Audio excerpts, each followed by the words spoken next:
Hi everybody, and welcome to a very special hobby marathon that we're doing today, all day, 12 hours. We've got Brian. Over there we've got Brett. We've got Adrian. And on producing right now, we've got Bridger. Bridger, you mic'd?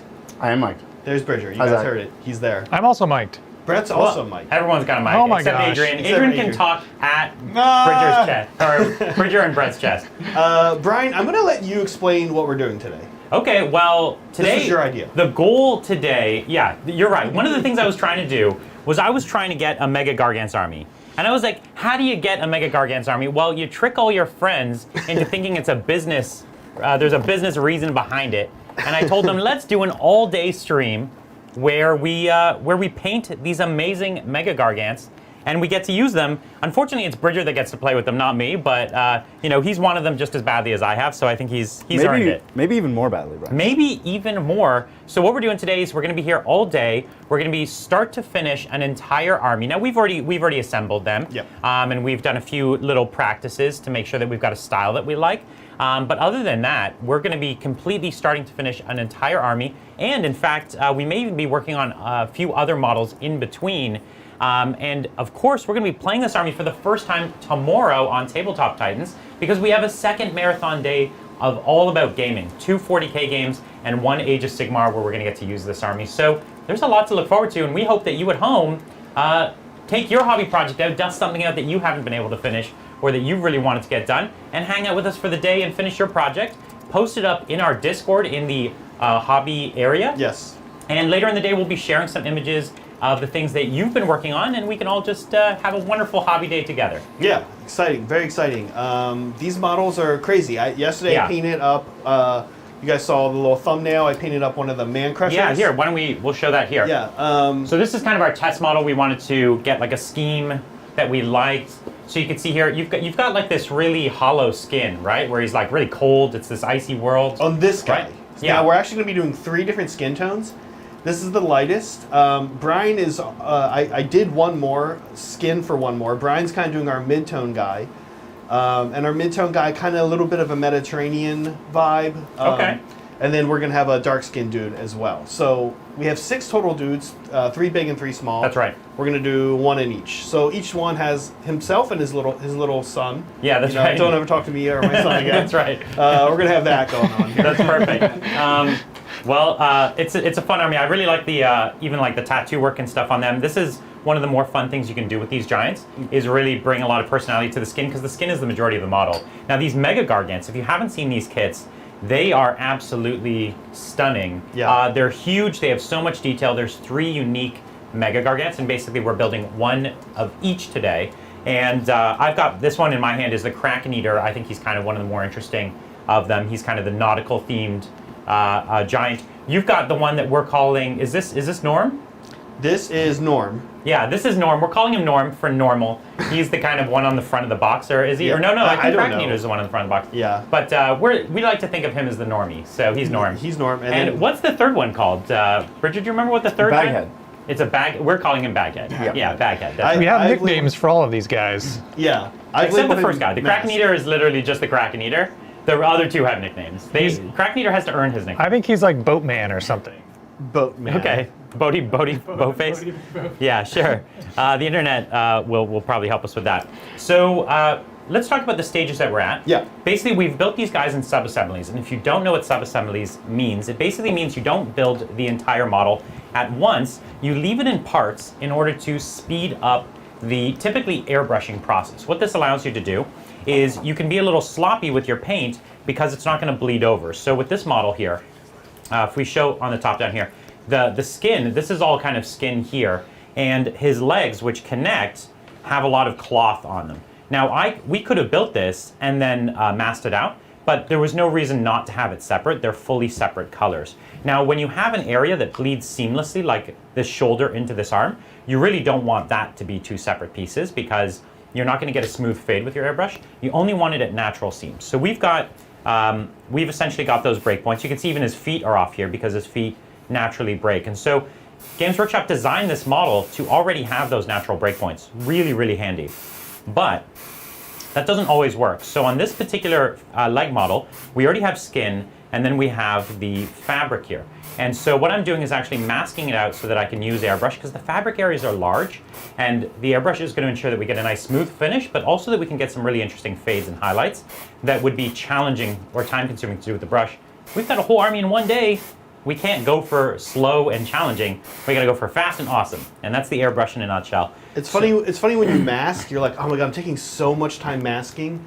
Is this worth it, or should I have just used a brush? Yeah. Then you do it, and then like the airbrush part takes 30 seconds. Yeah. And you're like, oh, that's why I do this. That's correct. And you make all your time up It's there. not only that it's faster in the end, but you get an effect that you otherwise would have trouble achieving, right? I think an amateur airbrusher will beat even like a moderately skilled, regular brusher all the time. So you don't have to be a great painter. The airbrush can be a great hack for you. I know it's a major hobby commitment, but find a couple friends and split it or something.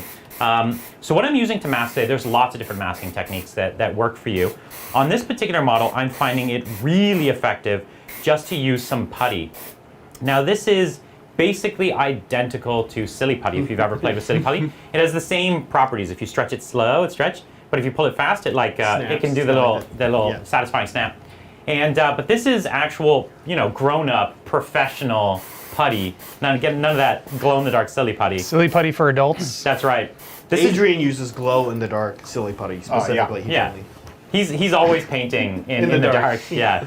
And so this paints the areas that are not glowing. That's right. Yeah. Power outage. Adrian's like, yes, I can use my glow-in-the-dark silly putty. Painting. Yeah, you could use glow-in-the-dark paints now too. Make it all work.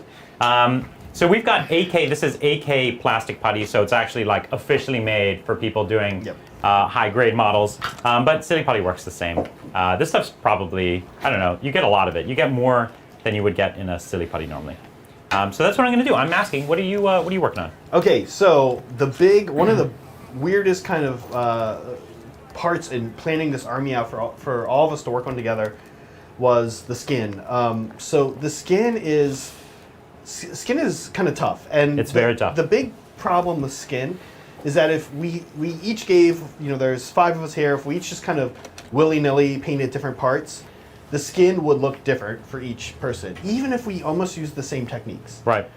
So I'm on skin duty here, and that's the very first thing we're doing, and we're almost like completing the skin. The guy Brian has, his skin's completed. The only other additional things we might do to the skin, 2 things. I will probably go in with a little bit of wash and a fine detail brush and just hit some creases. And then at close to probably 10 o'clock at night tonight, maybe closer to like 8 p.m., Adrian is going to be on tattoo duty.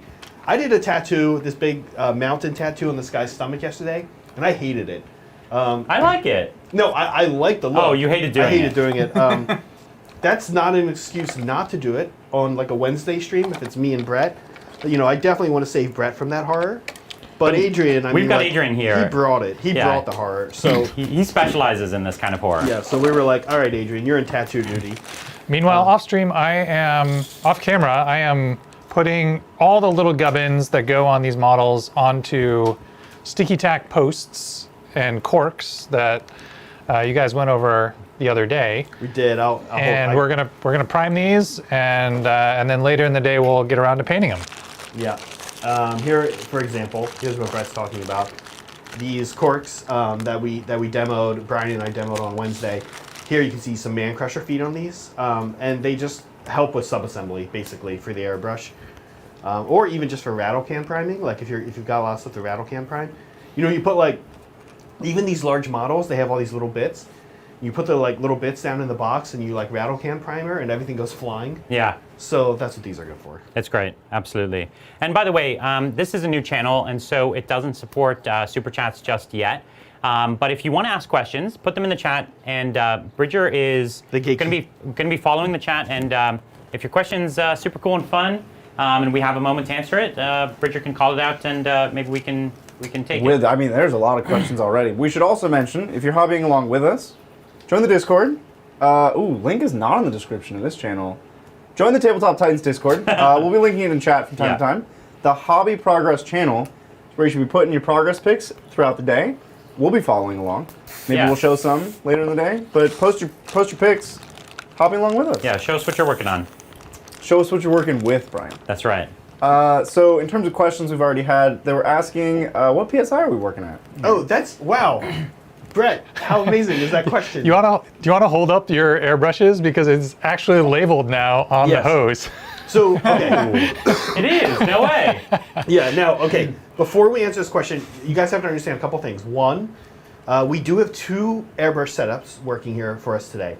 And the airbrushes are in another room, and we have 20-foot long hoses. This is going to be different probably than your home setup. However, I actually It's exactly the same as everyone's home Now, setup. here's what I will say. Now, you say that, but listen, Megan and I like to sit in our office and Right. airbrush, and we always watch a show. Right. And so I was like, oh my god, It's like actually a good idea. I can use the 20-foot airbrush. I put it in one of our bathrooms. We have 2 bathrooms in our place. Put it in one of the bathrooms, close the door, and there's like just this hose coming out of the bathroom across our hallway and into it. It's also nice because we have a couple of cats, and one of the cats, we like to be nice to them, which if you have a pet, you should be nice to your pet, obviously. One of our cats just like weirdly hates the airbrush. I can see that. The other one does not care, simply does not care. But dogs and dogs also hate airbrush. Yeah. Compressors, they hate the compressor.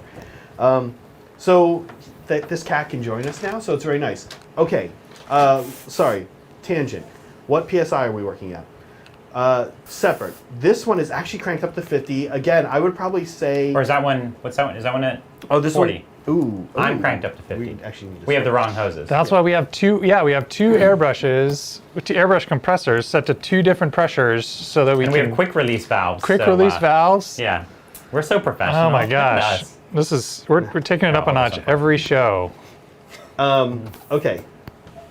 Okay, so now you're set to 50, and I'm Okay. set to 40. Yeah, and 40 was actually working okay for me here, but that's okay. All right. Typically, the lower PSI can work. Yeah. So Yeah. so let me explain though why we have them cranked up so high. One is the long hose. Yes. 2, the reason we have the different settings. This is the Badger Patriot 105, and for this I am using primer and I'm doing the skin. And on these guys, the skin, I'm going to show you this process here in a second. They're huge, so I don't really need a lot of like fine detail, and frankly, I want coverage and like quickness. So whenever we're doing something big, like we did these trees. Well, we primed these trees from a few streams ago. We use the higher PSI, and we just blast paint out super fast. It almost is like a Wagner house painter.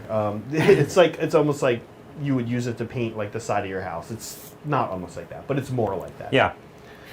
40 psi lets the paint comes out. It comes out dry. This comes out a little wet sometimes because it's being shot out quicker, and Yeah.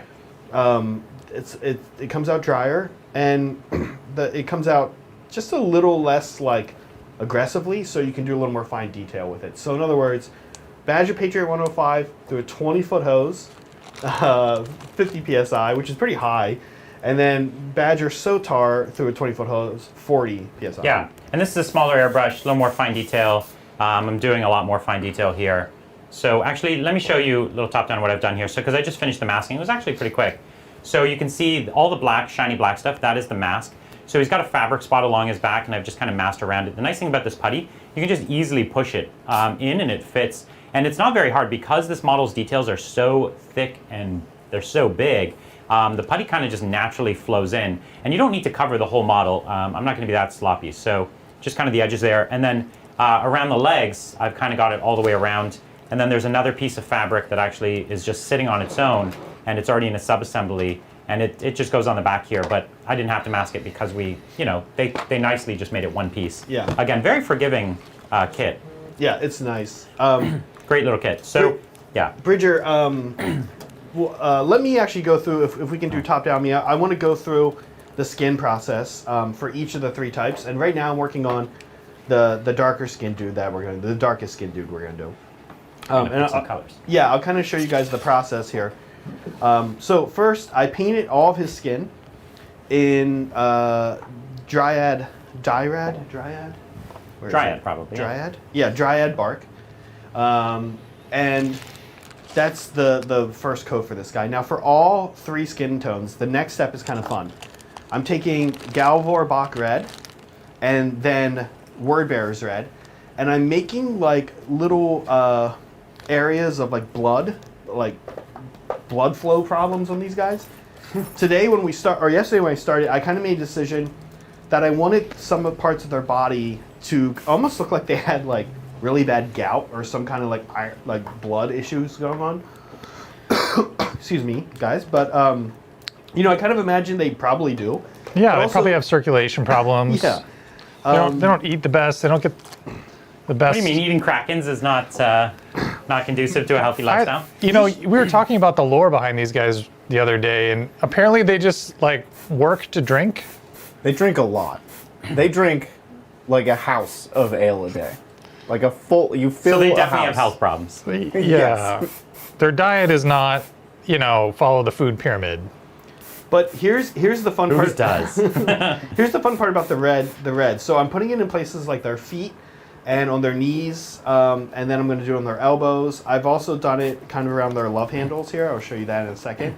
And what's cool about the red is we're also using it on some of their cloth, and it's going to be sort of a unifying color. So all three skin tones have this underneath. So first I put the base coat down. For this guy, it's this dark brown. And then I hit some elbows and some joint areas with Galvor Bach red. And that's what I'm doing now. And then I'm going to hit some joint areas with Word Bearers red as well. Also their Do you have face. a brush that you use for just mixing your paints in the pot here? Use Do you a, have like a dirty brush? or a like Q-tip. Or a Q-tip, sure. There you go. And there's some skewers on the back wall behind you there we can use also. So on his joints, I do a little on the shoulder maybe. This also kind of gives just the effect of like they're in a cold environment and they're getting like a little, what is that called, ruddiness, or like when you're, I'm looking at Brian because he's from Canada. Except we don't suffer from the cold there. Oh, you guys are immune to it. That's right. So I put a little on his face, and we're going to do this with all three skin colors. And we'll show you the process for all three skin colors, obviously. I feel like I need a Today. Q-tip that does not have the tip. It's like soaking up too much. Yeah, paint. there's skewers on the back Okay, wall. thank you. There's I've also- never used a Q-tip to do this. I'd be so afraid of getting like cotton bits Left in the- in the yeah. airbrush, Yeah, like well, forcing me to clean up. you have to use. It's also soaking up all your paint. It's That's, just going no, that's straight what I'm into saying. the- It's multiple problems at once. Yeah, stirs are good. We also have coffee stirs. I love, yeah. in the coffee. That's a good idea. Okay, well, I'm going to be starting on this fabric. I've picked a series of browns. I've kind of got two sets of browns that I'm going to be working with here. So let's see how it goes. I think it looks cool. Now, this is Brian's first time using the Sotar. It's my first time with the Sotar, yeah. And one thing that I do find that benefits from Brian, I think I put the toothbrush over there near you. Is there a toothbrush around you somewhere? Nope.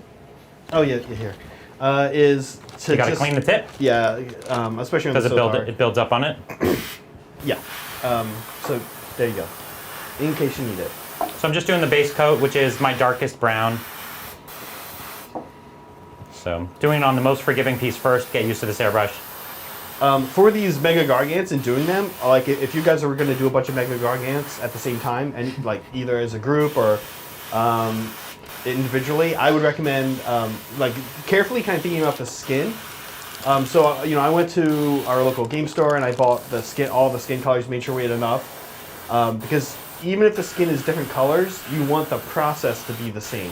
And you'll see that here today. We're going to do the same process over and over again, just swapping out colors. As far as the cloth goes, we literally just grabbed, you know, a bunch of the Reaper paints we have behind us. The thing that's kind of funny about like the studio is that we have like every color Reaper has ever made. We have one of every color Reaper has ever made. So when it comes to like, oh, I want to make sure I have enough paint to do the skin process on these giants, I'm like, I don't want to trust that to just one bottle of every Reaper color ever made. So as a result, I would, you know, it's fun because for cloth, it's great. I just gave Brian a bunch of browns. It was like, Well, there's also, Go these crazy. are patchwork, right? Yeah. So I think these look more interesting if you don't have always the same color across the patchwork. you want. I'm starting with yeah. the same base, but I might actually put a different base in some of the spots. I don't want to do too many different patchwork colors though. I don't know if you've ever seen the Forge World Giant. Oh, I hate it. He has like super patchwork and it's like all different colors. And it He just kind looks of like a feels, jester. Yeah, he looks like a jester and it feels like Warhammer painting from 15 The years ago. 90s, yeah. Yeah, and it is. And it's kind of out of style for me. So I agree. So I'm using several different browns for the fabrics. If we end up taking one little spot and making it a different color, that's what I would consider, but I'm not going to do it very often. Bridger, I'll just show here. So I'm adding World Eaters, Word Bearers, red, and into the same areas that I already did with the Galvor Bach red, just to, it's almost like it's this brick color, and just to kind of, provide a little bit of variation and like gradient to their blood flow issues that they have. Because again, these guys, too much iron in their diet. Yeah. The cracking maybe too much iodine. Blood also on some skin colors will naturally pool in places where, like in your knees or your elbows where the skin is being stretched, but also on like your heels where you're pushing and putting a lot of pressure on your heel, you'll get kind of some redness there. And so those are cool places to do that. Yep. And that's actually exactly where I put it. Again, like when I do stuff like this, I don't necessarily, I know it's there. There's multiple reasons it could be there, and so we're just going to put it there, and it'll look cool. I also did put it, like I said, around his love handles, like maybe his belt's tight as he goes into battle. You're going to give him nice rosy cheeks? I did. We have given them. He has it too. Look at his face is a little bit. We are going to do a. I want it to feel like his giant grandma has just been like really pinching them. He's so excited in anticipation of crumping. He gets the blood flow going in the morning. That's right. It's like, man, I can't wait to crump. Now, actually, it's funny you brought up the jester thing, because Adrian, this is like pick on Adrian since he's the one who's not Mike. Adrian brought in all the stencils, and one of them, he was like, oh yeah, I've got the diamond pattern, if you want to do like this one on the cloth work, to do like that kind of like you're saying that jester pattern on For like Motley. Harlequin Gargants? Harlequin, that'd be so amazing. So you make him look like a solitaire, I'm not going to hold him to it, but if he wants to do it, actually, I'm not. Not only am I not going to hold him to it, I'm not going to discourage it. I'm going to say we should all give him a pass if he chooses not to do that at like 9 p.m. tonight. Try and stop me. Maybe he was raised by Harlequins and he thinks in his head that he is a Harlequin, and then he just like kept growing, and now he's way too big. It's a Mowgli thing. I'm really adjusting. So all the airbrushing I've ever done, I've used a trigger action airbrush. And so I'm adjusting to like this top grip here, which I know is what most of you all use. I'm used to like marathon sessions, and actually the grip at the bottom is actually a lot easier on your hand. And so this is already like kind of like hard on my hand because I'm not used to the position. Okay, next step on this guy, skin. I'm going to now, the colors, the base kind of colors have been put down. We have the bark, the dark, like very dark brown. We've got the red in different areas where he is, red in different areas where he's got like, his blood pooling. The next step is I'm going to use a shade. I'm going to use a GW shade through my air wash. This is Reichland Flesh Shade. This guy uses this Reichland Flesh Shade. The other two use different colors that we'll get to in a second. And I'm going to spray this. It's going to sink into the recesses. Now, believe it or not, I'm doing this process. We're actually going to, we have more airbrushing on this guy to do, but I just want this under, it will show through the airbrushing, believe it or not, is what I'm getting at. Because the next colors we're going to use on him are going to be way lighter. And so they'll be almost like transparent. And as a result, all the gradients we're creating here on this guy are going to show up still, even though we are airbrushing over top of it. I'm actually impressed. We have like a ventilation technique going on right now. We have like a fan and an extractor, and it's working really well. Yeah, we You like taking the time to perfect this ventilation? Yeah, Brett and I kind of decided early on that we don't want to. Today's not a good day to die. Today's not a good day to die. Oh, thanks. Okay, there we go. It's so dark though. I guess I'm okay. I'll live. Brett just crawled across the floor and turned my light down for me. Does it create some glare? It's with the gloss. No, so if Zach has his task light on, or or Brian for that matter, that if the task lighting on the table is too high, it affects the auto brightness ISO compensation in the camera, Yeah, yeah. and so it makes dark things look super dark. There you It's go. hard to see on stream. Here's what I'll do. I'll try to be aware of that because it is useful, the light, you know, when you're painting. Having light is Having useful while light you're when painting. So I'll try to be mindful of what it is I'm It doing. is actually a little, for me, it is a little dark as well. But it's think of fine. the viewers. Yeah. Yeah. We're doing this for you. guys. Come This on. isn't about you. It's not for you. It's for me. The Yeah, that's actually who this is for. Think of Bridger, who wants to play Giants in Age of Sigmar. yeah, exactly. So we do have a question, Zach. That Earthshade, did you thin that or you just sprayed it? You just put sprayed you it. poured it in the bottle and sprayed it. Yep, just sprayed it. I wouldn't Yeah. thin it, honestly. No, not an earth shit. I wouldn't thin that either. I wouldn't thin. I never thin the GW washes when I use them. Yeah. Good question. I guess you could. It would just depend what you wanted to accomplish with them. But I really want this like thick and like dripping into recesses. By the way, sometimes I'll actually. I don't think I'm going to do it on this guy. I don't think it's necessary. But lots of times, Vespid. If you guys have seen Vespid, you know what Vespid are. Brett and I are big Vespid fans. You know Vespid? That's a 40K model from 40K the Tau model. from the Tau Empire. For those who don't know what Vespid are, Zach, What's that? perhaps the majority of the audience, for those who don't know what insects. Vespid They're are. insects, and they have this chitin or chitin or chitin, however I've heard it pronounced every way imaginable. Plates that go down and go down, and so when I I do a wash on my Vespid. I actually, after I wash them, I actually attach them to something so they hang upside down, so that the wash flows down and then looks correct, right? Can you know what? Yeah, I know what you're talking about. Anytime you do the recess washing with an airbrush, and it's all over the place, you may find that like it makes more sense to turn these upside down. The Megagargant has a lot of reasons to go one way or the other, so then I'm just gonna leave him up. But without being like too gross about his anatomy, he is, I guess, a little overweight in some ways, You take that back. and has pecs that are He's body not. shaming the Gargants. He has pecs that are not that muscular. Wow, okay. So those pecs hang. He's been doing lots of 12-ounce curls. Yeah, 12 ounce, and this is how big he is. So 12 ounce girls are like nothing. You know how many 12-ounce curls this guy needs to do to get drunk? So they're kind of muscular. They're like in between muscular and not muscular. But he has these pecs that hang down, and so for that, I would actually kind of want to hang him upside down. So the shading goes under his pecs, and but Zach, they're just bulking all the time. yeah, he's got They're in a other- perpetual state of bulking. yeah, They just eat way too much meat and drink too much beer, and that's their life. yeah. So speaking of eating meat, there's a cow on a chain as part of this kit, and I have no idea what this is for. It's a weapon. It's a weapon. The hand holding Oh, the there's chain. a hand That's holding a the kit bash? chain. And It's then- very cool.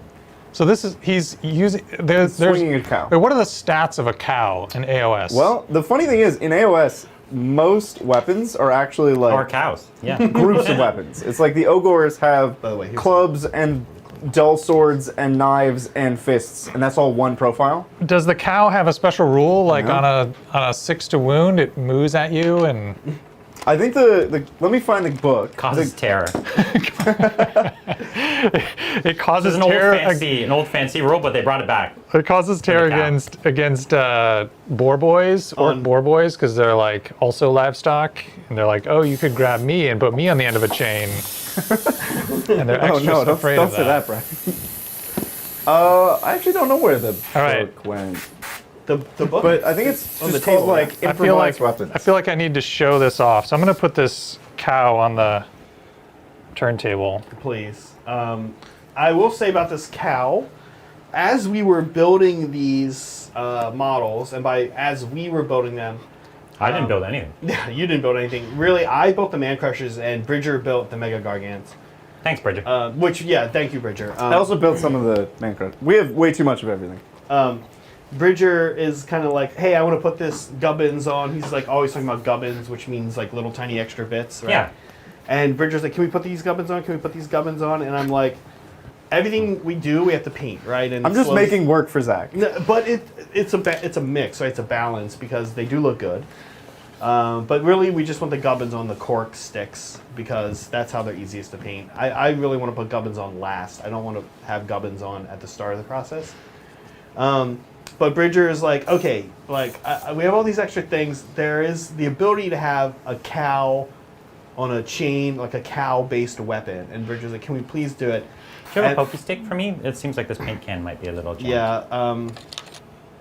You may also find, Brian. Uh-huh. Oh, wrong hand. You may also find that you need to.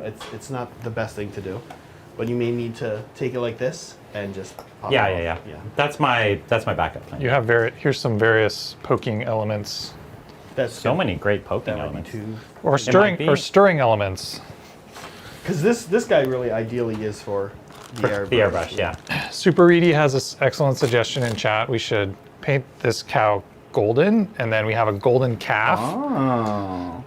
That's super cool and would be easier than painting a real cow. And painting a And that real was cow. my point that I was getting at here, my long-winded point here with Bridger, is that I was like, please don't make me paint like another model on the model. On the model, yeah. And the cow's fine, but he was like wanting to do like these The like, guy in a cage? a guy in a cage. I'm like, I don't want to paint a man today. Yeah, this army is a little bit misleading because it's like what 7 models, Right. But it's actually There's models inside each the model's models. like itself 7 models. So there's 50 models. Yeah. It's like anyone who's painted a 40K knight knows it's not like the same as painting a space marine, you know? Right. It is a bit of a mission. So this lid is just a little completely jammed with something. And he did actually manage Bridger. I'm seeing the mask guy. Mm-hmm. Does Baghead? have. He is holding like a bunch of guys. Huh? Yeah. Yes, Baghead has to be holding guys. Sorry. Has to be. Yeah, holding. He has no other hand. We could have a handless Baghead. But that would just be A hook But- hand. We could have Captain Hook. That would have been a big kit bash. Well, let me ask you this: Does Uh-huh. he truly have no other hand? Yes. And I asked this question because No, truly, that's we the only have- hand he comes with. I think 5 or 6 Megagargant kits in the studio, Uh-huh. and each one comes with all the bits for different hands, Mm-hmm. right? I guess we could have given him a different hand, but it would have been a repeat. You're saying? It would Or- have, yeah, it would have It been. wouldn't have been right. Would Yeah. not have been accurate. Okay, I get it. He has to be carrying people. That's who he is. It is He's got a what it bag is. on his head and a bag in his hand. Yeah. He's bag. He has bag- rules bag about man. picking people up, Zach. You put gotta them in have the bag. people in his hand. Yeah. Do they all have that? They all have that. They Look. can all- No. no. They're very different rules. So he has Death Grip, whereas the Kraken Eater Gargant has He, like, Death messes with Grip. Other mon- No. The Kraken Eater has Stuff Him in Me Net because he has a net. So what are the rules for the cow? Oh, okay. So the cow is actually it's just a massive club. That's what it is. Oh, Because it's not part of the kit per se. There is a cow on a chain that you can like glue to their belt, and there is a flail with like a part of a statue or a building. There's I like some see. rubble on the end so of it. you cut the cow off of the chain and put it on the flail. And you put it on the flail of rubble. I Yeah. see. Yeah. I did some other fun little conversions. I made a peg leg man crusher. Oh, I fixed it. So That we're was cute. That's awesome. I like this. This is very creative. Cow as a flail. As a weapon, yeah. Yeah. Because all their weapons are actually terrible. Zach was talking to me about They're this. all and he was like, improvised weapons. they would get through like one swing.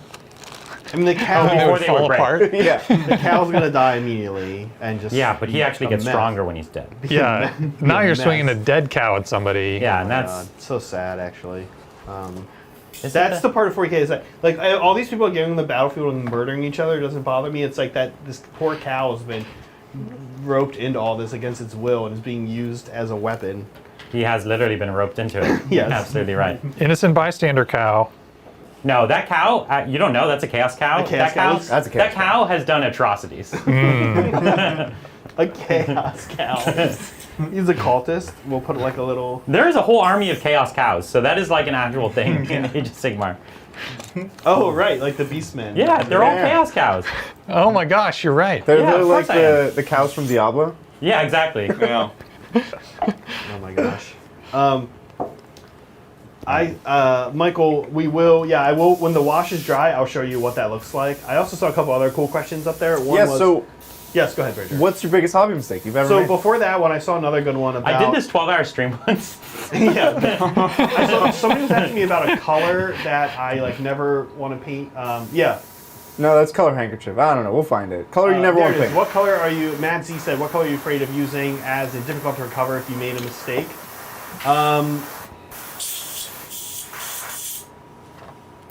Yeah, I was like, I came out strong, asking like, seeming like I wanted to answer that question, had an answer. Is it white? Say white. No, it's not white. Yellow? I actually am usually a little surprised by how much people freak out about white and yellow. But I will say this about white and yellow: they are harder to use if you're not using the right tools. And the right tools are, if you can, and it makes sense to, an airbrush, and if it doesn't make sense to, a wet palette. So I'm not sure, and I feel like different colors really behave that differently. I get that they do, but I think with the right tool, you're fine. So The issue is with yellow more than white, but both of them, yellow is affected so much by the undercolors. And the undercolors are not necessarily what you would expect them to be. So unless you know a lot about color theory, you'll be like, cool, I'll put my yellow and then like another yellow and then my yellow or something. And it's like, cool. But it's like, no, actually the effect you want is purple underneath and then yellow on top or something like that. Usually, And yeah. people just don't necessarily know the color theory. And so it can be a little unintuitive Yeah. to get the effect you want with some of those paints. And I think that's some of the challenge. And also, of course, anyone who's ever tried to do an army in yellow with a brush, that's where the stigma comes from. Obviously, an airbrush makes, as long as you're patient, an airbrush makes yellow easy. It makes it great, actually, but doing it by brush is where it gets its reputation. Because it's many, many layers. Like you talk about the Duncan 2 thin layers. That doesn't fly with yellow. It's like, like 8 thin layers sort of thing, which is a real pain. I feel like my answer to this question is anything that comes out of an airbrush. Because as soon as you do any kind of fade or shading with an airbrush, as soon as you mess up the first like actual paintbrush stroke that goes over that airbrush, like you can't undo it because There's no take backsies. yeah, you can't recreate that fade. You can't just you have to repaint your whole model at that point. So as soon as you finish your airbrush fade and you transition to paintbrushing, all of a sudden the stakes get real. Like, oh man, can't mess up now. Yeah. It's really daunting. now, what I'm going to do next, guys, I'm waiting for this first Megagargant to dry. And what I'm going to move on to now is our third and final Megagargant, who What's I'm his name? going to paint in the same color as the guy Brian showed. He's the guy on our thumbnail for the video. And the first color we're going to put down on him is Phoenician Purple, Citadel Phoenician Purple. Hey, Zach, what's this guy's name? This is the mask guy. Baghead? Baghead, yeah. There you go. So we put Baghead is going to be in this kind of Ooh, that's pallor- a bold skin color. pallor, ghostly skin. I know, and it's like, but the guy who's finished, this was his first coat. So it's not actually going to look that purple when it's finished. It just goes to show what I don't know about painting. I would never use that as a base color for skin. Unless Yeah. I was doing like Demon maybe. Yeah, purple's great for skin. We use this for towel as well, towel skin.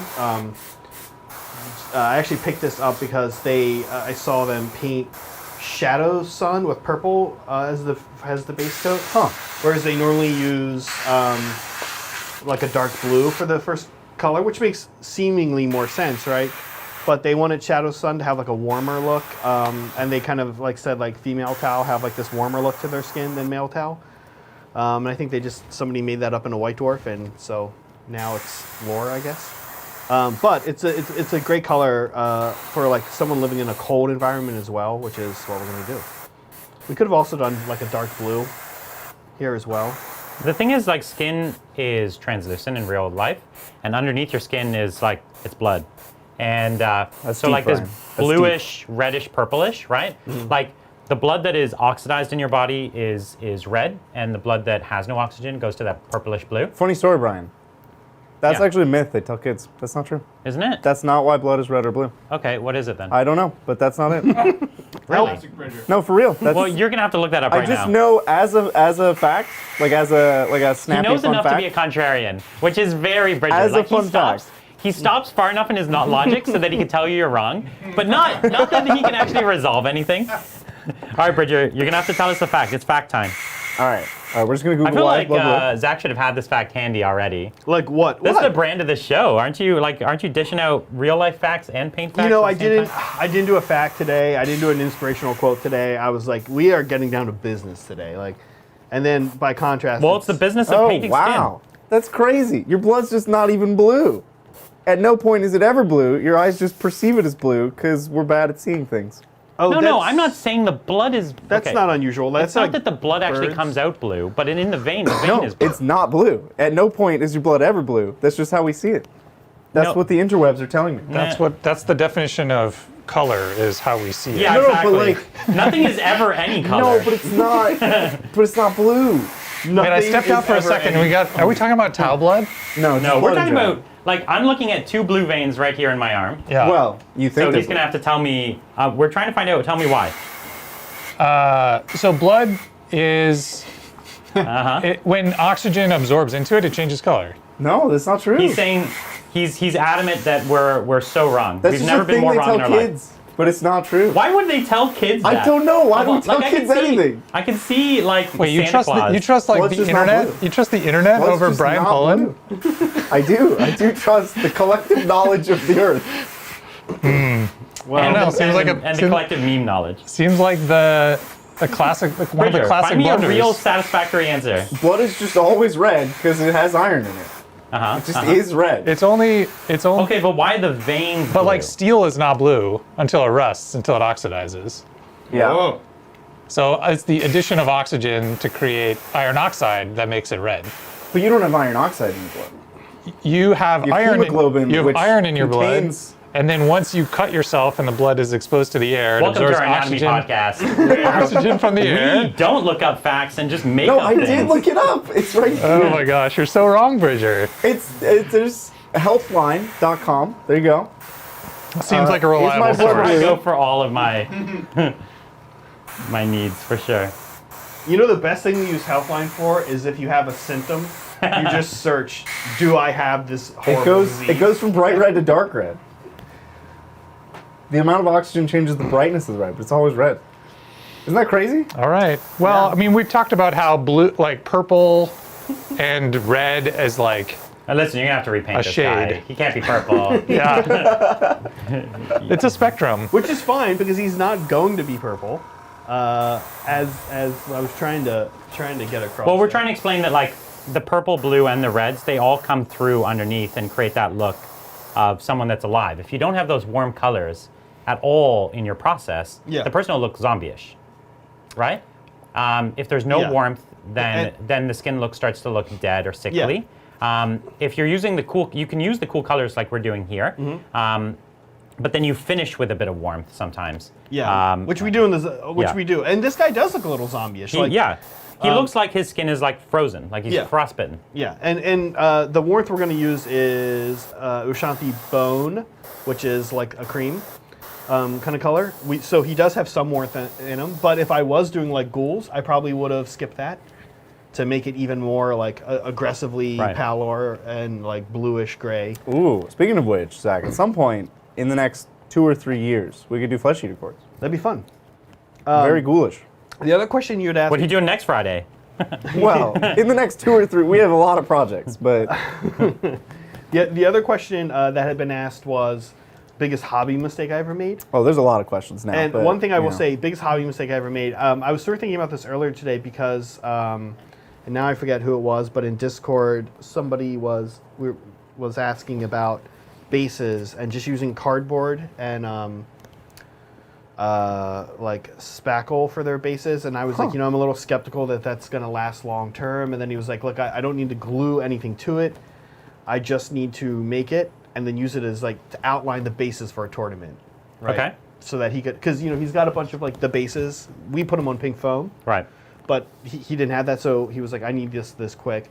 And I was like, yeah, you know, do it. He got a lot of great advice from other people, but I was just like, you know, just do it, and you're going to learn, right? But here's the thing: it will last. It will work for that weekend. Right. For that tournament, it will work. You know, Sunday night might be looking at a bunch of plaster like broken up all over the battlefield, and you're going to throw them away Sunday night. But it will work for a short time. The biggest hobby mistake I ever made falls on that process. We had like a horse heresy narrative event, and the guy who runs all the horse heresy events in this area, this guy Bill Parker, used to run our local club, great guy. Bill's super into NPCs, so like he always wants these events to have like NPCs, and Bill like wants to like, kind of like walk around and be like, oh, a unit of cultists just popped up. Yeah, right yeah, here, right. And Yeah, I remember, like lots of beasts and stuff like that. yeah. So I made like this like summoned demon monster, and I thought that if I sculpted it with Magisculpt and stuck like bits from like different demon kits in it, and then like airbrushed it, that it would look cool, and it looked awful. Yeah. It looked like someone took Play-Doh, like a children's Play-Doh, and stuck bits in it. Yeah. And then randomly You almost it. gave up hobbying. You're like, I'm not good at this. I was like, hey, guess what? I'm not good at. Turns out you can't just like pick up Magisculpt and make like become a fine detail sculpt. yeah. Like, you can't. Turns do it. out it's not easy. So I kind of knew that. So the thing was sort of like almost like a beholder from like D&D kind of kind of a vibe. It was like a glob with like tentacles all over the place, and then I was like, okay, this looks awful. But when I put the bits in, it's gonna look great. And I started the bits in, and it was like, this is just worse. Now it's a blob with bits. Because the bits look good, of course, because they've been sculpted and like molded perfectly. So I'm just, yeah. And anyway, I took it to that one event, and Bill's like, he's a nice guy. He's like, so what are you going for here? Yeah. And I was like, dude, I know, we don't have to use it. And he's like, no, we're using it. Oh, and yeah. So we did use it, like it came in on someone's table. You should have given it the most preposterously good stats. Like, it's just so OP. Oh my god. So the worst thing I ever did, and I've talked about this on the channel before, was with this little can right here. I just finished painting. I was on a marathon. I did a week. I painted 3,000 points. It was my second 40K army, my salamanders. And I just finished them. I'd worked so hard. I lived in San Francisco, and I talked about how bad it is to rattle can in San Francisco because the weather, the humidity, and the temperature is often very wrong. And I'd finished this army, and it was like 3 a.m. I just finished it. And I think I was going to be playing with it the next day at one of our game nights. Okay. And so I really wanted it done. And I was impatient. I just finished it, and I wanted to do the matte finish on it. So this is Rattle Can. It's called Testers. We actually really love this product. Mm-hmm. And it's a super matte finish. Well, they make different finishes, but they have a super matte spray finish. And it makes your models look amazing, and it also protects them. So I would highly recommend this product. But there was two problems. One, it was very late and dark, so I didn't have a lot of lighting. And two, it was definitely too cold, and the humidity was way off. So I was spraying this on my army, and you can't really see the effect of it until it dries. When you spray it, it just looks like a shiny, like wetness. When you spray it, you're kind of like, Did I just ruin my models? Yeah, like, is that? But actually then it dries typically pretty quickly, and then it looks very quickly. Amazing. And so I sprayed it on, and everything just looked wet, and it was a little dark. And then I brought the models inside, and it dried like I coated them in like that spray snow you put on a Christmas tree. Mm-hmm. The whole army was entirely destroyed, 100% destroyed. And I'd done them all at once. No test model for me, just all 3,000 points at once. All spray snowed and completely ruined. And it broke my heart. I was so upset. And then I came to the hobby night the next night, and I showed them to people, and I was like, I don't know what to do.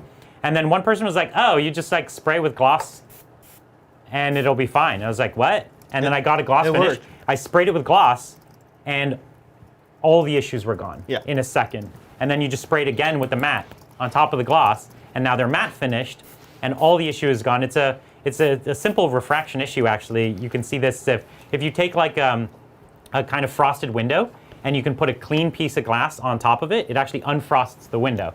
And so Makes no sense. Yeah, Magic. It's Witchcraft. it's just the way that refraction works. So it's the same kind of principle. And so in the end, it all turned out fine.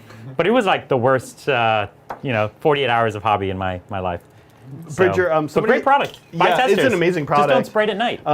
Somebody had asked to see the look on this guy when he's Let's get dry. a nice zoom on that. And here he is. Wow, look and at that here's, flesh tone. Here we start putting down. This is going to be the dark skin guy, and so he's not going to get much lighter than this, a little bit, but not too much. And so here he is. The That looks wash is all amazing. dry. This is way too dark though. The skin's way too dark, so that's why I'm kind of going through. Well, and putting, all right, that's, I'm putting- your judgment, Zach. yeah, boy, geez, that clip right there could ruin my life. Let me rephrase that statement. It's just not going to look that good on screen. So we're adding a little bit of Mornfang Brown That's worse. to, God, I don't know how to, like, from a model, painted It's unfinished. toy model perspective. Listen, it's please. unfinished. It's It's unfinished. He's trying to finish it. I so, get it. yeah, thank you, Brian. Jeez, okay. So canceled. I'm so canceled. Okay, Mornfang Brown, which is like this beautiful, kind of like, It's a nice brown. It's I like very more nice, fang yeah. brown. And It's, so it's a nice warm brown. yeah, No, so like it's got that's some gonna richness. be. You can see the difference there. His legs have had it on him, and his top half is not, but it is about to, and it's gonna look great. So yeah, this is our dark skinned dude, and I am gonna also hit him just with a little bit of some areas of Ushanti bone, almost as it's just like a highlight, right? So here I'll show this process, and you can see I'm being super careful, zenning thawing it a little bit. I'm not. Brian's probably using the brush I should be using, but that's actually okay. This guy's so big that I'm not really that worried about it, and I still have pretty good control here. And I have to say, I'm actually liking the way the red maintains on this guy better than the other two colors. He's got, you can see his love handles there, little red.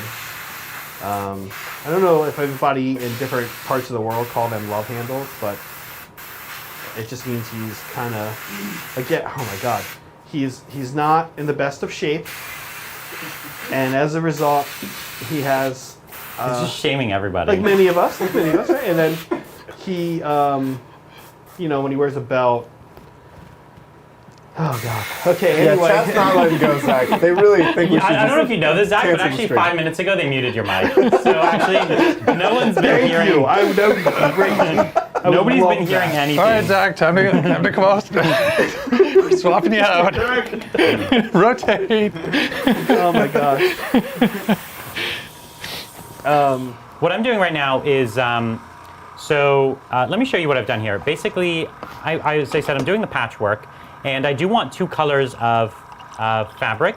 So what I've done is I've picked some colors of brown. So I've got 3 colors here, and they're basically dark, mid, highlight. And this is, standard miniature painting. And this is what I generally would do with the airbrush is my base coat, my mid-tone, and my highlight. And what I've done is I've picked 6 paints for the two different fabrics. One of them I've made much more drab. That's the second one. And by drab, I mean it has less saturation, less color. Effectively, it's going more towards neutral, which is more towards black, essentially. And this other one has a lot more saturation. It's a lot more vibrant. It's still a brown, but it's got a more leathery vibe. Where the other one is maybe once was leather, but certainly it's more worn out. And so that's what's creating the distinction. But I don't want the 2 fabrics to be so far apart because I want it to be a subtle effect. And so here you can see I've done the low light and the mid-tone of my bright leather, and I've only done the low light of the dark leather here. And so I'm just going around and I'm doing that low light of the dark leather, and I'm kind of just establishing the borders right now, and then I'll go in and add the mid-tones. They look amazing, to be honest. I've never seen Brian paint. I've seen his stuff. Brian commissions a lot of stuff. So yeah, they've always theorized probably that I just bring a model in. I'm like, look what I did last night, but really I just commissioned it. Yeah, no. I mean, I've never, like, I love your Ultramarines. I know you painted those. Yeah, I've done one good thing out of my 30 armies. And Thanks. salamanders, we learned. Oh yeah. Now, Bridger, if I can show this real quick, I'll show how the Ushanti bone is showing up on this guy. So that's about it right there. Not much, and I'll show on his feet and on his body here. So you can see, like, I'm being really careful. I'm very far away, and I'm really just like slightly highlighting just the tiniest bit here. Is there a different angle you could do that from? Yeah, like that. Yeah. Let me show this stuff's not here. Okay, and there's the feet, and here now I'll show on this guy. And so I'm gonna hit a little bit on his belly where that's sticking out. The top part of his belly. Gonna get his love handles here a little bit. Gonna get his pecs a little bit. Gonna get his shoulders a little bit. And right on top of his head and on his face a little bit. And there we go. That's it. So very little, like not much at all. Just like kind of tapping in. Just oh, I'm gonna get his hand too. Hands are big. He does have big hands. Here we go. And that's it. This guy's skin is done, except for, like we said, towards the end, I will hit him with a little bit of, like a wash probably, and just in some recesses. And then Adrian might be giving us some tattoos on this guy. This guy's gonna look super awesome with like light colored tattoos, like white or yellow, I think. But it'll be Adrian's call. We're actually using red, like a bright red, as sort of like the tattoo color they have. Red, I think, will work on this guy. We'll let Adrian make that call. Well, one of the things I like to do, even when you have models that are all distinctive, it's nice to have a theme that ties them all together. Yeah. That's what makes it an army. Now, the base alone is already a good piece. Yes. But having one, what is typically called a spot color Yeah. or accent color that carries through, and I think we've talked about maybe that's the tattoo color itself. Yes. That kind of red tattoo color, and that's what unifies these all. They've all become brothers, you know, they've all tattooed up together, and that's what unifies them, even though they're all kind of distinctive. And I think that goes a long way towards making an army feel cohesive and giving it an impressive look on the battlefield. So Yeah, I'm really into that. This army, like this idea of like a band of like these different tribes and like they all get together, is cool. But that's like right away. We were talking about how like the skin needs to be the same, or it's going to look like what we call an eBay army, right? Like like you've been buying things off eBay. You know, the bases are different. You mix and match them. Yeah, you mix and match. So we wanted the skin process to be exactly the same, like we said earlier, even with the colors. The tone doesn't need to be the same, but the techniques needs to feel the same, so that they feel like they're part of the same world. Exactly. Yes, and you're right, absolutely right, Brian. Like just one thing, seriously, one thing. Just one thing. One thing, like red tattoos. Yeah, and these guys all have this patchwork cloth. You could say the one thing is the patchwork cloth, or in our case, I think our patchwork cloth probably will have a lot of similarities. But it's not. It's not like.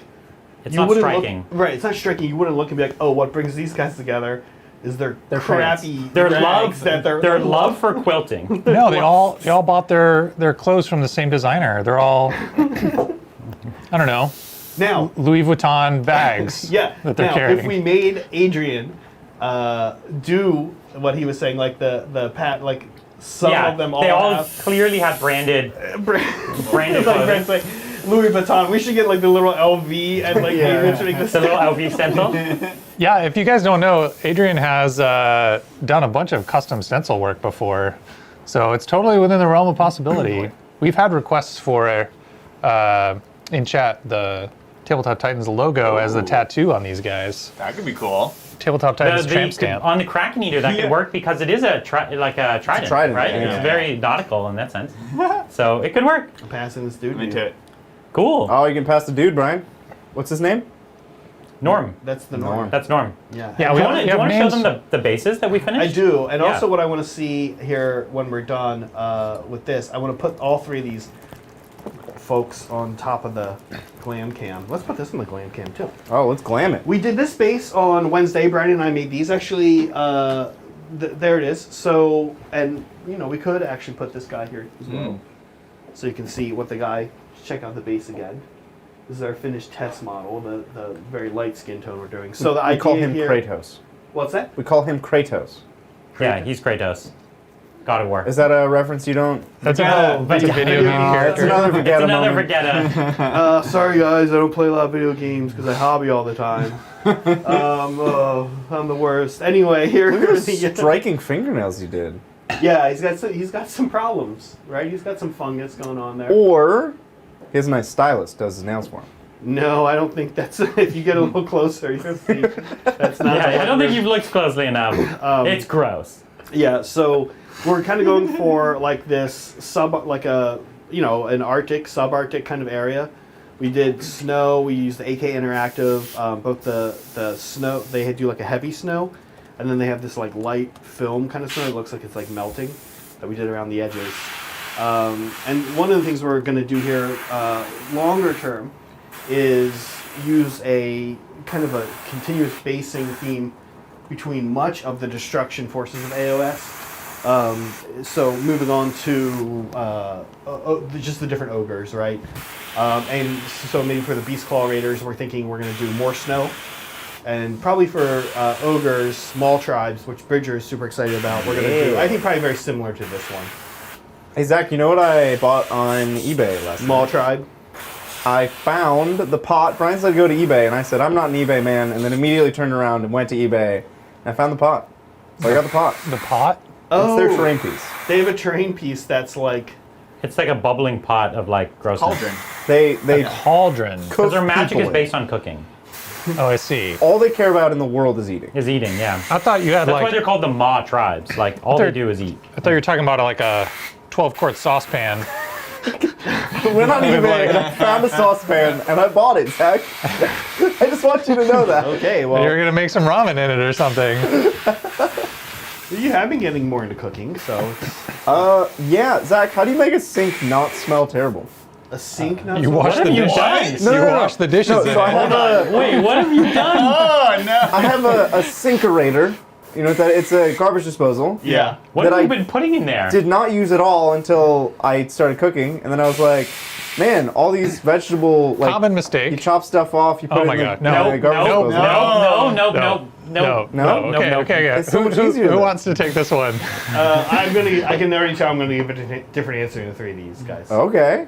So maybe they can. All right, I'll go first. You got him go first. Garbage disposals are not for putting things in. Correct. What? You put nothing in the You garbage. put nothing in the Why does it Ever? exist? For the accidental For the things accidental that do things, go that, into yes, it's for clearing. No. It's for clearing Yes. the drain when something accidentally Yes, falls not. out. It is not like pick up stuff off the floor, put it in the sink. No, it's like just put your trailings. You know, No. like your chopped No, vegetables, no, put the trailings in there. Well, two reasons. First of all, your sewer line from your house to the street will get clogged with What? garbage disposal stuff Why would they eventually. make these things? Because every once in a it's while, better than large pieces going down your drain. And you every having once to in a deal while, with it. yeah, every once in a while something will fall in your garbage, in your sink, and Oh you'll, my God, this and is this so makes good. it way easier to deal with. I love That's what a this. sink trap is for. Make it not Nothing smell. should ever fall in down No, the no, drain. no, no. That's not. Number two, all of that stuff goes to the water treatment plant, gets filtered out, and gets put in a landfill anyway.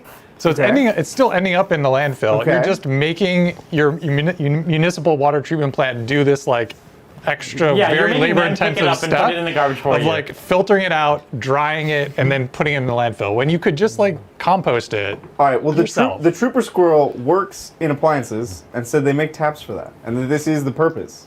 This is what they're for.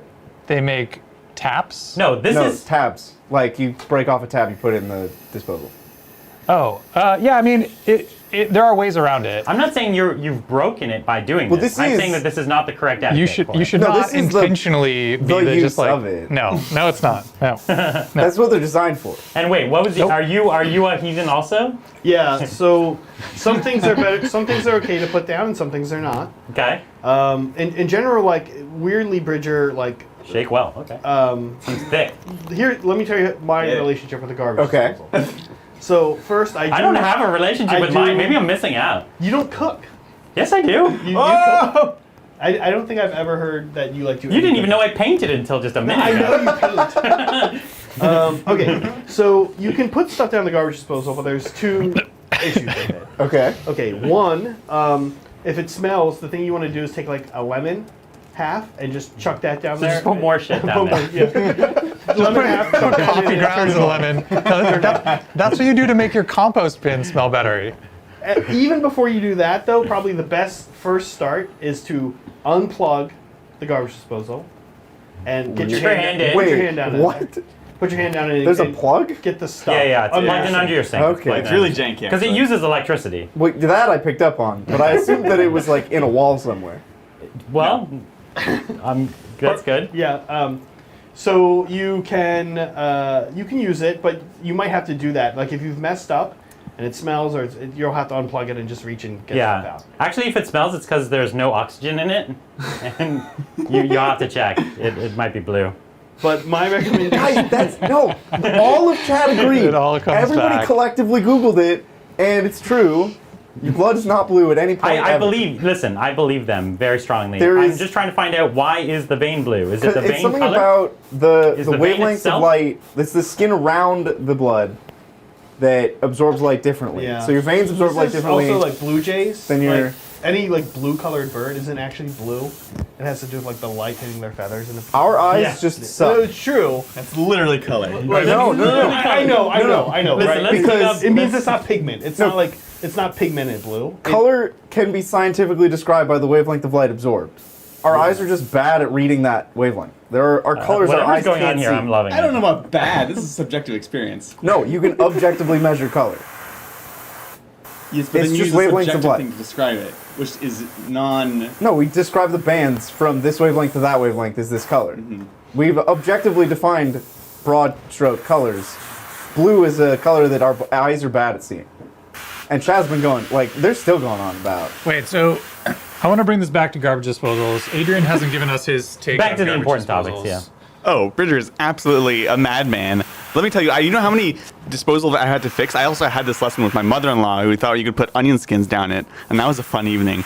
So, Bridger, you and her can hang out for sure. I'll keep putting anything. Don't do Just like whatever I any- want. That I'm with Adrian on this one. yeah. This is a problem that the first time you have to clean out your garbage disposal because you put one too many things down it, you're like, oh, I get it now. Never again. Never doing this Oh, again. I'm fine cleaning it out. It's just part of the. It's just part of my whole experience. I guess there's two it types. just sounds like a thing you clean. I think Yeah. Zach is correct in that there's some things you can get away with putting down. If you're willing to clean it, It doesn't mean Yeah, it's the right way. which is fine. Yeah. I refuse to believe that they were like, sink traps aren't good enough. Let's put an entire motor blade system in the sink. But you can't use it Just for in anything. case. Well, But you no, can't use Just it- in case. I'm with you. Something Bridger. might fall down there. It's crazy. Let's put blades in there. So you can imagine, like, Right. 50 years ago, before garbage disposal, somebody like dropped a thing down the drain, and they couldn't get it out, and they were like, "Oh man, you Let's know, add blades." You know, what would be amazing is if there was this device in my drain that could just chop up the odd thing that I accidentally dropped down there." And then they invented the garbage disposal. Fast forward 50 years, nobody remembers that story. That is and now, not a rational and now, response. And now people like Bridger are like, you know what I can do is I can just throw every food piece of food waste that I generate in my kitchen down the garbage disposal and it'll just magically disappear. That, in no world would somebody say, I dropped something down the sink, let's add a system of Someone who's whirling obsessed blades. with knives would. That They just is a look. terrifying concept. They Somebody just is love. obsessed with knives. That's They like, just want knives added to everything. Knives in the sink. You know what would make this sink better? Knives. Yeah. Hey, friends in the studio with me, I have a help request. I Yeah, am so out I'm of- done with putting your stuff on nice. sticks. I'm out are you out of water? I'm out of squirty water. All right, now that I'm done with all my hot takes, While you're getting squirty water, can I get normal water? Is that a possibility? to drink? Yeah. Well, I mean, the same sink good luck water. with Normal that. water that we have. I'm fine with sink water. Sink water? Now Yep. you've gone too far. From the bathroom. All right, thank you. We have water bottles. That's new. That's a development. Okay, can I actually show some real hobby related stuff? No.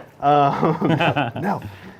Okay, so here is our pallor kind of dead-skinned dude, and you can see, yeah, very purple. I did the red, again, around the knees, just like we're going to do for all of these guys. So now, same next step, except I'm going to use Drucoli Violet. I love this color. Oh, I use it- Drucoli Violet's amazing. I use this is how I actually... What a great wash. Yeah, I love this wash. My tower green, but this is what I use to recess wash them. It gives it like a bizarre alien kind of look. This is And actually, I've red, talked about this in the yeah. past. This is the wash I use to wash all my gold. yes, super good looking gold. It looks really nice on gold. And I use it on red. It looks good on red. It's kind of a great color. It's a great color. Blue as well. So here we go. He's going through the same process, which is we're just really blasting this guy with this and getting it into the recesses.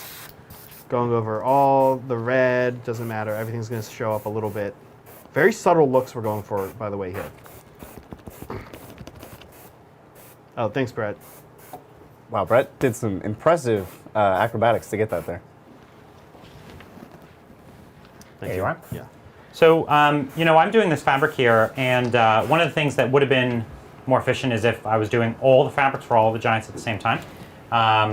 And so, because, you know, every time swapping colors is actually longer than painting. Yes. And so I'm not being as efficient as I could. But I think I'll do the next 2 giants together just to save me some time. But I don't mind doing this first one like this because, you know, this is kind of my test. Do I like the scheme? Do I like how it's coming together? And so I don't mind too much. I actually intentionally did the man eater or man crusher and the gargant. Like I said, there's going to be a big guy and a little guy the same color. And we kind of had this discussion. I think Adrian and I were chatting about this. Like I'm actually doing them separately because if I do them differently, kind of like naturally, I'm into that. I actually want them, yes, the same kind of hue, right? Like not 100%. These guys are both from the same area, but their skin still is a little bit different. So kind of like what that makes more sense for what I'm doing than what Brian's saying. But because I'm doing it that way is kind of the holdup for Brian, because I'm passing Brian one giant at a time as I do the skin one giant at a time, basically. So that's probably, Brian, also why you're right. That's a little forced. That's what I was trying to say. It's all Zach's fault. Yeah. So he's now in the drying stage, and the skins really doesn't take that long. Actually, it's kind of fun to do the skin on these guys because they're so big. The Man Crusher model size is like my favorite size of a model. Really? That or like I would say the Megagargant is just about my favorite size. That's your favorite size, like it's big. I'm like into stealth suit, XP25 stealth suit, up to Man Crusher. Like anything in that range. Like Ghost Keel's like your Ghost perfect Keel, Ghost Keel's great. I have 3 Ghost Keels. Like I You painted do. all 3 at a time. I think I did it in a weekend. Like the recess washing was like 90% of the time on that, right? Well, that's Tau for you. That's Tau, right? Yeah, that size is like my size. Ghost Keel is a good size. He's a little bigger, but it's still a good size. So we put out a poll, and it was pretty divided. The community is actually very split on whether or not you can put food waste down your garbage disposal. Yeah. The aggressive... 50-50. No, wait, no. Can, yes. Should. No, it's just do you. The poll is do you put food waste down your garbage disposal? And I feel like this is, like, there are a lot of comments about, like, yeah, you know, like Zach was saying, like, some food, so I guess I'll have to put yes. We're not pouring, like, my dinner down the garbage disposal. Oh, that's what you said you did. kind of No, made it it's sound like when I'm You're like- chopping vegetables, specifically when I'm chopping vegetables, the waste, I just put in the sink. It's right there. I have the cutting board. I'll just tip it over. And your garbage can is right Oh my there. God. It was already on the cutting board? Yeah, I know. Yeah. At that point, I put it... Actually, for that, I usually have like a separate bag for dinner, especially if I'm like making a lot of... like a bigger dinner or like a lot of vegetables and fruit. And I just put it all in that bag. Or like seafood, like shrimp shells, put it all in there and take it out. Okay. Yeah, that's my recommendation. All right, Zach, I need another We're learning task. so much about life and hobbying today. What can I do to help out? Well, good question, Brett. Otherwise, I'm going to paint this remora. There are... That's a good looking remora. There are it's almost a Bridger question. What I told him is like, as far as how many gubbins do we want on things? All the Gubbins. As many We do gubbins as need- you guys cork up. We do need can gubbins paint. corked. They're corked. No, Those are that's not- the Megagargant gubbins. We need regular Gargant gubbins, which you can just clip off those sprues. In there is Okay. a normal Gargant sprue. I'll help you Are we find it. washing these by hand? 'Cause Yes. I don't want to overall wash Yes. them. Are we going to overall wash them? Because I think it'll No. take it down too much. So I'm just going to do them in the little. My recommendation, yes. Okay. Yeah. So let me pull this off. This guy I think is ready for me to do that. There's rope on this guy. We'll save all the rope for the end, I guess, right? That's also something that somebody's going to be doing sometime rope? soon, is like doing all the rope, yeah. Cool, I'm ready to actually tackle these 2 little final man crushers, which I'm excited about. So we already have the light skin, death skin man crusher done. So we need the mid-tone. and we need the darker tone man. These guys have square bases. They do. I was actually really amped about the square bases. That's Oh my because gosh. they're an old fantasy kit too, right? It looks great for a kit from 2005. Yeah, this. Oh my gosh, you're right. This is the old giant kit from Warhammer Fantasy Battles. You figured it out. Now, Wow, how did I not realize this? Now known as Man Crusher.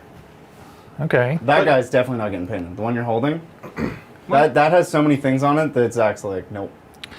Yeah. So when, At some point, we will have to paint it. He's holding a guy, Can't be returned. Yeah. and he has a jawbone helmet. oh, I thought you were talking about the bits of sprue that you didn't clip off. Oh no, not that. But we do have a lot of those. something somewhere. It's got a lot of those too. That I saw Megan, my wife, is in chat and mentioned that I did a death stare microaggression based on the garbage disposal. That right there is the ultimate microaggression from Brett. Oh, I thought you meant all the chunks of sprue still on the model. Oh my gosh. Yeah. Well, this is not getting painted today, this is my pet peeve. Is aside from garbage disposals, I did not realize I get so worked up about garbage disposals. that surprised me. Do I was very. you have like a? I Man, can just I use had- this as a palette. I needed to I just need a little cool bit. down a little And bit. it'll just soak in a little bit. I don't. That's care. actually what if you're just doing that. If you need a wet palette, we do have a wet I don't palette. need a wet palette. And that's something else that actually, Brett, or whoever, I forgot to set up the wet palette. Yeah. So I'm just cleaning up some edges where the mask kind of prevented me from getting everywhere I wanted to. Yeah, Brian, what were you peeling there? That was the mask I was peeling off. They can't hear my question. Oh, I just peeled. Yeah, I peeled off the mask. I'll show putty? you in just a second. So I've peeled off the silly putty, and Should we take a look? yeah, please take a look. So I'm at the fabric now, but so I'm just kind of cleaning. There's like some edges where the silly putty was on the edge. So I'm taking my darkest color to the edge first, and I might build back up to there. I'll trade you. Okay. But in the Very worst cool. case scenario, my darkest color, I can blend it a little easier. Cool. So yeah, just gonna clean that up for a second. It's only gonna take a second. It's pretty easy. And Zach, you're setting up a wet palette there? I am. We don't exactly need it right now, but Brian, we do have 2 wet palettes, so if you Okay. do want to use a wet palette, I'll put it over here. Great. Like for what you're doing, putting it just on the. For the non-wet palette people out there, what is a wet palette and why, Zach? Well, the big thing I would say that a wet palette does is when you're doing brushwork is it keeps your paint consistency Keeps the consistent. paint fresh, right? It Keeps stops it from starting to dry out so quickly. Your paint will stay one consistency. What I have found that since I've started using a wet palette, I don't use any thinners anymore. No thinners. I almost never use Ever? thinner. Yeah, I just put the paint on Hot there. take. That's like a garbage disposal hot take right Yeah, there, Zach. the wet palette keeps it at the same consistency. But you still like put a little bit of water on your brush, or Maybe, like yeah. Okay. Like the thinner I will now use is water, and technically that's kind of the thinner that Okay, then that's fine. the wet palette is using, right? And if you put just a tiny bit of acrylic retarder, which is a compound that is clear, you can add it to paint, and it makes the paint dry slower. It's called retarder. If you just add a tiny bit of that to your paint when you put it on the wet palette, you can basically have a little puddle of paint on your wet palette for hours. It'll just sit there and Some not say dry. days even. if you close it. If you close close it it and then put it in can the be fridge. days. It'll come. You can open it tomorrow and use it again. But the amazing thing about it is it's great for. I find it's great for edge highlighting, because Yeah. an edge highlight brush Yeah, can that's be fairly small, and a small brush with a small amount of paint on it can dry really quickly, and so you end up having to go back to your paint pot frequently. Exactly. And so if you've got a wet palette with a little bit of retarder, it makes it so that you don't have to go back for when you're edge highlighting quite as much. I'm gonna pass you that. That's the. There's one more back there too, if you want to pass me the other. I was one. gonna pass it to you as I pass you that giant, just in case you want to do anything different. But maybe that's not necessary. Yeah, if I end up liking this color, I'll make them all match because I think I'll like the matchy a little bit. I'll like choose different patchwork places for the patchwork, you know? Yeah. Or I might make one heavier on the darker color and less on the lighter color. But it's the same palette, it's just kind of like in different configuration. If you want to create this look I did on one of these guys. Yeah, you did more of like a motley, which you did with like a wash after it. Yep, I actually left it. I actually It's a little painted- speckled. I actually did gray, and then washed it with the sepia, Okay. and it turns it that color where you look at it and it's like tree bark, right? You look at it and you're like, I can't really tell what color that is. Right. It's kind of gray. Not brown. Not brown. It's not brown. It's not gray. It's kind of brown and gray though, also. So I guess it is brown and gray. Okay, so I'm moving on to the only color we haven't shown you guys yet, which is the mid-tone giant. That's the first one Brian was working on. Okay. And actually, yeah, can I see? Let me see these chests. Let's compare these looks. I actually want to see it myself. So this is the mid-tone guy. Oh yeah, okay. We're going to glam cam with Yeah, this? going to glam cam. Here's the mid-tone guy. Okay, and then I actually do have one more process I need to do on this guy. Here's the dark-skinned guy. You can see the differences here in their colors. I actually have one more process to do on the mid-tone guy that I'll show you guys in a second. And then the finished guy, one more glam cam bridger, is there again. So these are our 3 skin tones on our tribe, on our coming together tribe. You're gonna notice it. I don't know. It's gonna be easier to see when they're all finished. Yeah. I know it's kind of weird to say, but it is true. Which guy did I just take from you? I just need to clean this guy This up guy. for a second. Okay. So I missed a step on this guy, and I'm glad I actually grabbed the guy back from Brian, which is a good thing to do. Is like have your previous ones back. Let me show you guys the step I missed. It's actually my favorite step. I used this paint that I've not used before. It is Minotaur Clear Red, and what I did with it, I put a little bit down, not on a wet palette, just on like dry. And the Minotaur Clear Red is weird. It's like It's like not regular paint. It's like a little clear. yeah, but it's not like a shade, right? Yeah, yeah, Or okay. it's kind of thick, so you can like see an it here. I know you guys are swapping out over there, but if you guys can switch to the shoulder view here, I'll show this. So it's like thicker. You can see it's not runny like a wash. And then what I did is I get some on a effectively I'm going to dry brush this model with this, but I'm going to do it kind of a dry brush that is unbelievably subtle. So I'm like really getting everything off of this, almost like if I didn't care about this brush, which I really don't. This is like a craft store brush, and I didn't wash it. I do wash my craft store brushes, but let's just say I tossed this off and came back like a week later, I could still do the same process. It's almost just like the little amounts of paint that are left on it. I cannot express that enough, because if I took this guy and did almost like a serious dry brush, it would look awful. Yeah, right. Right. It would. But you're gonna see. It doesn't show up quite as great on the darker skin guy, but I'll show you guys in a little while when we get to the lighter skin guy. I don't know, it's showing up pretty good on him. You can see it's just putting like a little bit of color back into him.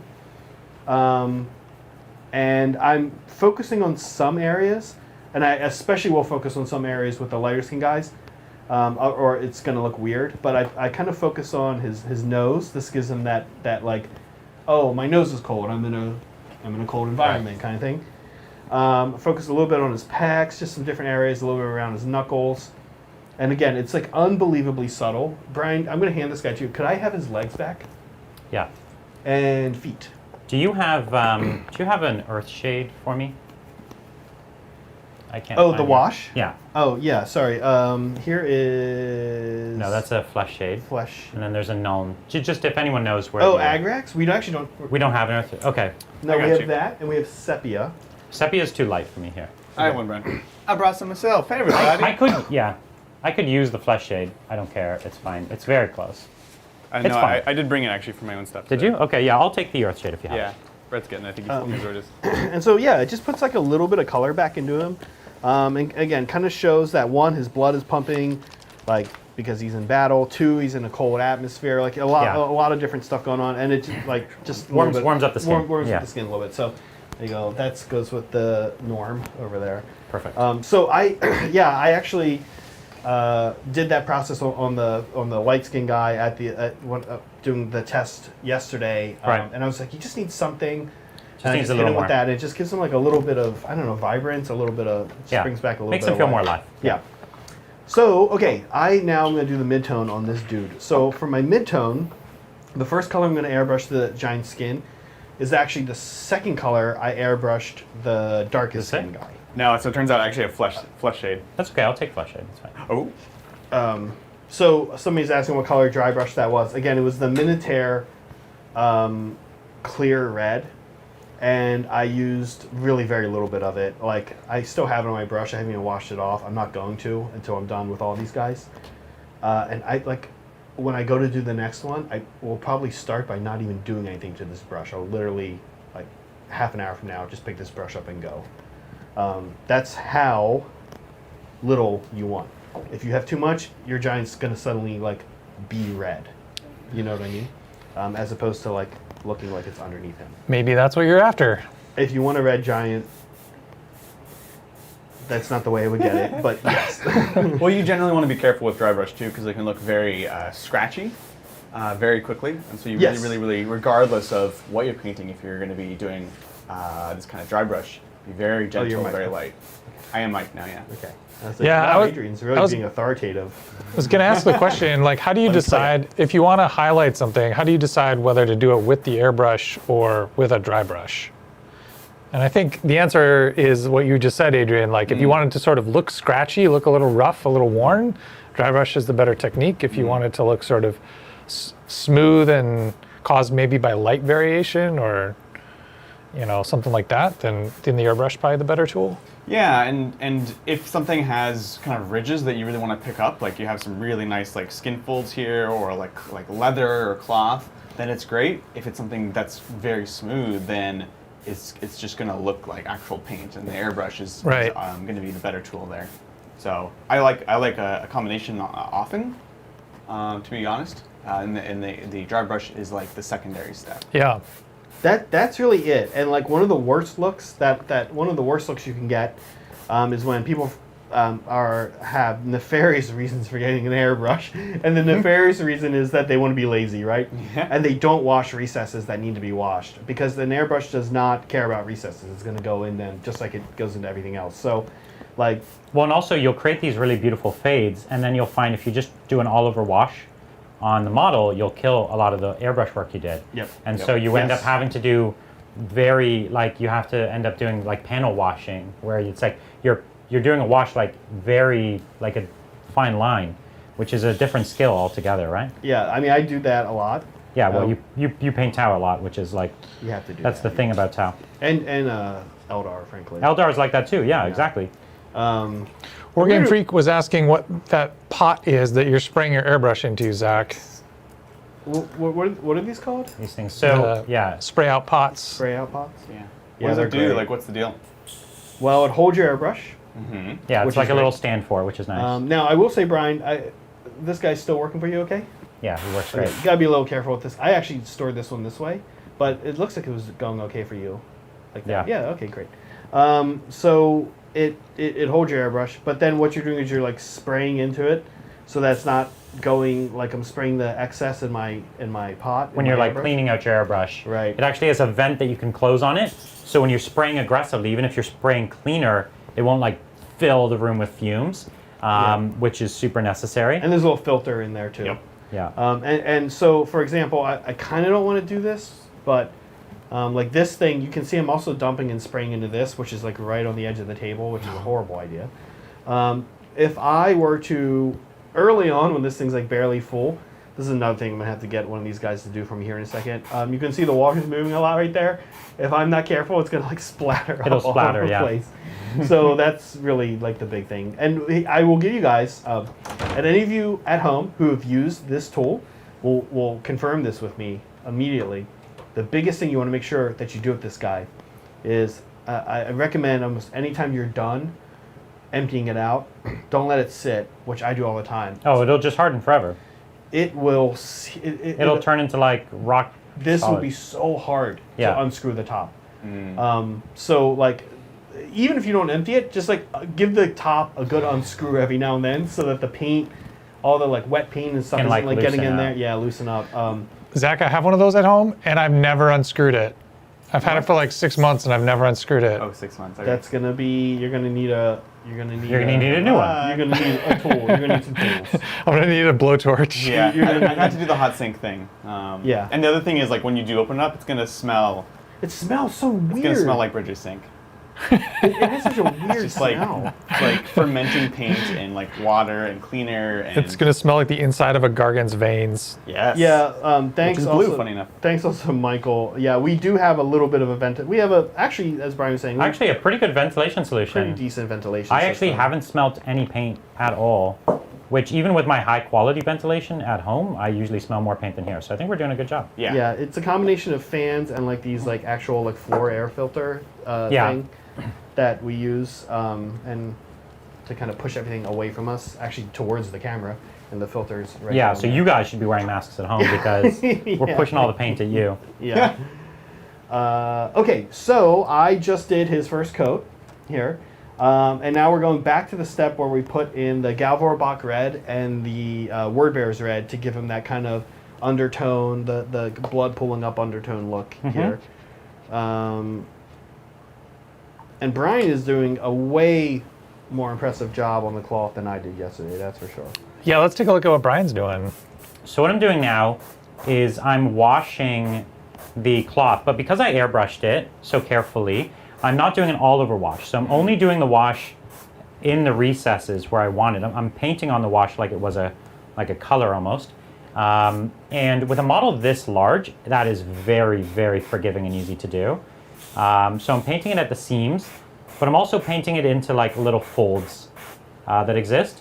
I'm probably going to have to come back and wash this one last time after we do the, there's like ropes around the feet, and so we're going to wash the ropes, and so that'll probably be one last time here. But yeah, just trying to bring a little more detail out of it, and then a tiny little edge highlight even will go a long way, and this fabric will be in good shape.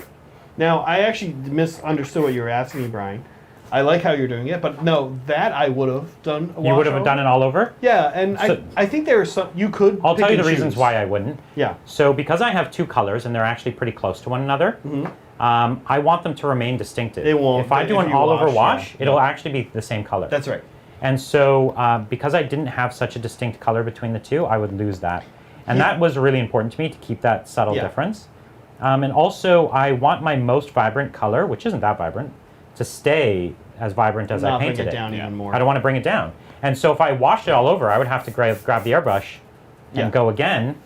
And I don't want that. So Yeah. this is just the look I'm going for here. If he wanted to do an all-over wash, this is actually what I did on the guy yesterday, he would, rather than picking two browns that are kind of close to each other, Right, pick He- very different. actually like maybe a brown and again a gray, and then washed it all brown. Yes. And the gray will like look like just gross So cloth. the like- reason I typically don't do what you're describing is because it gets an unpredictable result for me. Whereas when I paint the color I want, it's like I get it exactly the way I Yeah. like it with the airbrush, and then I'm just trying to preserve that instead of hoping like it turns into something I want.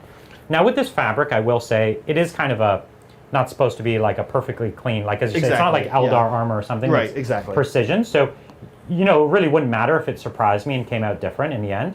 I'm just kind of used to that idea. No, you're 100% right. And like when I was doing it yesterday, I was like, all right, I think I've washed brown over gray before, but here we go. And it came out looking good. And then I also, like I was happy with it. And then I also took the brush and did like little like just little weird like discoloration patterns on it with the wash. Yeah. Definitely not something I would do on like Space Marine or Eldar or Tau armor. Absolutely not. Like they look like crazy, right? Yeah. I wouldn't even do it on like a cloak. I wouldn't even do it on a cloth at any of those factions. I'd do it like on orcs or like, you know, some uncivilized. Oh, here he goes. I know. Well, Oh, man. Look, guys. We can So the see- question has come up: Are know. Gargants a civilization? Right. Everyone wants to know. No, absolutely not. And we already had this conversation. We had this conversation. Me, Adrian, and Bridger. So if Adrian tries to go back on it yesterday. I don't know what you're talking about. We had this conversation and we said they are not a civilization. They're absolutely not a civilization. But again, the problem, it came up yesterday. The confusion is I never said orcs don't have culture or that they're not a culture. I said they're not a civilization. Which then you backtracked and said they are civilizations. That's okay. Zach can learn. Yeah, He's an open person to orcs, learning when he's orcs, wrong. I think, are a civilization. You did it! I did. I said it a few weeks ago. I think we could say that they are. But what I would say is they're a very static civilization. That was the amendment I made. Meaning, like, as far as the storyline of 40K goes, Oh, yeah, yeah. we're not. I think that's true. We're not watching orcs rise and fall. They never awoken a chaos god. Why haven't they awoken a chaos god? By the way? They're are insane. chaos god. How come? Like what? How come the Eldar awoken a chaos god and the orcs haven't?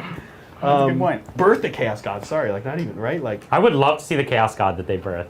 Oh my gosh. It would be like a Corn plus Nurgle. It would be like a Yeah, jolly, killy kind of thing. And he would eat the other chaos gods Yeah. immediately. yeah. Oh yeah. Would it just, or I guess it would just be like the Mork and Gork or something. Yeah. right? Yeah, it'd be Gorka Morka. Yeah. So they are civilization, but they're a very static civilization, which is fine, right? They're a force of nature combined. Yeah, with they haven't actually human changed a civilization. lot in a long time. Oh, sorry. And I think the Gargants are not. Like we were reading through the Codex. Bridger was like telling me about them. Like they're absolutely not a civilization. They're barely even tribe. I mean, they mostly live solitary, and they come together to eat. I think that's It sounds like most. actually pretty fair. Sounds like most people. Sounds like They most just get together to eat. They just have Thanksgiving every week. Yeah. I don't think that you could count them as a civilization, but I'm sure. Well, let's sure see in somebody chat will all the Gargant fans out there who are outraged at Zach's hot take, and Oh, Brett's Well, turned that- it. let's hear it. Let's hear about it. Let's Yeah, hear I the mean, counterpoint. I know there's a bit of a joke about this whole situation, but like it's okay if to not be a civilization. Like, I think because it's somewhat of a retcon thing, which I'm okay with, right? The giants traditionally have been very, very solitary, and then they're like, well, we want to make a whole army about them, so we have to kind of come up with a reason why they get together. And there's a few different reasons, and but I think the main thing is it comes down to they're largely solitary, and it's not even the fact they don't have a home, because I would say like you can have a nomadic civilization, but I Yes. don't think that they fit that category either, personally. well, okay. Here's a good example of why I think they don't have civilization. Like on their arms and like their shields and stuff and their bucklers, lots of it is just like armor from other civilizations, like humans and stuff. Oh, that you're they, like, talking about the Brits again. Let's not do this. What's that? No, like they're imperialists. Oh no, here it is. We have a poll. they have like armor on them that was armor. Like literally, they like tied multiple shields and chest plates together Yeah. to make their armor, right? So they're not even making armor, and their weapons are like rope plus cow. I love That is the basis of my civilization. yes, rope. rope and cow. Rope and cow civilization. Once we get to the Gubbins, you guys are gonna see how cool these kits are. Like it's an amazing kit, but when you look at like the details, and some of my favorite pieces are like these big bits of Gubbins. That's like this is like a Stormcast shield. There's like a High Elf shield, like a Khorne kind of sigil that they just grabbed and strapped on, and it's just such an amazing kit. So definitely looking forward to showing that to you guys. Yeah, and I love like the man crushers. We did 3 different weapons for them. The guy who we've shown you on the stream, the test model I finished yesterday, he has like a chain with like an archway, like tied to it. Yeah. Which Bridger and I were like, that's gonna break. Like swing one, that's coming off. Oh, for sure. But that's okay. And then that's what makes them fun. And then this guy I'm about to do, he has like a club that he's taken like large swords. Honestly, these would be very large swords and like axes, to, like shove them through. You'll see it as we work. Just on like a this. Game of Thrones, like Iron Throne as a weapon. Yeah. kind of like that. It has that look to it for sure. I feel like the reason all of their weapons look so makeshift is because their last weapons just broke, and they just like grabbed the nearest thing at hand, like a cow, and like Yeah. put it on a chain. That's true, but I think that it's becoming. They have to look at their lives and say this is becoming the norm. Yeah. I don't know. Have you played Breath of the Wild? Because every weapon just always breaks, and you have to find another one instantly. Is it a video game? It is. It's a video, I Kieran. like never. It's also a controversial feature in that game as well. Quick question: does anybody here physically in the studio need anything from Starbucks? Nope. Taking orders. Okay. We have like normal coffee, right? Still. Yeah. We have lots of coffee, Cool. Then Cool. I'm okay. even though there are some heathens here who don't drink it. I don't drink any coffee. Monsters. That is correct. All right. Yes, there's plenty for you, Zach. Brian's coffee story. I'm gonna out your coffee story on it. All right. I don't even know what the story is, so The I'm story excited to is, hear I it. asked Brian if he drinks coffee, and he just said, "I've never tried coffee in my life." Yeah, You that's never even true. tried it? I've never had a cup of coffee. I've had things that are coffee flavored though, like coffee crisp chocolate bars, Oh yeah. coffee ice cream. Okay. You love those things. Love that stuff. I Things actually like- really do love those things. Well, I will tell you. I don't like coffee ice cream too much. But yeah. You're gonna be let down probably then by real coffee a little bit because it pulls through. I think the bitter more than. Coffee smells better than it tastes. That's very true. I'll be honest. I love coffee. Okay, so here I'm finished this This fabric. looks amazing. You can show it up on the camera there because I don't have a close-up cam. Yeah, this is incredible. All right. Chat agrees. Gargants are not a civilization. Thank gosh. Brett, can we do the close-up cam? Sure. I'll show Brian's cloth here. So this is the finished cloth. This is kind of the Oh. style I'm going with. Oh, it's amazing. That's great. Looks fantastic. Let's grab one of these bozos and see. Can we see like what it's starting to look like here? Yeah. I haven't done his cloth finished yet, so But I'm this just- will be his back. You can see there he is, and boom, that's gonna go right This is there. looking like so good, guys. that. Yeah, Oh my goodness. fantastic. Way more effort and better result than the test guy I pulled out yesterday. Well, the test guy you were just going quickly to get the basics. Well, you the know? thing is now you're probably just gonna have to redo the cloth. and the truth is that Yeah. Brian, you're now the cloth guy, just like I'm the skin guy. So you did that to yourself. Good job. And you're probably gonna have to redo the test guy. You can look at the test guy.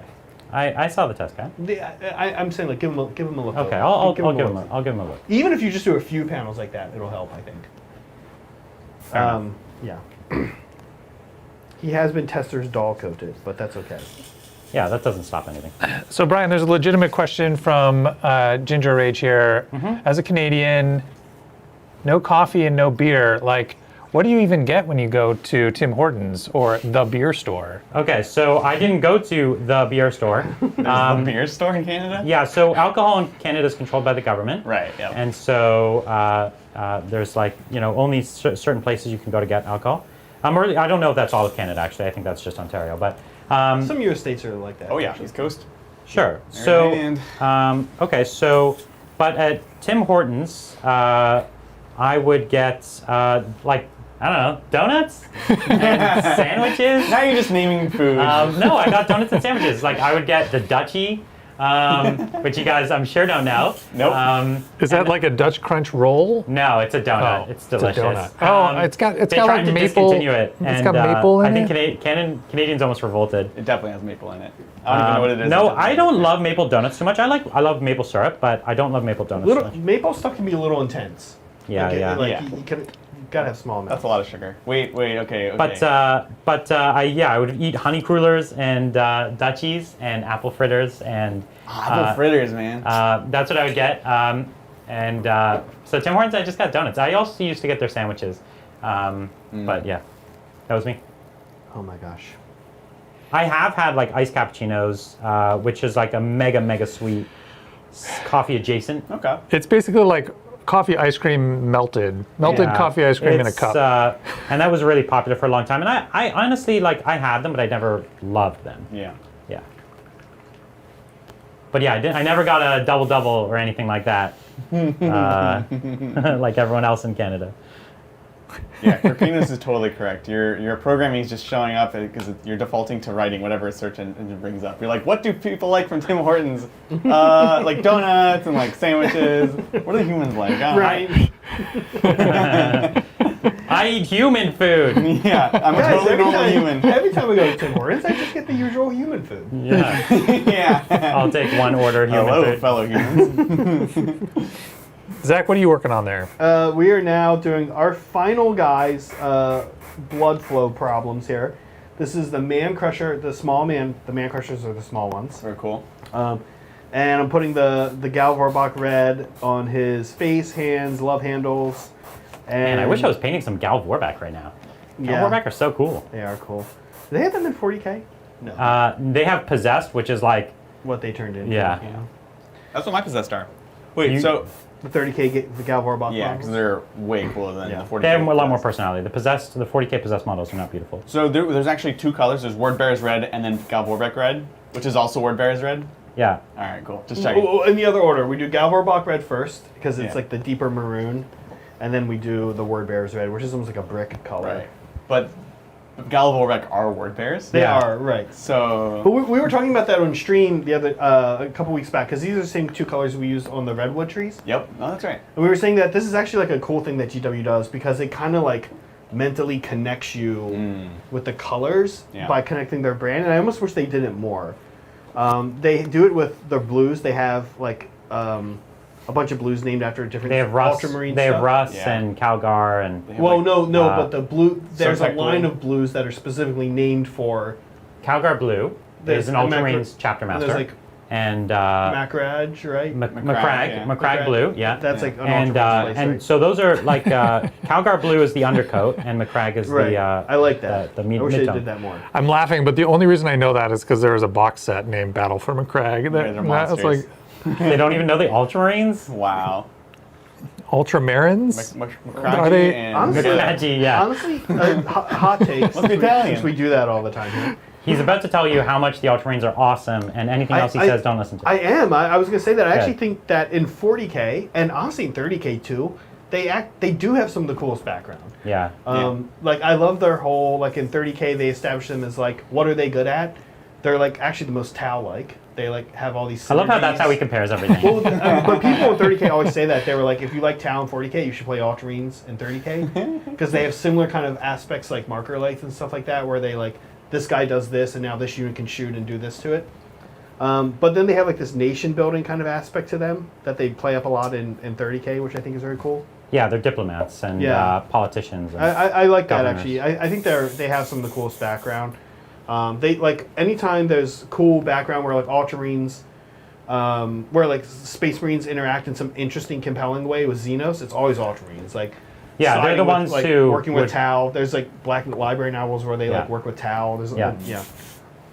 I love that kind of stuff. There Yeah. needs to be more of that in 40K. Just like actual humans and people that are relatable, even if they are Space Marines or aliens.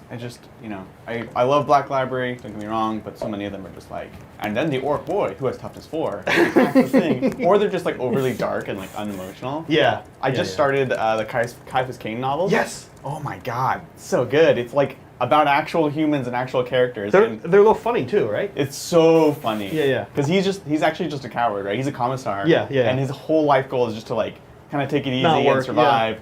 But in doing that, he always accidentally becomes like a hero. Right. You're right. And it's just so good. So I just actually got to the part in the first book where they actually run into a bunch of Guevesa essentially.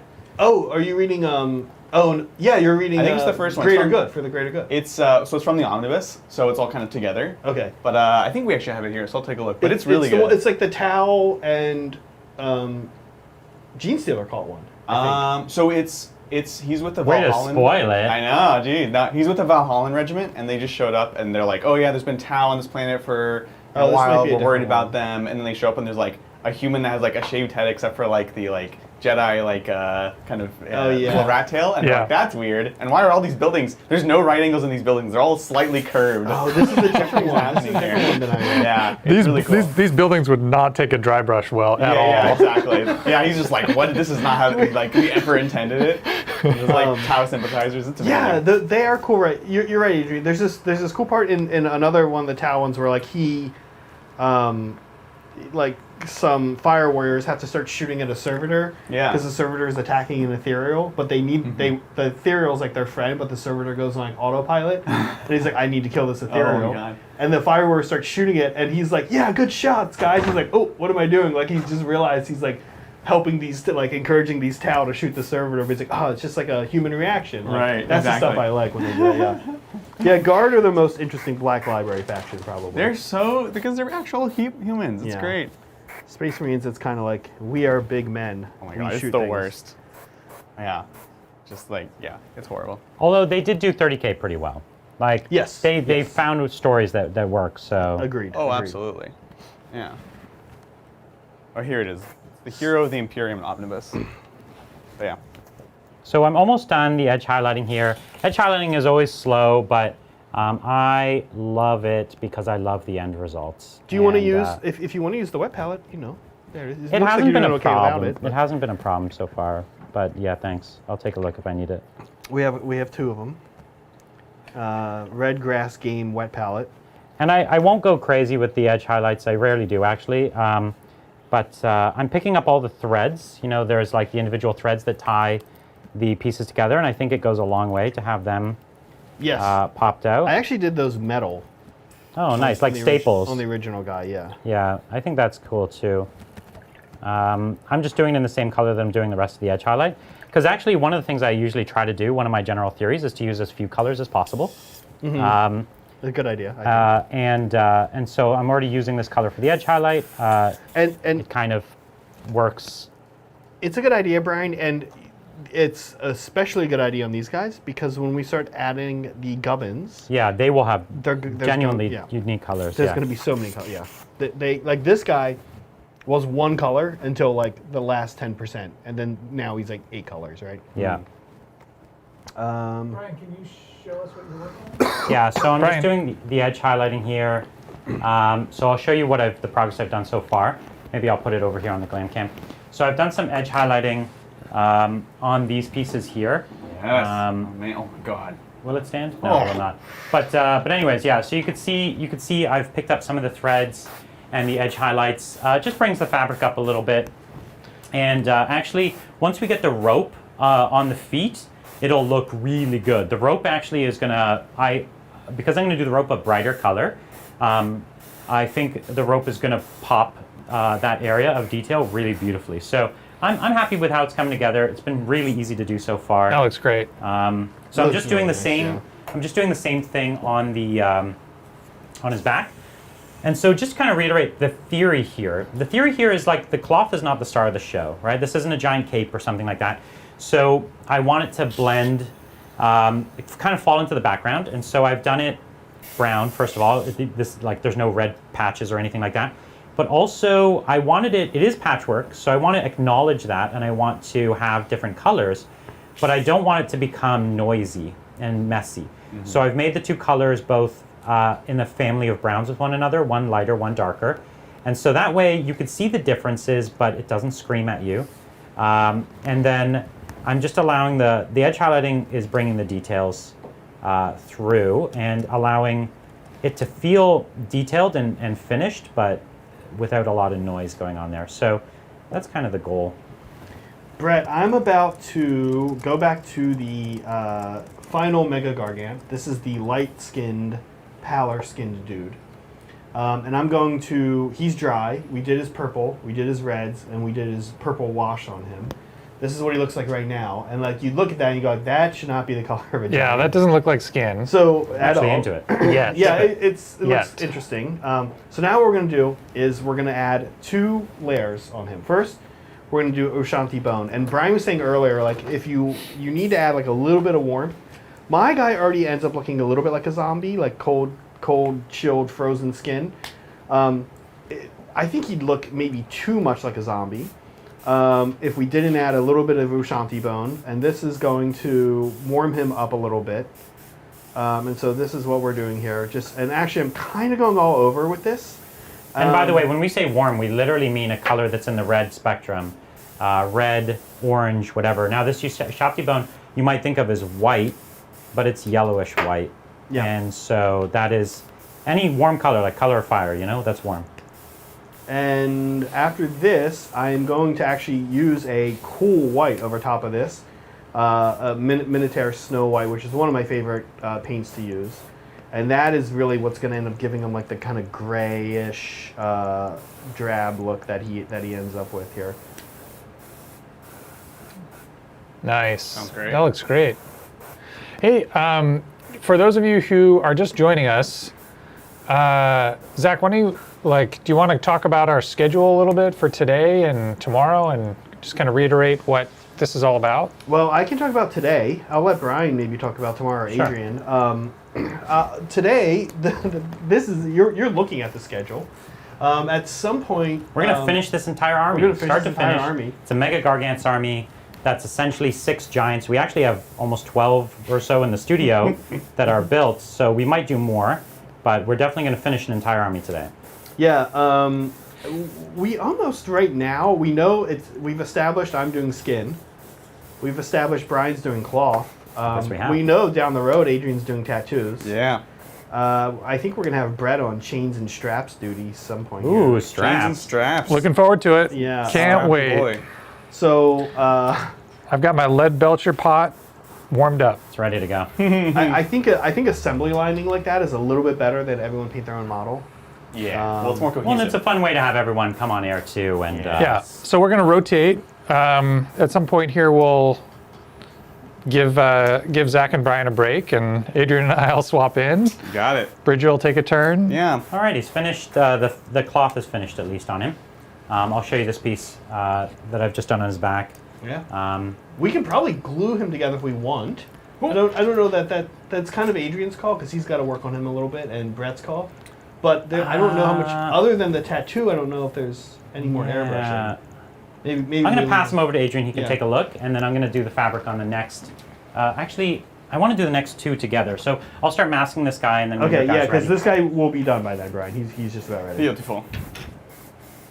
So I'm going to do the fabric on the next two together. Now that I have a scheme that I know I'm happy with. And by the way, what I did here is, as I said, I picked 6 colors, and it's a background color, essentially a dark color, a mid-tone, and a highlight. And then I did that again here. And one of them is a lot more desaturated, a lot more drab, and the other one is much more saturated. So that's kind of how I created the 2 colors. And then the brightest of all the colors, which was my highlight for the brighter one, that became my edge highlight. And then I washed just in the crevices with, not sepia, with flesh shade. Reichland flesh shade. Reichland flesh shade, yeah. Which is also a warm color. It goes with the leathers. But it's dark enough, it's darker than my darkest, so it actually works. And I use that to wash right where the seams are, but also like where the threads go, which created a dark part around the thread so then I can highlight the thread with my top highlight. So I love the look of like when wash falls in around threads. yeah, I don't know yeah. why. It's just like so no, satisfying. it's very satisfying. Yeah. So that's it. That's all I did here, and we're going to replicate it again. But what I've been doing is I was masking using this this kind of putty. It's like a silly putty. This one is AK Miniatures camouflage plastic putty for airbrush. Oh yeah. Yeah, they kind of Very like efficient. imagine. Camo. Why is it camo? They imagine you're gonna use it like to make camo patterns. On Oh, tanks. okay. I thought they just added it. Right. Yeah, because I guess you could Yeah.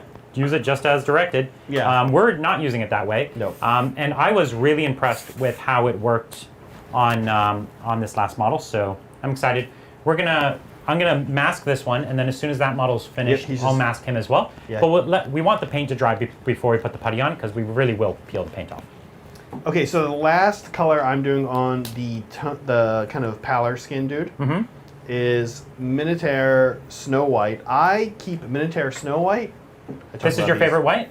Well, there's 2. There's Okay. Minotaur Snow White and there's Minotaur Skull White. Probably cannot tell the difference here between the 2 of them. Snow White is just ever so slightly cooler, and Skull White is like a more neutral white. And I use them a lot. I use them. I've used them on our stream before. I use them on my Eldar. Use them on my Tau.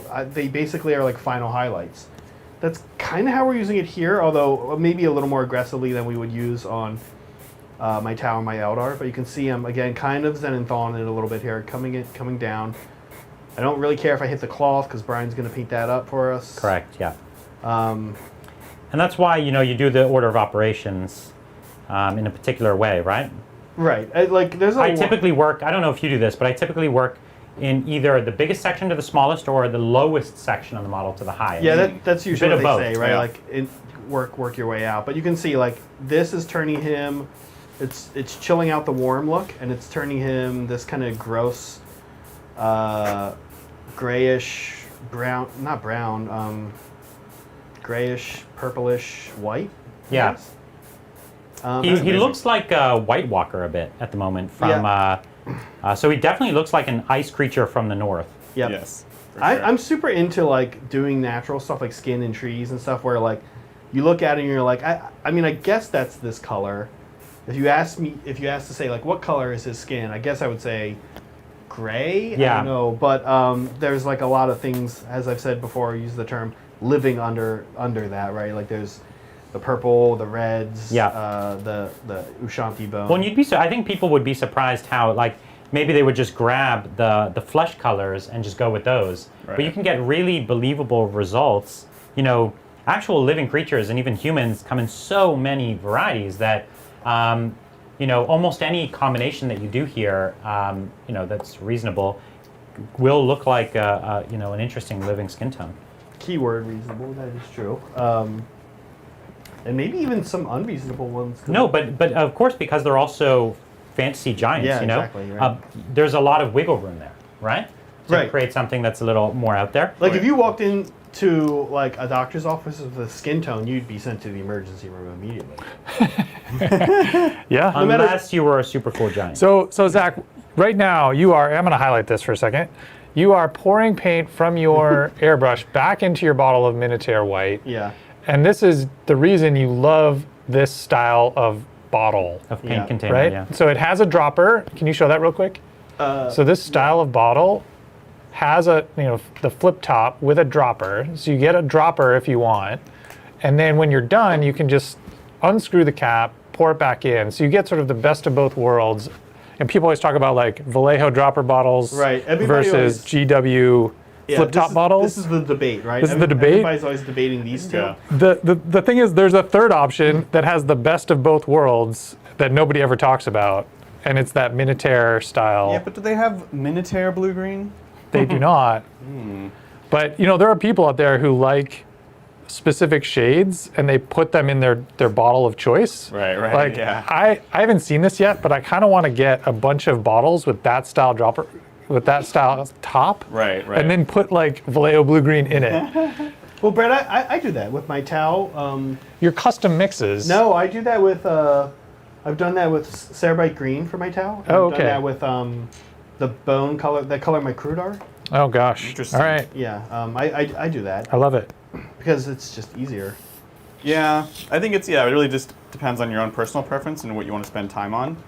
Like for me, like all that effort at that point, I might as well just kind of have whatever the default is. I'm not. Yeah. I wouldn't say I'm a lazy hobbyist, but I definitely know like what I'm willing to. Well, spend there's just time some on. tasks that are fun and some that are not, Yeah, right? yeah.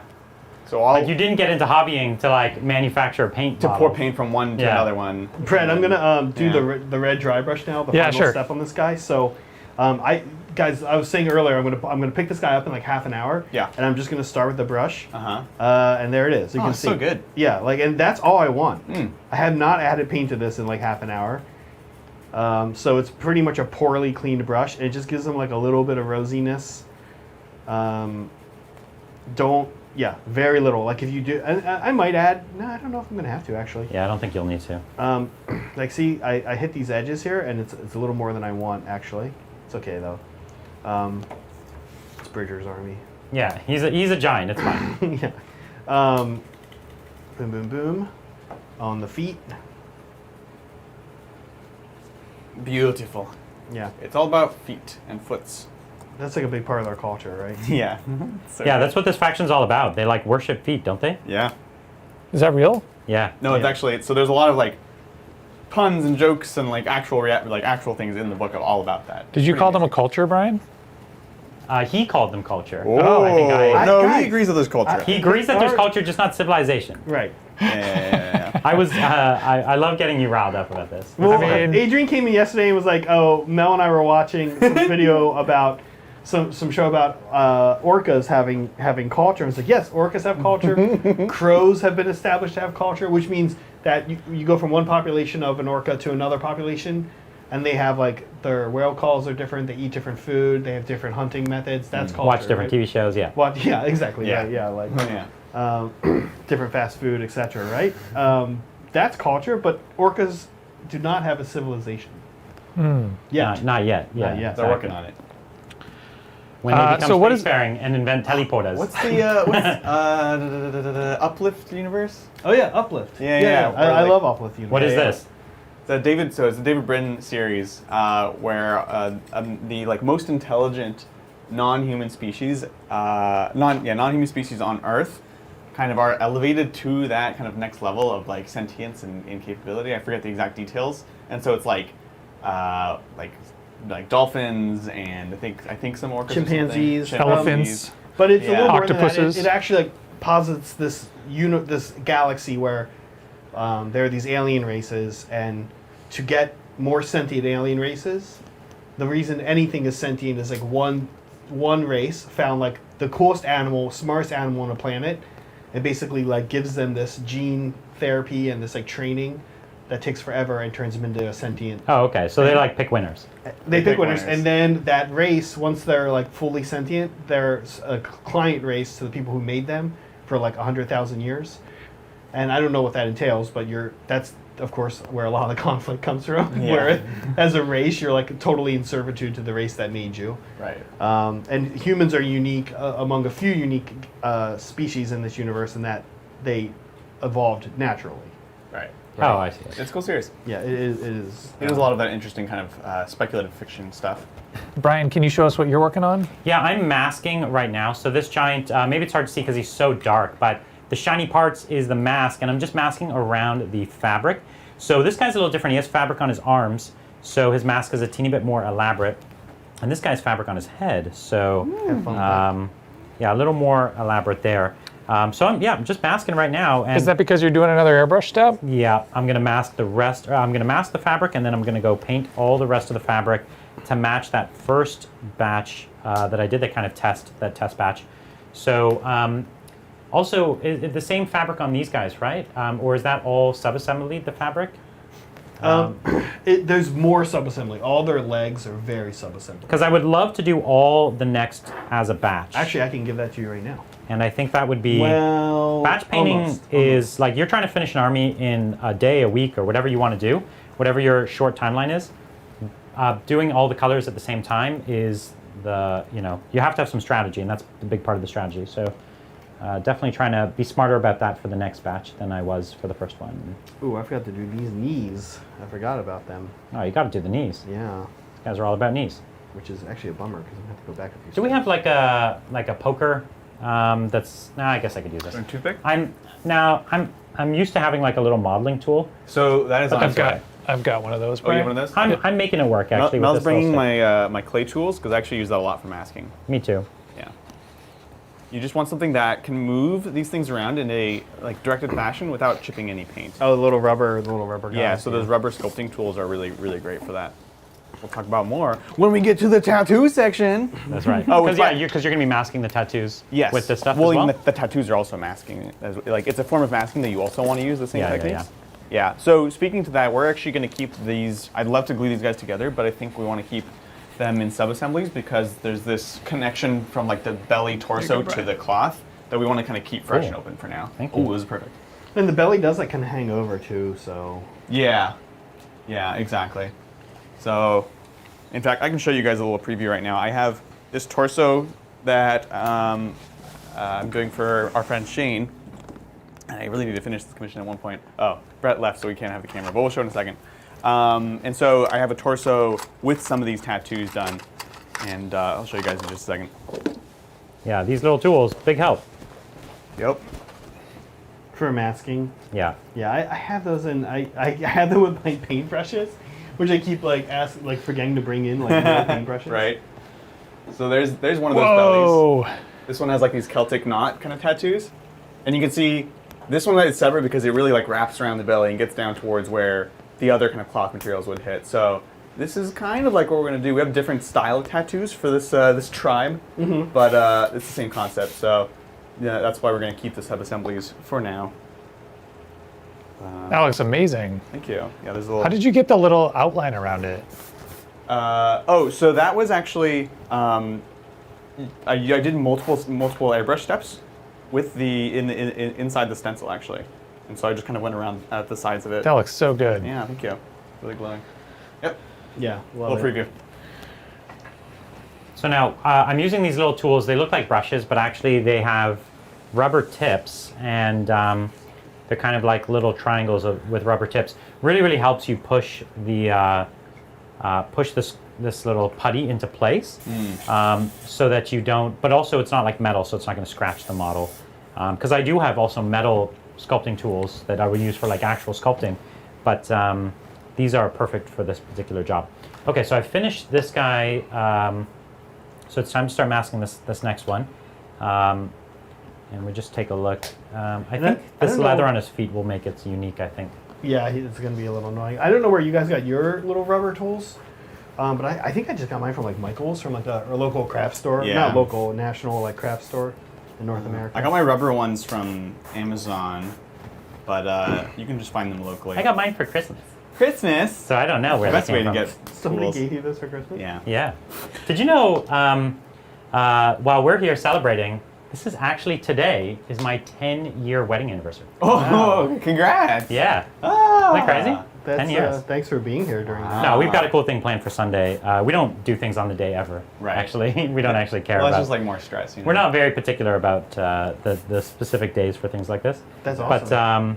But yeah, it's it. 10-year wedding anniversary. Oh, congrats, man. Yeah, thanks. That's awesome.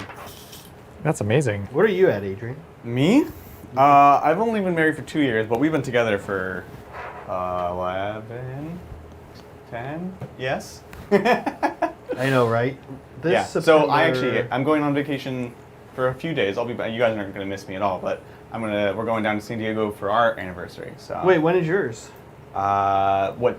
Coming up? Your anniversary? Yeah. So it's on the 27th Of July. But kind of like Brian, we're not being particular doing- about the yeah. date.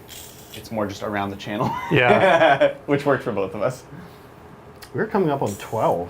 Ooh, that's awesome. Wow. Congratulations, Zach. Yeah, cool. we went to Hawaii for our 10. That was kind of cool. Oh, nice. Right before COVID. I was gonna say that must be right before everything. It was happened. 2019, yeah. Yeah. September 2019. And Meg. Mel says I'm Congratulations, Meg.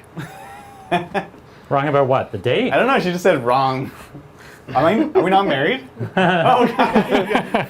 We are not married. I don't know how many times I've told Not- them. not- Yeah, 11. exactly. Stop Yeah. calling me. Stop calling me. Amazing. Wait, mine's wrong too? She says also wrong? Like, I'm not married either? Oh. Hey, Zach, you want to get married? We'll make them jealous. 28th. Oh, you just said the day wrong. 28th. Adrian. Oh, I said the 27th. You're right. Yeah, okay. Just Yeah, normal guy stuff. yeah. Oh, man. Are you sure yours is right, Brian? I am. What element is 10 years? Is that like there's a tin? Tin. Yeah. Oh, okay. Interesting. Is that pewter? That's like Is that tin right? is an I don't element know, of Google pewter. it. There's an old one and there's a new one. Show What's me the new one? Diamond, I think. They changed like the signs. They changed them because, like, I don't think modern They used to, people want to get tin. yeah, tin like, gifts. I want year one used miniatures. to be hardtack. So they were like, we need to update these. Yeah. I think hardtack sounds amazing. Year one. Yeah. A tin of hardtack. It's tin. Its strength and durability symbolizes a durability. marriage that Yeah. stood the test of time. Not- Time. Why does not- it say time twice? Not that pretty, but strength and durability. Tin. Yeah. Nothing glamorous, but it's got some Yeah. some strength. I mean, tin's one of the easiest metals to bend and work with, but you know, it's fine. Okay, where am I on these dudes? I gotta get them to brine very soon here. But we also are gonna need some peeps on hair duty. Oh, hair's always so much fun with these guys. They've got Oh, like yeah. wild beards and hair, like very Yeah. Space Wolfy, Um, which I'm super into. okay. Oh, this guy is ready for.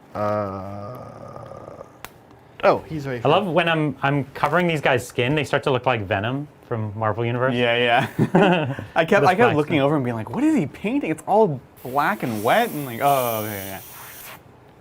It's a nice thing you got going there. Especially when you start like using the tool, you get like these sinews, and it starts to look like it's like intended to be that way. Right? Yeah, that's right. I'm starting to think I need to get some of this putty because you just have so much of it. It's great. Yeah. So I've used actual silly putty before, That's what I usually use. But it's like, an egg. It's not yeah. that much. and this is honestly working really super well. I'm Pretty really happy with it. AK is one of those companies that I continue to be impressed Me too. by the quality and the price. I always keep saying like, I don't need this product they make, and then I try that product, I'm like, it's actually really good. It's so good. Yeah. And there's like so reasonable. Adrian, Like, I'm oh, this is gonna gonna grab, be like $30, and it's like. I'm gonna grab this boy Yeah, go for it. because I'm doing his son. You're doing his son? Yeah. Nice. Just want to make sure it's somewhat similar. Similar complexion. Maybe his son went on spring break and He's gonna be all. I think the Kraken Eater is the one who's on spring. you should do like a farmer's tan on the sun. Oh my god. It's actually a really great idea. Chip it. Ship it. And we do the sun, yeah, a little more, a little brighter. Guys got some like tank top tan lines. Exactly. Yeah, definitely. Definitely. So what are people in chat working on these days? What are Yeah. they working on today? So we're asking everyone to put pictures in the Hobby Progress channel on the Tabletop Titans Discord. And then later today, we'll go and pull a collection of those Oh, yes. pictures, and we'll see if we can. What time? You want to share 'em on put? the Let's put a screen. time on the clock so people know when they have to get their pictures up. I Pick a- mean, pick a we time. could do a couple check-ins. Yeah, we could do honestly. more than one. So when's the next check-in? When's the first check-in? Let's do 2 p.m. Pacific. So that's an hour and 45 minutes from now. Well, what about they get your stuff in? yeah, that's what I by mean. 1, and we'll do ours at 2. Sounds good. Because we need some time to compile stuff. Yeah. Okay. So upload your pictures by 1 p.m. to Yep. the Hobby Discord. You want to tell them how to find that, and then we can we'll show it off by 2. Yeah. Yeah, go to the Hobby Progress channel in the Tabletop Titans Discord. Yes, yes, yes. So, yeah, really a lot of really cool stuff in there. People are working on a bunch of different Oh, his projects. head's a separate part. I'm really, Yes. really impressed Sorry, by. I put it on there, but Yeah, these look amazing, I was guys. like, did I It's just really break cool. One of them is a Megagargant kit bashed into a Chaos Knight. Oh, that's super neat. cool. Look forward to that. I've seen a lot of people. I've seen people customize their Megagargants with the what is Skaven, the giant like rat. The Vermin Lord? Vermin Lords, yeah. Yeah. That's a cool combination too. I'll be honest with you. Every now and then you hear something and you're like, oh, I kind of want to low-key do that right now. Chaos Knights from Gargants, kind of cool, kind of Yeah. something I'm like into. I'm excited to see that. You can like put all the guns on them and stuff. The only issue with that, I guess, is you're buying like both kits. So you're making just like a casual $400 knight. Yeah, exactly. Like- Because these are like 160, and that's like what a Chaos Knight is I worth. think as they're well. more than that. They're but yeah. more than that. They're more than 160. Well, I think if you can get them at the discount, which is like Amazon and most game stores, but I think from GW they're like 185 or something. Whoa. Yeah. Yeah, they're too much, but they're amazing. Yeah. We can see how much they are because I bought them. You It's guys a- are gonna it have is to a reimburse nice- me, and the receipts are there by the computer. It is a nice model, but yeah, Subtle you're- reminder there. There's a little reminder right there on the. But they were pricey. Yeah, like they rang me up. I was like, "Whoo, boy!" But oh my god, it would be so cool. All the guns you get, like all the It'd be super Put their sick, arm, like cut an honestly. arm off, and have like the arm be a gun and stuff. Yeah, Oh, it's neat. man. Yeah. Well, you could do so. The thing with those kinds of conversions is you can also do, you can make them into more than one kit. Like you said, you can take the two kits and combine them and make one model. But you can also do things like I have my Wasbomb Blastojet for my Orcs. That is the Caradron boat, and I mixed that with the actual Wasbomb Blastojet. And it's not like I used all the bits to make one vehicle. Right, right. I ended up making 2 different flyers from it. So depending on what you need from each kit, you can kind of get away with that, which is cool. Yes, that is true. So many more. So I'm doing the pictures hardest coming. mask, which is this guy's mask. And the actual masked dude, me trying to do that because his face is not got nice kind of square right. angles. Brian, can you lift it up? There we go. Yeah, it's very, very fine. So really trying to get in there because there's kind of like these underflaps. So I might just decide that I'm going to paint a bunch of the inner layer by hand. I have to be careful. There's a lot of detail here, and if I push this down too hard, it might not actually come up nicely. And it might leave like a residue. And I wouldn't love that. I found that the putty has not been like. I haven't had a problem with it taking paint off when I pull it up. I didn't really have a problem. I did pull it just off this other giant, and I did have a teeny bit of residue stay in one recess. And I didn't really have a good tool to scrape it out, but yeah. That's a less worse problem than paint coming up, though, right? Yeah. Yes, correct. Much less bad. So we have this army we're painting today is what? Let's just remind folks. We're This painting is the Sons of Behemoth. The models are called Megagargants and then the Bone Crushers. So we're doing three of the big guys. Megagargants, Yeah. which there is only 3 distinct kinds, so that's kind of why we just drew the line there, because we didn't want to do a repeat. And then we're doing 3 Man Crushers, but We actually bought like 9 man crushers. Yeah, a bunch. I think 9 man crushers because you can easily play the army with only 1 man eater, or sorry, one of the Mega Gargants. Yeah. And then a bunch of the small ones. A bunch of the little guys. One of the factions is about the toddler giants. Now, Adrian, So- you are like an AOS guy, especially yeah. the resident AOS specialist. Oh, Are these guys good? I mean, like, sure they're fun. We know that, and that's the best reason to play them. Are they good? How do they play? So they play very, very strangely. They have the concept that will hopefully get that a lot of 40k factions could really benefit from, in the sense that they count as a ton of models. One of them in particular can count as 30 models Oh my gosh. on an objective. on the objective. Yeah. They're all battle line, which now matters for some missions. Some missions, is correct. So in the past, no, they haven't been the best, but they can also do amazing things like kick a objective. They can actually physically move the objective. Yeah, it's called Get Orf Me Land. Get off me land! So you can just like kick one objective next to another one and then just have a party on those two and be like, this is like 60 bodies worth.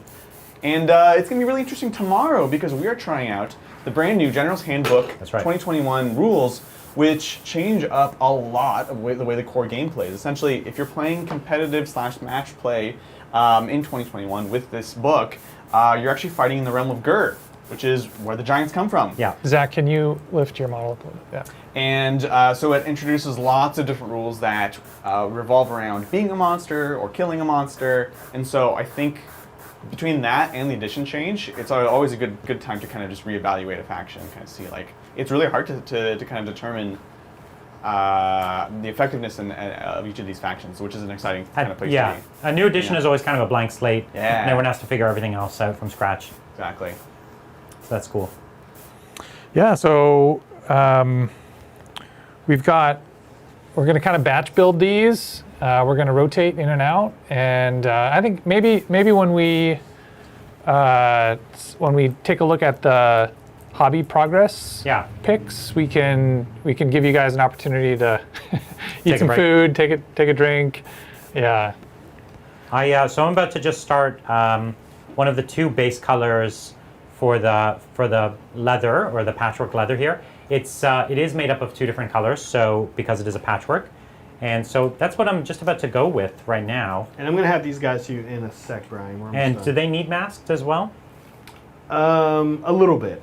Not nearly as much. Okay, well, if we can hand those off screen to get them masked while I'm doing these, that would help me a lot. I'm about to get almost. going. They're not quite ready. That's fine. Yeah. Take your time. I'm just getting going here. So I'm taking the darkest of my colors, and this is an air paint, so I'm just thinning it 50-50 with some thinner, which seems to be going good for me. Let's get going. So I'll start on my easiest bits and kind of work up to my hard bits a little bit. I am just about done. I'm on the darkest skinned man crusher, and I'm putting the final like Ushanti bone highlight on him. And then I just have to do the red dry brush thingy, and then skin is done. I don't even know what I'm gonna do with myself. I guess I'll start painting some of these gubbins. Yeah. You guys are cruising, honestly. Zach, you were kind of worried about time today. I feel like. But yeah, we have alternate models to work on too anyways. Yeah, no, I think it's great. I was a little worried, but I did it all by myself, so there's Still a lot to do though. there's still a lot to do. Like Brian is cranking out this cloth. Yeah. It looks amazing. If I was doing all this and I was like, okay, now time to do the cloth. Right, yeah. Because we're actually going on 2.5 hours here. Yeah. Look, you only have 9.5 hours left, so, So, there you yeah. go. So it's, I actually have a model here that I'm excited to put some paint on. It's a model that's been sitting here for 15 years. In this studio? No, That's like weird. it's been like sitting with Found me it. for 15 years. It's some like really old fantasy terrain, Oh, yes. which by the way needs some gluing touch-ups. Okay. So if will, somebody yeah. wants to That's glue some things. But I would love to, they're big, so they're easy to actually like airbrush and then do like an all-over wash Totally. and get it pretty good. And I think that would be a lot of fun. Yeah. Sounds great. Yeah, we definitely can use some more Sigmar terrain. We try to rotate it around, but we definitely don't have the same level same amount of terrain as our 40K terrain. Yeah, exactly. That's a nice touch. And we can expand on the city that we have too, which is cool. Yeah. So one of the things I like to do here is I use the black undercoat. I'm not trying to just cover the black undercoat. I'm using it to create an even darker layer. And so I like to do that at the edges where the seams are, where I feel like it's getting rubbed and worn out. I'm also generally, I kind of like to think about lighting direction a little bit, and I bring highlights at the places where I think light will hit, and I leave shadowed areas. So I do that by, I don't usually let it go to pure black, but I just put it really thin. That's generally what I'm trying to do here. So I'm not, even my darkest color, I'm not using it all the way. Like I'm not putting it on thick, you know? Yeah. Right. The using the like black undercoat thing is a good point.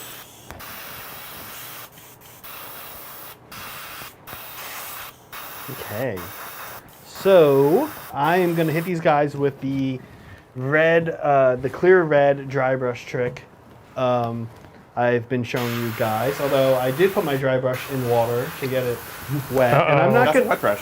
Well, yeah, not the wet brush. I'm actually not going to mess with that.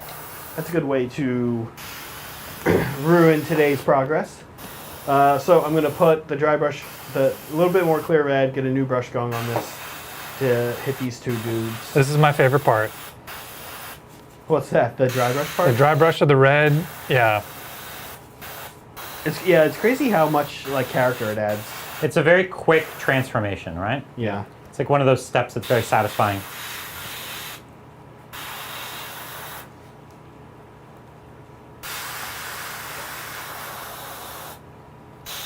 Oh, it's happening. I love it. It's happening. It really warms it up too. It's Yeah. Yeah. All right, Well, but it turns it into skin. Like before then, it's not really skin. yeah. Yeah, exactly. Got a stack of gubbins here. We'll have to prime at some point. Lots of Adrian's on birds. gubbin duty. Gubbins! Gotta get them gubbins. Yeah, I'm going to start priming the guys behind me here in a sec. Okay, so then this guy, where it's going to show up even more. This is the mid-tone guy. Yeah, so each of our different Gargants has a different sort of tone about him. Got a couple different skin tones to kind of You match actually the. see all of the man crushers here. Well, the one guy's finished, so you'll see that. I But realized we've I got- just forgot his back here. Grayish pallor. Yep. We've got kind of the mid-tone guy right there, and then the darkest guy right there. And those are our three tones. Pretty cool. Like it. Okay, Brian, all this is ready for you. Okay, do you want to put it on the side for some masking? Yes. All right, guys. Just a reminder. I'm gonna start digging through Discord now. We'll close this out at 1 p.m. Pacific time. Post your hobby progress today in the Hobby Progress Discord channel. That is in half an hour from now. Half an hour from now, we'll close out those submissions, and then we'll compile them into a graphic, and we'll share it. We'll share it a little later this afternoon at 2 p.m. Heck yeah. So yeah, show us what you're working on today. Hey, it's Mel. Oh, hey, Mel. Okay. He's not my Hey, Mel. so she can't respond. Hi.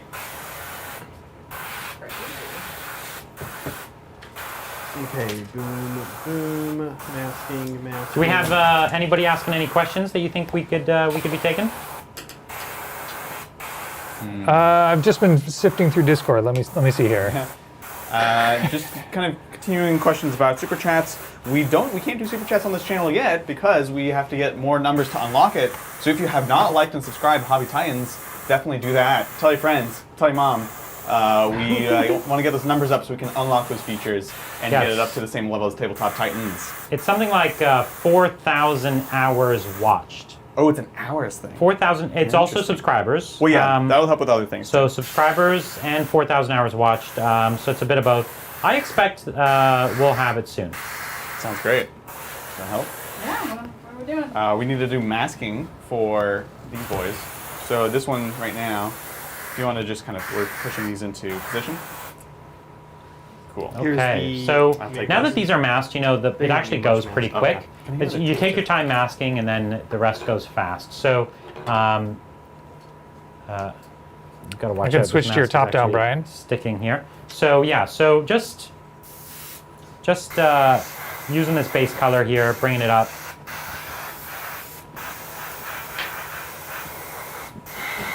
And the mask allows us to be a little imprecise, and it works great.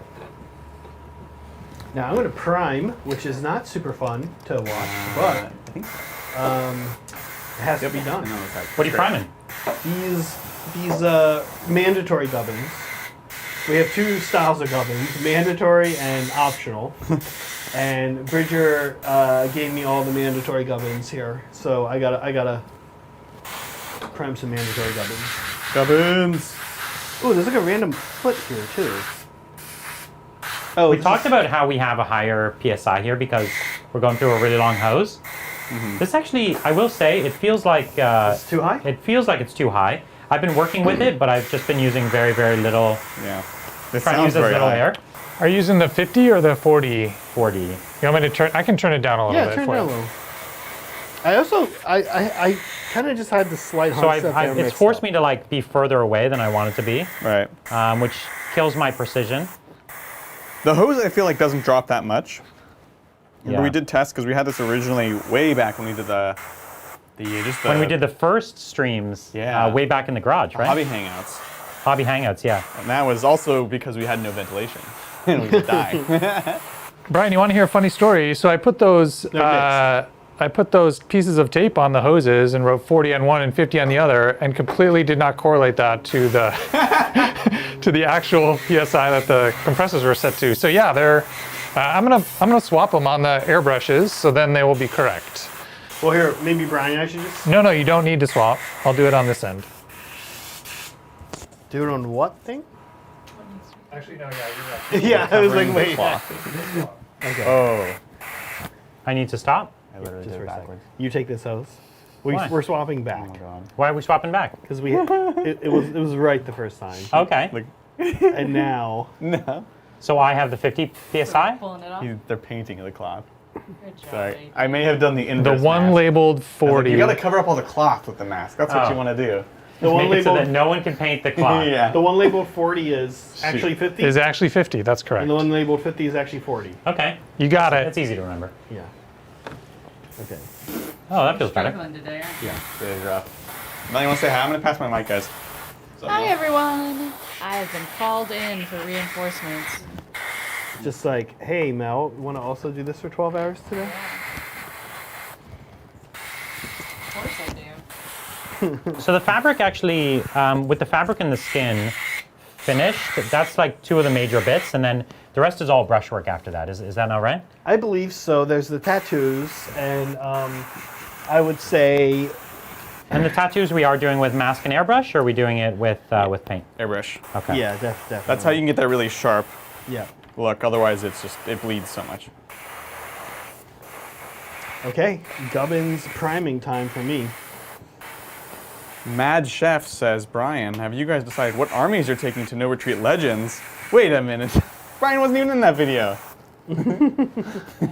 That's true. Although I will probably be going. Yeah. Oh, I ran out of paint. No, it's too far away. So I'll take something that I think is interesting at the time, something I'm excited to play, and that I think will be, something interesting, something that has a chance to play a good game, and that is something interesting for me at the time. And also, I'm trying to, we have big collections, but we don't always have whatever is the most interesting competitive army. Sure. So, choose what I want to add some more models to, something like that. Yeah, definitely have questions for Steven once we get closer as far as like the kinds of things they're looking for. Because that's always my question with that kind of event is like, how competitive do you want it? In either direction, essentially. Really, we just have to find what Lawrence is bringing in and tech against it. Now, Brian, I do have some bad news for you that I just discovered. Excellent. There's more fabric. There's more fabric, but however, I think we could. It looks like some of it might kind of supposed to also be that stuff, but I think a lot of it's gonna be able to be like a totally different color, like red, like something interesting. Go for it. Yeah. Well, I'm So not we'll done see. the fabric, so if you wanted to add more to it, I'm fine with that. Okay, well I'm gonna prime here. We're using this primer that Brett has turned me on to, the Vallejo Surface Primer, which I do love. I gotta try it still. Yeah, and we should point out we have a bottle of new primer sent to us from Neil that we want to try out at some point. Yeah. We just haven't found the right. And that's an airbrush primer as well? Yeah, so the way he described it, it's on the shelf there behind you, but the way he described it is it's used for graffiti.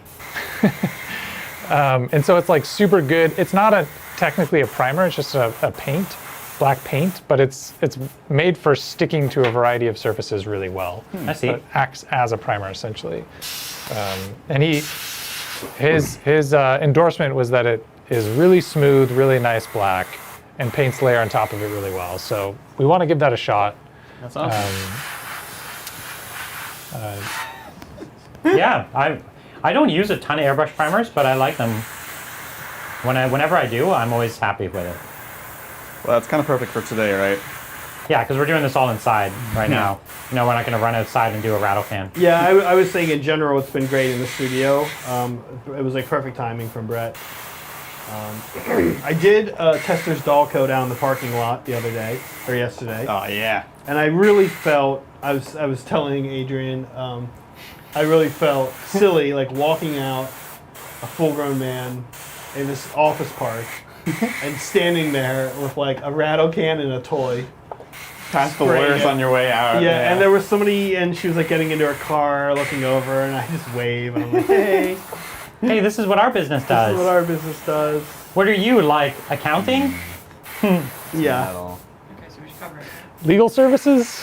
Yeah, exactly. This whole area won't be painted, I guess. Yeah, so for what it's worth, Zach, there is a, you can I'm sure. paint varnish through an airbrush also. Of course. That is and terrifying. We actually have a couple here. Reaper sent us some. Make sure you wash very, very thoroughly afterwards. But Is it terrifying? What is going on? Put in a varnish, like a finish. The Like, needle, matte varnish Now that I push through an down, airbrush. the paint's straight. Did the needle shift? Is that like a Actually, thing that's true. happened? Never mind. I don't know what I'm thinking of. shouldn't be. I do that all the time. The needle is not as out as it was before. Beautiful. Maybe. Oh, whoa! Now it's snapped back into place. What was that? I don't know. I love this mold line on this arm. It's amazing. Might need a cleaning. Okay. Something was starting to happen where when I pushed down for air, it was paint, so I think it was just jamming. Are you okay? If you want. I fixed it. Okay. If it's got a problem, let me know. I can. I clean it basically also. fiddled with it, and now it's good. That sometimes means it'll stop being good again. Yeah, it's coming through a teensy tiny bit. It probably needs to be cleaned. It's Yeah. probably It's a reached. little finicky, Like a drink. the Sotar. I will say that. And like that's what people always say about the Patriot, the Badger. It's like, oh, they're like, oh, it's a worker horse is the term people always use. And I think what people mean by that is that you can just count on it not to like do what that's doing right now. I use, what is the one I use? Do you remember the name of it? For what? I use a Grex. Is that what they call it? Grex airbrush. Yes. Is that the name? I use a Grex with a trigger. That's what I've been using for years, and works great. Never had any problems. Guys, I am sifting through the Discord right now, the hobby progress, and there are dozens, many dozens of photos in here. I'm blown away by all of the response. Thank you guys so much for sharing your progress. Ooh, I'm excited to see them. Yeah, there's a lot of great stuff here. Do you guys have anything ready? Oh yeah. What do you All right, want? hook me up. Yeah. Here's a boy. All right, I'll come over there. Pardon me. Boop-a-doop. There's a boy right there. Mm-hmm. Boy right here. Yeah. No, that one's not done. Yeah, some of these things is ready. Brad has So- been. Yeah, go ahead. They've been popping up on the screen. They look pretty amazing. They're so Oh, I haven't been good. seeing them. I've been all heads down. Do you have the big boys back? Here, I'll move this over so you can see Brian. Big boy. I'll see them. I'll see them when you show them to everyone. Okay. Yeah. One of the questions that's come up in chat, do we know what army these Gargants are going to go up against tomorrow? Yeah, we're gonna do it against a Stormcast Eternals. I've created like an angel-themed army. that Zach's going to be playing, and it also has a Star Drake in it as well. Angels and So- dragons. So there's going to be, angels and dragons on one side, and giants on the other side. I think it's pretty awesome. Amazing. It's like one of the things that makes Age of Sigmar more interesting than 40k sometimes is angels and dragons versus giants is a really cool thing to be playing. Right. Yeah. Where it's like my spacemen and your spacemen Right. is still cool, but less cool. And the other cool thing it'll let us show is kind of the new Gur stuff. Both sides have at least one monster. That's true. Andrasta is literally a monster hunter. Yeah, the Stormcast is more of a monster hunting force, and then yours is monsters. The other one is monsters, so yeah, it's got a theme. That's right. And that'll be Zach versus Bridjar. That's right, and that's our second game tomorrow, so Yep. we don't have the exact start time, but, 3-ish hours after our start. Yeah, and the reason we don't have an exact start time is because the schedule for tomorrow is going to be 40k game at 10 a.m. Then as soon as that wraps up, we're going to do the AOS game in the middle of the day, and then our third game of the day will be another 40k game, which will happen after the AOS game finishes. So we don't know exactly when the AOS game is going to start because it will be as soon as the 40k game is finished. We'll get there when we get there. Exactly. I'm excited to play. This will be your first game of Age of Sigmar, right? First game, yeah. But you were really interested to get started with Age of Sigmar. You've got a few army ideas. Yeah. What are the other armies you wanted to start collecting? Well, we're gonna crank out some Beast Claw Raiders. yeah, which goes nicely with this army too. You can kind of blend them together. I've looked at that army in the past, and they look cool. It's not normally my army style. I'm normally into like one, good guys, Yeah. and two, like cleaner stuff. But I was like, oh, if you just buy like 3 or 4 of the start collecting boxes, that's the army. And that's like really compelling because I have always wanted an army that has that kind of model count. We were talking about this the other day. Like the Megagargants are cool, but like I'm not as into like 3 giant dudes and 3 smaller dudes. You want something a little more model. Yeah, like the 40k equivalent I was saying is this type of list doesn't work that well, and I can't do it with the Tyranids I have. I don't know if we can with the studio, but like all my troops are warriors, and then I've got like 4 or 5 big monsters. That's like super cool, right? And so that's kind of what the Beast Claw Raiders are. So I'm excited for that. I also am joining Mel on her love for Sylvaneth. I think that's really. Yeah. I think love that's Sylvaneth, too. really the army, and you and I always pick the same armies because we like good guys usually. I do think the Lumineth are amazing as well, but I think I'm gonna move to Sylvaneth after I knock out the Beast Claw Raiders. Yeah, I've been Sylvaneth. I've been a Wood Elf collector for a long time, and I loved the tree part of the army. Yes. So really excited to see more of them come in. In general, I like nature-y armies and stuff, so super excited for that. Well, and like the Tree Lord Ancients and stuff like that, like such cool Yeah. models, and the Kurnoth Hunters, I think are such cool models. So yeah, there's a lot of great stuff there. The Tree Lord Ancient was actually my first big model that Really? I ever had that we actually went out and bought, and I built myself, and I will never build again. That I'm also with you on, although Love that model though. It took hours to build. Is that Durthu? Yes. Yeah, it's the same kit. Now it's the spirit of Durthu. Oh, Yeah, because Dorothy's dead.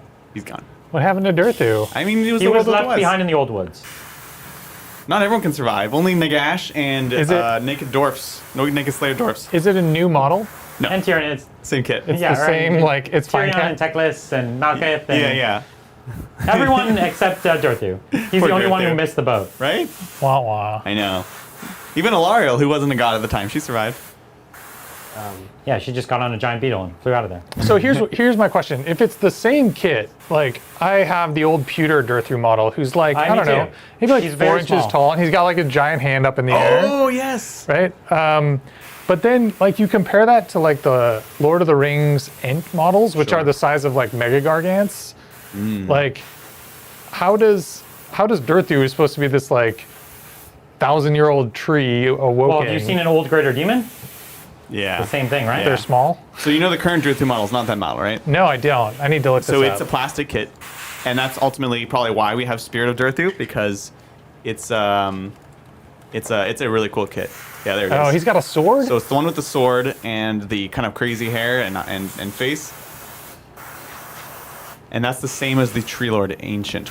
Okay. It just has the staff instead. And is this a normal Gargant size? Like a Yes. baby Gargant It's about- size? It's not that big. Yeah, okay.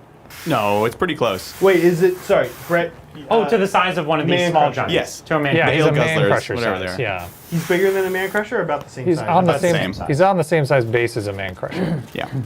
So I guess I'm thinking about, it actually makes sense that he's the spirit of Druthu, because, you know, if you were to put him on a table with some of these giant trees that we made, which is, you know, potentially what's going to happen, Yeah. like he would look out of place. Like here's this giant uprooted tree who's walking around, but he's like actually smaller than the trees that he's walking around in the forest of. It's true. But if he's just a spirit, then Well, it's if fine. you've got yeah. the same lore as Lord of the Rings, the Ents are not trees. They're just tree. They I just see. look like trees. that's Right. a good workaround. I like that. Yeah. And that guy, my God, the damage output on him is pretty bananas. On Druthu? Druthu. Yeah. And the Tree It's Lord like a flat Ancients, 6 damage sword. the Tree Lord Ancients have the ability to make you fight last, Oh yeah. right? It's like a 3-up or 4-up when they're in base contact with you, and you just fight last, which It's is so huge. good. And the new Ilariel rules, oh my God. Yeah. No, you're right. She's She's pretty cool. bananas. She's cool. So it's cool. The final army I think is super cool. That also appeals to me are the dwarves with guns. Karajan. Megagargant. I actually like the Fire Slayers as well. Me too. Yeah. Bridger know. just bought a bunch of Fire Slayers. Yep. So I think that's an army that's going to be coming too. From one of our members, actually. Oh, nice. Very cool. Do we have the shooty dwarves? Yeah. So I have that army. That's actually the one I'm working on right now. And made a lot of progress with them, actually. My 18 balloon boys are pretty much done. And I'm working on the big ships now. Yeah. These are Zeppelins? Zeppelin dwarfs? They're the big zeppelins, the dirigibles. Yeah. So like, you know, the leader is the engine master with dirigible suit. And Wait, what's a dirigible suit? it's literally it's like a power armor suit with a power armor balloon attached to your back that you float with, and it has a harness that holds a bunch of guns. They're like Megadendrites with like musket shot. This like, sounds pistols and amazing. stuff. Yeah, it's super cool. Pretty cool. Are they like the Tau of AOS? Yeah, they're very, very, they'll, very like, just shooty. table you.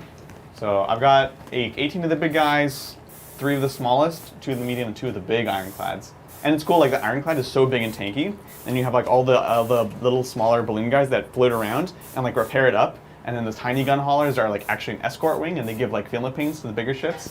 It's super cool. It can't stand up to my Ethernet though. No, it cannot. Well, maybe new Eden now that they're nerfed. Now that they can't have an invincible save, they actually do get shot. Rude. They're telling me there's a chance. That's not a fun matchup. But even they've readjusted the points of Age of Sigmar, so things like that army, you know, the Overlords, Karajan Overlords, they went up in points quite a bit too, Yeah, right? my list went up 190, which Because they were a pretty dangerous army. I mean, to be fair, I don't know that it went up by much more than anyone else. Like I said, I was Right. playing my dad. His Stormcast army went up by 140 or 50, and mine went up by 190. So like 50 points is kind of eh. Right, because the whole game they were reducing the size of the game.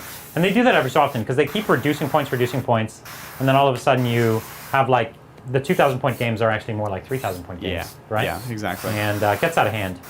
Oh, they bumped points up. You're saying? Chris? Yeah, they usually do that around Everyone. the start of a new edition. Yeah. And they bring them down slowly.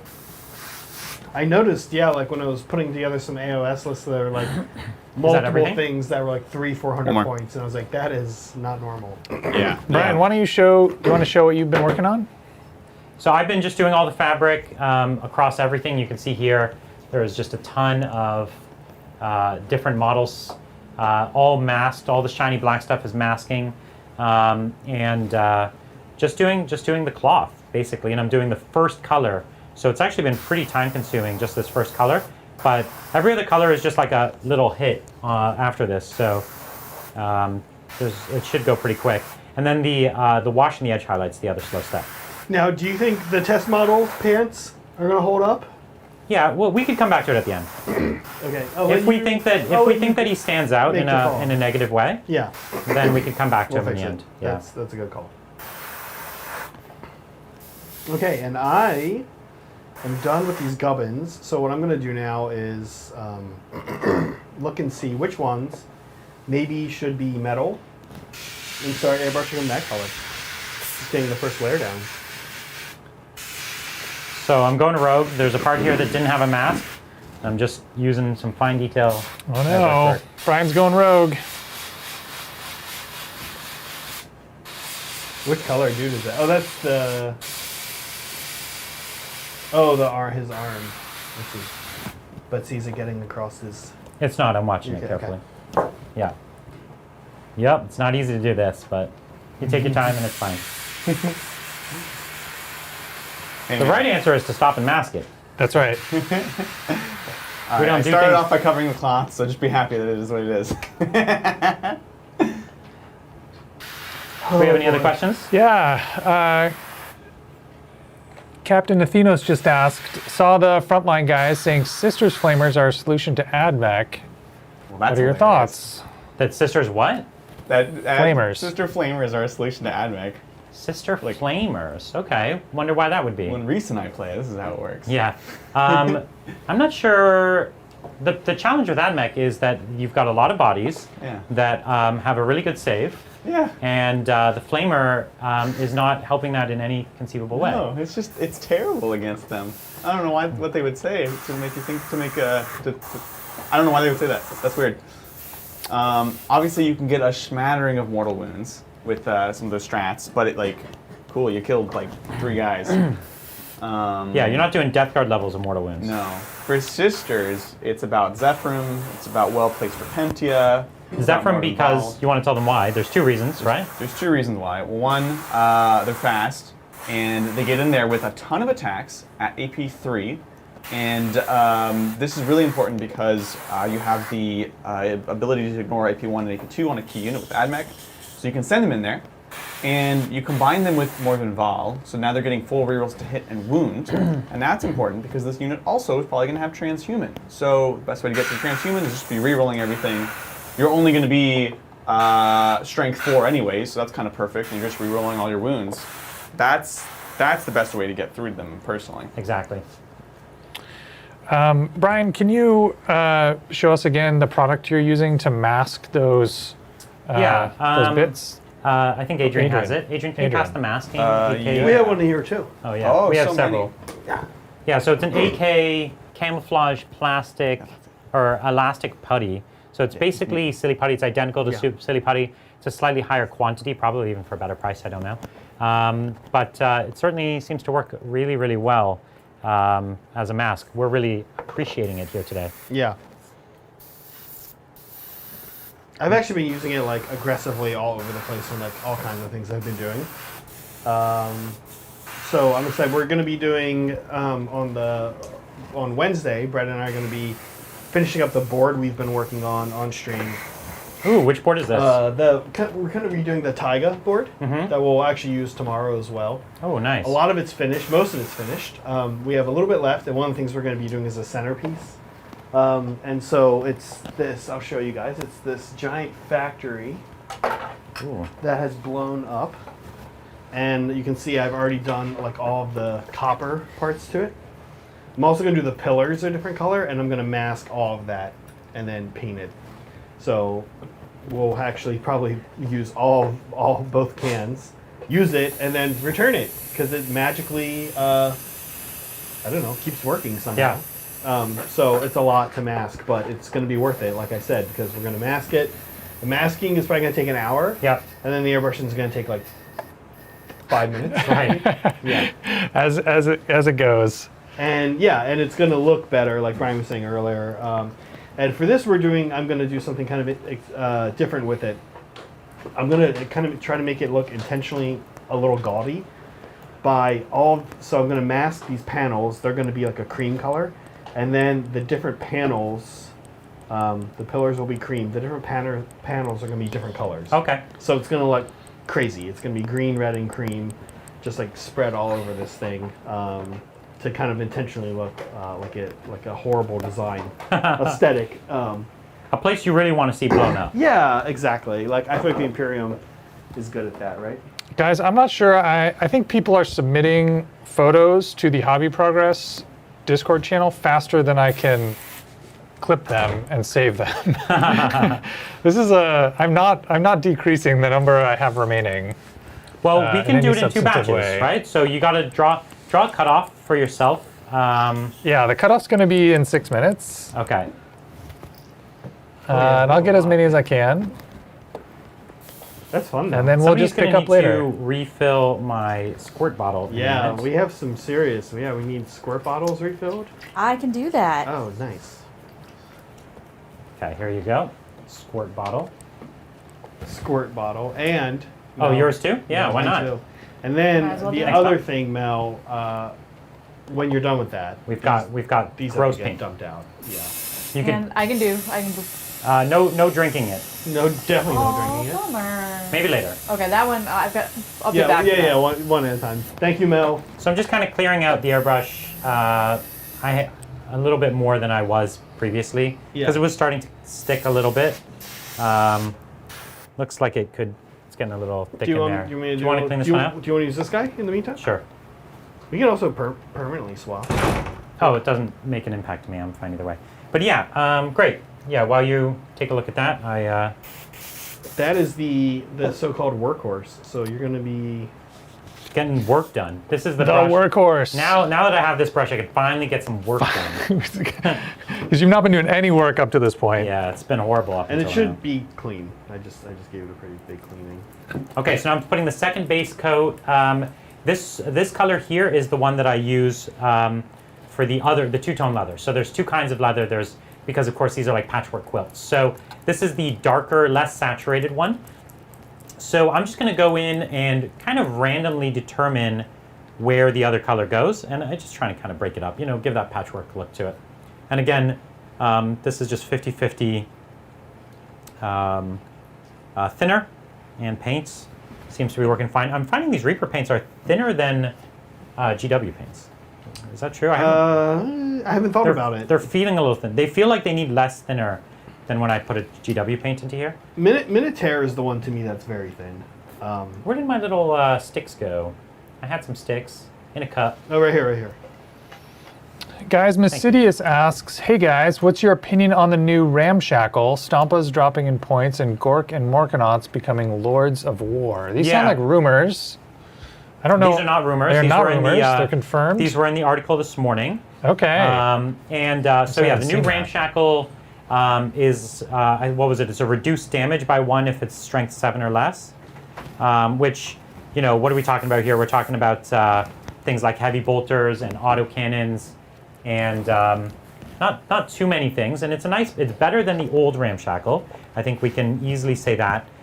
So that's an improvement, but it's not a game-shaking ability, but it's certainly going to make the vehicles just a little more durable against smaller chip damage. What else would be like a good example of a multi-damage, low-strength weapon that's common? I know there's many. Heavy burst cannon. A which? Heavy burst cannon. That's not common. That's not common. You're That's right. not common. Very uncommon. Heavy bolters. Heavy bolters are perfect. Yeah, no, Like, heavy bolters and autocannons were the 2 that came to mind.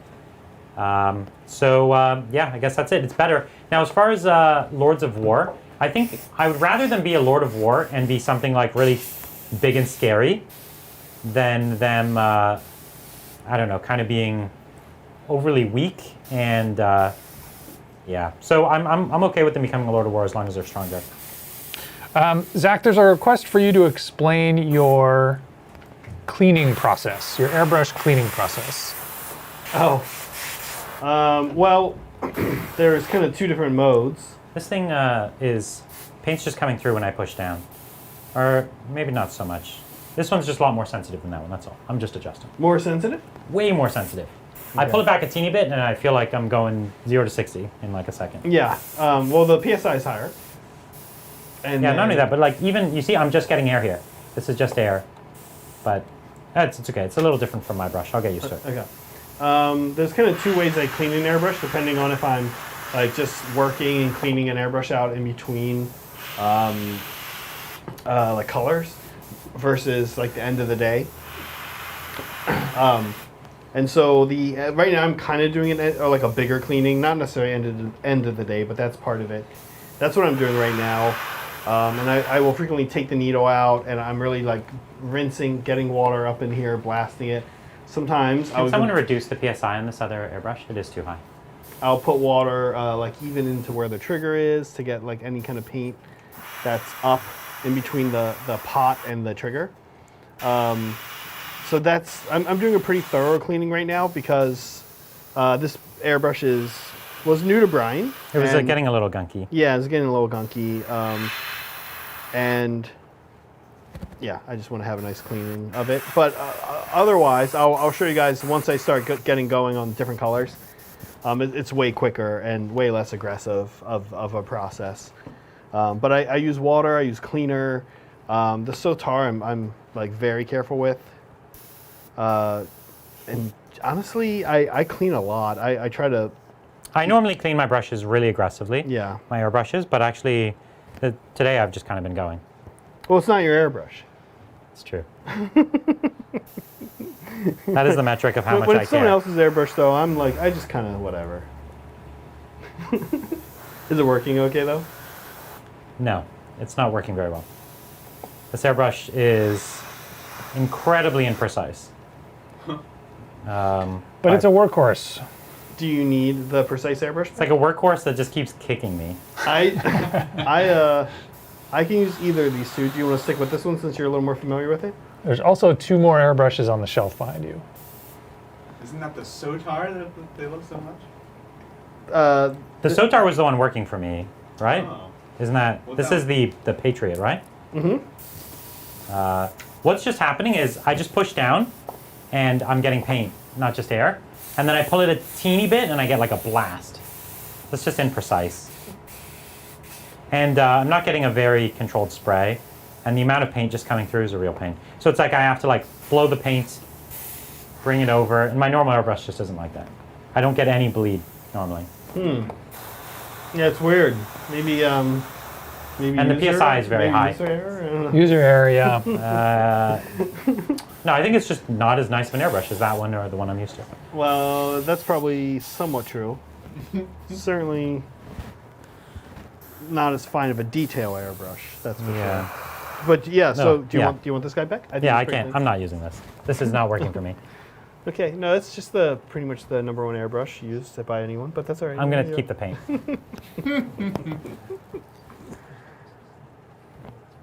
There we go. All right, Let's see. back to the... There we go. Tell us how you really feel. Now we're in business. Brian, you could have just asked me to clean your airbrush, though, buddy. I would have just. I did. I said, can you clean this? Okay, so now you guys are asking about how I clean. So I'll clean this one. I'm also going to look into it to see what was going on here. And usually when it's doing this thing where Brian's talking about, and he's right, where you push and stuff comes out. Yeah, it needs cleaned. Typically, what that means is that the needle Yeah. needs to be kind of readjusted. Yeah, the needle, exactly. That was exactly the issue. And there we go. That was it. In this case, just like pushed forward. It means it's back. I did try to push it forward, it just wasn't working for me. Yeah, so I'm gonna also give this guy a pretty deep cleaning here. And Yeah. anyway, we've been like airbrushing pretty solidly now for about 3 hours. So I would say both airbrushes are probably due for a heavy clean. Zach, can you tell us what needle sizes are in these airbrushes? Yeah, so the Sotar is 0.03. I think it's 0.03 or 0.3. 0.3, yeah. 0.3. Yep. And no, it might be 0.2. 0.2, I think, yeah. Somebody in chat will know. Stop everything. We got to find out these needle sizes. Yeah, I think it's 0.2. You're only off by 1 magnitude either way, so No, it matters. that's what I'm saying. Yeah. And this one is 0.5. And the Badger and Patriot. And that's what it comes with. You can actually put different size needles in the Patriot. You can put the same one that's in the Sotar in the Patriot. Which is like, well, isn't that all you need? And the answer to that question is kind of yes. But the reason I have the Sotar, if you're wondering, like, do I need a Sotar and a Patriot? The reason I have the Sotar is we have the facility here, and I have at home to have 2 airbushes going at once. So it's kind of like a I don't know, a diva thing, to be honest with you. To Let, have two let me airbrushes. ask you a slightly different question. Like, why wouldn't you just get 2 badgers and swap out one of them with a finer needle? So the other reason I use the Sotar, I wanted to use the Sotar other than the Badger, is that it has some features as far as like how it's built. The big one is like you hold it differently. You hold it more like Brian just held both. I don't know if he would talk to this, but you hold the Sotar a little more like closer together. So it's like you have a little more control over it, as opposed to this one, which you're holding back so you can just blast stuff with paint. And Brian's right, like this is, if he is doing like finer detail stuff, especially since he's been using it now for 3 hours, this would be like probably a shock, because it's just going to spray paint all over. Yeah, that's exactly. It was like good for base, like for base coating everything, but Right. to like pick out one panel over another panel and not have it spray over at all, Yeah. it was just not working. The big thing, like, so the guy who taught me how to airbrush, Brian knows, because it's Brian Harvey, right? Oh, who yeah. did Brian's Death Guard army. That's correct. They're both named Brian, if you're wondering why I sound like a psycho right now. Brian Harvey did Brian Poland's Death Guard army. And the big thing that, and Brian is Brian Harvey, the guy who taught me, is a teacher. So he's good at teaching. Like lots of people are good painters, but they don't necessarily teach like how to use an airbrush great, because they're just so good at it. To them, it's like second nature. Yeah, they're like, you put the paint in and then make it look then you great. do it. Yeah. So one of the things that Step 1, put paint in. Yeah. Step 2, pull the Profit. trigger. Step 3, profit. exactly. Like, I feel like there's some steps missing here. Brian kind of like showed me this thing though, where he's like, there are so many components, so many ways to adjust what's happening while you're airbrushing, and the easiest one is moving the airbrush back or forth away from the thing you're airbrushing. The second easiest one is controlling things on the trigger. The hardest one is changing the PSI. Like really, we never change PSI. You hear us here talking about it a lot today. That has more to do with getting it with the right airbrush, and also the fact that we have these 20 feet hoses. We're still kind of figuring that out. And I like Adrian was saying earlier, I don't think it's that impactful that the hose is so long. I think you get a minor change from it.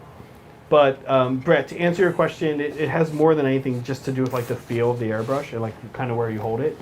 I think the Sotar, I feel like I'm like really slowly working. Like it's better for slower. Like I don't know how you feel, Brian, but Sure. I'm holding it like an Illustrator pen, and Yeah, I'm like yeah. up close, right? Yeah. Whereas with this thing, I'm kind of like I said earlier, it's a little bit like years ago I used a pressure painter, like a pressure washer. It's not like that, but it's more like that. Like you can kind of Close hang to that, back yeah. and yeah.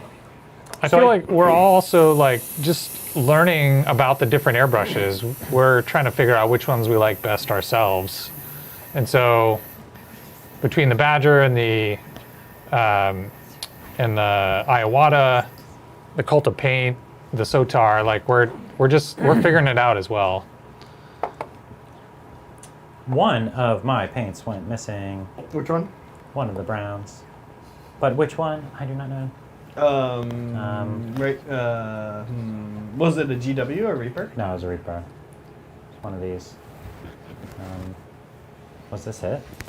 Yeah, I don't have any over here. All right, guys, I did it. I got all the pictures downloaded. Whoa! Congrats. Now That one was thing. amazing. Now, That's Bridger gets to compile them. Now Bridger has to make. Now Bridger gets to make a scene with 1,000 screenshots in it. to make a scene. Okay, so I finished the 2 base coats, the one slightly darker than the other. Went a teeny bit faster this time than I did on the first test model, because test model I was kind of figuring out what I wanted to do. This time I kind of learned some lessons from the first one that actually I didn't need as much precision as I went for the first time, because once I wash and do the edge highlight, it separates the colors more than the airbrush. The airbrush doesn't need to do all that work. So I went a little quicker, so it's not quite as neat as the first time, but it's gonna get the job done just as well. What I'm about to start doing, folks at home, is airbrushing some metal stuff on these Gubbins. So I'm collecting a few different metals, and I'm super excited. If any of you guys have watched recently, you know I'm like really going through this stage in my life right now where I'm into copper verdigris. Oh, yeah. There's going to be all over this Kraken model. That's a stage? That's a stage, Melanie. Jeez. You just haven't got there yet. Yeah, I'm still working on You'll it. get there. The stage of your life where you're in the copper versions. So this is the mid-tone I'm about to do on the more saturated color. So just going to be spraying this away from the edges, probably more towards the raised areas, and just trying to be a little, not too heavy-handed with this. Okay, yeah, here we go. So have to keep these separate since we have to keep all the gubbins together. Bridger has meticulously separated all of these gubbins out for us. And then who corked these? Brett? That was Brett. Yeah, Brett corked them. Oh, whoa. What's up, chat? Welcome. Bridger's back. I spooked you. Yeah, so I'll just be making the scene for all these lovely pictures you guys posted. Yeah, we'll go through again later today, and we'll check out some more. Seems like there was a lot of you out there hobbying, doing some cool work. So I'm excited to see them. Yeah, me too. Seeing as Brett was working on them a little bit, it looks kind of, some of it looks super fun. Bridger, does this mean I can't ask you while you're doing that question, which is... No, ask me anything. Here's the question. Which one of these Megagargants are you most excited to play tomorrow? Oh, okay. All right. Okay. 'Cause I Definitely. know you've been thinking about this for all sure. week. Okay, so it's tough. So the Man Crusher, sorry, the Norm? What do we call him? Normal one. Norm. He's the Stomper.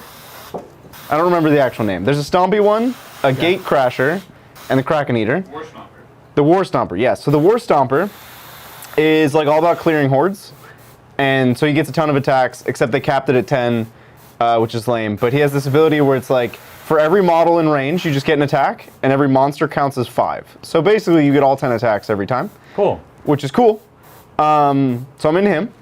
The Gate Crasher is all about breaking terrain, which, Ooh, that's fun. as far as I understand, isn't super relevant, but Hey, Adrian. he's still really good. Like, if your whole unit is on a piece of terrain, Yeah. he gets, like, bonuses. Okay. And also, he's, like, the big damage. Is So that a he- big part of AOS? being on terrain? Yeah. Yeah, it gives +1 to save. Cover works in combat in AOS. So, that's, like, It a thing. does sometimes in 40K too. No. No, Can we you don't give me do an that. example of when? We Well, don't do you that just around have- here. If you have a piece of terrain with the heavy cover roll, which I No, we don't do that around here. No, right, we you never do. guys don't do it here, but it is a rule, and I think ruins have it. I believe. I don't think No, they do maybe have they it. don't. You but defense lines and Can stuff put like heavy cover on anything. We can just put it choose on to put it on nothing. that. Yeah. And then finally, probably my favorite, the Kraken Eater. He's the guy who kicks objectives. He's also the guy who puts people in his net. Both of which are abilities I'm quite fond of. So they're all my favorites, but the Kraken Eater is definitely my favorite, and it's the model that I think has the most character. You know, it's Yeah. got the boat, and it's got the net full of people, and I think it's awesome. Yeah, and he's gonna be covered in copper verdigris. Which is perfect. It's great. I love that we're doing that. He's all rusted out. Like on his skin, I'm gonna put it. It's not even gonna make sense. On his skin, yeah. No, I'm not He's just putting it everywhere. I'm To not- be honest, a tattoo in that color would be pretty dope, Ooh, you know what? Don't tempt him. right? He doesn't need encouragement. We got Zach thinking. A tattoo. Well, you know what? We're focusing heavily on red tattoos, Bridger, because we were saying that that's kind of like That's the army color. that's the army color. That's like they've gone together and they went crazy with the red. That's their tattoos. tribe. Yeah. So, no, but I will make sure we get that color on him. I think it's actually called a stomp. They're not tribes, they're stomps. Everything in their culture is about feet. Yes. Bridger, can I actually ask what the boat? What does there's like maybe you can show it in. It's on his back. Here, I'll give you a shoulder shot. So the boat hangs on his back, and that man hanging is kind of like, you know how you have a carrot on a stick when you ride like a pig? That's the carrot on the stick for the I don't Gargant usually himself. do that. Yeah. When I ride pigs, When I ride pigs, I generally don't usually use use that. a carrot. Yeah. Yeah. It's not my style. That's the like the meal. It's a snack for later that he dangles in front of his own face. Oh, really? So he's big into like self motivation. I So wait, guess. this thing is gonna reach over his head and then Yes. It's over his shoulder, yeah. shoulder. Okay. The boat goes over his shoulder. Oh my gosh. Okay, that'll be fun. And there's also a tentacle here. Yes, the tentacle's on tentacle his like side. hangs from his belt. Hangs from his He belt. has very Another little metal. snack for later. He doesn't have a lot of metal stuff actually on him. That is correct. So, You know, metal would just rust. well, yeah, we're gonna make that happen. Chat has been caught up on the idea of tattoos on the Titans, and I don't think do any of the Titans have tattoos? I do not. People want to hear about Adrian's apparent back piece. Adrian, do you have a tattoo that I don't know about? One day. I have a tattoo on my right arm, and Wait, you do? Yes. You've never seen it? Oh, maybe I have. You've seen You've it. never seen Brian naked? No, you've seen it. Yeah, I do. Is Adrian Mike? No, basically, Okay. Adrian's just over there yelling stuff. All right. I kind of wish he was Mike for that, but anyway, okay. No, one of my friends when he was young was getting into becoming a tattoo artist. He wanted to do that and he was. I was also an artist when I was young. That was kind of the career I was going into. I was being a traditional animator and did a lot of character drawing and things like that. And so he was like, hey, you know, he had done maybe 40, 50 tattoos, and he was like, hey, you know, I'm looking for people to tattoo. And I'm like, okay, cool, you could tattoo me. And he's like, I was like, just something simple. I didn't really care. I still don't care, you know? So he just did like a simple tribal style pattern. You still don't care how people tattoo you? Yeah, not really. and yeah, but the deal was he tattoos me, I tattoo him. Oh. I was like, That's you want to a- tattoo me, then I get to tattoo you. That's a strange deal, Brian. Because I wanted to try it out as well. And I was a steady hand as an illustrator and practiced a little bit. And so Oh yeah, illustrating on a computer totally preps you for tattooing. no, but it's better than not having that skill either. Certainly. What did you tattoo on this human? Again, just a simple tribal pattern. Yeah, it was fun. There we go. That's Turned out well. very strange. Yeah, it needs to be updated a little bit. It's fading a little bit in one spot, but again, I don't really care about the tattoo, so I haven't really put any attention to it. But I How might, do you get permanently put on your body something that you just don't care about at all? because I don't know. It never really matters. How is that a thing? How do I what? thought it was fun. Try it out. You gotta try it. You gotta try it once. Okay. All right. Well, you know, Chad has some interesting opinions on it. I'm positive Brett has no tattoos. He's not here right now, but I think I definitely know the answer is no. It's just not a tattoo kind of guy. Yeah, I think Brett would be the last guy to get a tattoo. of all. The last one out of all of us? I think so. Okay. Maybe sounds like Bridger. I would not. No, I'm not feeling it. At no point in my life will I feel it. Really? Okay. Yeah, that's fine. It's not for everybody.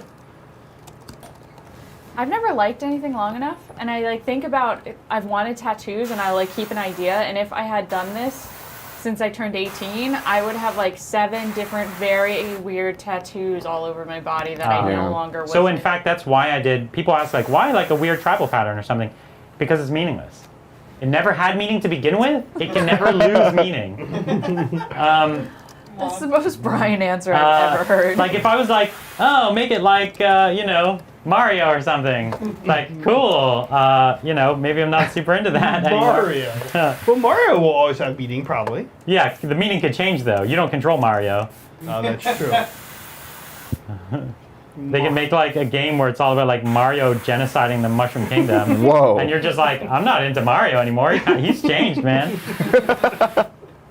He's lost his way. Yeah, and you're just like, oh, I got this Mario tattoo, and everyone's like, oh, you're into like Mushroom Kingdom genocide? And I'm like, well, Wow, that'd be no. crazy if Not Nintendo really. went that way with Mario. But what happens when like a bigger corporation buys Nintendo? It's true. A bigger, well, all right. Nintendo's not actually that big of a company. Your point is valid either way, though, right? You don't. But know. that was the logic. That was the logic is, I'm putting it, like, if I'm putting this little thought into a tattoo, as I did, it needs to be something that, yeah, the meaning doesn't just fade after a year or something like that. Like, So yeah, it's just like a shape. It's like, oh, cool shape, bro. You know. Oh my god. But you know, they in a funny way, tribal tattoos do have a meaning because they've been like ascribed a meaning from kind of pop culture in a way. Don't they just mean the 90s? Yeah, I think they just mean you're an idiot. Whoa. You're an Hot idiot take. from the All right. And so it's like, oh, look at your tribal tattoo. Look at this guy, this bro over here.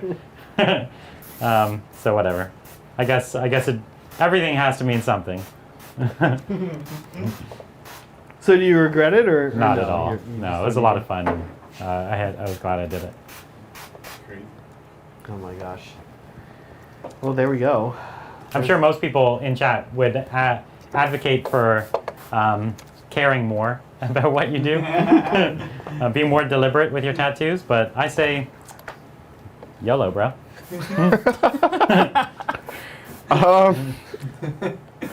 Okay, well, Zach, we do have a question for you. This is from Grotworks. What paints would you use to paint a vibrant orange?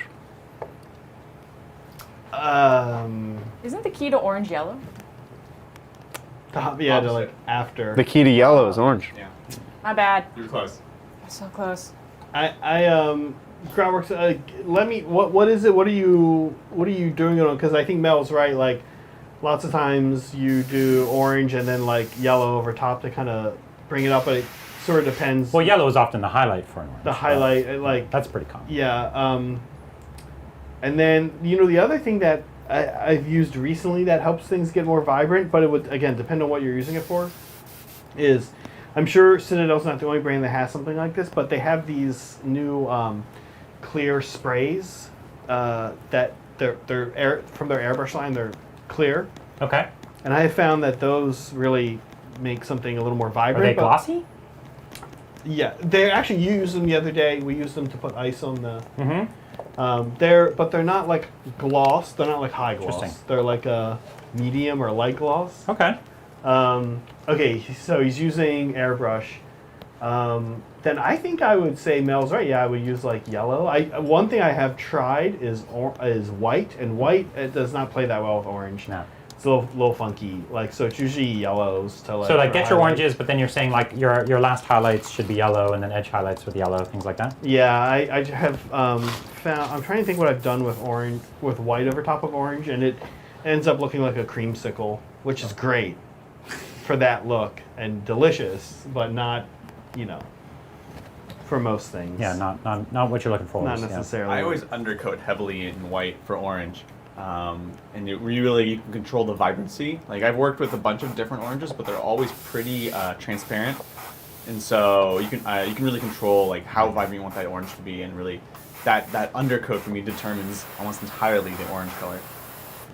I would listen to the Phillipses because they have more experience with orange than I have. I've never really painted anything like orange on a regular basis. Like, Oh man.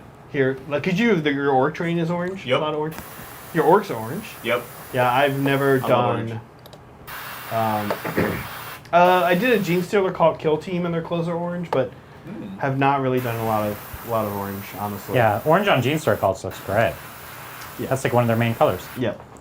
I also love a white edge highlight on yellow. I find for me that makes it really much brighter, especially if you do on yellow. Yeah. As like the ultimate highlight. Like Yes. yeah.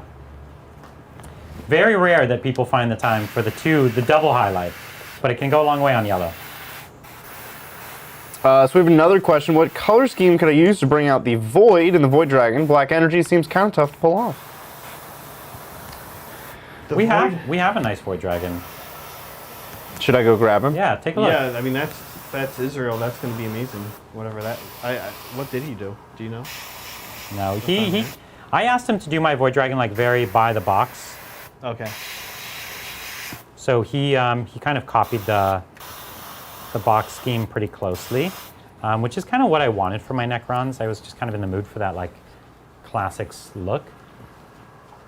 And it came out well. He really pulled it off. I have to say, it is not very voidy though. It's very green Necron energy. Here, I'll hand this to Zach, and Zach can hold it Or put it on the glam cam. in our. Oh yeah, I could do that too. That'll work.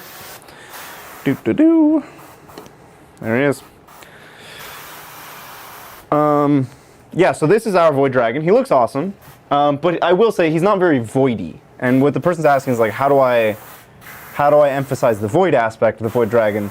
Well, you probably wouldn't do it with green energy. That's Okay, well, my guess. I have an idea for you. And actually, Mel and I have chatted about doing a stream on this. And actually, Adrian and I brought this back up this morning. I am super into Galaxy Effect. Oh yes. So yes. I would do Galaxy Effect. And we think we're actually going to put a couple models together. Mel, you said you might do your Beetle. Yeah. AOS Beetle. And I was going to maybe do a Vortex Beast from Thousand Suns. Oh, that's a great one. And in there, do like these Galaxy Effects. I've done Galaxy Effect on nails before for my Like wife. fingernails. Yeah.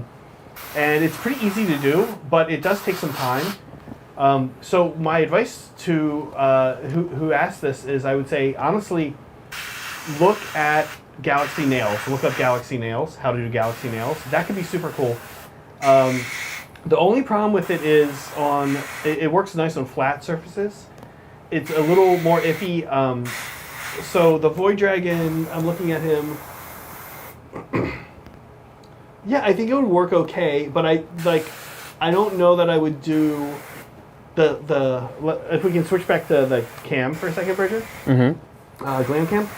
So like on these parts of him, let me find something to point with here. On these parts. Actually, I don't know. Like in his hand and like this area, I think you could do some cool galaxy effects stuff. Oh, I would. Would you? What about his body? Just do his whole. Here it's like Whole metal. body I would do his galaxy body as would be galaxy. Super cool. That'd be right. Right? Like that. That'd be rad. I actually like the way Israel did it. I think I would keep like these glow effect like lightnings, like either do like pink or purple. Just depending on the rest of your army color. But yeah, Bridger's right. Doing him the whole body galaxy effect would be super cool, actually. Because then he is Void Man. He's like, Yeah. look at me. I am space. Yeah. Do something about it. Yeah. Look at, I'll give you two kind of, galaxy nails. And then the character I can think of that looks like this. This is going to sound like a hilarious thing to reference, but this is what I would look up. There's like in Rick and Morty, there's like a villain. She's been in a few episodes. Oh, yeah. Like that. So look at how they draw her, because even though it's a cartoon, whoever designed that character probably has that job for a reason. So I would look at her, and I would look at like Galaxy Nails, and that could be super cool. Good idea, Bridger. Yeah, I would totally do. That's one of those ideas I was saying. Like now I kind of want to do a Necron army where the Void Dragon is all That'd be dope. Galaxy Nail look.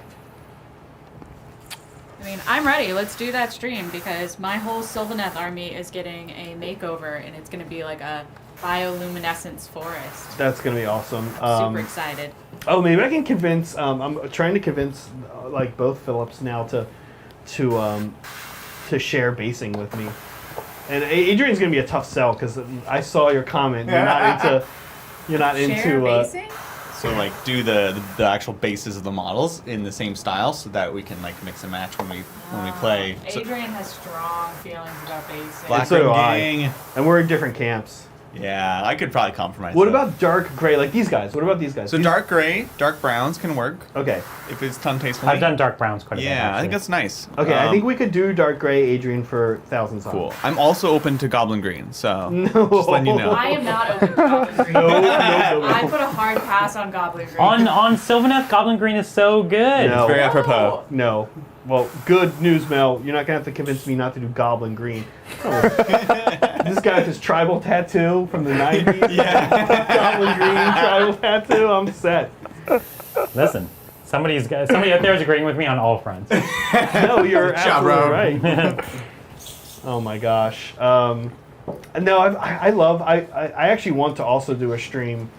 Maybe not a stream. Maybe we'll just do a little video where we do nails. Someone's nails. Oh, Probably totally. Mel's. Adrian does his nails all the time. I do my toenails. Yeah, I don't know that I'm into the optics of me doing Adrian's I am toenails. into Yes. I don't Whoa. think feet should be on our channel. Oh, you said The thing toenails. is, we'll either get a lot of subscribers or we'll lose a lot. I want to of see you do subscribers. the galaxy nail on this dude's toenail. No, it's too small. Look how It's too giant small. his nail is. It's too small. Galaxy nails on. I'm thinking if Adrian wants me to do them on his fingernails or Mel on her fingernails, I'm probably not going to be able to be talked into galaxy nails on Adrian's toes. I insist. I This will be for the members only stream. Oh God, your Hobbit feet should never be on any channel ever. Oh my gosh. Hurtful. Jeez. Yeah, but it's okay. She's right, probably. Look, feet are very important in my culture as well.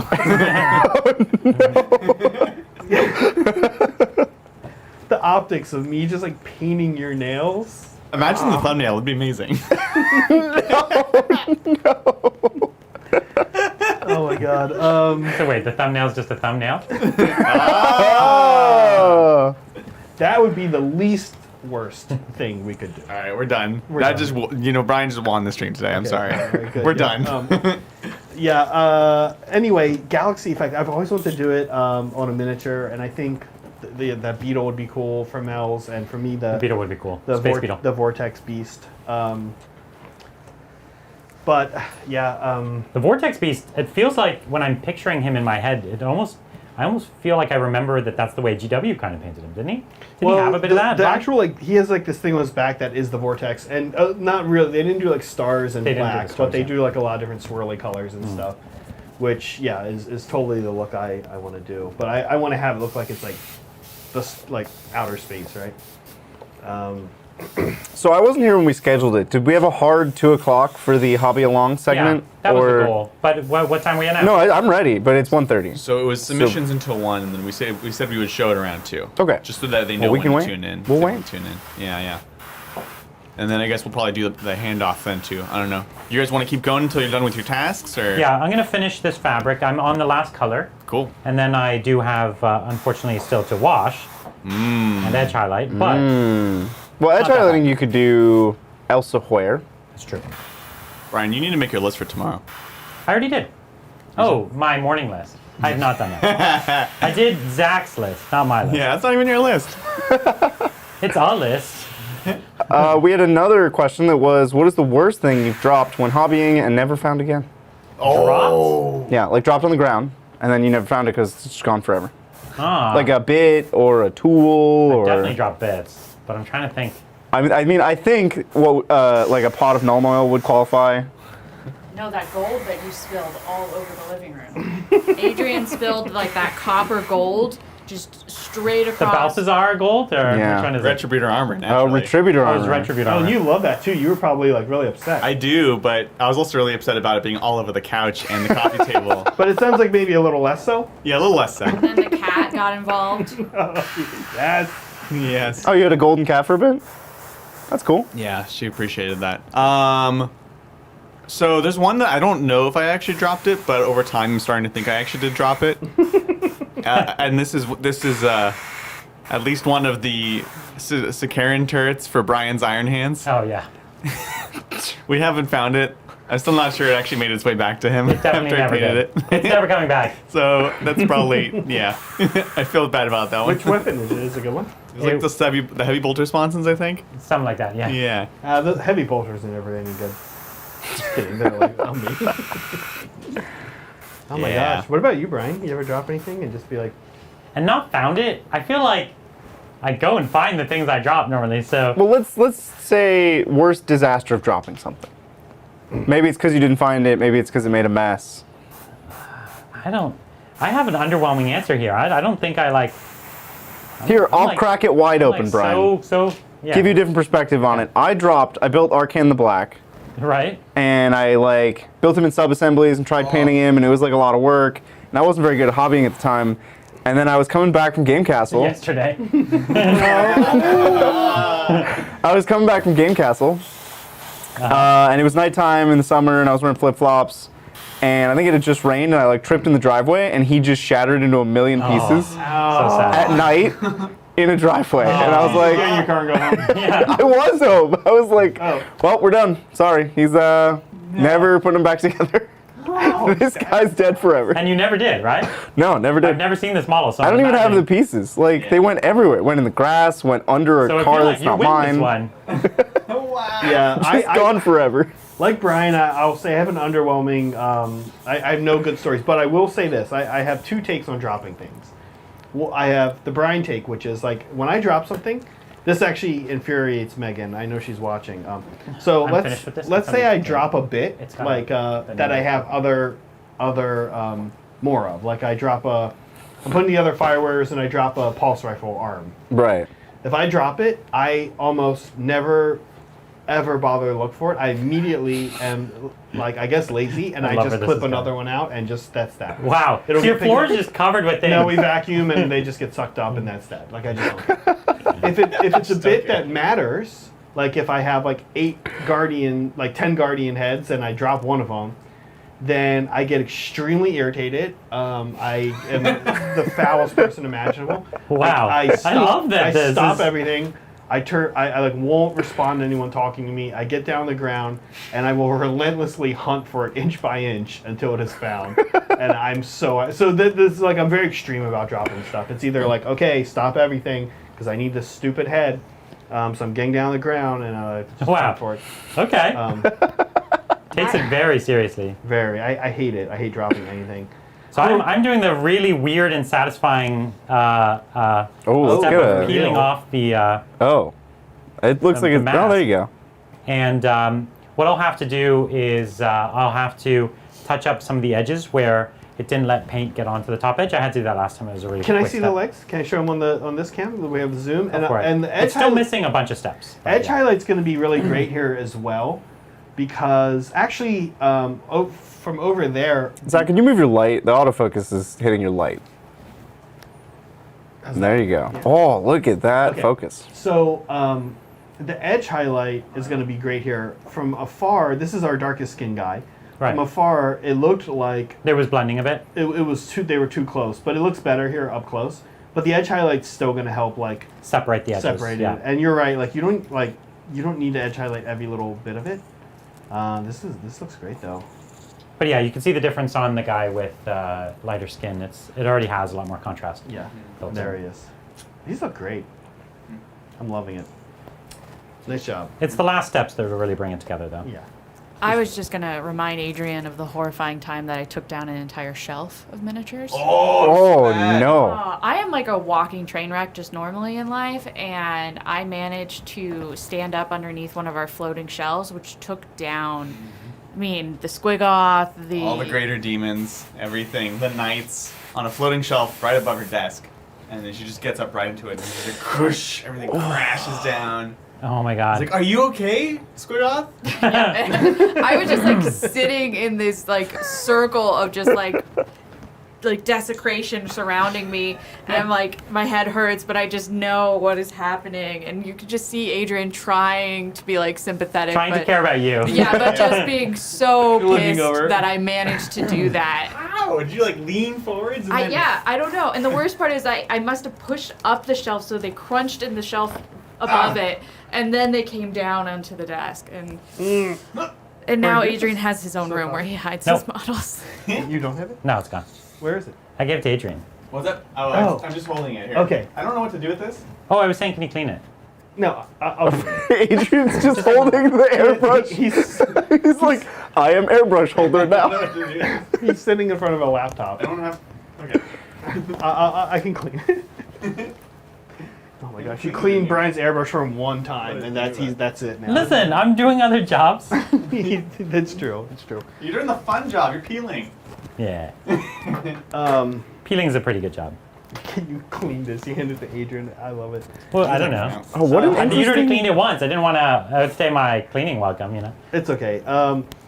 So one thing I will show you guys here, all the gubbins, as Bridger calls them, that I've been painting. That's the technical term for them. It is a technical term. All the gubbins I've been painting, I'm airbrushing the metal, and what I'm doing, lots of them are just a solid metal piece. For example, Well, that bell has some wood on it there. it does, and that's what I'm going to talk about. So here, like this is just a grate. There are some skulls on there, but a lot of them are. Well, let me put it this way: I'm airbrushing metal. The reason I'm choosing to airbrush metal as opposed to wood or rope, skulls or chains, and by the way, those 4 things I just named are literally the only 4 components of a Gargant's gubbin. It's all combinations of metal, wood, skulls, and chains. And There's some cloth. also scales. Oh, there are some Oh, scales. some of them- Let's going. The reason I am Tombstones, But that's it. Also goats. goats. Beer barrels. Oh, beer Oh, yeah. barrels. That's yeah. wood though. No, on a Is there technicality. actually a goat? There's a goat, yeah. We're gonna get that when we get to the small gubbins. So the reason I'm sure Zach had a point. yeah, I did. I do have a point, which is that I'm gonna luck with that. I'm airbrushing the metal because everything else is like natural, like wood or rope or something like that. So airbrushing is always gonna look the smoothest for me. There are amazing painters on Instagram that can get insane effects with just brushing. We don't like those people. Well, I love those people, but I'm not one of those people. So I'm not gonna get quite that high level of an effect.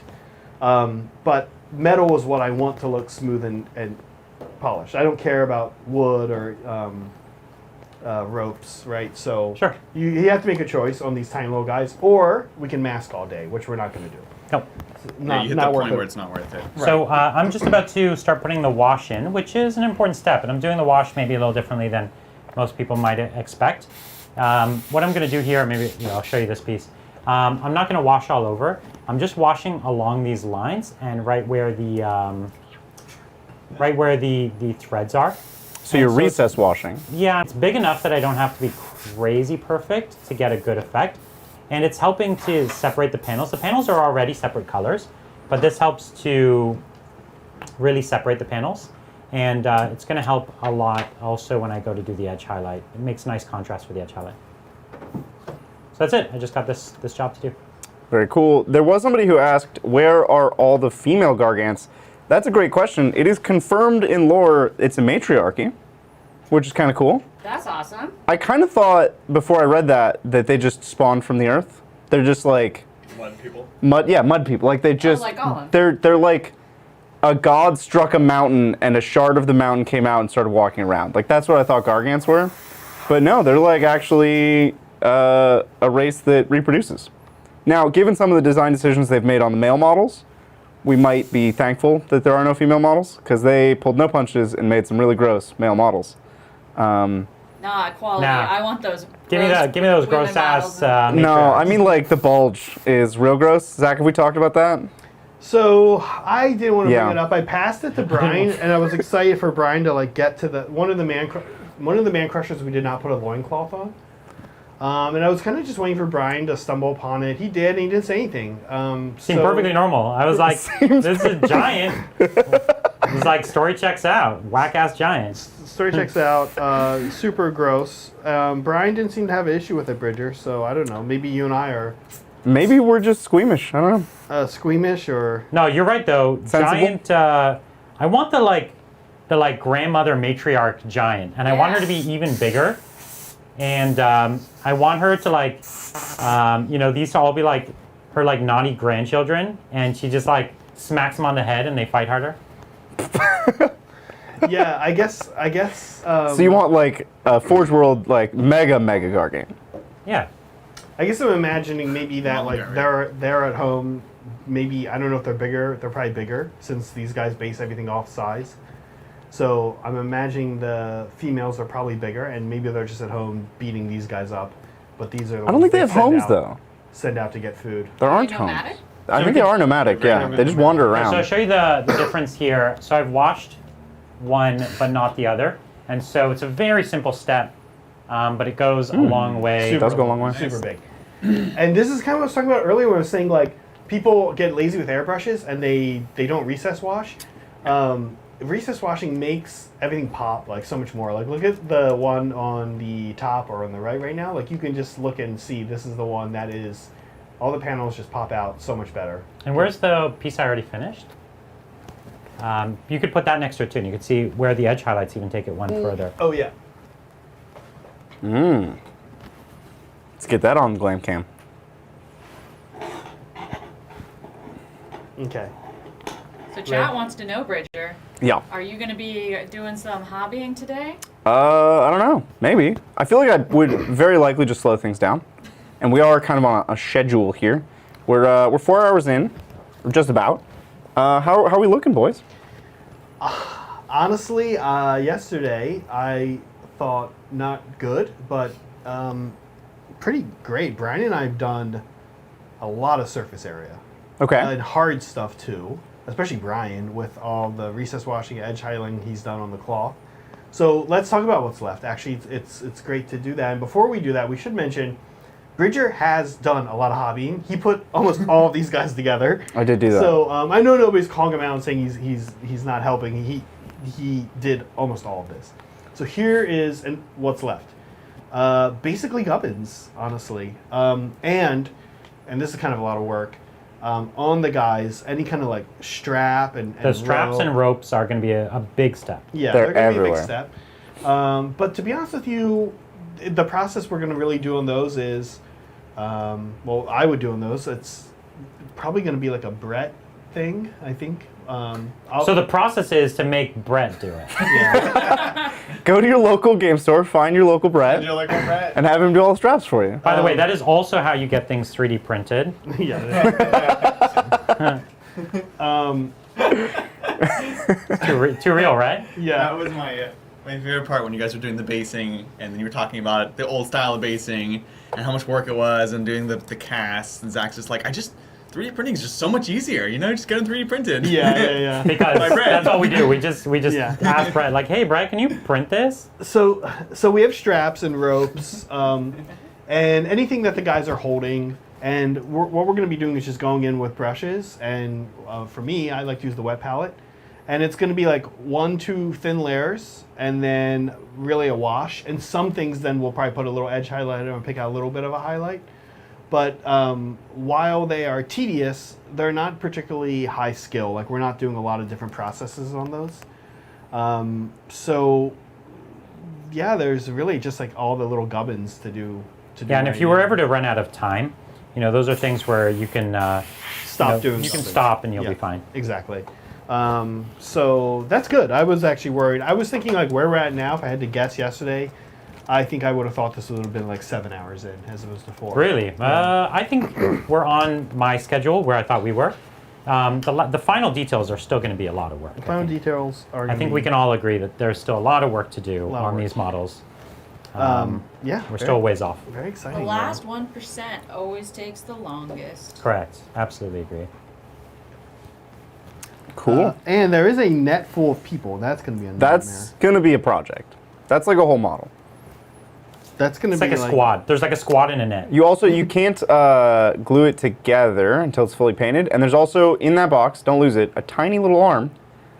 I saw it. It's in here. Yeah. So like you put the net around the ball of people, and then The you, arm sticks out you a put little the arm on as the last. So yeah, which is great because like they a can just garnish. break off like tomorrow, and that's that. But it's totally worth it. Totally worth it. Zach has no faith. He thinks we're just going to trash these models as soon as we get them. Is he wrong? They're going to move a total of 10 feet in a day. They're going to move 5 feet from the shelf to the table. Is he wrong?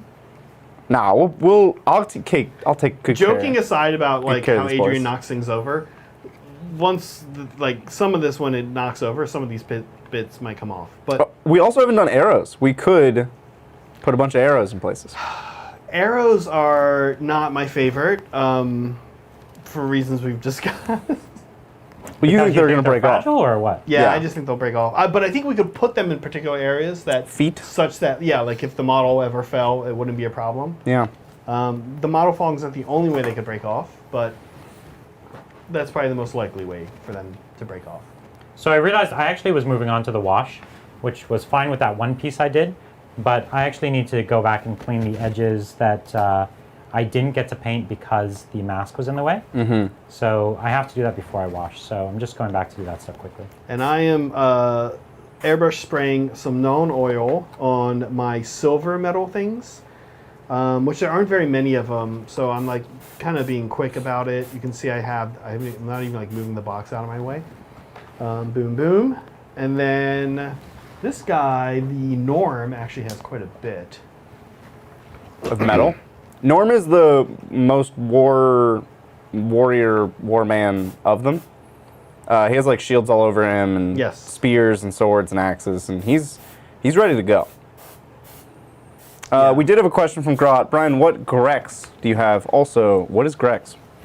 Grex is an airbrush brand. I have a trigger-based airbrush from Grex, and unfortunately, I do not know the name of it. It's like a weird number-based distinction. You could probably just make something up, Brian. The 5250. That sounds like a good model. Yeah. Yeah. How's that working out for you? You like the It's 5250? been brilliant. Absolutely amazing. The trigger-based airbrushes are, for me, they're the best thing you can get. They're a lot more comfortable, and I think I have a lot more control over them personally, but I know other people feel differently, so it's just good to know that there are other options out there, right? Like a lot of people only know of the one kind of airbrush, and it also has a kind of a different hopper, a different holder, a paint holder, which I find also to be effective. So I don't know, I like it. I think it's easy to clean also. I think it's really easy to clear the airbrush as you're going of any issues. So I'm really into it. Very And cool. I've actually never. I've tried a trigger airbrush, and you know, everything takes getting used to. Yeah, yeah. Like If you're used like- to one thing. then Yeah. But in general, that's kind of how people are. They're like, oh, this I don't like this, and it's like you probably could like it if you just had to use it for a while or whatever, right? So I don't know. You like whatever you're used to, yeah. Yeah. I like this, the little one, this SOCAR that you were letting me- SOTAR, yeah. SOTAR that I was using today. I thought that was a very effective little airbrush. Yeah, it's nice. Is it possible you have the tritium, Brian? It's totally The possible. Grex tritium? Maybe? I have, I bought like a starter set a while ago, Was it a TG3? potentially. I bought a starter set that came with a compressor, and the compressor has been amazing. It has never conked out at me, no trouble. And I've used it a lot over a long period of time. And I've heard a lot of stories about people's compressors giving out. And mine has never, ever, ever given out over a ton of time. I did break a needle once, and then I found out that the starter set comes with an awkward size needle, like a non-standard size needle. Or not a needle, it's like like the nozzle bit or whatever, and it comes with a non-standard size thread, so you couldn't buy a replacement for it. Which that was the only negative experience I had, and I ended up needing to buy an entirely new airbrush, even though nothing was broken on it except this one like 10-cent part, and that was just true of one of the starter sets. But yeah, other than that, I had no issues. Oh, this is an interesting question. Do you guys hobby in aprons outside the studio? I should, because it's awesome. Outside the studio, no. But now I but don't. when I come in the studio and do work in here, which is mostly where I hobby now, yeah, I put the apron on. I noticed that the other day. We weren't even filming. He was just wearing an apron. Yeah. I mean, the aprons are awesome. I The think aprons are kind of we awesome. need more aprons. They're convenient. I drop stuff on I drop stuff on my On the apron. thigh, like pants, a lot, and that's actually what they're good for. I don't feel like they do a lot up here, but They make I you look see you. awesome up here. They look and cool. they definitely make you a slightly better painter also. I see you wipe your hands on the apron pretty frequently, and so it's better to do that than on your shirt. that's true. I wouldn't do that probably if I didn't have an apron on. But now Added value of the apron, though. Now it might be a bad habit I accidentally picked up. Do we have lunch plans? I was just thinking that. It is around that time for us to consider lunch. I could order lunch. Yeah, let's do that. What are we thinking? We will have to take a staggered lunch, of course. Yeah, so we'll swap out. Someone else can tag in. You guys can do lunch. Other people can do lunch. Cool. Yeah. Well, I'm down for anything. I would just get something. We could get pizza. That's fine, How do we feel about pizza? as long as it's from a decent spot. I know Well- Bridger has a predilection for very low quality pizza. But I do like me a Little Caesars. It's quite good. It's quite.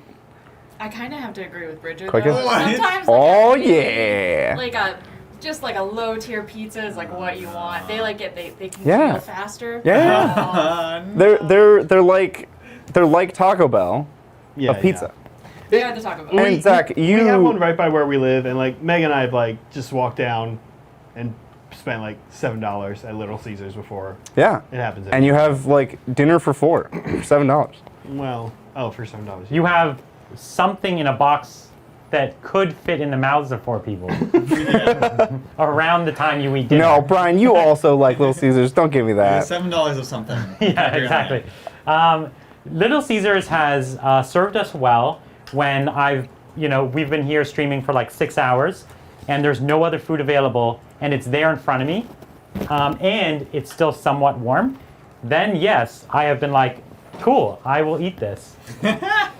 What is that? What's that place that you order from, Zach? Pizza My Heart. That place is awful. Awful? I hate Pizza My Heart. Piece of my heart is so good, I Again, think. Bridger, yes. Right? Okay, hold Pizza on. My Heart. I actually don't like Pizza My Heart. Look, There's I think it's a little thick and heavy. There's many problems with Pizza Is My the Heart. little My Heart thick, overrated? but it's not Yes. like if he's talking about comparing to Little Caesars. That's my thing. Exactly. Like Pizza My Heart, not my favorite pizza because I don't like the style of it, not because it's wildly lower There's quality. so many things wrong with it. Oh my god. The best pizza nearby is a local place. They have 2 chains. It's called Slice of New York. Slice of New York. And it's because And there's there's 2 two chains. No, yeah. Slice That of is New the York best. is the best. Actually good. They They're do pretty not good. deliver though. They never deliver. But if you wanted to get that pizza, I would be pleased. Slice of New York is pretty It's much actually good the pizza. best There's one in like Mountain View and there's one right near my house. Stevens Creek. One of Stevens Creek, yeah. He has the addresses, you know. That is the best pizza around here That's for the sure. best pizza. And Brian and I are like East Coasty people. Yeah, that's what you gotta have. Oh, I Megan mean, I'm solidly East disagrees Coast. strong. Megan likes Pizza My Heart, I assume. Megan loves the same pizza I like. Yes. There are types. It's What nice. marital way to say that? Like, Yeah. Yeah, she agrees with my pizza No, taste. but That's how we got here. we like we like Pizza My Heart and we like Slice of New York. There are certain pizzas that Pizza My Heart does well, and the rest they do terribly because they're forcing their style onto the pizza. Like their Hawaiian pizza is disgusting, Well, we don't like Hawaiian pizza. Oh, Very- my heritage. and It's Hawaiian they're just normal it's pizza. Canadian. Like if you just got a pepperoni Oh, pizza, that's- it's just not doing it. But they do have a tomato and mozzarella pizza that's It's pretty called a good. margarita pizza, right? Yeah. And that's, No, because it's not actually. It's a normal cheese pizza with tomato and mozzarella on it. It's not actually a margarita pizza. Oh, it doesn't have the. Because this is Pizza My basil? Heart. No They don't know basil? how to do an actual margarita pizza. Well, they probably which don't have the isn't buffalo like mozzarella. mega thick dough. You know, like they don't. Okay. They do one pizza and then put different toppings on it. Well, anyway, just order some pizza. There's a place in San Francisco that I really like. It makes like a margarita. Bro, we're not It's, going to San Francisco. It's called Del Popolo. It's only open at dinner time. But it actually is a really nice, interesting pizza as well. Really into that place. I mean, I have a car and can go get whatever it needs to be. Well, we're not sending you to San Francisco, so don't worry. Yeah, exactly. I was like for- about for to say dinner that, time and then he's pizza. like, Well, so that San yeah opens at Francisco- 5, so we could get going now. That's not Be there in happening. time for opening. No, actually, that pizza, in my opinion, if it is not consumed within like I'm gonna say like 5 minutes of when they serve it, it's not good. That's almost all traditional Naples style pizza. Yeah, that is true of Little Caesars. That's also true of Little Caesars. You're right. I do miss East Coast. That's one of the big things I miss about the East Coast the most is like being able to go into like just like mom and pop places that have amazing subs. Mm-hmm. Amazing subs. Sub life is better on the East Coast than the West Coast. Yeah. For sure. And pizza in general is better on the East Coast than the Yeah. West Coast. It's my kind of food too. All right, so we're going to Slice of New York. Let's make it happen. So Little Caesars? Because they deliver. We don't have to go anywhere. Slice of New York. That's true. We could get Little Caesars. Ugh. And they have that garlic dip I like. Why don't we ask Bridger's opinion on food? Why is that a Yeah. thing anyone ever does? Yeah. Yeah. Here, I'll just pull it up. In fact, I can order in front of you here. You have like a standing order with them, I'm sure. you can see on the They monitor made an me app order. that's just for Bridger. Because Bridger made the app, probably. I Delivery. don't know if you guys remember, but when the App Store like first came out, one of the like first apps was a thing called Push for Pizza. Do you remember that? It was an app that just has a button, big round button Oh, on it. yeah. And you just push it, and it just delivers a pepperoni pizza to your house. And How you is that? What? Is it? Just That's push- like push back for- when the fart button was an Push app, for though, pizza. where it's just a red button that you press and it makes a fart noise. Like that I was remember the because era like, friends of apps. mine made the commercial for them, and I remember it from that. That's a great. Yeah. Well. Anyway, That's not, what- not super that's what picky. Bridger I don't needs. like how deep we're getting into the Little Caesars joke on the screen. up Yeah, there. yeah, exactly.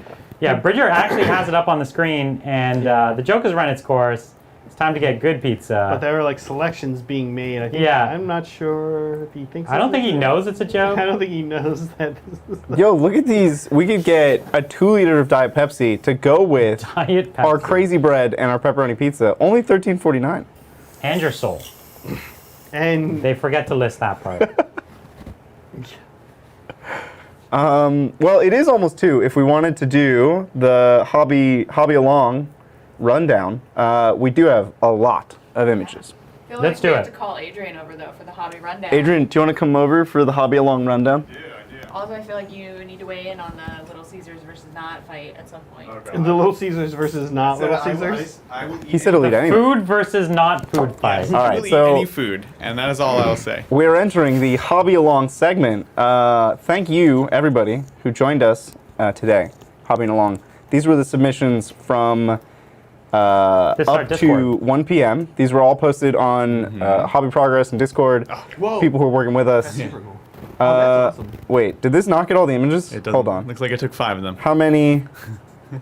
No, there's like a gajillion in here. Wow. It might be repeating The same 5. the same, but there's like 1,000 in the Well, slideshow. these 5 win. These are pretty amazing. The machine has Look at chosen. that Magnus. That's amazing. But there's so many images in here. What happened? Heck. Randomized loop. I mean, I could randomize. Oh, I could They turn look off great, loop. but Yeah. it'd be cool to see All more. right, I'm gonna randomize and turn off loop. Is it just gonna sit there now? Now it's broken. Because it's not looping. Uh, Yeah, what would not loop mean? Can you just go to the next one? See that button right there?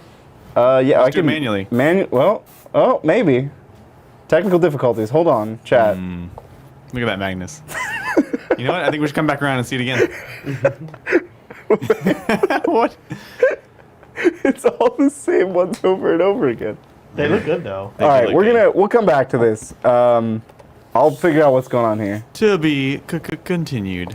But honestly, guys, it's really, really cool to see what you guys are working on. Obviously, we always follow the hobby stuff, but this is a cool way we can kind of see what you're working on literally this is right the now. first time that we've ever been able to share these images either. Yeah, exactly. Well, But we're gonna be first time is we haven't really showed them yet.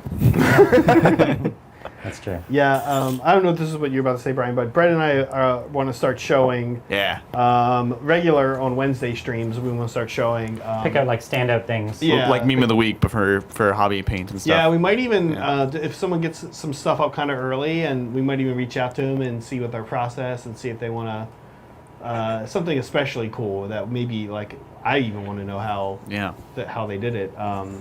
It's, I don't know, awesome to learn that way. Yeah, that'd be great. So yeah, definitely join our Discord if you haven't already, because not only are there great hobby images, but there's great memes. And we all know that's the real reason to join Discord. Yeah. That's what it's all for. It might be too many images for the slideshow. That could be the problem. You've broken the technology? Maybe. I'm going to keep digging deeper. While he's distracted, Adrian, do you want to order good pizza? No, I'm already ordering little. Okay, you can order whatever you want, and then I'll order Little Caesars for me and Mel. Yeah, probably. We could have a split the party here. Mel, I feel so sorry for you. I'm sorry you're coming along with him on this. I just, it's like I like bad TV and bad pizza. I'm not Everyone likes bad offended. TV. Oh. I like it Really bad. really Yeah, you get the trashy. real bad TV. Just scraping the bottom of the barrel. Yeah. Especially during the pandemic. Out of options, going for anything. Okay, I'm kind of looking. I'm kind of trying to figure out what is my next step here. Yeah, why am I doing all the paint here? Yeah, I am. I'm painting these. I'm painting these gubbins, Just but sitting there. every gubbin is like. He's doing a good job over there. You are. It looks amazing. I have to figure out how to start painting some of these gubbins that are beyond just the metal part. So the cloth is kind of the weird one. I'll hold off, Brian. I'll tell you what, on any cloth. The other thing is, like, I don't know where these Oh, go. And there's some metal here. I'll hold off on that too. You know what? I think I'm just gonna have to hold off on all No, this. I'm gonna get going on wooden things, but I don't know. Yeah, the we really problem- need Brett to come back. Yeah, we're gonna He'll have to solve hold a lot off. of these problems. I don't. This right here, I will be honest with you. This is a Brett thing because what Brett's gonna do. So we were joking, but he's so serious. No, this is like the kind of thing that Brett's into because he's gonna be like, oh, I actually have to get to put it on the model and see where it goes. Right. And I guess that's what I'm gonna do too here now. So, I have no idea where some of this stuff goes though. This is who's finished? Oh, Kraken's finished, right, Brian? Yes. Okay, let's start on him then. Make it happen. I gotta kind of start seeing where some of these gubbins actually go. This slideshow thing is blowing my mind. I don't know why it'll only show 5 images when we've definitely shown more than 5 things before. It's like these 5 images are cursed. These are They're cursed. blessed images. Right? Wouldn't that be the opposite? We can only see these 5. Wait, they're not even part of it anymore. They're still showing up. That's true. I removed one and it's still in. They're also like flying. So I look up there and I go. No, I'm manually. We're getting like 1, 2 second, Did 2 you seconds absorb them? tops. Yeah. Don't worry, chat sees none of this. None of this is live, Zach. This is all hidden behind the veil. Oh, I see. No one's had a chance to appreciate it yet. to appreciate the What you awesome doing there, job. Mel? I'm looking at DoorDash to see if there is a middle ground. I should let you know, Magnus is here, and he said, "Why are we ordering our own food?" Which I think indicates that Magnus will order us food. Oh. Oh, Okay. Magnus. What's up, Magnus? What up, Magnus? I know you had to work a lot today, so definitely don't feel obligated. But we were just gonna order our own food because Little Caesars, got to make that happen. Is that half liter? Is that what you're just drinking? This is what Zach brought me today. He was like, "This you is could for put it you." in a cup, you heathen. Why would I put it in a I kid's? put the other one in the fridge. This has a was Brian. mouth-shaped Yeah. nozzle My God. for your mouth to go on.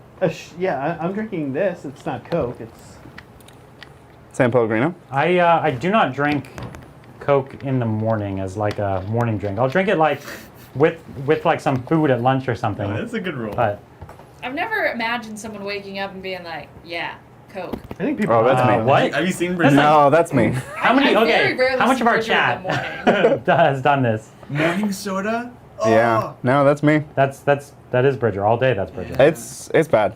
It's real bad. I'm just saying, barbecue. No, Magnus, we don't really Pokey, want Little Caesars. Yes, we do want Little Caesars, No. all of these Magnus. things deliver. Yeah, Little Caesars does deliver. I'm just saying, DoorDash, we could get. Like the barbecue. taqueria. We can get anything. It could even be food.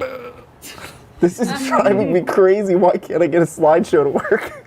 I want to walk away because I don't want to decide this, but if I do walk away, I'm Then scared. that's all that's needed for evil to prevail in the world. Kind of. Good men yeah. do nothing about it. Yeah. That's it. I don't care what we get. All right, we're gonna be switching to a manual screen share of like this. Oh, that works, yeah. This is just not happening. So we're gonna do some weirdness. Lots of flesh shade going on here. Yeah. I'm feeling sympathy with Brett because I think of how many late nights Adrian's been like finishing a commission. He's like, "You, Mel, you're gonna paint all the pouches." Just like me sitting there. Yeah, like Painting this is Mel leather. work. Yeah. Mel loves pouches. Like, She's just, she goes crazy for those pouches. like she can be trusted with this task, this mind-numbing. How task. badly could she screw up the pouches? Brian, could you hand me some of the masking stuff? Oh, I have a mound of it. There you go. I don't know where the case has gone for it. That's great. That's cool. Yeah. It'll I know. turn up. It'll turn up. Will it though? Okay. Here we go. So I'm going to actually get going on Kraken, start knocking out some details on Kraken. Okay. What are the details you're going to go on them first? Oh, we should do a poll. Well, actually, the first thing I'm going to do is mask his Yeah, hand, and then let chat decide our food. Sorry. airbrush his. That's okay. Airbrush his giant mallet, Okay. which is a nightmare to paint because it's like It's so many different things. his It's like mallet wood is like and yeah. string and It's gonna look amazing. There's a skull. There's there's like metal. rock in it or something. Yep. I'm gonna airbrush that, and I'm gonna airbrush his Kraken armor. Okay. So I'm just masking him. They're like off scales. A little more, yeah. Yeah. Scales. I'm almost done the wash here, and then I just have the edge highlight, which I could leave until the very end. It's not crazy. What'd you break? No, the poll's just funny. Oh, okay. As a scholar of survey design, I like it. Oh, he's biased it, hasn't he? You know he's famous for that in all of our weekly votes. He'll be like, "Would you like this army, that army, or like awesome cool army?" I do rig most of our votes. Wait, yeah. you're still losing it, even though it's rigged. No, well, okay, give it time. Give it time. Still losing. No, come on. That's like you're gonna. Well, I'm glad we've decided one thing so far. Even if I lose this vote, I'm ordering my own Little Caesar. You can't stop me. You can't stop me. You're not gonna. This is a democracy. I've never seen someone so dedicated to their own self-destruction. I know. Yeah, it's pretty bad, Bridger. I don't even know. How is it possible to get 2%? Okay. What are the YouTube options does here? weird. the Oh, you option. can see it, Brian. It says Little I'm Caesars painting. question mark. I can't look up. You know, we have a whole army to finish. It says Little Caesars question mark. Options are yes with capital Y, 3%. Yes, all caps, 2%.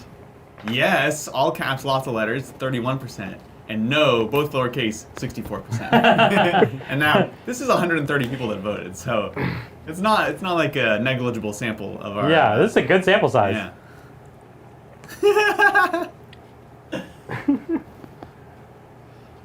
All right, slice of New York. Let's do it.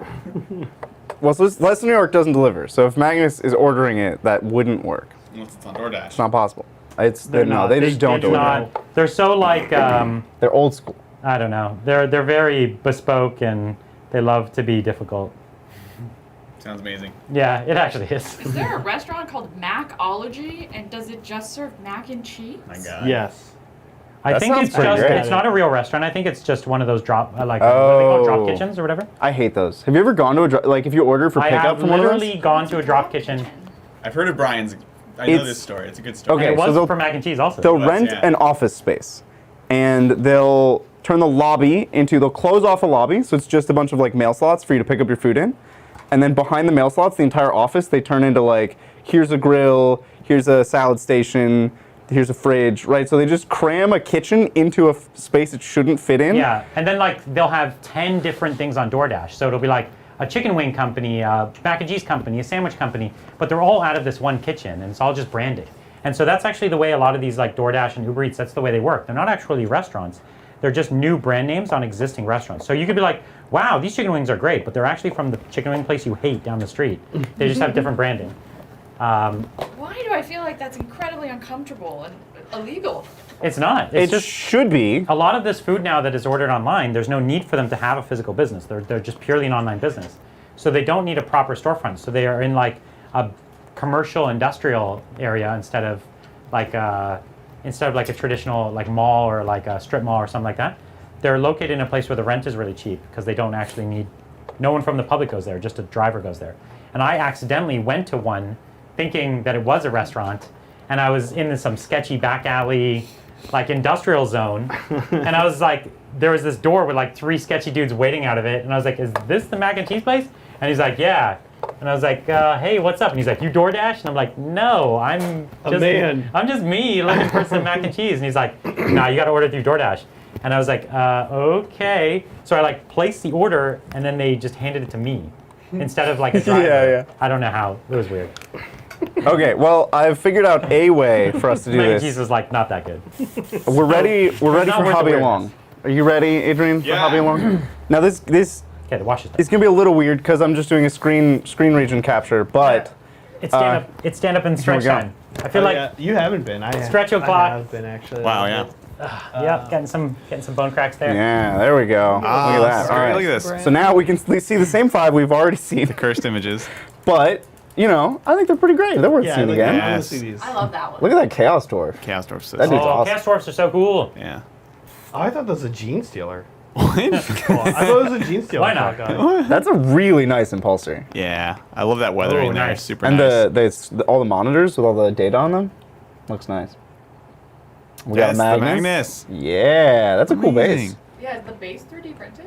I think so. Yeah, I don't recognize the Pretty cool. plus I can't parts. really see the images, so I won't comment. You can't see. Well, I guess The light's I'm in- seeing the them light's in huge. his way.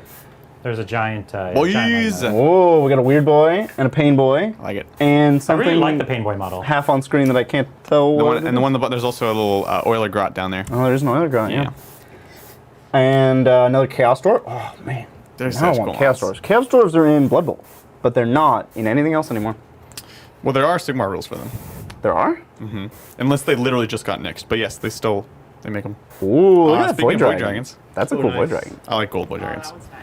I like the orange, the lava effect. Yeah. Very cool.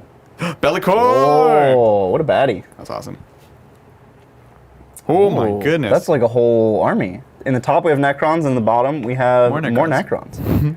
And on the left there, that's not Necrons. He's like spying on the sides. Yeah, That's great. very cool. Oh, Morven Vol. Very timely. Yeah. Oh, we got a Chronomancer and his little scarab buddy. I love the orange lighting too. We got some dangles. Oh wait, yeah. You ready to dangle? So I know these helmets. These are great helmets. They just make them look how much more Dark Angels they look. They look super dangly. Yeah, that's awesome. Cool lighting, gloss effects. Oh, we got some Gene Stealer bikers Heck yeah. for glory. Big fan of the color scheme too. Yeah. Oh, look, it's us. Oh, I know That's those us. guys. They're hobbying with us. I also like the purple there. That's awesome. Oh, we have a Corvus Blackstar. Speaking of purple, The Corvus is a tough model. It's actually really huge. Corvus is a tough model. it is really tough. That looks awesome. Good masking going on there too. Yeah. Oh, so it begins. Oh, we're building the 4,000 points of sisters. They've already expressed that I was right. It's and impossible. It's impossible. It's one of the toughest armies, yeah. Yeah.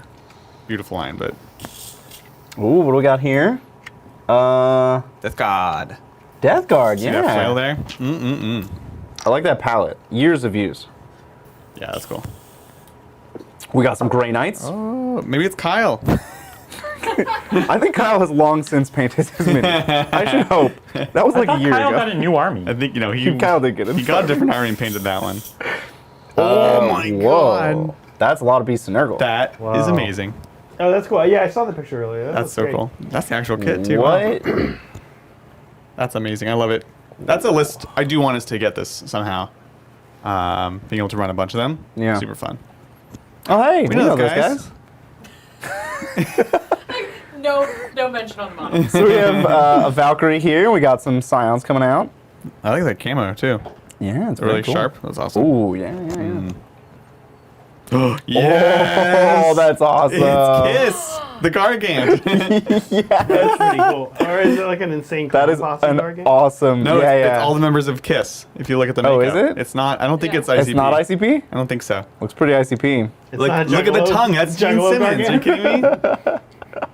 There's a lot of kit bashing I going would on kind of here. wish we had done a Juggalo Gargant. This is done That super could look well. pretty cool. Yeah. There's still time, Zach. There's still time. Look, we haven't done the tattoos yet. Oh. Yeah, These salamanders. aggressors. I'm into it. And we got, Golden boys. my golden boys.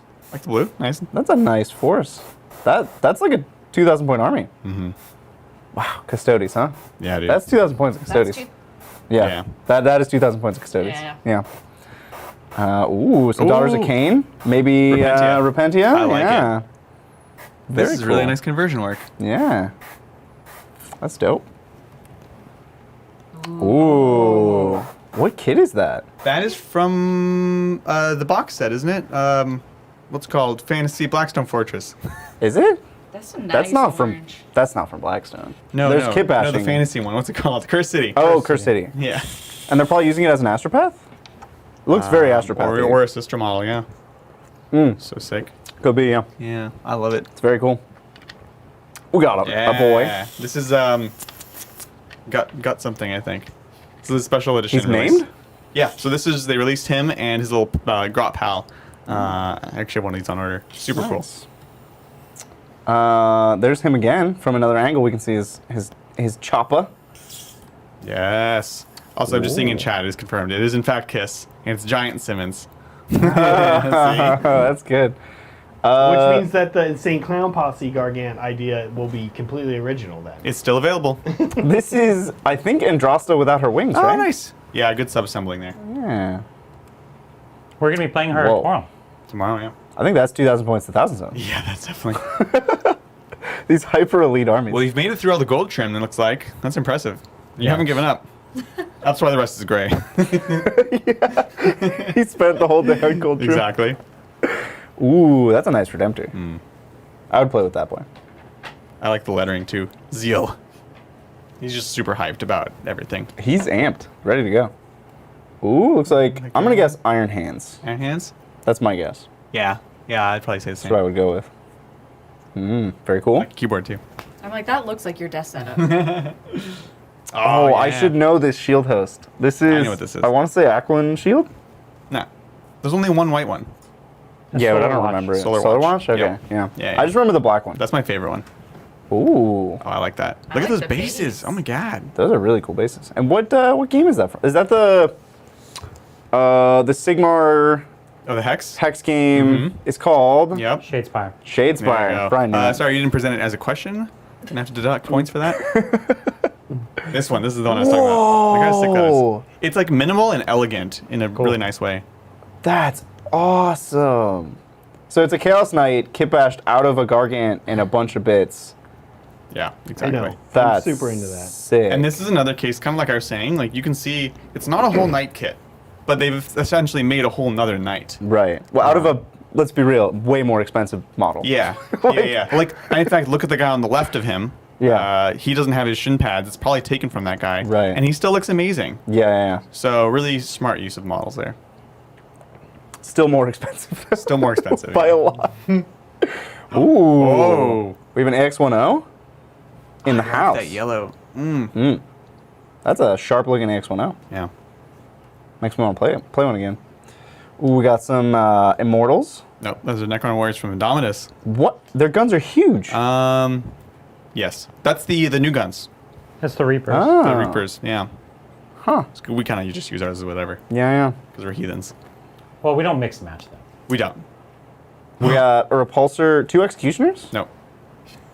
No, that's a Gladiator. Yep. A Gladiator and an And Executioner. I was trying to figure out why it had double gun. I was like, that's not. We should do one of those YouTube videos where That it's double like, gun thing's weird. you're like the significant other that tries to guess the stuff, and I'm like, nope, that's not what it is. Nope. Mel will get it right. She knew it. Ooh, some Beast Claw Raiders. Ooh, I like it. Zach, we were talking a little bit about Beast Claw Raiders, huh? I've been doing a lot, yeah. We're gonna do it soon. Like very soon, I think. Whoa, that's a cool sister. That's sick. I love that. That's a conversion Kit arc. Bash, yeah. Yeah, that's totally unique. She's really stepping on that Necron. Mm-hmm. We got another Bellicor. that's stunning. That's a beautiful Bellicor. Very Look at nice. the lava on that one. They it's all put a about lot of lava. work into that. Ow. That's gorgeous. No, we did not ever order food. Oh, okay. That's like a later problem, Yeah. yeah? I got distracted. We got some Zinch demons here. That's a I've never cool seen this one. Kit Bash of a Demon Prince. Wow, that's really cool. Because that head does not go on that body. I can tell you that. Well, the whole thing is Look non. at the boxes in the background. No, it's not from those though. Oh, hey, that's us. I think it's a whole. I know those hands. I know those hands. What do you mean? You haven't seen Brian's tattoo? Those are Andrasta's wings, I think. I actually didn't know Brian had a tattoo. Oh. Are those Andrasta's I think wings? this is entirely a third party. I just have never seen it, which pretty is cool. which is cool. It's very dark crystal. Yeah. Ooh, we got some AdMech here next to Love some it. Necrons. Classic Mars. Power skin. gamer. Yeah. All right, Brian, you get out of here. Oh, these yeah, Poxwalkers look yeah. amazing. I love it. That's dope. Look at that coat. Right. Coat's really nice. That was one of the first models I tried to paint in the whole game, Yeah? and it was awful. Yeah. I started with Poxwalkers, and it was like, nope. They got a ton of little details. They really do. Ooh. I love that contrast there. So that's an Overlord and a Scorpec Lord Yes. with a gun added. He doesn't normally have a. He does. He does. What? Yeah. The enigmatic It's like an Annihilator. okay gun. It's not not. as- It's 2d3 shots, 1 damage. I've Yeah. never shot it though. We have Adrax Earthshade with some guardsmen On an amazing piece of terrain. on a googly eye. I just saw the Google eyes. You know what's amazing is I assume they're going to spray paint you. They'll never know it's googly eyes, but they'll know it's googly eyes. They'll know. Oh, I hope they keep the googly eye. There's like one googly eye on the top. Yeah, that's Yeah, pretty there's amazing. Googly eyes everywhere. Oh my god. We have some heavy destroyers, Locust heavy destroyers. I like the. That's a big gun. That's a big gun. That's a big gun. Nice use of moot green there, huh? Just talking about that yesterday, weren't you guys? Or 2 Yeah, days ago. how it's like one of the best colors ever. Yeah. Ooh, we got some. I'm gonna say salamanders. Hey Brian, look, it's kind of you see the bike captain? Yeah. It's kind of the same style as your kit bash. Yeah. I like that green though. Yeah. It's slightly blue. That's a nice green. That's a nice green. You know what he did better than you, Brian? Didn't use a Custodian shield. But more, fits the lore better, That's you know? a blade guard shield. That's a flex still. Yeah. But would happen, actually. Whereas he wouldn't get a Custodian shield. Custodians can have friends too. Speaking of salamanders. I love this. Ooh, those are some nice salamanders. Do you think that the icon on the shields was freehand? Or was that a stencil? I think it's neither. I think it's a transfer, Whoa, that would be a nice transfer. which is nice. And I like the dragon on the back of that chappy. Yeah, that's very cool. Ooh, where would you get that bit? That looks like a custom bit. I think it's an Empire bit. If I had to guess. And the book maybe as well? No, the book's part of the model. You know, just goes to show. I Sorry. don't know anything I'm about not this. trying Oh, that's gorgeous. I like that one. Look at the glow on the eyes. Is that? Look at all the colors. Oh, there's There's an literally lit actual up. light in there. Yeah. I think there's an actual light in That there. looks so good. Oh my gosh. Look at that. That's amazing. See, that just convinces me I can use all the colors. Yeah, no, that's true. It's wrong. Well, it's a really nice use of a bunch of colors. Like the color palette, you can see how it's like the green going to the blue and then the pink. Yeah. It's not like jumping all over the place, but he still uses a lot of colors. What are which you is cool. saying? I'm What are you not- saying Yeah, there? he's definitely calling you out right now. I heard it. Oh, that's a fine looking Krieger. That's a fabulous Krieger. Snappy. I like the mud effect. Yeah. It's very good. Now do it 1,000 more times. We got a classic Vendread. Oh man, I love it. I the love base, too. the classic Dreadnoughts, are just the best. Yeah. Can't go wrong. Well, that's not the normal fist though, is it? That looks like a custom I don't know if I can tell you that you're wrong again, but fist. This is Because their definitely the fist is default one. clenched. no. No. No? This is the Vendread kit. Yeah. Yeah. I like. can go get I it like, on the shelf. I if like you want. 8 of them. I know. Oh, look at this. Dark Mechanicus? Whoa. Hopefully, maybe. That is an expensive kit bash. I love it. Because that's a Linder Mm-hmm. and the Triarch Stalker, I think. Nope. Where are the legs Okay. from? Try again. Smaller legs. Tune crawler. No. No, it's a Necron. It So is you think related. it's the Doomstalker? It's the Reanimator. The Because scale. you get a bunch of them in the They're starter small. set. It's not the Doomstalk. The Doomstalk would be too big for that. Where do you That pull leg's all real this big. information? Yeah. Oh, that back one might be. That back leg's big. Those front ones though. Well, because this is all our AdMech walkers are made from the Reanimator. But where's that tail from? The tail is a which part of the tail? So the very end of the tail is a Talos / Kronos whip. Yep. And then the rest of the tail is Wraith tendrils that they're kind of chopped up and they use like the spine parts of. I see what you're saying. That big one. The big leg. The big one might be. Yeah. That was where I first got Triarch Stalker. Yeah. He's very No. okay. I think that could be from that He's one. okay. And then what's the? great. Oh, that's also a Talos body, kind of Yeah, upside yeah, down, yeah. which makes it feel very different. That's an amazing kit bash. What do you think they're playing that as? Call. Look at the base. Oh, I think it's call. That'd be a sick call. I like that Ooh, blue we on got some sisters. That's a nice blue. Right. Oh, look at they've got like a magenta underneath. Right. And the silver primary is a cool change. I like silver armored sisters. Now that Yeah. I'm seeing it, I think wasn't Jake doing that? He was doing blue sisters with silver. I don't think I've ever seen Jake's sisters. Wow.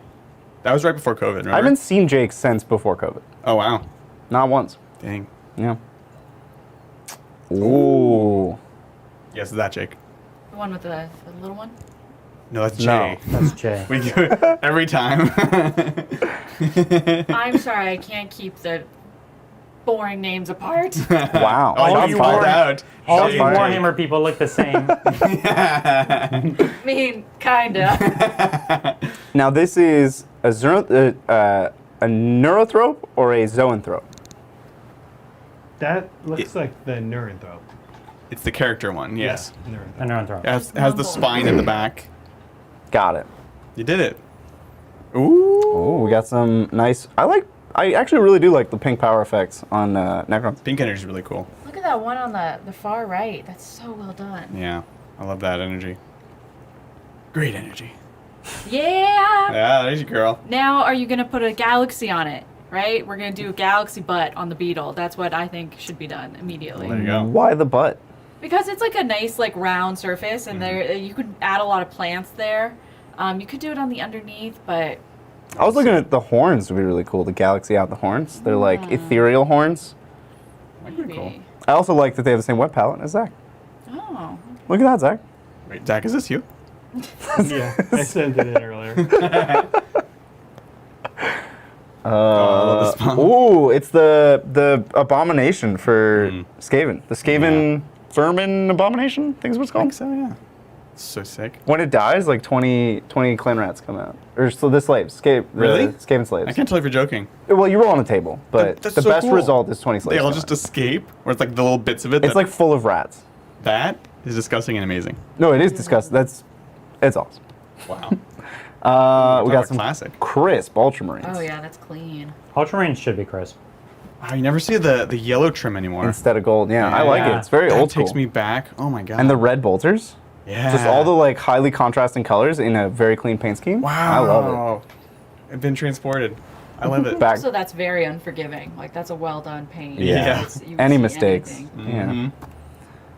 Oh, we got a Gargant. Gargant. That's Norm. Norm's buddy. That's Norm. That's Abby. Abby Normal.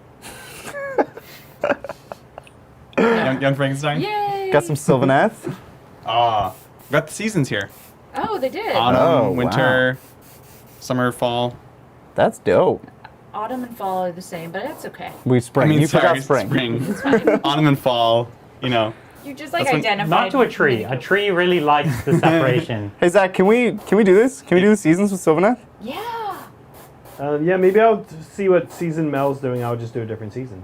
It's a lot of work to do seasons, I know, but No, like a cool idea. What do yours look like now? Are they? So I have redone. I'm redoing it all. Okay. Because I almost finished painting it, which means for me I must entirely start over. Naturally. Yeah. And so of course, I I'm do the doing same. like a bioluminescent theme, That's right, that's which right. is not a season. That's okay. You know, actually, what I was thinking about doing was honestly like redwoods, like copying this kind of redwood yeah. look, That's cool too. and then having like bright blue. So spirit the stuff. answer, Bridger, is no. But maybe Bridger, sure. The painter is in chat. They're saying Alariel is going to be spring, but they don't have her yet. Oh, okay. I like it. I Very like cool. We have a very heavily kit bashed Eldar. That's awesome. It. So that's it's either the extract because you can give them the double shuriken cannons. Okay. Or it's a cool like a sermon conversion. Oh, Both cool options. That could be Look cool. at that hawk on the arm. That's Dragonhawk. And the Pretty skull. sweet, Skull's dope. That's awesome. And the body is bigger. Well, so the body is the one that comes with the Dragonhawk. It's the Inquisitor Draxus, Oh. who is wearing like Xenos style armor. Yeah, so yeah. maybe that's why it works so well, right? It's very cool. Yeah. Oh, I used to know what these are called. Reapers? Some kind of Reaper? Yeah. What kind? Or do they look happy or do they look Grim. serious? Mm-hmm. Grim something Reaper? Yeah. Are they like what's like an old This is timey a weird game. word for? Weird charades. Would you say they're He's like ghastly? in teacher mode. Are these Oh, chain Grimghast gas? Reaper. No, Grimghast. Grimghast. Reaper. Yeah, Grimghast. that was my teacher mode. Yeah. Good job. Oh, I like the one carrying his head. Yeah. That's not. No, you have to kit bash for that. That one's from the Underworld's kit. How do you know everything about everything? I have a problem. He grew up in a family that plays Warhammer. Like his Yeah. dad. How do plays you like, have that and you got our wedding anniversary I wrong? was born in the darkness. There's only so much space in a head. He's you like, know? nope, not important, not important. That skull though, that skull came from this box. It was only released. I'm in danger. So Can I sleep here tonight? who's this goat guy? Oh, that's sick. That's a wow. That's an awesome beast, man. I love it. That's so cool. Hey, Sam. Oh my gosh, I love the face paint. That's really nice. That's a Yeah. lot. We got another Bellicor. Man, you did something that I'm not brave enough to do, which is do the alternate colored Bellicor, which looks so cool. Alternate Diablo. colored Bellicor. Because he's red. Look at the body. That's not normal? Bellicor? I don't know. It looks good. Looks like Diablo Yeah, it looks from amazing. Diablo. The Bellicor's like black and gray, right? If you say so. But I think it there's- looks great. No, it does look usually, great. right? Yeah. I'm confused now. I do not recognize that model. That's a Cursed City guy. Amazing. You know everything. This is a new one. You should know this one. How do you know everything? How is this possible? I love this. So he's from the new Gravelords. Yes, you can include him in the army. Yeah. Super cool. Oh, that one's good. That's a really good paint job. All the details. Look at that candle. Just Yeah, Yeah. I love it. Very cool. Oh, my golden boys. Oh my god. Whoa, Look at talk the about shield. galaxy effect on that shield. Wow. That's amazing. Amazing marbling. Oh, nice. Yeah. Wow. That's awesome. Hey, Zach, can we do that? Marbling. yeah, can you just have marble? That would already actually be do really that? cool. I've done it. Yeah, we should do it. It's pretty That's easy. stunning. It's surprisingly easy. It just takes a lot of steps. Oh, we got some nice inceptors. Yes, I love it. I like the. Custom chapter, I'm gonna say. Yeah, I think so. Yeah. Smart move. Yeah. Don't make the mistake the rest of us did. Looks at his Imperial Fist. Oh, we got a classy Thousand Suns. Oh, that's sick. There you go. Oh, it looks like my wife's arrived with some snacks from San Francisco. Oh, my cool. goodness. This is one of the best cheesecakes in the city. It's from Vive la Tarte in San Oh, Francisco. yeah. You're obsessed with this place. Yeah, it's really, really good. You should check Did it you out sometime. actually send her to San Francisco to get a cheesecake? I did not, Okay. no. She had to go meet a friend and couldn't resist getting a cheesecake because You're there. it's so good. I'm super excited. Oh, my God. It's a Chia Pet Marine. Oh, my God. That's so That's cool. amazing. Wow. That's so much work, though. This is the huge scale one. Yeah. That's incredible. That's a lot of green stuff. I love it. That's so much fun. That's amazing. Oh, I need to do this more often. This is so much fun. Yeah. Whoa, that's an Whoa. infinity model, isn't it? Yeah. See, that I know. Other games? We can talk about other games. Yeah, what the heck? My knowledge is wide, not deep. That's fair enough. That's fair enough. That's amazing. Yeah, that's a cool. Really, Infinity really has awesome. really cool models. They're They have really like amazing. werewolf soldiers and Yeah. They have, Yeah. They got everything. Fish people. Ooh, we got some classy blood angels. This is- Lamenters. Oh, it is. You're right. Yeah, red and yellow. I was gonna say this is also very classic. Ah, man, I love it. Yeah. And the old beaky. Got a little beaky in there. Cheeky little beaky. I like the beaky. Oh, is that it? We Yeah. reached the end. We did got the all the way thing. through it. These are amazing. And I'm gonna be smart and switch scenes before closing. Uh-huh. So we'll check in again later tonight. Yeah. So keep working on your stuff and posting. We'll check in the Discord later. Before I don't know what time. We'll come up with another time, but we'll do it then. So some people are asking, the Hobby Progress channel in our Discord is where you would add it. It's discord.gg/tabletop titans. Tabletop-titans. That's a whole cheesecake. Yes, it is. Well, not anymore. Also, Magnus sent us food, so I'm going to check on Oh, the food. it's gonna be a big test. What's it gonna be? What's gonna arrive? It is tacos and pizza, What? Did and it will be here. you find a taco and pizza place? I think they're separate places. It'll be here around 3. What time is it now? Cool. It's 2:36. Oh yeah, that's fine. Hopefully I'll be getting close to finish my edge highlighting. Edge highlighting, as we all know, a bit of an involved step, Yeah. especially because I'm doing it on so many models, but pretty required. Right. Magnus ordered Little Caesars just for me. Oh, you monster. I hope you're satisfied. Yeah. You definitely didn't have to. He's like, oh no, it's done. Wait, you're not gonna share? Wow, and we can share. I can't eat a whole pizza. We'll share. I was like, how did There I get was thrown out of the little Actual Caesars? concern in your voice there. Oh yeah, she was deeply hurt. Magnus. You've been lumped in with the taco people. Look, we weren't talking people. We're just non-Little Caesars people. That's where our stance is politically. Oh, cheesecake on glam cam. That's a good idea. Let's get some. You want to hand me a slice of that cheesecake? It's actually a really unique cheesecake too. And we can put the cheesecake. in our opinion. Oh wow. In the Oh, world? best cheesecake in the world is what we're being told. It's certainly one of the best we've ever had. Hey, Brian. Do you feel like we're having a party? Yeah, it feels like a party. I feel like we're having a party. I do, it's fun. This takes me back to like high school. At the end of the year, you're like a senior and nobody's getting any work done. I'm over here getting work done. Yeah, we're getting work done. I'm painting this guy's. Oh, look at that. That looks great. I actually just finished look at that a cheesecake. section of my article I'm writing, so Look at real you. work. Working. I have so many shots to do for tomorrow, guys. I know, and you haven't even been on stream yet. I know. Oh. Yeah. Uh-oh. I know. Adrian's gonna have a late night. Yeah. I'm in danger. All I right. knew it was gonna happen. I knew it was gonna come around, and I'll just want to hang out. and not do He stuff. said that too. He was like, "No, I'm gonna want to be in here with everybody else." I was Yeah. like, "Just don't do that." And here he is. I know. It's good though. I am working on this Kraken's Club. I don't know about like you guys, but I feel like after I get like certain amounts of work done on like larger models, I switch to like finishing mode where you just have to like zone. I Yeah. stop doing technique and I'm like I stop going technique through technique and I go to zone, which means like I look at a thing and I'm like, okay, this club, this is gonna have to get airbrushed. Yeah. I'll take it in just a second. You can move it off. Yeah, maybe put them back here, Mel. Okay. I guess. Your wife specified that you got the Absolutely. smaller, Thank uglier you. one. Just saying. That's fine. An ugly cheesecake, still a cheesecake.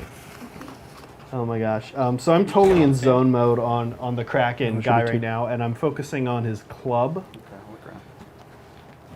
because, yeah. I'm on the very last step of the leather, the patchwork leather. I'm just doing the edge highlighting.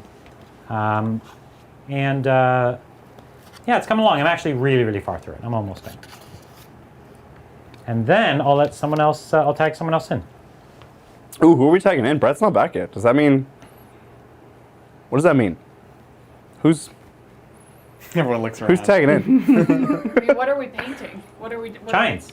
Well, thank you for that. What are we? What step? Sorry. Are we on? Megagargant. Ah, there we go.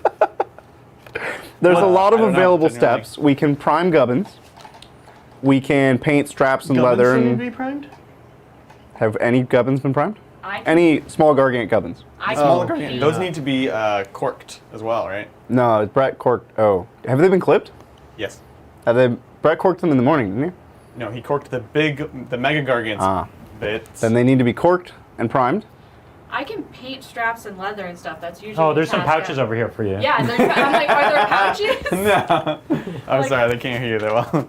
Yes, you're on pouch duty. I mean, that's what I'm saying. I have a skill at that. I'm not good with an airbrush, so I wouldn't put me on that. Well, yeah, we're at the stage of Airbrushing should be almost done. Yeah, we need detail work, which you're good at. So Little fingers. yeah, detail oriented. And then, I can jump in, but I do have to generally make clips for tomorrow. So yeah. So what time's Brett due back? I don't know. Well, They I don't never mind, Adrian, I don't mind taking a very short break. Just walking around for a minute, having a bite to eat, and then I'll come back on. sure. So You wanna then do that can now? Get back to your clips. Is that no, like a now thing? no, I want to finish my job, Okay. which is these edge highlights, which I'm almost done. And then there's lots of fun stuff I want to move on to here. So, yeah, excited to kind of get back in doing it. Sounds great. I get an apron though, right? Yes. Yeah. Yes. It's literally required. Look at that gargant. Oh, you're doing the gun club. I'm doing the club. His club is made of like cannons that he took off of boats. Oh right. Yeah. And he just uses it as a club. Yeah. Yeah. He just roped them together and he's like, "This good enough. It's so real good." Yeah, so I'm excited for this. This is nice, but this is the stuff I was worried about like taking up just like a ton of time, right? Doing all the detail work. Yeah, because I'm just going to be this club. I mean, I could realistically work on this club until what time is it right now? Well, it is currently 2:41. I could probably be on this club until easily 4. That's a lot of time on a club. Yeah, I'm gonna. I mean, Zach's big into clubbing. Yeah, it's way too much club time. way too much club time. So, just getting the coats down. There is also wood in here. Actually, that might be it. I might have gone all 3 cannons now. It's such a cool club, though. Am I right, Zach? It is cool. There's also a skull down here. Barnacles. We gotta start thinking about barnacles. How are we gonna paint barnacles? The Kraken guy's pretty intense, actually. The Kraken guy's got a lot of stuff. He's very detailed. I really think that the tentacle, we should make it pretty vibrant, like the pinks and purples. Yeah. So you see think the that's color pretty ideas fun. Kraken thing. Oh yeah, that's really cool. His Can I sea green? can I get that on the shoulder cam? Oh, look at that. Let's get a nice. I really closer like the look. sea green on that. Yeah, and I've got more work to do. You know what that looks like to me, Zach? What's that? Blue green, Vallejo Yeah, blue green, Vallejo blue green. That's what I'm saying. Oh, right? Yeah. Is that not? You're the connoisseur, Adrian. Is that Vallejo blue green? that's pretty close. It's pretty close. I've got some work to do on it. Oh my but God, I that's love gonna- it. That's gonna be the color, yeah. That's Very cool. amazing. How's the cheesecake? Did you try it? It's very good. Now, We, unfortunately, Adrian hates cheesecake. Adrian, you hate cheesecake? Oh, we did find that out yesterday. literally say that yesterday, yeah. Because I told you that they were Meringues. meringues, and then you ate one and you were like, "This is cheesecake," and I was like, "Oops." And Bridger's like, what's the difference? Yeah. Oh no. No, I just said oops. Okay.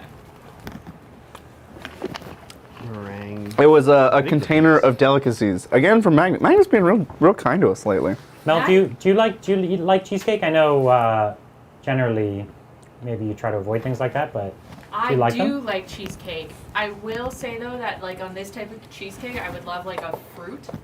A Yeah. little piece of raspberry. oh, okay, or, yeah. Like, This one's for just me, just a straight. Yeah, it's like it's missing like a little sweetness with it. We do have cherries. If you want some cherries. I yeah, who just brought a bag of cherries. Was me? Me. You just eat cherries? Like just. Oh, I would just eat Yeah, cherries. cherries are great. What? No. As a kid, I did that all the time. Monsters. No, we do it all the Why time. monsters? This is California. I don't see how Think that's of it all the relevant, time. Brian. I did this I don't They think sell them on the that's. side of the road. It's In like fact, common. I think that's entirely unrelated. Isn't it? They don't sell cherries here? No, but No, they just do, like they sell but them it's everywhere. like all the time. Everywhere does No, this. they're like- You could drive down a back road in but Ohio and they'll be Brian's right, selling. like they sell them on like on the five, like you're going Yeah. down the 5, and Yeah. you stop at a gas station. They're selling. Yeah, but I'm like, talking like- about like they grow them here. That's also true of like rural Pennsylvania. Like they. Great. So eat them there too. that's true, and that's what I did. Right. I've But- never seen you eat a cherry in your entire life, Adrian. I actually really like cherries. Cherries are one of the few fruits I actually do like. We used to have a cherry tree growing up, and so we eat them all the time. It's been a decade, and I can't think of you eating a cherry once. I don't think I currently eat them all the time, but I do enjoy them. Yeah, I like a good cherry. We buy cherries at my house. Well, we should open things back up to more questions. Yeah, let's do it. We do have a question here. Have you ever hidden anything on a mini, either a certain paint job or extra little detail, that only you would know is there? Yeah, I've painted the whole inside of vehicles and then realized that it was going to be glued shut and then glued it shut. I did that on my Custodes Oh, yeah. Cronus. They have like Is it full inside? chairs. They Yeah, have yeah. like they have the exact number of chairs for the number of Custodes it can hold. The chairs are appropriately sized. Yeah. They have like little screens and panels. It's actually really nice. The interior design of all the Custodia Forge World stuff is amazing. Yeah, it's actually pretty cool. Wow. So yeah, and then yeah, glued it shut. And he glued it shut. It's just for me. I haven't. Have you, Adrian? Have you done that? I'm trying to think of ones that I like have added because I can You think make of. my Sylvaneth bits on every single one of your models ever. Yeah, That's no secret though. The whole internet knows that. Yeah. No, I'll have to think about that if there's one I've done intentionally, but it's similar things like the buggies, especially the Boomdaka Snazwagon, has like empty cans and like casings all on the floor, and it's like amazing detail painted in, and like the maggots on insides of like plague grains. But these are things that James decided to do. It's not things that I was like, oh, this is gonna be a cool little Easter egg. The Fortress of Redemption has some stuff I wrote. It has like these panels, like these gold panels, and like the Imperium has like these banners like molded into their golden statues all the time that they expect you to like do freehand writing on and stuff. Yeah. And the Fortress of Redemption has huge ones, so I put like something about the dates our local club started and like Aw. people who have the 3 people who've been president and like their dates that they were president on it. That's cute. That's cool. Yeah, and it's kind of hard to see actually. I don't think you'd ever be able to see it on stream unless you got in real close, but it's kind of visible otherwise. I like that. I like that a lot. Yeah, you also did on our Necromunda boards and stuff. There's like the little command centers. Oh yeah. Like one has a scoreboard and it says Brian and Adrian. It has like yeah. the score of the game. Yeah. Yeah, that's right. I forgot about that. Okay, I did finish my edge highlights. Oh dang. So I think if you want to mute my microphone, we can swap it. Or Are you I can 3? just keep it. You can just keep it. Yeah, I'll just keep it. And then we can swap the apron Oh yeah. over to... We should probably mute you while you swap apron. Sure. Are you're 3, right? I'm 2. You should mute me.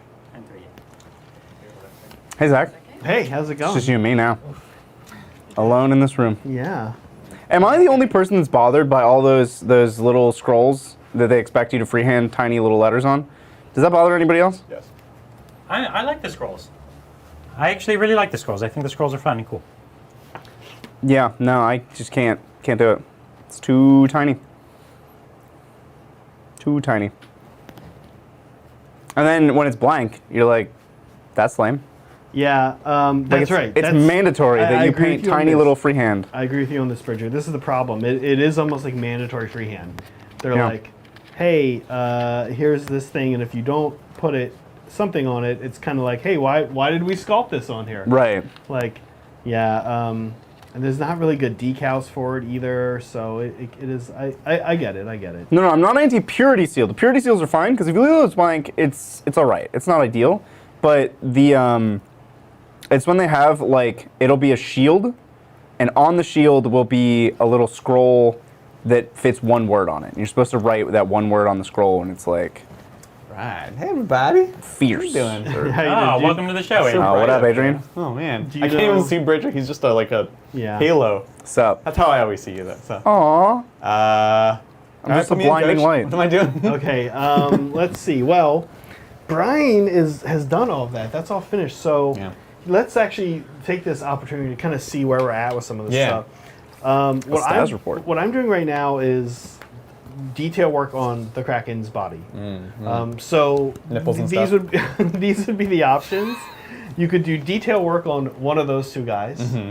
Some of the gubbins also still need work. Okay. So yeah. Lots of choices. Yeah, I don't know how Okay. much airbrushing remains. Yeah. I feel like with the 3 Megagargants, each of us, 3 people, is going to pick one and do all the little details. Okay. Okay. That's So, fair. yeah. We'll probably do that. Yeah. We probably won't do airbrush because I don't know how long I'll be here in this session. And after I do my clips and stuff, I'll probably come out and hang out for longer. Oh, you're talking about the tattoos and stuff, yeah. Or Just like I'm not gonna bust out an airbrush for just No, a little bit of yeah. work. I guess it's already busted. they're out. already busted out though, yeah. Right. If you need it, So I gotta decide which one I want to work on. yeah. And your right is Norm, and on your left is Baghead.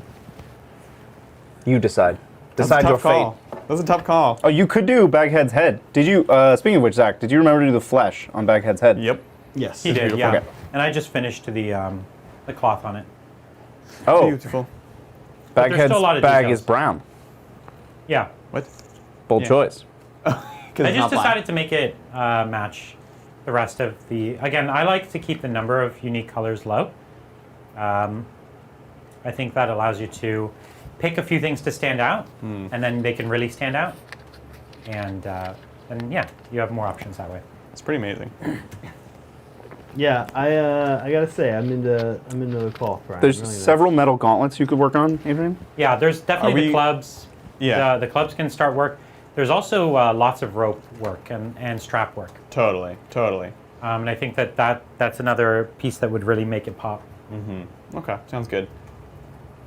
I am going to sit down on this Q&A couch. Yeah, it's a nice couch. Have a And nice sit why down. don't we do some Q's and A's? You got some questions? Well, I don't. I'm in the mood. You know what? When I hit this couch, I'm in the mood to Chat's answer. just having a good time. They're just chatting with each other. I'm glad. Chatting with us, That's what chat's all about. just chatting. Yeah. No plaid. Sorry, guys. Did not get the memo. All right. Yeah. Adrian's struggling. I'm There's overwhelmed. Too many it options. is. It's a real issue though. Like I'm the same way. I was sitting here kind of almost like analysis paralysis. Right. After I did the skin, like the skin was a lot. I finished the skin. And I was Yeah. kind of like, okay, now what do I do? Right. Like, Exactly. I wanted to be able to like in my mind the way this worked is I was done the skin Yeah. and I just like and you're done. yeah like Brett takes some stuff Yeah. now or Brian or Adrian or somebody or Mel somebody takes it and Right. makes the rest of the model finished. No, it's good. But it's of course got to keep going. Naturally. Do we have an agreed like rope color that we're doing, or I want to I think think you it get to needed decide. to be a little bright like in order bro- to yeah like a whitish rope. you shabty bone. like a off white kind of thing. Yeah, We could do you shabty bone. So I have both Typhon Ash and that could work. Yeah, That is Ushanti literally perfect. bone. Sounds good. And then what we're gonna just wash them. Yeah. Okay. Like a sepia wash, yeah. I would do one, then do the wash, and then apply and the other then one put as the a highlight. highlight. I'm with There you you. go. So we're gonna start with you shop deep bone, I think. All right. Well, the questions are just flowing in now. So Perfect. All right, we'll I'm on the question couch. I'm ready for it. we'll start with this first one. Question for Brian: Whirlwind at a Blood Angel army, yay or nay? Yeah, I think you can. I think you have a very good excuse to do it. For what it's worth, most people bring the whirlwind not because of its indirect fire potential, but for its fight last potential. And one of the nice things about it is it's a fight last at range, where all the other fight lasts that the Blood Angels have access to are slow, where the army's fast. So I think it could be very effective, and they're pretty cheap. So it's pretty easy to find space for them in an army, in my opinion. So I think it's great tech. So I'm all for it. If you're into it, I'm into it. Yeah. We have another question from Captain Athenos, and this one I don't think we can probably give an answer to, but new Squig Riders, competitive or just fluffy? Ooh. I guess we'll have to see. We'll have to see. We'll have to see points. We definitely know they're cool because They those look models dope. are rad. Yeah. But yeah, it's always hard to say. I think they generally try to make their new models useful on the battlefield, but they don't always succeed, right? So Yeah. we'll have to see. Sometimes they're hex marks. Hey, listen, the hex mark is the boss. He is a Even boss. such a boss. I felt like I was bamboozled. I was like, oh yeah, this guy is fine. He's a chump. Bunch of pool sharks though. That guy just beat up on my blood letters. Yeah. We have one from Treyland here. He was generously painting me a Firebelly. And he asks me, do I want a green flame or a normal flame on the Firebelly? And I'm going to say dealer's choice on that one. Of course. That's up to you. I'm gonna say I'm not gonna answer your question. Yeah, roll a 4 up, or roll a d6, 4 up, it's green flame. I mean, I think... I don't actually know the lore behind... I have the Ogor Matra book. Let's see why do Firebellies breathe fire? You know, that's a weird question. I think they're just fire spitters, right? Do you think Like they just really eat- strong they eat- alcohol, basically. They're so hungry that they just eat fire. Yeah. And then they're like, oh, fire hot, breathe What fire. if I just ate fire? Oh, that's a bad idea. Let me just make a big thing out of that for my whole life. Yes. There's shamans who worship Gorka Morka as the Sun Eater. Oh. So they gobble up the spiciest and deadliest ingredients in order to stoke the flames within their gut. They have fire in their gut? They just have fire in their gut. That's kind of cool. Should an enemy stray too close, they will be immolated with a gout of fiery breath. That could be amazing. green. Yeah, I think green works. I think green works. So they just eat like a bunch of hot wings. That's amazing. Yeah, that's... You know, Ogors, they'll just eat anything. Turns out. They're literally all about food. I love it. Such a cool faction. Their sergeants are marked by having like a rack of meat at their hip. That's the sergeant. Yes. Thank you. I keep saying thank you, but like, I mean, thanks for being with us. Yeah. What up, Matthew? So after reading the Argent Shroud's sister chapter tactic, I've decided to table my Iron Hands for now. The question is, how big of a bucket do I need for my Poxwalkers? Yeah. Poxwalkers are good. What is it? What? At least 60. Oh, that's the question. It's like he's going to carry them in a bucket. So how big of a bucket does he need? Yeah. Yeah. I feel like we've been playing with give or take 60. Like you can do. The main thing I think we agree on is like at least one big squad. Those squads Yep. could be smaller. I've been liking 20-20-10 personally. You could do 20-20-20, which is currently what I'm kind of playing around with in my lists. But I would say 20-10-10 is the lowest I would go. yes, I agree. And everything Yeah. from there, Yeah. it's just like your choice. Like, Agreed. the more you like them, the more you take. Yep. All right. What up, Major Minor? My GSC versus Grey Knights tomorrow. Any tips? Ooh. Oh, that's an interesting matchup. Your my GSC. GSC versus Grey Knights. Be Okay. cunning and brutal, and don't overexpose, because you're gonna get smitten, or just shot. Wow, there's so many questions. Who would have thought? If we That's- just open up questions to everybody. One of the reasons that's such a hard matchup to talk about is they're both such versatile armies in a weird way, and the way that battle will play out is not very predictable. Right. Because they're both, you know, even just the fact that Grey Knights can teleport and so can GSC. Isn't that what the last Grey Knight game we played was GSC too, wasn't it? Was it? Wasn't it? I think it was. It was. No, It was. No. no. Grey Knights were against. What You were you just played them teleporting in with? recently You were teleporting into against my Black box. Legion. It was, was- Grey Knights Black Legion's the last Grey It was Knights Black game we played. Legion. Oh, Black Legion. Because okay. you Because I picked almost up a took all bunch the of demon cultists callers, and I was like, good thing you didn't do that. Yeah, Yeah. yeah. That's right. Gosh. That would have been bad. We always do that too. We like forgot what demon like Green Knights do. But yeah, you're right. It is tough. It's tough. You know what was really good in that matchup though is the Sanctus with the sniper killing. So The mean. psychic killing sniper. Oh my god, take a Sanctus. Do it with the Take relic 3 sniper. of them. Yeah. Yeah, three now you're losing your friend, but one he's man. just losing some bottles. But do keep in mind that when they perils, if it's the squad, the last guy in the squad has to die for it to cause the explosion. Yeah. So Yeah. kind of temper that. If you can try to work him down to one guy that's Yeah. easy to pop, and then have the perils that explodes, that's really what you're looking It's for. easier against Thousand Thousand Suns because Suns. only the sorcerer is the actual psyker. So he has to perils and take them. Well, no, Exactly. the squad takes mortals? How does that work? he That's a good explodes. question. Yeah, he explodes. He does. He does I think he die. does, When yeah. he perils, he dies, not someone else in the unit. Yeah. I think there is a rule about that. Yeah. Yeah, Okay. I was pretty sure. Interesting. Well, here's another one from Willow. Question for Brian. I'd be curious how he feels going back to tournaments for the first time soon. How his prep is going. How playing so many different armies hurts and helps. Oh man, I haven't really started prepping, and I do need to prep because it's not the same as playing games here, right? You have to like deploy one model at a time. I know, it's the worst. That's And a trade secret. yeah, no, at the time just before a tournament, I'll pick an army, and I'll think about it for a few days, and that'll be the extent of my prep. Because the first events I'm going to, those are going to be my practice events, just because they're majors, like that just happens to be the first events I'll go to, and they'll still be my practice games. So I won't probably overthink it. But playing many armies generally only helps. It doesn't hurt because you have to know what your enemies are going to do if you're going to win in any of these tournaments. Yeah. You can't go in there even a little blind. You really do have to know what everyone's game plan is, how the factions work.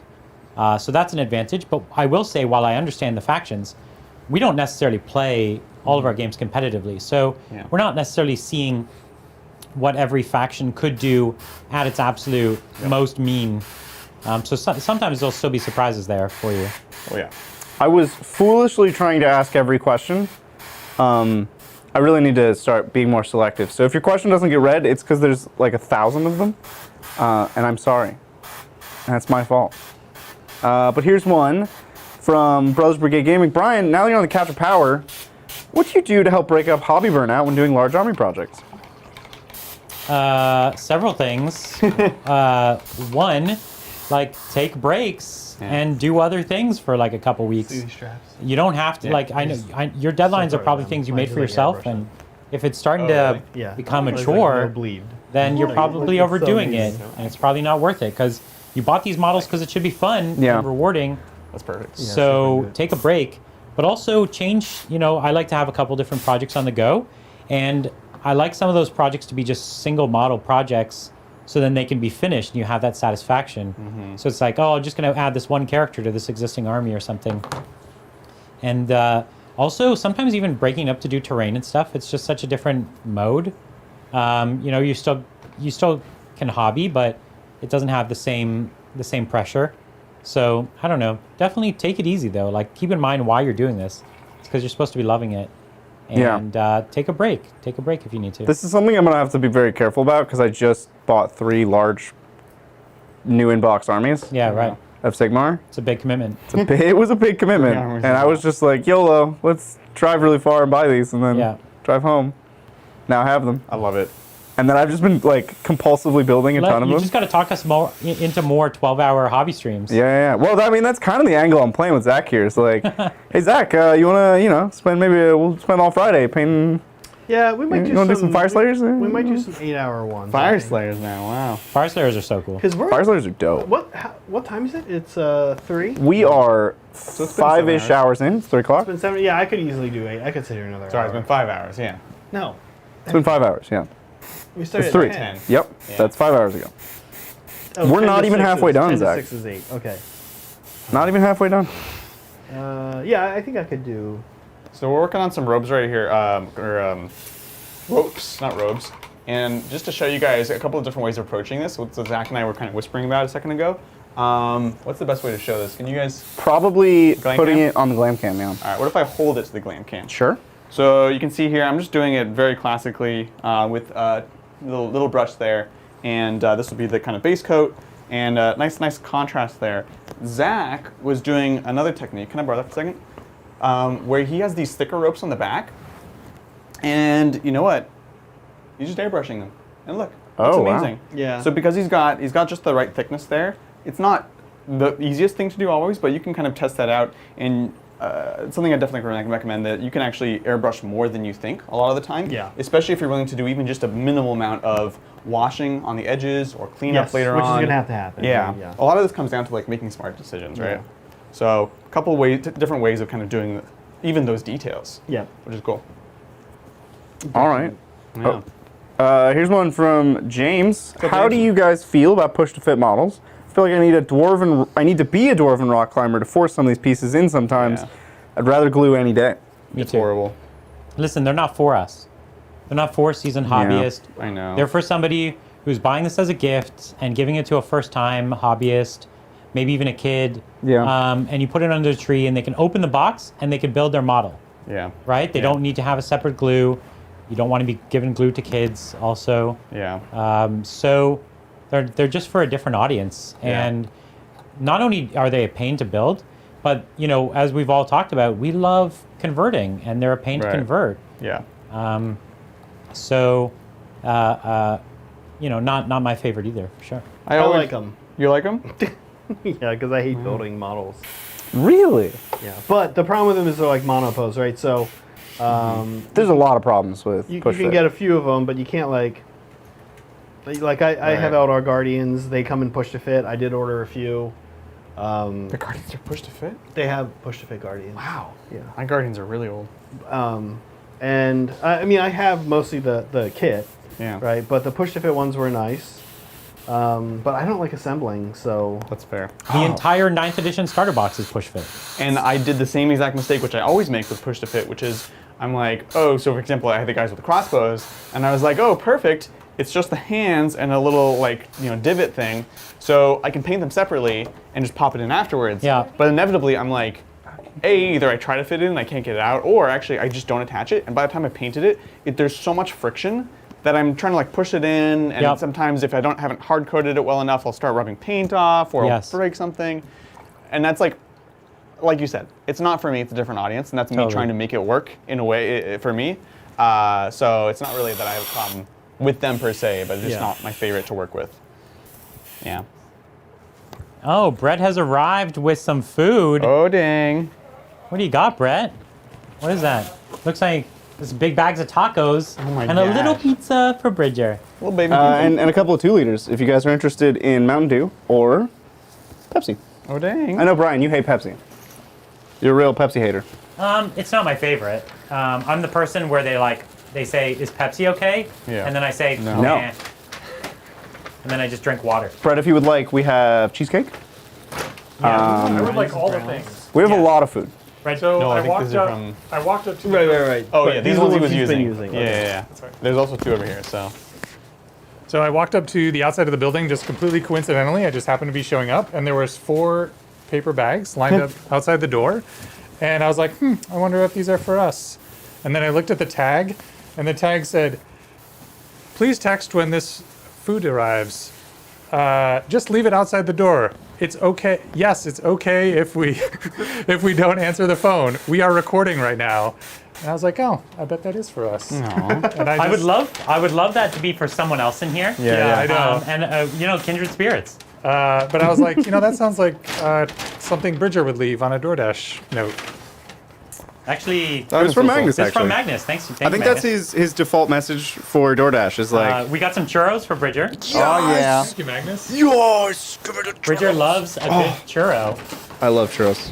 Magnus just knows me so well at this point. There's a lot of churros. You better get working on them. Well, everybody likes churros. I love churros. You know what's great about them? No dairy. There's no dairy. inside, right? What's that?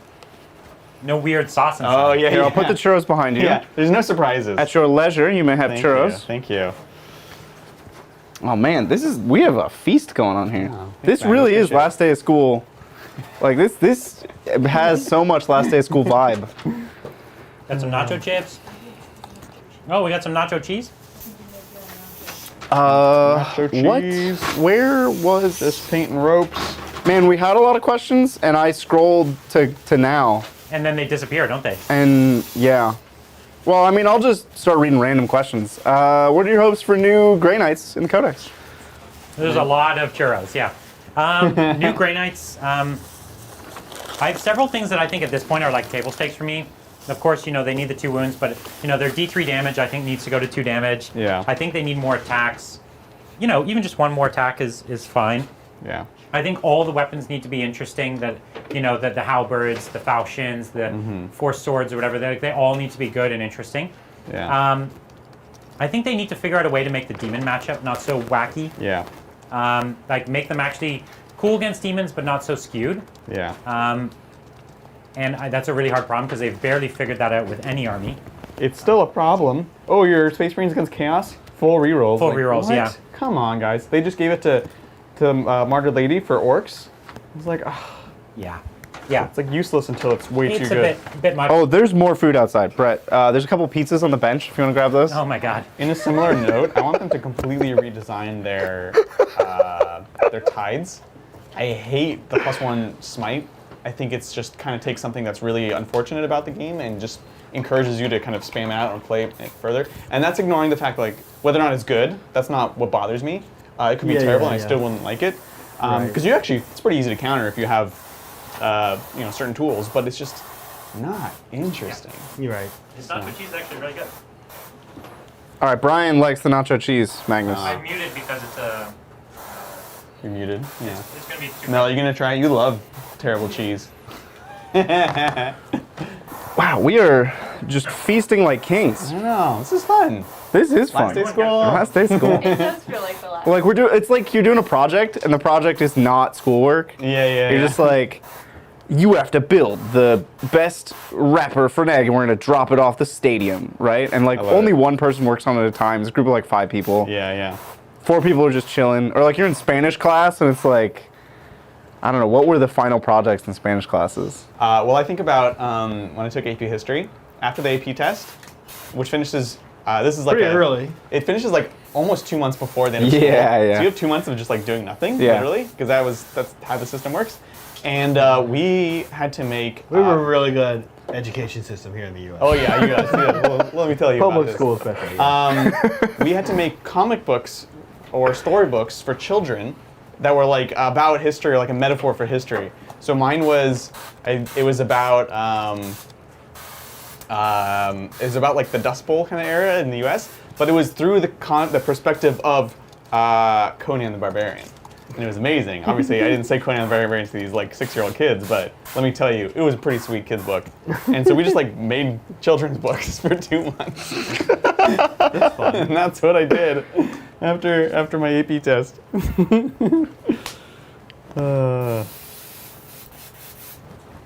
No, it was the progressivist movement in the U.S. That's what it was. Oh, right. Similar time period. Anyways, how's that taco, Mel? That looks amazing. It's delicious. Isn't it cool for you that you got to come over here just when I tagged in at the exact wrong time. Yeah, I timed it perfectly. I knew what I was doing. Yeah, well played, sir. Thank you. Okay, well, let's read some more questions. Brian, are we cool to unmute? You stay muted? What are you doing?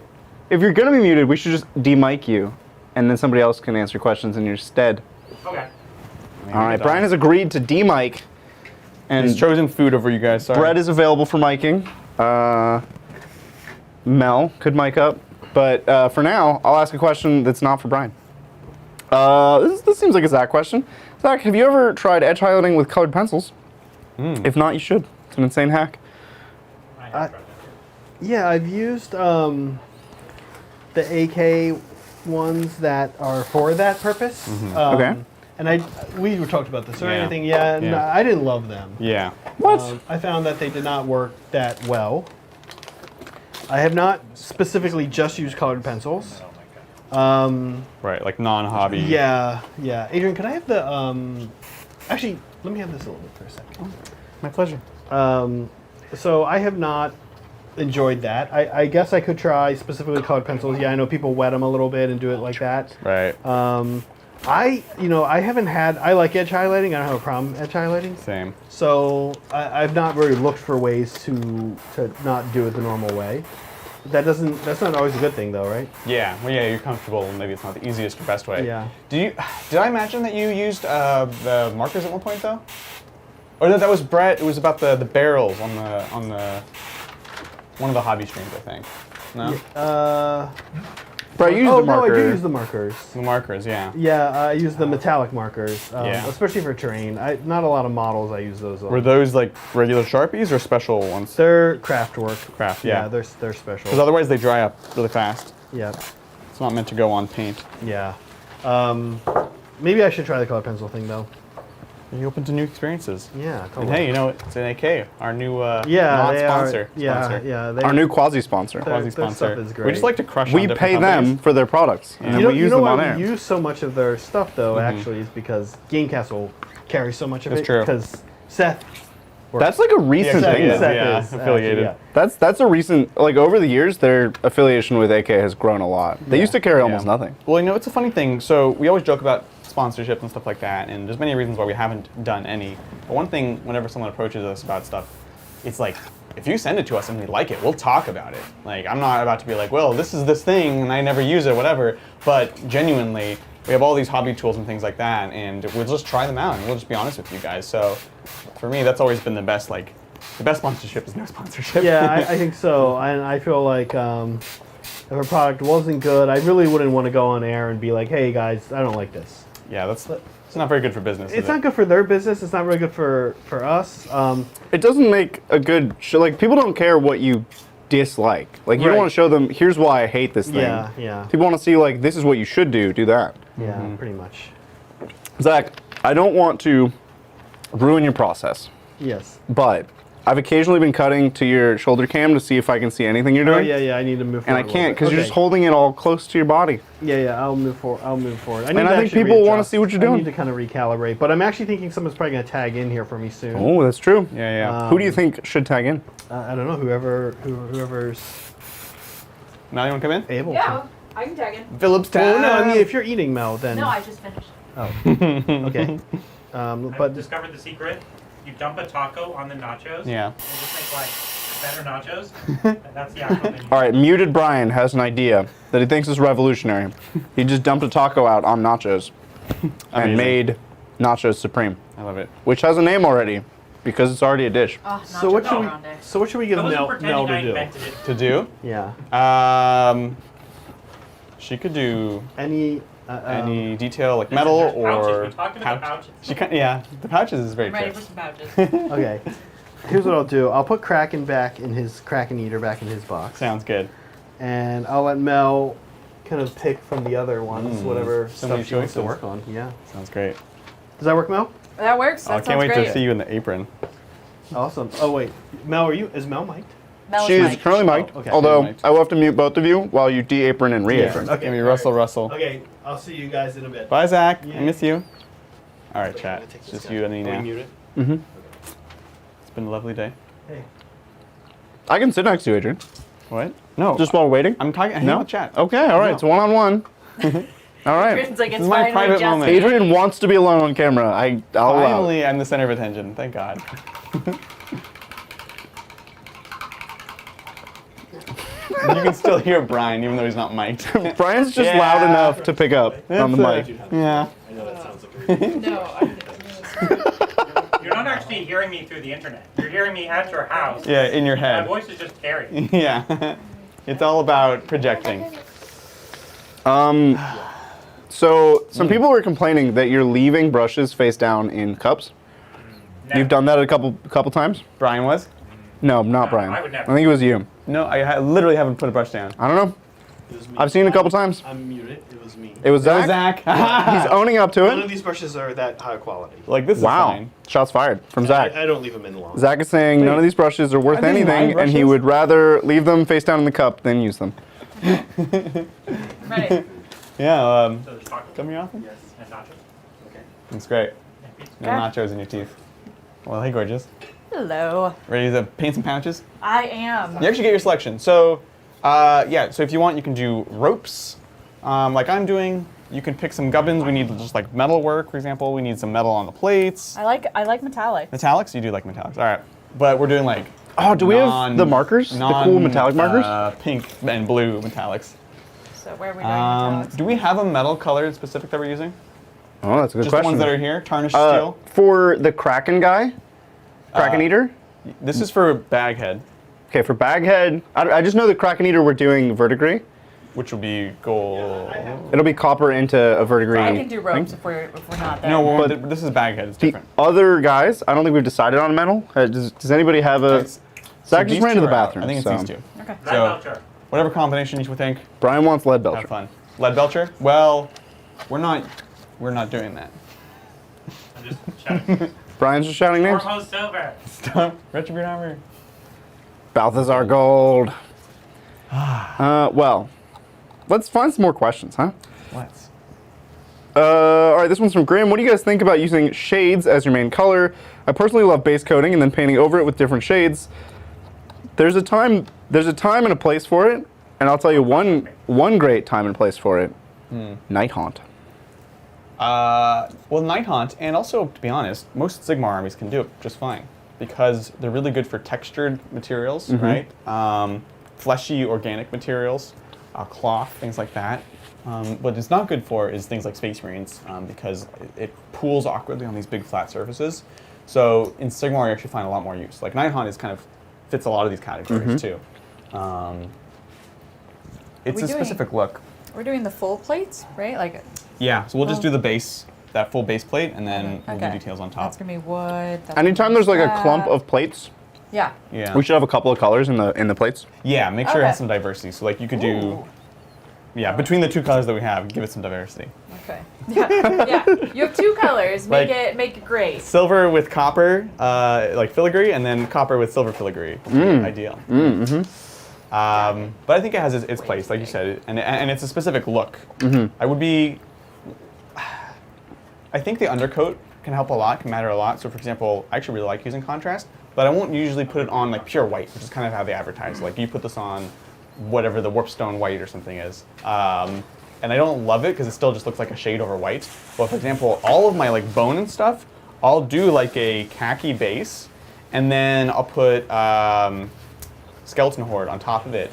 And that does pretty much all the extra shading that I need. I could do some fancier stuff, but like at a minimum, that already looks pretty dang good. So if you could like prime them a certain color, or prime or do like chunks of them in a certain color and then do the wash on top, I think that gets you a lot farther and it doesn't just look like a shade. That's the big thing. I don't want it to look like a shade. Hey Brian, do you know how much the cheesecake weighed? People really want to know how much the cheesecake weighed. Weight? Yeah, it was really thick and heavy. I don't know the. Really thick and How would I heavy. know the weight? Would you estimate like 5 pounds? 5 pounds now. 3 pounds. Maybe. All right, we're going 3 pounds. You just, right. That's what we're going with. Sounds great. Somebody asked, Henry asked, how long have we been going? Only 5 hours and 20 minutes. We still have 6 hours and 40 minutes to go. Wait, Ish. yes. We're gonna put an ish on that because We're like not if we halfway run out of through. things to do, we're not just gonna stream doing nothing. Oh, But we might come up with new things to do. look, Sure, we can find something. Brian was definitely offering to paint my stuff for tomorrow. I was. You were offering. You to were. do that. I was like, you can do that's that a off bold move, camera my as well. friend. I actually might do that off camera. Yeah. You also need to make your list so I can make clips. That does have to happen. We could also make the list with chat. Oh yeah, we could have like a crowdsourced list. Do it entirely with polls. 1 unit at a time. That'd be amazing. I could do. Each intercessor. Yeah. I have the power. Now, do we take the grenade launcher? Do we not? And then in the end, we tell them we have none of those models. Yeah.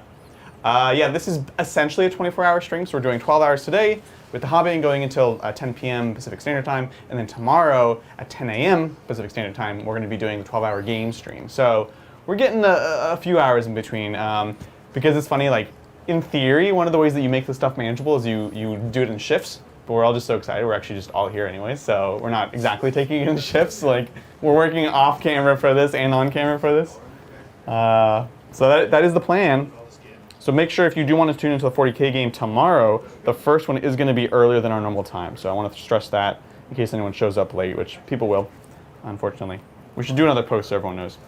Another Discord post?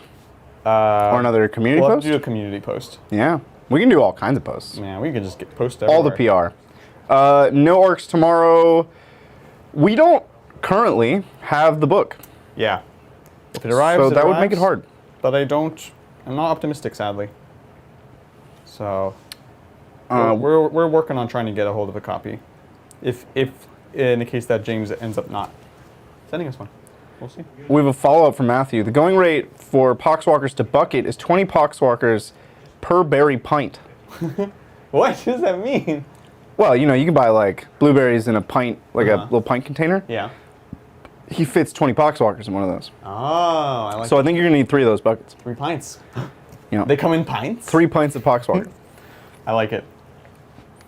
I Dav, did get that Lord of the Rings illusion. Just so Okay, look. It's a joke on your memory, not your Lord of the Rings knowledge. Oh, wait. That's worse. So Daver asks, can't make a final decision on the color blocking on this Black Star, classic wing stripes in purple, center fuselage in purple, or Speed Racer M. Speed Racer M? Like, does a whole pattern? I'm not familiar with that. Center fuselage in purple. Well, no, I kind of like the stripes. Brian, help us out here. I'd go stripes. So we're color blocking the Carvis Black Star. Yeah.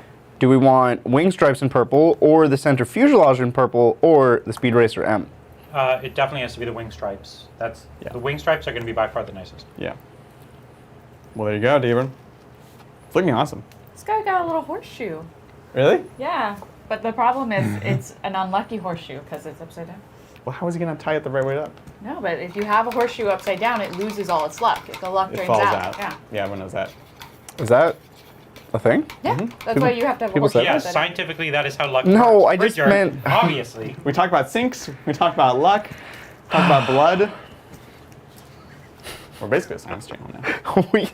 we are, you know, when we get into our off-topic stuff, we really get into it. Yeah, it's important. We come to the table with no knowledge, and we research a lot at the table. That's the best way to come into a debate. Chris wants to know, Mel and Adrian, what are your favorite cocktails? Ooh, What? I mean, You have a few. I have a few. Currently, what's your favorite? Currently, it's a Moscow Mule. Yeah. But like classically, it's a lemon drop. Yeah. Yours would be a Manhattan, right? Yes. Or an Yeah. old fashioned.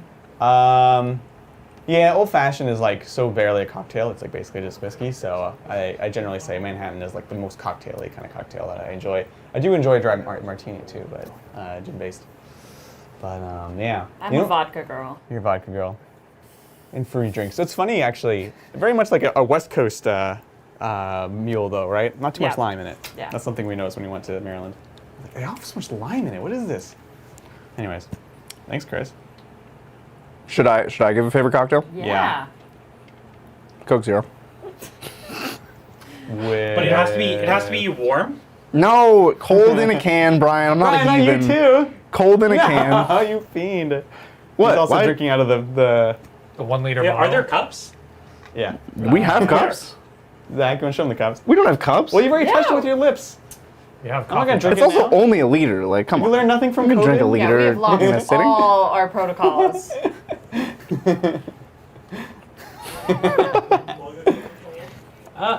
We have Tabletop Titans I'm just coffee giving you a hard mugs. time. You look generally like. Yeah, I didn't know you wanted it. No, I just. We have a Bridger 2 liter of eating it. Pepsi. If you want a 2 liter of Pepsi. No, I put that to my lips too. He didn't even want it. It's like, I hate Pepsi, but I put my lips on Yeah. it. I'm trying to decide. I've got these Wait, ropes here. I've got these ropes here, and I only have one of the type that I've been doing in this light color. So I'm trying to decide if I should just color block the whole thing in that color. I think I should actually. I think that's probably gonna be easier. And then I can go in and do the other stuff in a different color. Yep. Good talk. Answer my own question. yeah, I have Vincent's So glad you question as needed well. us. Well, okay, Vincent, a cocktail is supposed to be a mix of stuff. And I think if you really just look at the ingredients, Coke Zero is a cocktail. It's a rather nefarious, noxious cocktail Yeah, kind of Of like chemicals that I love. Yeah. that is healthy for you. Apparently, we No. This is another not debate healthy. we can get into. It's less unhealthy. Before the stream, we were debating the relative merits of Coca-Cola and Coke Zero, and Bridger was saying that Yeah. he likes Coke Zero better than Coca-Cola because it is Less more unhealthy. healthy. Less unhealthy. I think you said it is perfectly neutral. Like, You're it like does it's- nothing. You're like, it just goes through your body. It's basically What is your water. actual words? It's basically water. It's basically The water. caffeine and the acid do have negative side effects, but the caffeine also has positive side effects that I need, and the acid makes my tongue feel good. So, Those sound like excuses that an addict would make. Yeah, seriously. oh, I am definitely chemically addicted to caffeine, for sure. I mean, who isn't? I mean, I don't really trust people who aren't, so. Yeah, a bunch of shady people. Now, I have seen this question a couple times. We should come back around to it because I've seen it a few times. Okay. Does it look like the orc rules are going towards less randomness? Ramshackle as an example. Right. Ramshackle as an example. Yes. Let me like That rule does look like it, for sure. kind of ask that question in a different way that you could answer. Okay. Do you think orcs should be less random? Yes. Why? Because, yeah, it's fun to have it be super spiky, but it's also really frustrating. So there's that. And I think there's other ways of portraying the sort of wackiness of the orcs that's less punishing when things go wrong. If anything, we should be looking at this new paradigm where it's like, it's kind of the thing we're complaining about Tyranids, where you shouldn't be punished for being out of Synapse. It's you should be rewarded for being in Synapse. Like, you're good, and you get even better when you're in Synapse. Yeah. Orcs should be good, and then sometimes they can just like spike super high. And should there be some negative sometimes? Maybe, but maybe they're negative in a weird or interesting way. So again, to talk about, because we always talk about AdMech does literally have the mechanic of like, you're gonna get bonuses to hit, minuses to hit in a different way. And that's a way of sort of saying, we're going to make you better at this thing, but also hurt in this way, but it doesn't feel as bad as Orcs, where it's just like, oh, yeah, you just fail, that's Orcs, you know? So I think things like DACA are another example, right? Is they're just saying, if you're in half range, you get more shots. That has its own set of issues as like a replacement, but think about DACA right now. It's not exploding hits, it's on a 6s, you get another shot, which is also hitting on a 5 or 6. It is like an abysmal amount of extra shots. So might as well just give them a ton of extra shots, right? So that's another example of how you can portray this wackiness, but in a less frustrating way. That's my 2 cents. Well, I think the previous absurd randomness required that for them to be good at all, they just threw 1 billion dice and slowed down the game. Yes. Which is just not a good design direction. Yeah. Like, you know, as an example, you could like make a D&D class where they just had to roll 1,000 times and take the average result. Right. And it's like, why? But why though? Like, cool, that might be a balanced rule, but why though? Do we really like that, Copper? I don't know how you make, like, how We'll do you have to make go watch, orcs Okay. Look at the other one with the less random but wacky in a different, you know, like you were saying, Adrian, like, without it just being a flavor rule. Well, so No, you could do club things has some like stuff on it.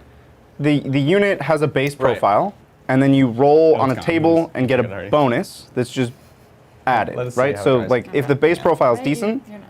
Needs a watch. then the bonuses could be wacky weird things, but the base profile being good is enough. Right. So you're happy no matter what you roll. It's just different buffs, you know? Kind of like the Chaos Spawn. Yes. Yes. Like sometimes you get a movement buff, sometimes you get a strength buff, sometimes you get an AP buff, sometimes you get a... No, because the Chaos Spawn, it's all for combat, and they're all good for combat. So it's not like, oh, you get movement when you didn't need it or whatever. Exactly, that's why I'm It's asking. like you're in combat, you're going to get a combat buff. Which one you get, you're not sure. Some might be a bit better in the situation, Yeah. but you know they're all going to be at least mostly relevant. Or if you look at like Obliterator, their profile, Yes. every characteristic is random, but none of them are bad. Well, you know what else about them? You get to pick your target after you generate the profile. yeah. So that's another way Yeah, of yeah. making the randomness less punishing. Yeah. Yep. All good questions. Chris says, let's get some car talk in here. It's been too long. What's your favorite engine sound? V8, V10, or V12? I actually really like the sound of a Prius running just on the electric engine. People tell me it sounds like an animal dying, but I like it. You know what doesn't sound like dying? Planet Earth. Yeah, Can we talk Adrian. about how the fact that they didn't even include a V6, which is what is in both of my cars? Yeah. Like- Is turbocharged V6 an option? I think Right? that was Like intentionally... we have like the eco mode on V6. Yeah, Chug yeah. up the hill. It's sent a lot of letters and numbers. I don't know. Yeah, let's also Adrian's talk- like, I was I gonna don't say- know what a V6 is. Are we not going to be like my favorite engine sound is like. That's my favorite engine sound. I'm so happy for you. What sound do orc engines make? It's actually just an orc in the engine making those noises. That's Yeah. pretty close. Yeah. I think that's it. Orc vehicles are completely silent, but they imagine that they make noise. That's right. And that's what produces No, they make the noises with their mouths as Yeah. they're like accelerating. Yeah, exactly. Yeah, they have a engine noise grot. Yeah. That's gonna be Exactly. it's gonna be a new thing in the codex. In the I new love it. codex. You heard it here first. Yeah. The engine noise grot. Oh my He God. sits there and just makes noises with his mouth. It's Yeah. I can't believe we're leaking things already from the codex. I know. Heinous. The Grot spoiler, muffler, not spoiler. Oh, here's an interesting question from Thurgood. What Primarch do you want to hobby with? To hobby with? Yeah. Ooh. This is easy. Perturabo. I always defend Perturabo because he's such like a... He literally plays Warhammer. He makes toys. Yeah. And he's like this big dude, but he just wants to like play with these really like detailed teeny little toys. And I think that's just amazing. Do salamanders have a Primarch? What? It's Vulcan. Vulcan. Vulcan. Yeah, so that guy. Yes. He's the craftsman, right? I think that's great, yeah. He is, yeah. I mean, they're all, to some extent, craftsmen. It's just like, which of them think they're the best craftsmen? I see. Because they all imagine themselves to be perfect humans. And they're all, like, experts in almost everything. It's just how good of an expert are they, you know? Interesting. Like, Dorn pours himself especially into craftsman-y things. Yeah. And Vulcan pours himself especially into craftsman-y things. But if you ask, like, Gilliman to craft a thing, he would make, like, one of the best of those things. He's still pretty good.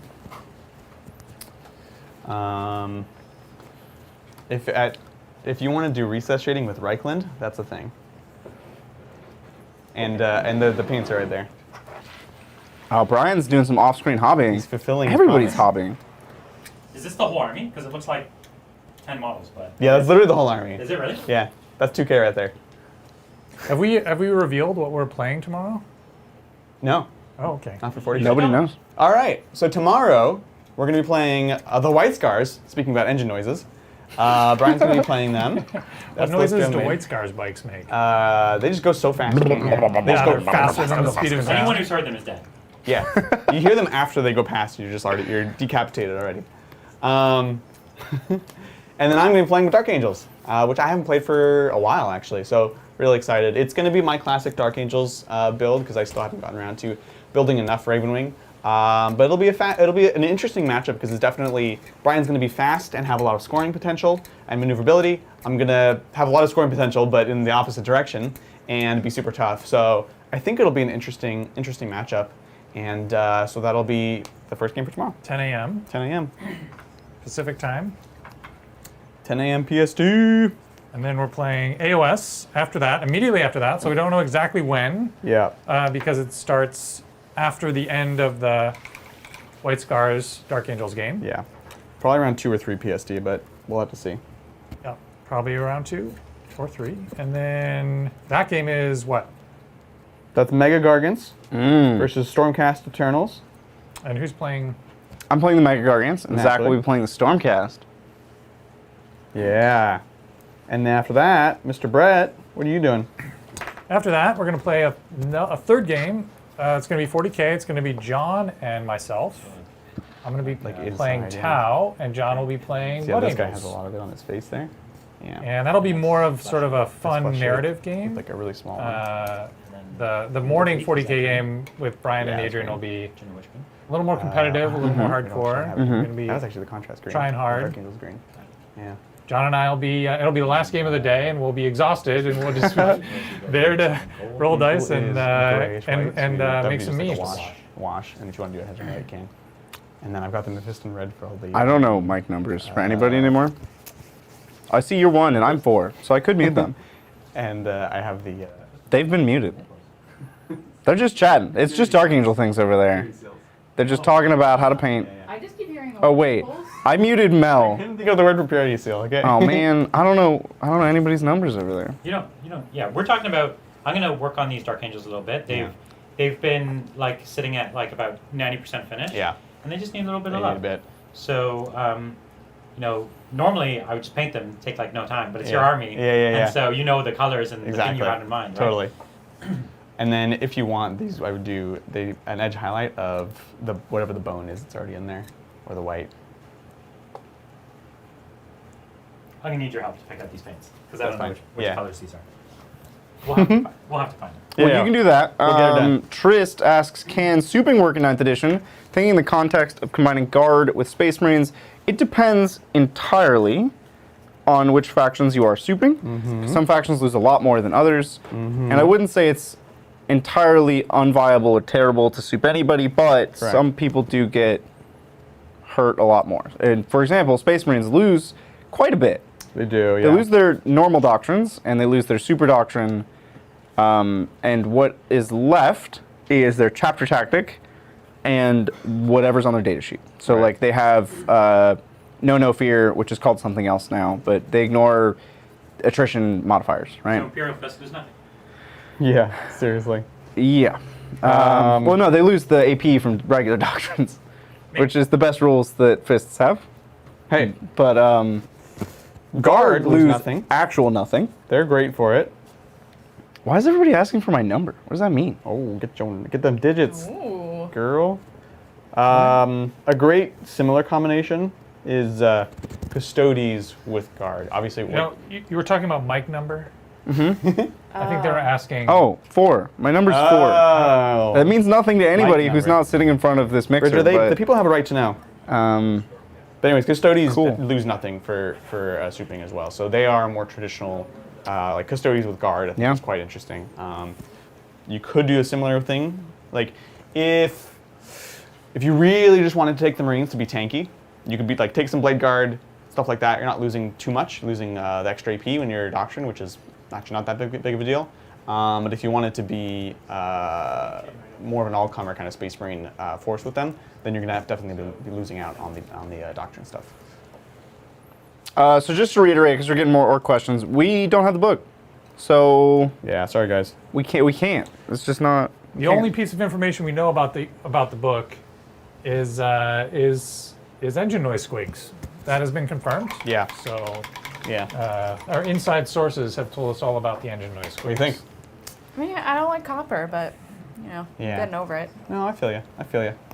The copper is actually kind of close to the brown too. Yeah, it's not my jam. Well, we can show Zach and see what he thinks. We could wash the copper down, yeah, we're gonna wash it. That was one of the things we were thinking. or we could highlight the copper up. Where is the Kraken Eater? I think I think Zach hit it, so we can't paint it. But I would like to see the copper that I he has saw there, it, and I don't know where it went. just to compare it. Is it? This room has so much stuff in it now. And 90%. Here's of the it is Kraken food. Eater. So here's the Kraken Eater. Yeah. So The metal on the cannons has been done. I think that is the copper that will be used. so post wash it is better. So that's with the wash. No. It's just gonna be so close to the brown. Yeah. I'm a little worried about it. Yeah, that's true. You could do it all in silver right now, or pick out. No, we don't want to diversify too much. Okay. Churros. There's churros back here. Yeah, I dropped off some churros for you. Oh. We also have an unlimited supply of churros. You can eat as many as you want today and tomorrow, and take some home. I'll test that theory. Yeah. So Simon asks, what do you think we will see with the new Harlequins Codex? I think we'll see some Harlequins. I wouldn't be surprised if they were similar in some aspects to Drukhari. They're both speed-based combat factions. Outside that, I don't really know. Yeah. I don't know. It'll be interesting because, as we've talked about before, the Drukhari kind of do Harlequin stuff, but cheaper. We could say better, but I think the main word is cheaper, actually. Right. Because they don't pay for the invuln in shooting. They don't have the advance and charge technically natively. Right. There's a lot of and their offense is by default usually just 1 damage, and you pay for the special weapons. Yeah. So I guess a couple things I would hope Harlequins can do is, I hope the basic variant of Harlequins was just the Harlequin blade is interesting. I would expect that to at least go to a -1 AP, which would already be like really, really interesting, and you could have maybe cheaper troops as opposed to just like, oh, you either have the special weapons or you're just the bare minimum that can literally kill nothing. You have just a basic combat weapon. So that helps a little bit, but I think they're going to have to differentiate themselves from Drukhari in the way that they can play a little bit more of an elite game. So, and of course, just giving more options, right? It was like, oh yeah, you have to run 15 bikes, and then oh no, bikes are terrible because of Death Guard and because of Dark Angels, and you run a bunch of troops. But actually now bikes, and I hope we continue to see this trend where more units are viable in more number of ways. Yeah, so those are the main things to look at. I want to see a new Harlequin unit, brand new. I want them to have like a tank, like not just a transport. I want to see a flyer and a tank. A flyer. And a tank, both. Yeah, Harlequins have one of the lowest number of data sheets. Yeah. Right? And lower number they're of kids. very low. I feel like you have about, 18 things in front of you, and I'm just holding this. Uh-huh. Would you like help on something else? Sure. What do you, here, metal is done. Let's take a lay of the land here. All right. Here, Mel, you want to show them the army that you just did? Do I? I mean, just base layers, but you can show Yeah, them. it's It's nothing fancy. nothing That's okay. fancy, but That's okay. You can help us decide if the copper is too similar. That's our concern. Right now, that's where I'm worrying because we've got this fabric See that brown? underneath, Mm-hmm. and so Yeah. with a washed copper, I'm pretty worried that that's going to get too similar. And so what Bridger was saying is we could either add a bunch more edge highlighting, or even just we could do some damage on it. That might work, but that's what we're going at now. And then here is the little horseshoe I was talking about, this unlucky horseshoe. Yeah, and what's really creepy about this model is its belly is actually really nice to put your thumb inside.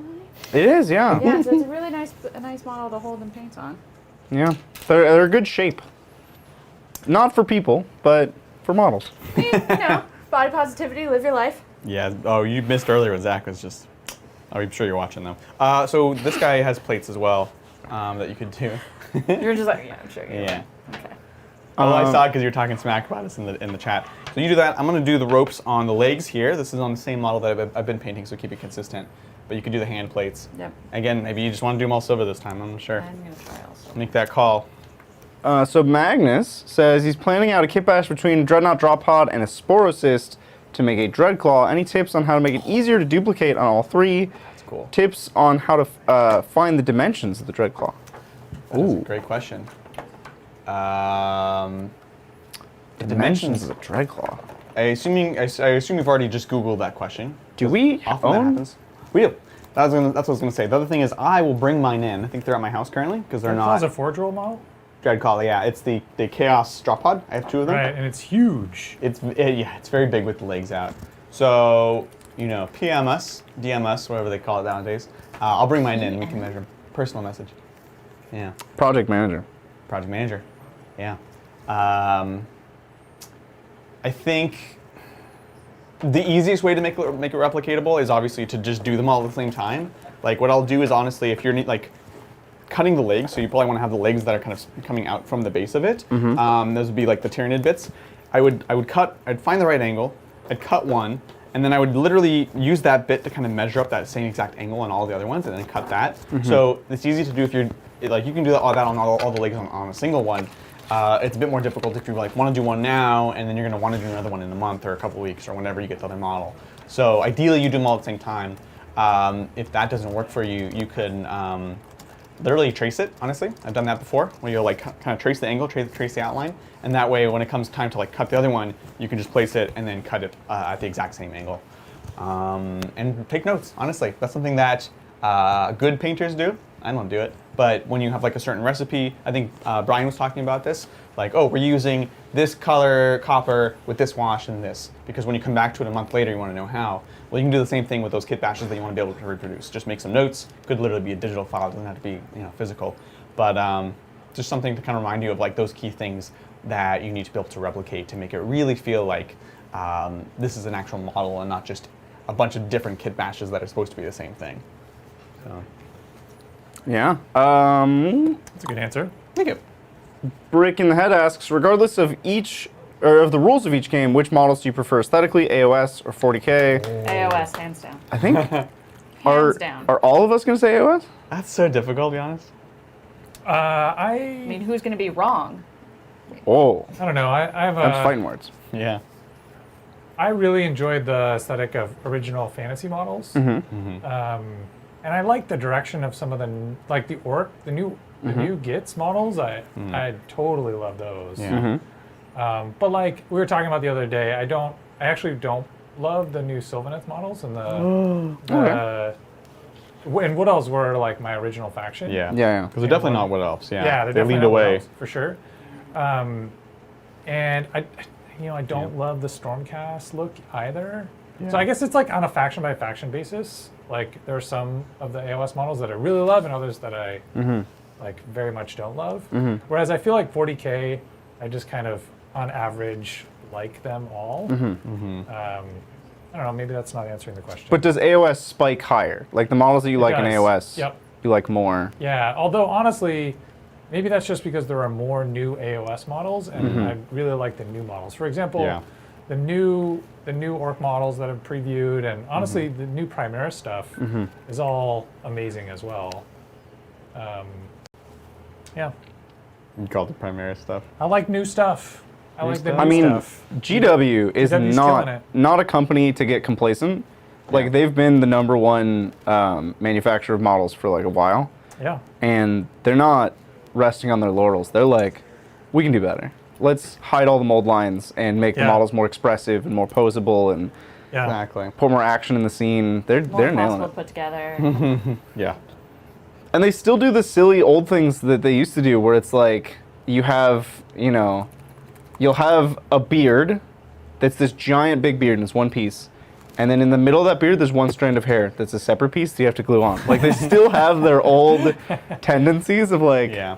we know what you want. If anything, sometimes there's more of it because I think you can do so much more digitally, and there's a lot of like parametric kind of systems that they use to do that, where they they optimize for X, Y, and Z production, the way it fits on the sprue, to the point where they can kind of forget the usability a little bit. Personally, I think, Right. like Mel was saying, a lot of these modern kits are actually really tough to put together because they're not obvious. Right. Because it's a computer that's determined the most optimal ways to do this, Yeah, not a yeah. person. And same with that random hair. That like looks amazing once you can get it in there, but my God, it's so difficult. I have this theory also that GW could make putting their models together a lot easier. Yeah. But they just intentionally choose not to because assembling the models gives Right. the players, the people who are purchasing their kits, a lot more satisfaction and sense Right. of ownership than if they just sold you a pre-assembled one-piece model. That's interesting. Yeah. You know, there's like this, part of it is a sense of ownership and pride around the effort required to assemble it, but part of it is also the you can customize a lot more and do conversions and posability, and multi-piece kits allow you to kind of pose your models differently, so there's sort of two reasons why. That doesn't explain why having a single hair in your beard be a separate No, bit. it does though, because it's another action you have to take. It's another piece you have to clip, and it's a tiny piece. So it's like a new challenge of like, don't lose this tiny piece. Hold it with tweezers, glue it on the right way. I honestly, so I don't know if they're doing this with other kits, but for example, the new Tau Commander kit and battle suits, they come with posts and holes in the leg joints so that they very easily fit together in a nice pose. I'm doing air quotes here, you can't see me, but it's a specific configuration. Yeah, and then if you just clip that post off, you can pose it in any orientation you want. Yes. And I actually really, really like that because great. if you're not specifically, hobby inclined and you just want to get the thing together, you can achieve a good, generic, nice pose very, very easily. They've pre-programmed that in. But if you want to go the extra bit and pose your dude in a special way, it's also very easy to do that. Yeah. It's a cool idea and I like it a lot. I agree. Are they doing that? And I guess that would be my question for you guys. Not being super familiar with many of the other model lines, do they have a similar kind of thing that they're doing with Marines or Chaos or? For the most part, they have moved away from ball socket joints Yeah. and into the kind of joints that you see on these Gargants, which I know I already assembled them, so you can't really. Although the belly, Mel, if you just flip so we can see the belly, flip it the other way, upside down. Sorry. Yeah. Inside? So there's this weird curve on where they meet, right? There's this almost arbitrary curve on where the back stops and where the belly. Where the spine is. Yeah, it's like they just made a shape that prints well and seems in a way that there's only one orientation and it slips into that orientation. Yeah. They make wedges so that the two pieces slide into place. Right.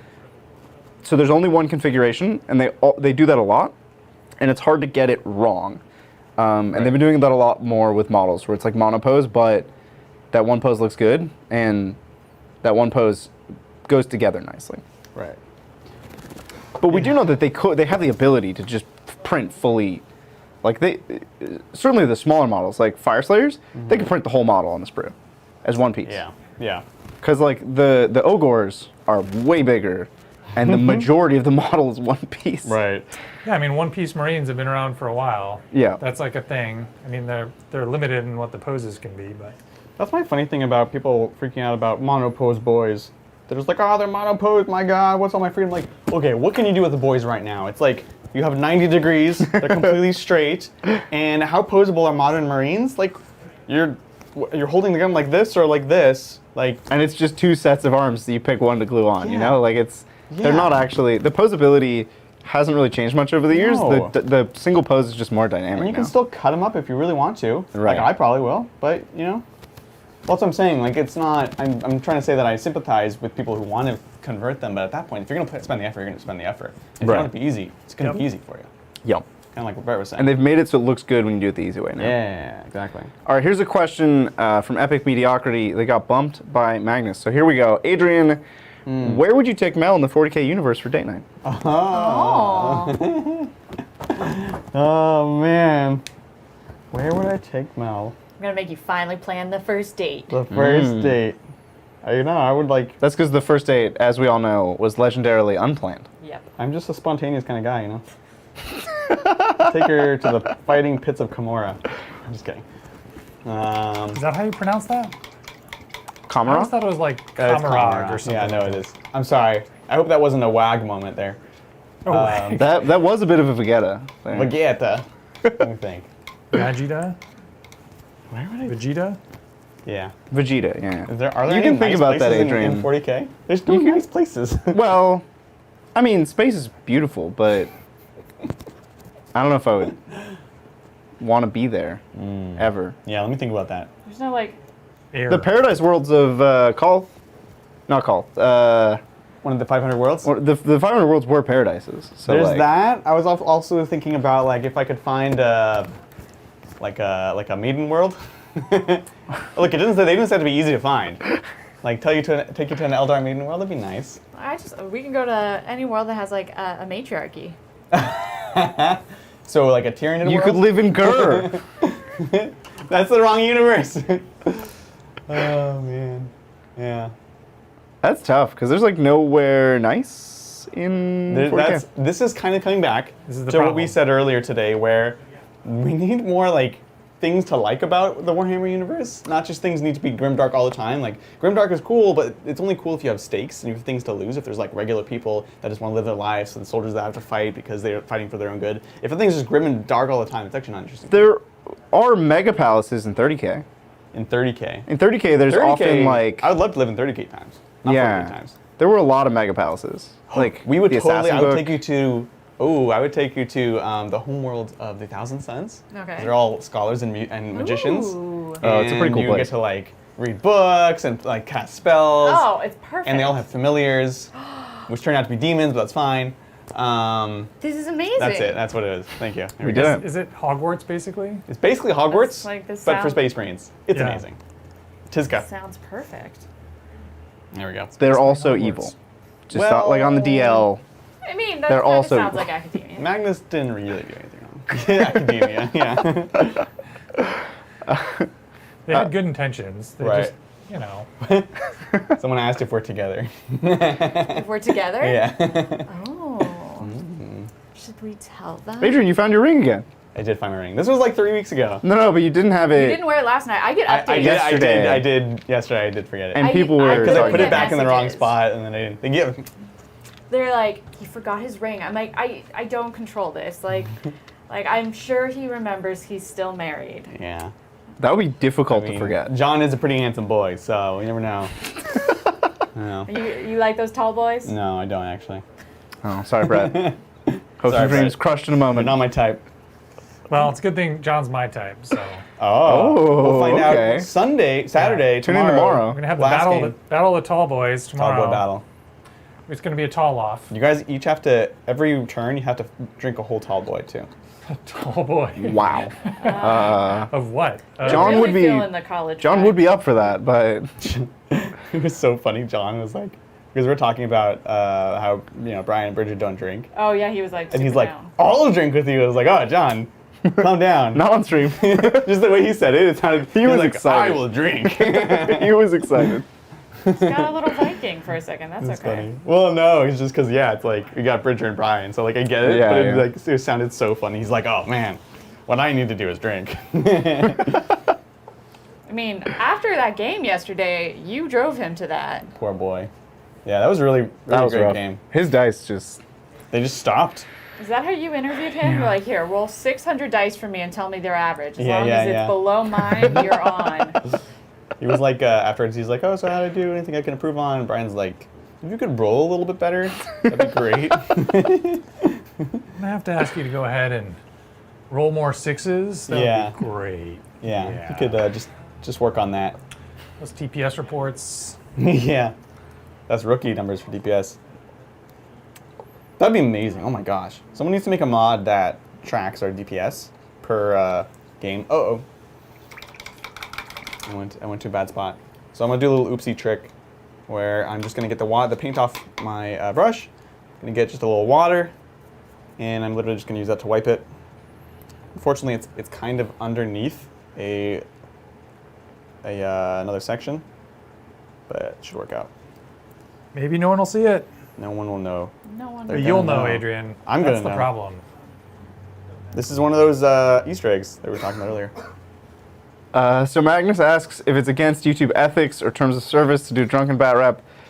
No, it's not strictly against terms of service to be intoxicated on YouTube, but that video will likely get demonetized if you do it within the first 5 minutes.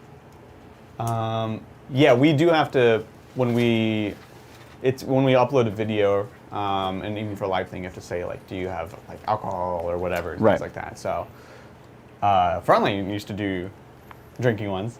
Yeah, That was hilarious. There are some really funny rules about, because I know I've seen other channels, totally unrelated, they wanted to do like a weed smoke show, but Alright. there was something in the TOS they couldn't literally smoke the weed on camera, but they could like walk behind a curtain, do it, and then come out, I mean, yeah.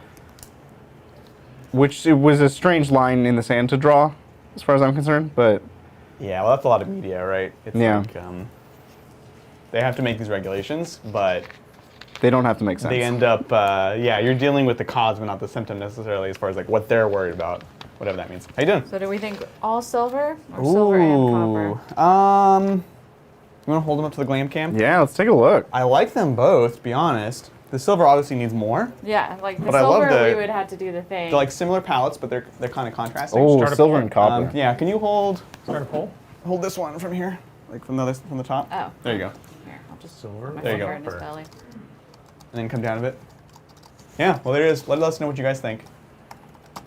But you can see how much better that silver works on the darker skin and the darker leather. It has a nice contrast.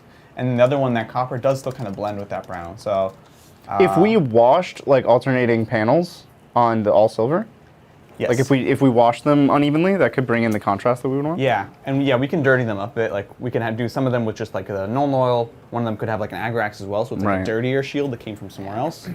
Have you like seen that. those? I might change the subject here. Yeah.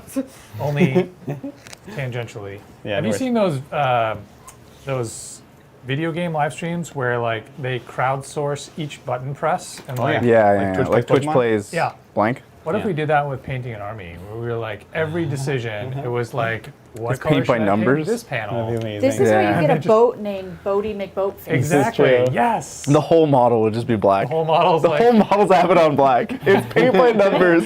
Or like number It's all one, black. oh, it's black. Yeah. Number two, oh, it's black. all right I'm gonna run this poll I love you it. have the option you can just like make black not a choice right 'Cause There's- it's two options Oh, Is it's this as many one of options them? as you want. I Yeah, think. you could design it cleverly. There's a lot of interesting stuff I think we could do with this. Chat overwhelmingly in support of silver and copper. Okay. Yep. Well, I'm doing copper on top of it for the little Yeah. See, I designs. think that's the best way. That's the best way to do it, honestly. Get that mix. It's a shame they don't do beer hammer at Frontline or at LVO anymore. Wait, do they? At LVO, Beer hammer. I don't think so. Oh man. I mean you're allowed to drink beer while you're playing your games if you buy it there, yeah. Yeah, if you buy, it's like a $12 beer. It's, Yeah. No, but it was literally like objectives about drinking and stuff.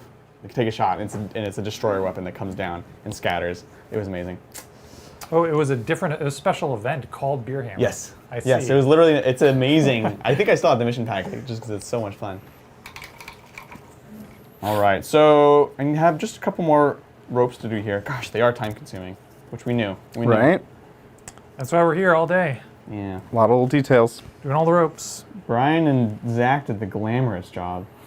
Dude, they're like off discussing Sigmar now. They're in the other room whispering to each Zach other. is frantically learning how to play AOS. He does need to learn how to play. Well, okay, so I took him to lunch yesterday, and I doing a great taught job. him. I tried to teach him AOS in 40 minutes, and you I was just like, listed all the rules. I did just list the rules to him. He's like, there's this rule He was called like, charging. Yeah. He's like, do you want to hear all the battle tactics? And Zach's like, I guess. I'm going to forget them. He's like, okay, so the first one. I'm like, oh, God. Top drawer. I started with the phases and how the phases are different. And then I went through each phase and talked about the rules that are different between 40k and Sigmar. Like, you know, you don't charge a unit, you just charge.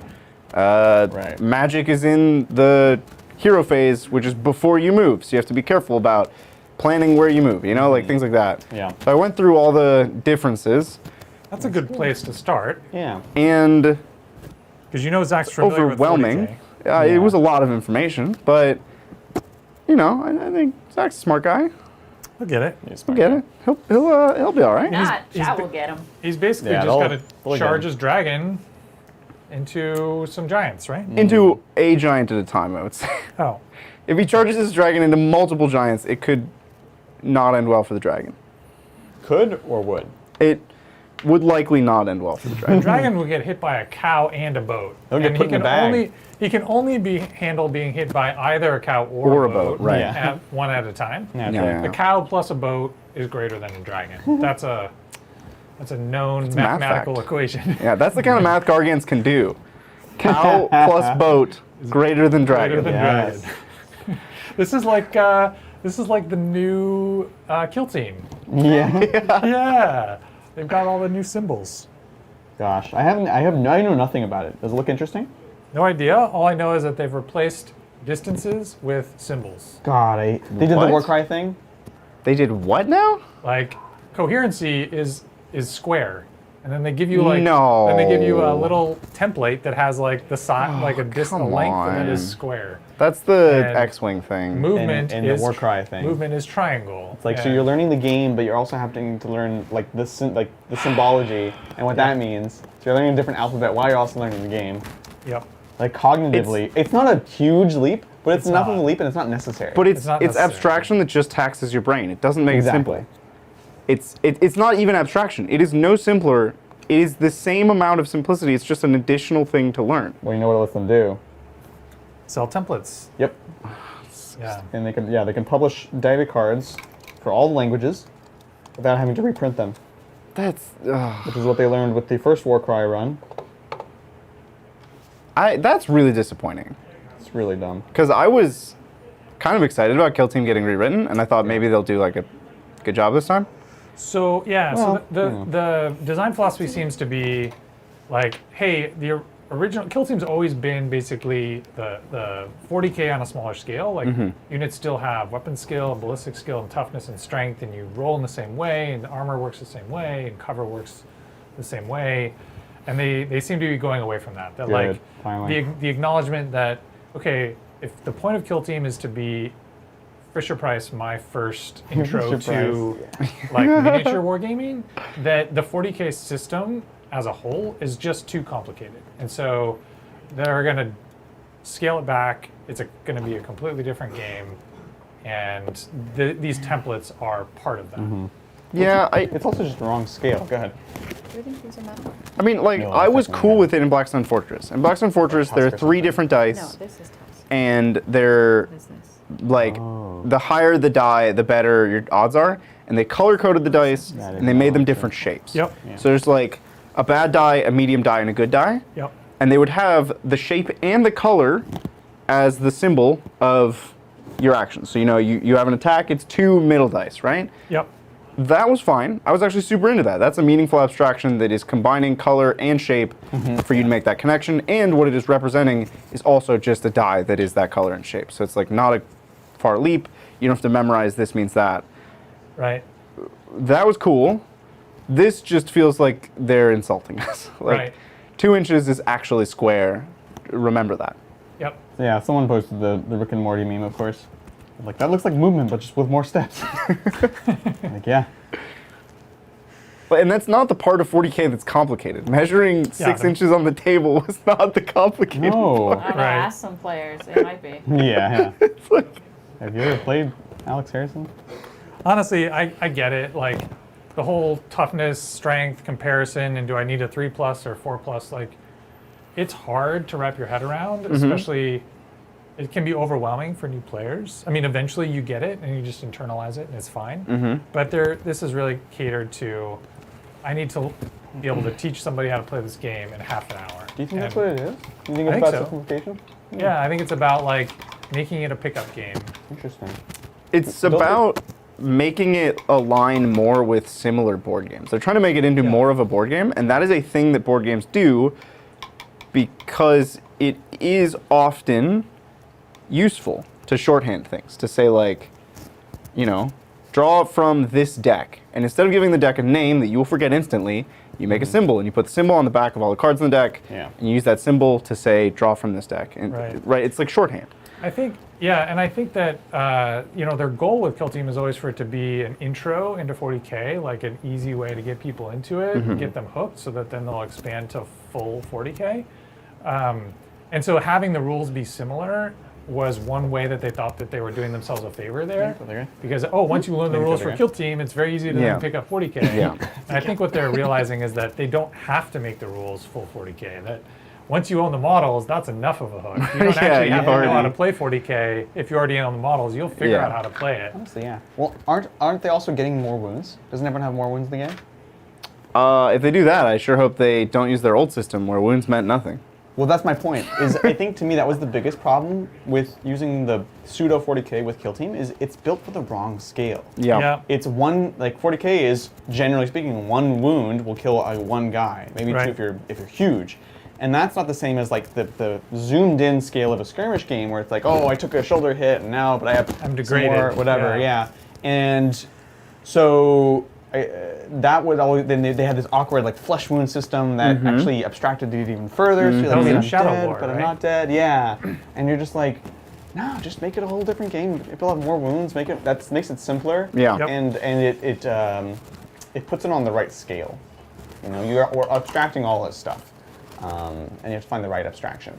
Well, the additional, the layered abstractions that we're trying to keep it as 40K but slightly different actually made a lot of the representations that we understand from 40K meaningless. Yeah. Like you would take a custodian guard who has 3 wounds, and you're like, whoa, he's 3 times as tough as a guardsman. Yeah. Except the guardsman takes his 1 wound and then gets a flesh wound save, just like everybody else, and still doesn't die.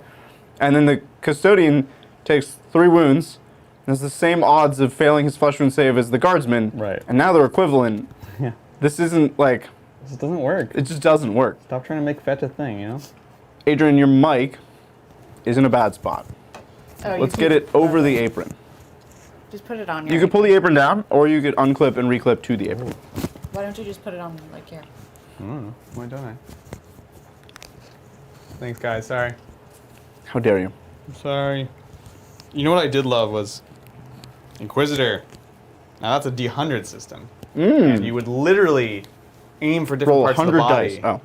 Yeah, like the body was a chart that was on D100s. Yes. And so you could, if you had aim, you could be like plus or minus up to 20. So it was on the like chart. Battletech. Yeah, and then if your leg is injured, then you have this thing that happens. And it was like wildly complicated. Range's guns had like different bands and ring. Like it was so amazing. And I know it wasn't for everyone, but I just absolutely loved it.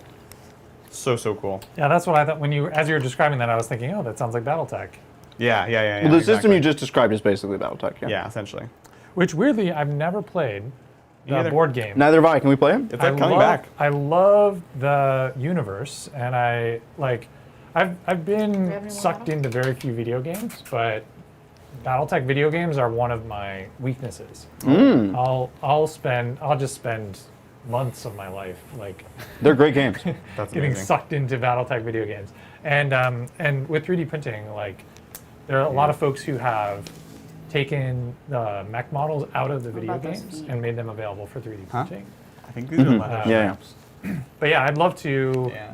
I don't love the hex system, but I think it sort of works with BattleTech because there's facings and you have Yep. to deal with like All the turn little angles products. and stuff like that. Yeah. So Lots of medals in there. The Gubbins. I It wanna also try abstracts see the the movement Gargants. system because there's a lot of verticality in that game. Yep. And it helps solve that abstraction of like, it's almost like a, you remember HeroScape? Yeah. Where you could like build the battlefield with your little hexes? Is that a different game? Is that not called HeroScape? I'm not familiar with it. Tell me about it. Is that what HeroScape was, Adrian? The thing I'm thinking of? I don't know very much about it, but All I right, know I'm there's a gonna. thing, yeah. I'm pretty sure that's. I'll just pull up. Yeah, Now that we have this TV that you guys can look I at. know. Bridger has the collected knowledge of humankind at his fingertips. Yeah. So there was this grid system. Okay.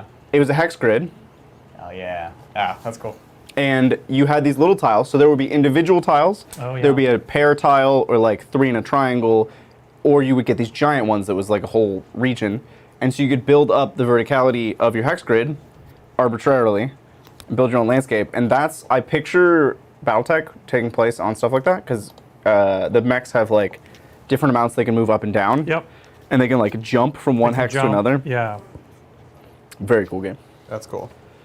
I know, it was nuts. I was in a game store and they had a bunch of stuff there, and I was like, wow, it's really coming back. For BattleTech? BattleTech. Yeah, yeah.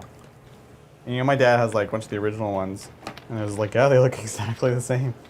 They're just scaled up. I mean, the original design was great, right? The mechs are cool, but they definitely they feel old-fashioned.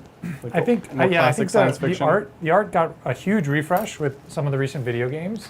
Yeah. And what's compelling is the universe. In the same way that Mm-hmm, 40K takes place in this really interesting imaginary space future. Yeah. Like in the same, like it's a very different universe, but Yeah. it's compelling for a lot of the same reasons. There's Exactly. like, you know, in the same way that Star Wars universe is compelling, in the same way that, you know, there's all these sci-fi fantasy universes, and the BattleTech universe is super well developed. Yeah. Super needs to know, do penguins have knees?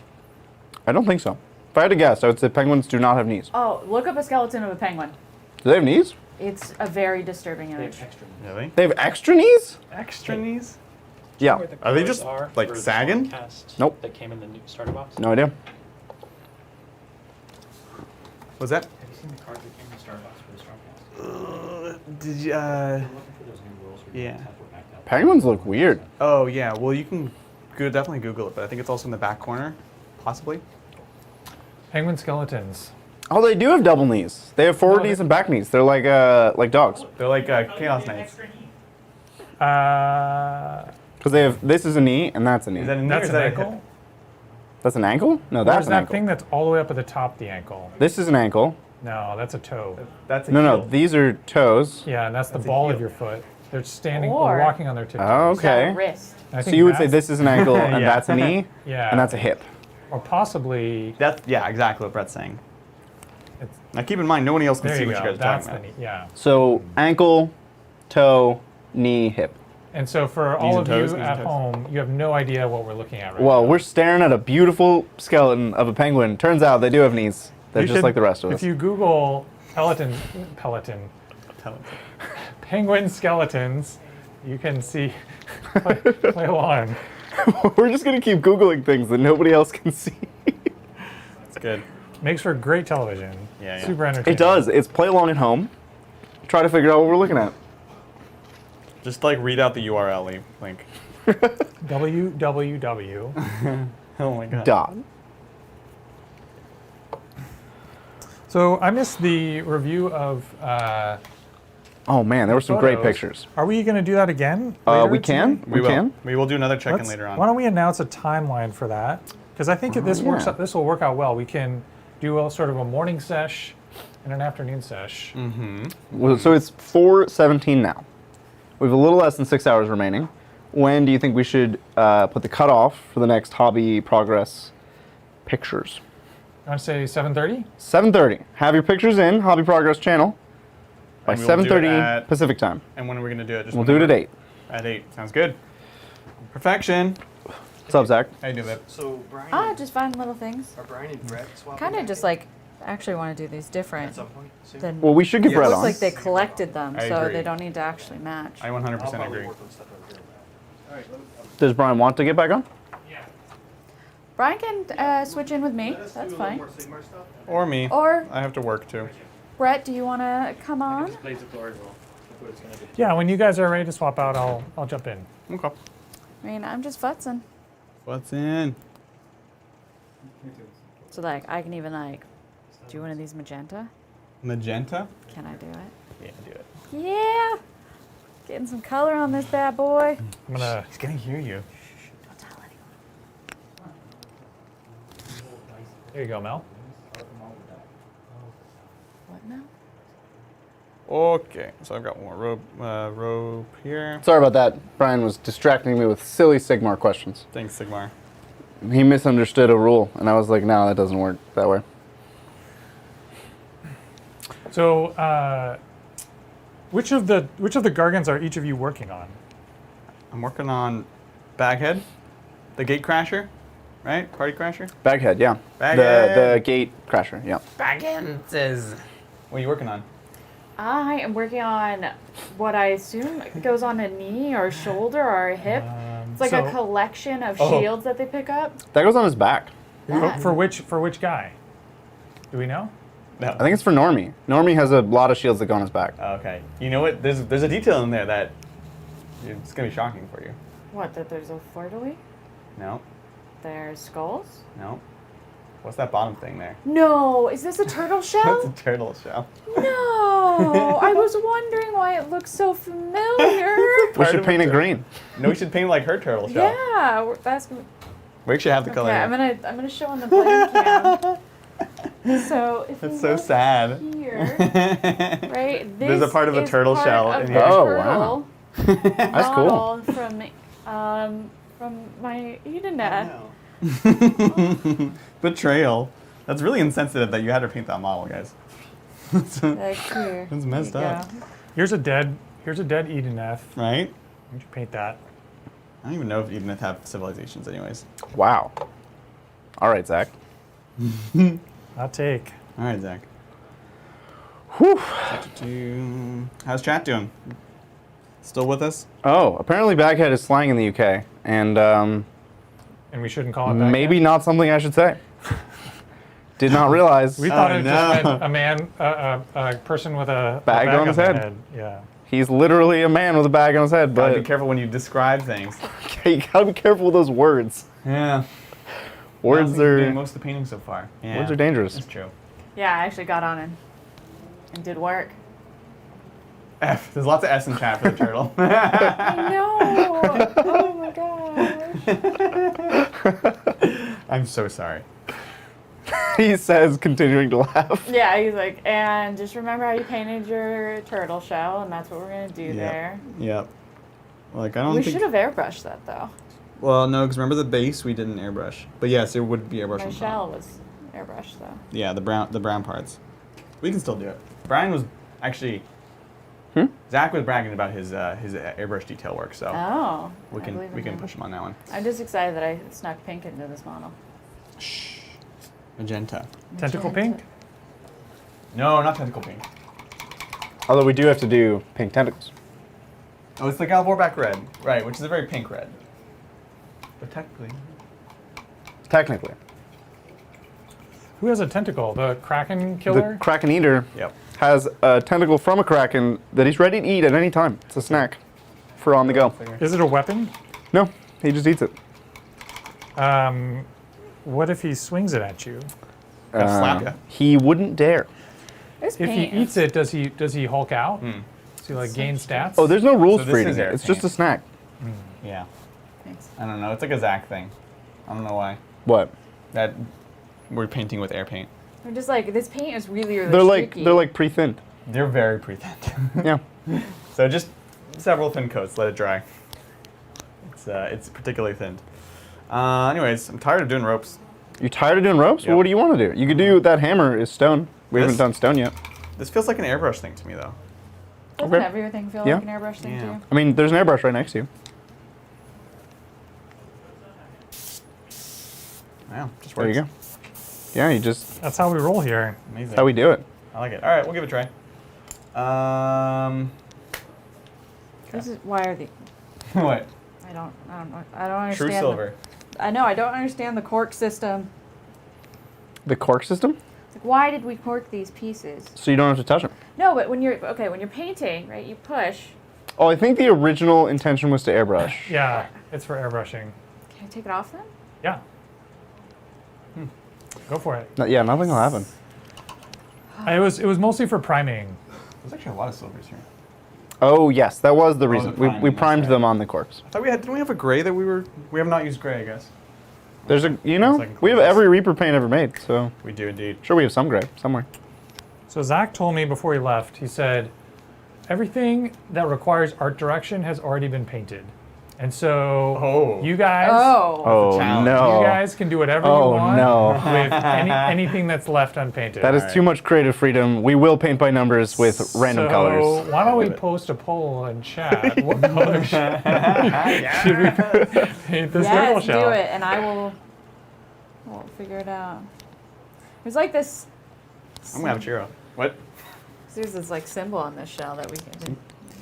Oh yeah, it's the corn symbol. Yeah, they just steal all their everything from everyone. We can airbrush that now though. No, I can paint it. Yeah, you should. Yeah, what color should I paint it? I was gonna let chat decide. So, since there's clearly no direction further needed, apparently, what should we color this corn symbol on the shell? And so this is like a shield that Yeah. that he carries? That's a big A shield. Chaos Knight shield. That's a All right. big shield. We're gonna get you, Zach. Zach's gonna come back and he's like, what did you You'll do? be sorry. I think red would be good. Red? Okay. Like the red they use for the tattoos. Would that work? Is that this red, clear red? That's an Adrian. Oh, is that an Adrian question? I actually don't know. We need to ask Zach. No, we Oh don't. man, Zach's still just learning all his Sigmar stuff over there. Definitely do not need to ask Zach. Yeah, that works. Doing it. All right, I need a gray. Verdigris. Verdigris. That's what color it should be. It should be verdigris. Yeah.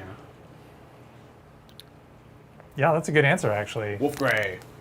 Vallejo blue green, another good answer. Yeah, I like it. I like it. How much goblin green?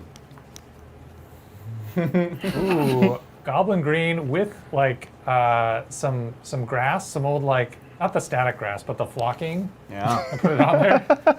Just like whenever I think of goblin green, I think of old GW bases. Oh yeah, absolutely. Little paint. Little water. You're not gonna do. You want to do poll? What Or just would the options be though? Like I could. Oh, I'm already painting red. I thought she's that already was what painting was red. Decided. It was decided. It's been decided. Got it. I thought about doing a poll, but then I thought, how do I let them pick the options? I can't. Also, all the options would have been Bodie McBoatface Yeah. and Goblin Green. You know, like random things. Was Brian right about this airbrush? Maybe. Hmm? I said, was Brian right too- about this airbrush? It's too high PSI. It's quite high. It's at 40. That's high. Well, with the 20-foot hose. Yeah. Do you want it? I don't think it actually affects that much. But that's okay. I'm making it work now. He figured it out. I just have to. What is the number on the 40. piece of tape? Okay, so that's actually the higher the 50, pressure. yeah. Oops. It's okay. I'm not doing detail right now. But I am going through a lot of paint. Adrian, what airbrush do you use normally? I use a Watt Eclipse, Oh yeah. which is kind of a classic, basic one. And then just like a cheapo compressor off Amazon. And I haven't used anything else ever. And it's great. I wouldn't say I've never had problems like Brian said, but you know, can't all be Brian, I guess. I think I hear the Yeah, Iwata Brian. get compared to the Badger Patriot a lot in terms of Yeah. like good starter airbrushes. Okay. Yeah, it does a bit of everything. Like, I definitely can do detail work with it, so. Yep. Um, Good all-rounders. yeah, never had a problem. Never. Well, that's not true. I'm fine with it.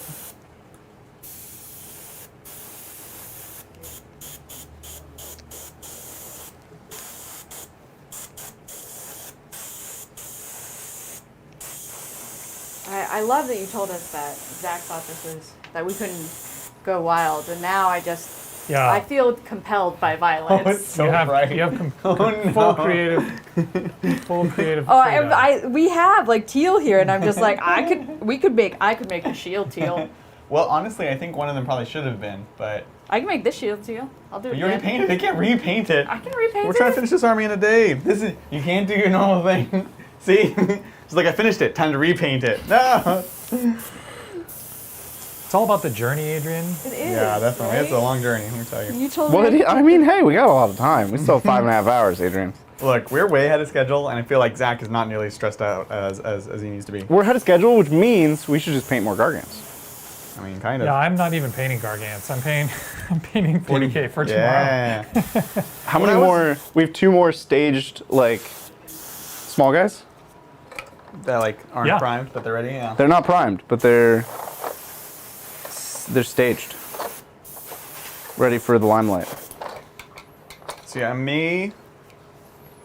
We should give a Gargant 2 left feet. That'd be a luck. funny idea. Where's the model that you put a peg leg on? Oh, he's right here. It's a smaller. It's boy. a baby Gargant? Yeah. Oh, yeah, I see. You can't really change much on the big guys.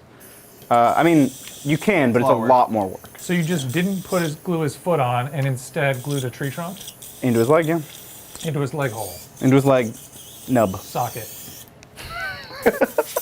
Ow.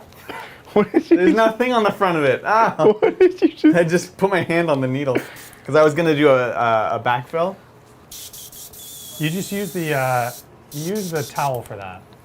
Just grab the towel. Bunch of heathens. Yeah, there you go. Why are these so thin? Why is there no nozzle in the front? What's wrong with you guys? I don't know. I Nozzle gets in the way. don't know what's going on. Happy to help, James. Says probably one of the best streams I've ever watched. Wow. Thank you for inspiring me to get my Stormcast painted up. Great stuff. We're happy to help. If you guys have any projects that need doing, we are here for about 6 more hours. So Yeah. grab Grab a project and get started. Project. Yeah. And let's do it. We are providing entertainment and inspiration for your hobby projects. Exactly. So I've got this, I don't know what this is, battering ram thing, this like bell-shaped thing. His flail maul. It's stone, but also he is very gray and pale, and so this thing is also very gray and pale. And so I'm gonna dirty it up a bit. I'm gonna add another shade of gray or black, but also I'm gonna introduce some brown in it, and that's gonna help separate it from him, so it's not too samey. Yeah, that's what we're gonna do. What if you used what if it was actually like red brick? Red brick. Would that It's be weird? possible. Maybe. White. I've already painted it gray. But you could repaint. Yes. Oh man, we could tell who was the commission painter. I'm like, why would I? But why? There's no going Can't back. change the past. Yeah. Yeah. Like, can't change the past. And Mel's like, yes, I can. Yes, we can. We just paint over change it. the Right? past. Oh, we got some dried bark in here. Is there white? Like pure white. No, Somewhere. like a bone white. Yeah, You shabty bone? this one. The other one actually is lighter. No, yeah. So that one or this one, Typhon Ash. Which one's lighter? I think I thought that one was lighter. We also have the bone stuff to do on Normie. He has bones on his back, the big tusks. Yeah, so just to clarify, we have 3 super Megagargants. Mm-hmm. One is the normal Gargant, and so his name is Norm. Normie. Norm. One is has a bag on his head, and so he's No longer named Baghead. no the Gargant formerly known as Baghead. And then we have the Kraken Slayer Gargant, Kraken Eater. Kraken Eater, He likes that sushi. whose name is Bodie McBoatface because he has a boat on his back. This is true. Can one of you guys turn down the pressure? Turned out, yeah. Way too, which too strong. Both? Which I don't know. The one that's 50. There's no way to tell though because I didn't label that end of the hose. No. This was poorly executed Yeah, on my yeah. part. I thought I was doing us a favor. Right. But All right, chat. We're in here. We're turning Well, that's down. better already. Turning Nope. down some Too- airbrushes. I thought you turned it down. All right. It's more workable.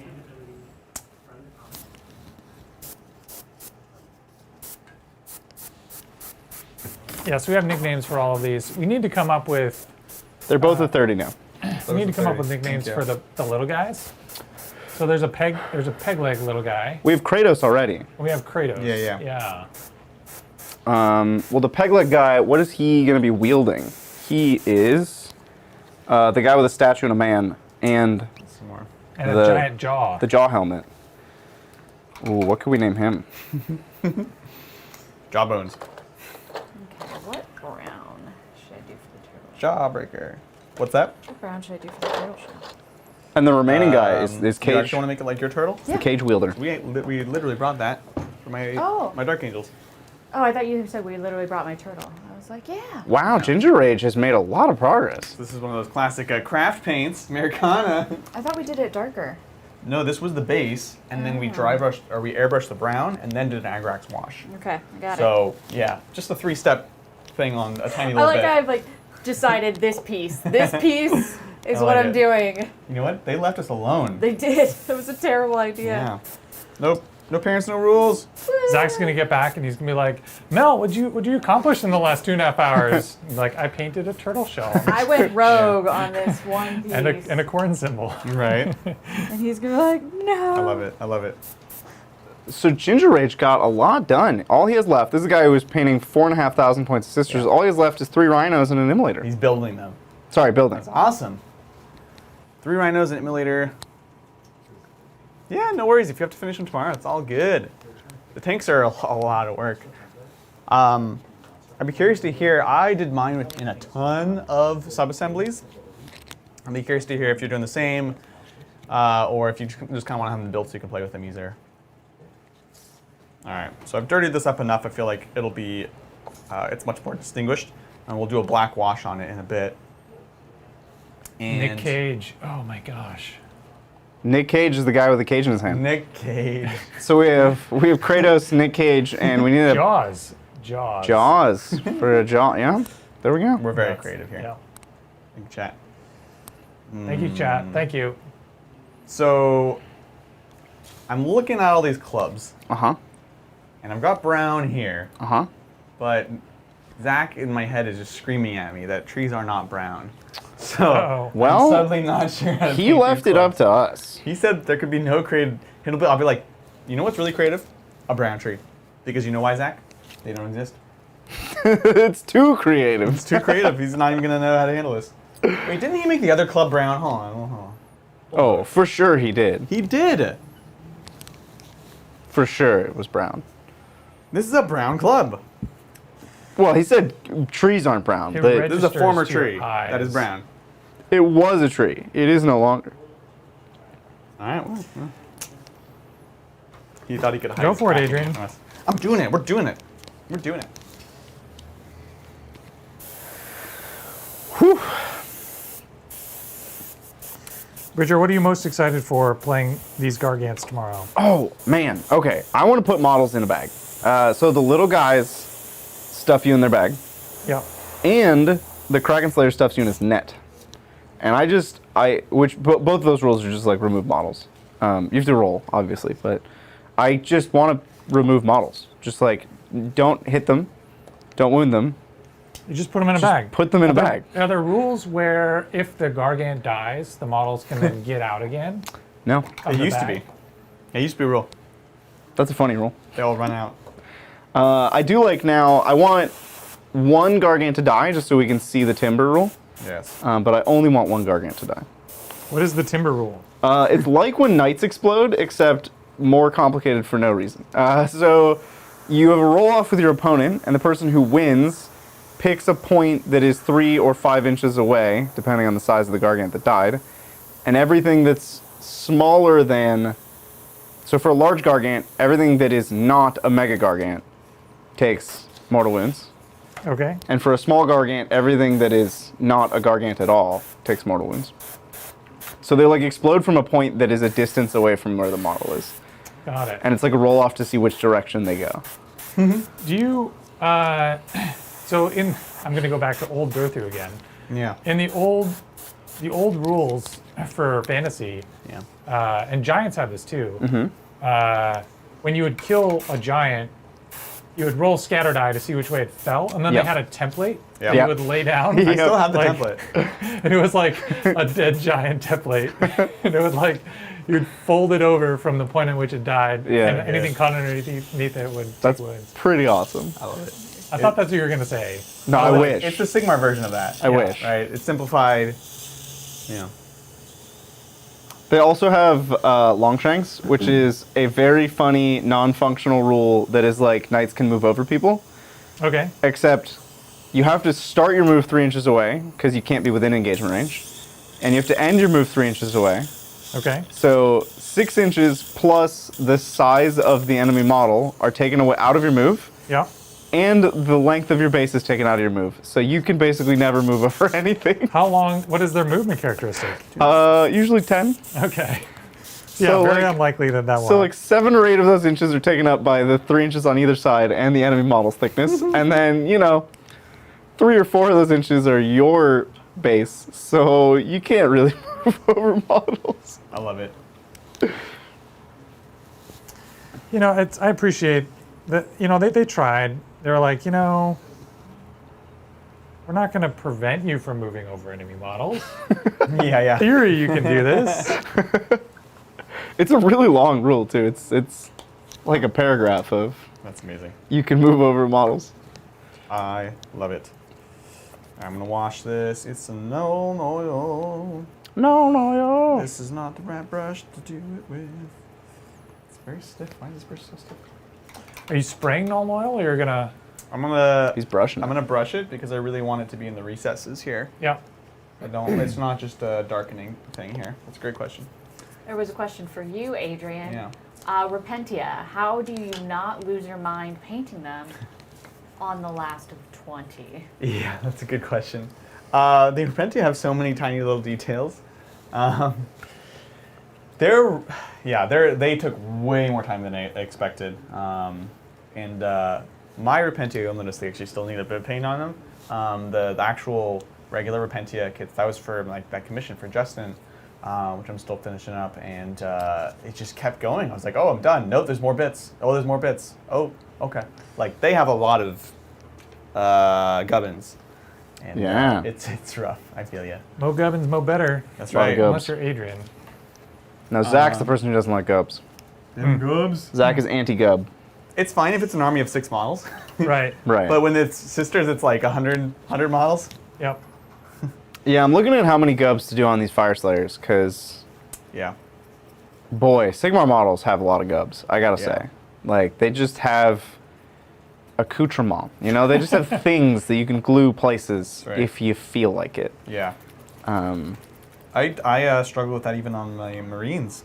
Do you put pouches? Do they have Right. really cool little, like almost like Rosarius things and Purity seals. And, Yeah. Yeah. and less and less do I actually use them. That's nice. See, that's a null oil wash. You should try to wash this silver. See what's up. Is it time? I don't know. I Is it just dry? messed up trying to wash something that was not dry, so. Yeah, definitely give it time. Man, you're going. I like what you did on that shield. That's nice. Right? Can we Made it have a like look? it was like, I like it. yeah. What's that? Can we have a look? Yeah. Which shield or did you like? Well, I mean, just show them the whole Yeah. one. So It's great.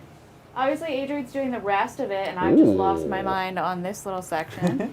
So I tried to make it look like there was different worn shields that he's been carrying I around. love and then it. This will be the turtle shell, which is only killing me a little bit inside to paint. Yeah. Yeah, So that's the base that's- layer there. That looks really good. So you're painting it as if one of your own Ideneth models Yeah, got died. killed Yep. and then strapped to this shield. Yep. To forge that narrative, That's a narrative. Yeah.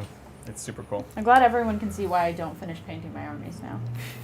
Just like Adrian screaming at me internally, stop it! Keeps redoing it. I like how you pick the single most detailed and diverse piece too, Of course. which has to get done. All gotta happen. Speaking of which, we're gonna go back to this club. Oh, I think Zach thought this piece was done. He had airbrushed it and washed it already, and I was like, nope. Yeah. Zach doesn't do detail work the same way that we do. And his method might be more sustainable. That's probably accurate. That's probably accurate. I'm beginning to suspect. Yeah, the problem is everything I know, I was like trained by Adrian, and Adrian was trained by the Phillips patriarch, and so we have like very specific beliefs that I thought Yeah. were like universal beliefs, School and then of I just thought. realized that I was just indoctrinated It is very early universal. on. Everyone in the world should Like think this like is what Phillipses do. Zach is definitely gonna come back and be like, "Wait, this is all you guys did? Yeah. Look at all these ropes I painted. That's all you did? That's okay. Okay. I mean, I guess we still have like 5 hours. I guess. That's good. Yeah, we're not in a hurry. I might, Nah. I could probably swap Brett in because like my piece needs to dry. Yeah, sure. My Means one you piece. can't work on your Tau anymore, Brett. Yeah. You gotta work on Mora. the Gargants. That's fine. Yeah. I'm excited to work on Gargants. Yes. Put me in, coach. Adios to everyone as I head Later, off, Simon. and then I'll You'll be back around, though. on. I'll be back on because I have to finish that turtle piece. Yeah. And you know if there's any other ridiculous pieces that need to. Mel, are you Mike 3? Just for the de-aproning. Yes, Phillips- I'm Mike Phillips 3. Patriarch meme. All right. Sounds good. And let me know when that silver needs to be washed. Sounds good. Yeah. I mean, I'm probably gonna tag out soon. So we need time for Bridger. The pizza's very cold, and we don't have a microwave. We should get a microwave. We should get a microwave. I just realized that I was talking to the only other mic'd person right now, so. Oh, Bridger That- said we should get a microwave. No, I'm mic'd. Okay. They can hear me. And you. Those are the only Yay, people that can that's hear. all they'll ever need. Wait, so if you're tagging out, we need like one of the boys. The boys. The boys if over they're there. ready. Somebody's gonna have to go bug the boys. Could be me. Could be me. Yeah. So how is everyone doing? Oh, they're doing Quiet for a great. second. Oh, this is a good question. This is from Brick in the Head. What's the value of sub-assemblies for someone who's never done them? What are some good things to try as sub-assemblies for a first-timer? As Zenithal Prime, this would be a departure Yeah. for me. Great question.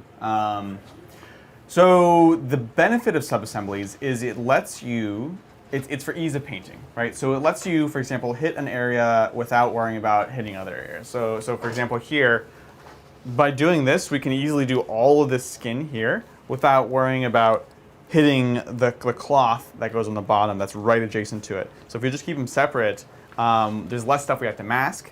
Things will be easier to get to. For example, like I said, one of the reasons we're leaving this off is I might want to do like a belly tattoo that curves underneath, and it's just going to be much harder to get to and do if we are actually attached to the rest. So that's a big part of it. Big models like Mortarion is good for sub-assemblies. Oh, what's up, Brett? Hey. And so that's one of the big benefits of sub-assemblies. For Zenithal, it can be a problem. And what I would just do is think about your principles of Zenithal highlighting, right? You're trying to highlight from the top, coming down. So the only difference is you're going to be doing one and then the other. So just be consistent in the angle that you're doing your airbrush. So if you're going to be holding like this, we do this guy, we do this guy. Okay, it's better to do just in one because you can kind of keep that same angle. Okay, now we're going to do this one from the same height or whatever. And so it is a bit more difficult. That's something that's definitely good to do. Now, downsides. Oh, go ahead. Yeah, I think another advantage is if like you have a Space Marine with a gun in his hand, Yeah. and you want to like you actually are the kind of person who likes to paint the underside of their arms Yeah. that are against their chest or the portion of their chest that is blocked by their arms. Painting in sub-assemblies before you put that arm onto the shoulder Yeah. allows you to get paint there, whereas after you assemble it, it might be obscured. Yeah, it might be difficult, impossible. Not to say you mistakes. have to do that. Something Like there are a lot of lunch? people who just choose to not paint Yeah. those parts of the model. But Right. if that's important to you, then painting in sub-assemblies helps a lot. Yeah. Yeah. And there's the downside, of course, that your models aren't put together. And Right. if you're not going to finish painting this in a reasonable amount of time, like you want to play with your toys, then play with your toys. So for me, there's always that line of, is it going to be more helpful to me to paint than Yeah. it is going to be inconvenienced through where I want to actually play it. So like you can do things like play with Mortarion without his wings, as long as it's with friends or whatever, and that's probably fine. Right. But these giants, if we wanted to play these before we painted them, like we couldn't really. Right. So that's always a completely legitimate concern and thing. Did you want to have some lunch? Yeah, I'm gonna have lunch. I'll see y'all later. Be good to each other and always be creating. Adrian, we're not signing off. We're still. No, kinda he's showing just you. always wanted to say It's an that. object permanence thing for me. The stream's gone. Hey guys, I'm excited to be here. I'm gonna paint some gubbins. I have some nets here. Maybe I'll paint some nets and some portcullis. Got some cloth bits that we can paint, and We mostly talked about how. some shields. So I think, You tried to see drops?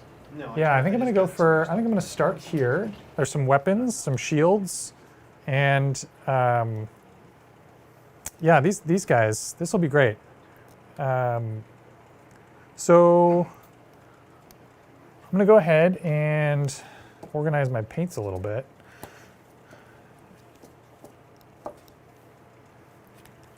Find a paintbrush.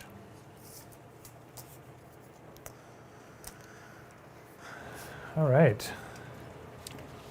Brett, why are you so handsome? Yeah. I don't know if that picked up on the mic, but Adrian Who wants this? wants Brett to know that he's handsome. Yeah, I do. And Brian, looks like Brian's joining me. That's right, I'm back. Hey, Brian. I had some lunch. How was your nap? I had some lunch and And you taught Zach how to play AOS. I did not. I actually just talked him through some of the rules of the Stormcast Eternals, and we built his list. That's So awesome. It was a How's it start. looking? Are you It excited looks for great. tomorrow? The first list I built for him was the worst. It was like so weak he had no chance. Oh, So we decided we'll make it a little bit stronger. yeah. Should I be worried? You should absolutely be I worried. don't Should I be think- concerned? I think we're playing Stormcast, so you should not be worried. Does somebody want to tell me the colors used on these strings? Because it looks like I need to continue some strings. Which one is the base color? So Ushapti Bones, the base. Ooh, Shapti. Ushapti. There you go. And then eventually we'll wash them and do this as a highlight. Thank you. No problem. I'm just going to wash them in some sepia, maybe? Yeah. Hey Brett, what's your favorite cocktail? Oh, yes. So I traditionally judge, like if I'm going to a bar for the first time, I'll sort of judge the bar based on their old fashioned. I feel like it's a simple enough cocktail but like easy to learn, hard to master kind of thing, and I enjoy it a lot. So I'll start there. But honestly, I feel like I am not super well versed in alcoholic drinks, and so it's funny. Like every time Zach is like our sort of in-house He's our mixologist. Yeah, that's right. And like every time we sort of hang out outside of work, if that makes sense, I'm like, Zach, like bartender's choice, like pull something out of your hat, and I'll try something new because I like sort of citrusy cocktails and like cucumber, basil, elderflower kind of flavors. What's an elderflower? What is an elderflower? I don't know. I've never heard of that. Sounds like something from Minecraft. Sounds like something from Skyrim. I guess I don't know what an elderflower looks like outside of We're gonna what it find tastes out like? together. bottle. But I know what it tastes like. Yeah.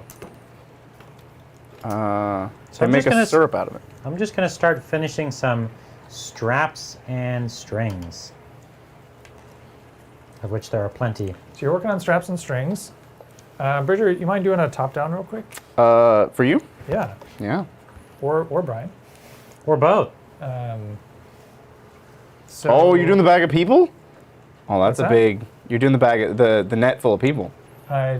Are you? No, that's a. This is not. No. Sorry. There's two bits You of got the him same. excited. Oh no, actually, so I'm going to do this shield, and then I just realized that nobody yet has done the cow. So I'm gonna Oh. yoink You're this. claiming I'm the gonna cow. yoink this cow. Yep, and I'm gonna claim it and paint it, and this will be my contribution to the project. I'm excited.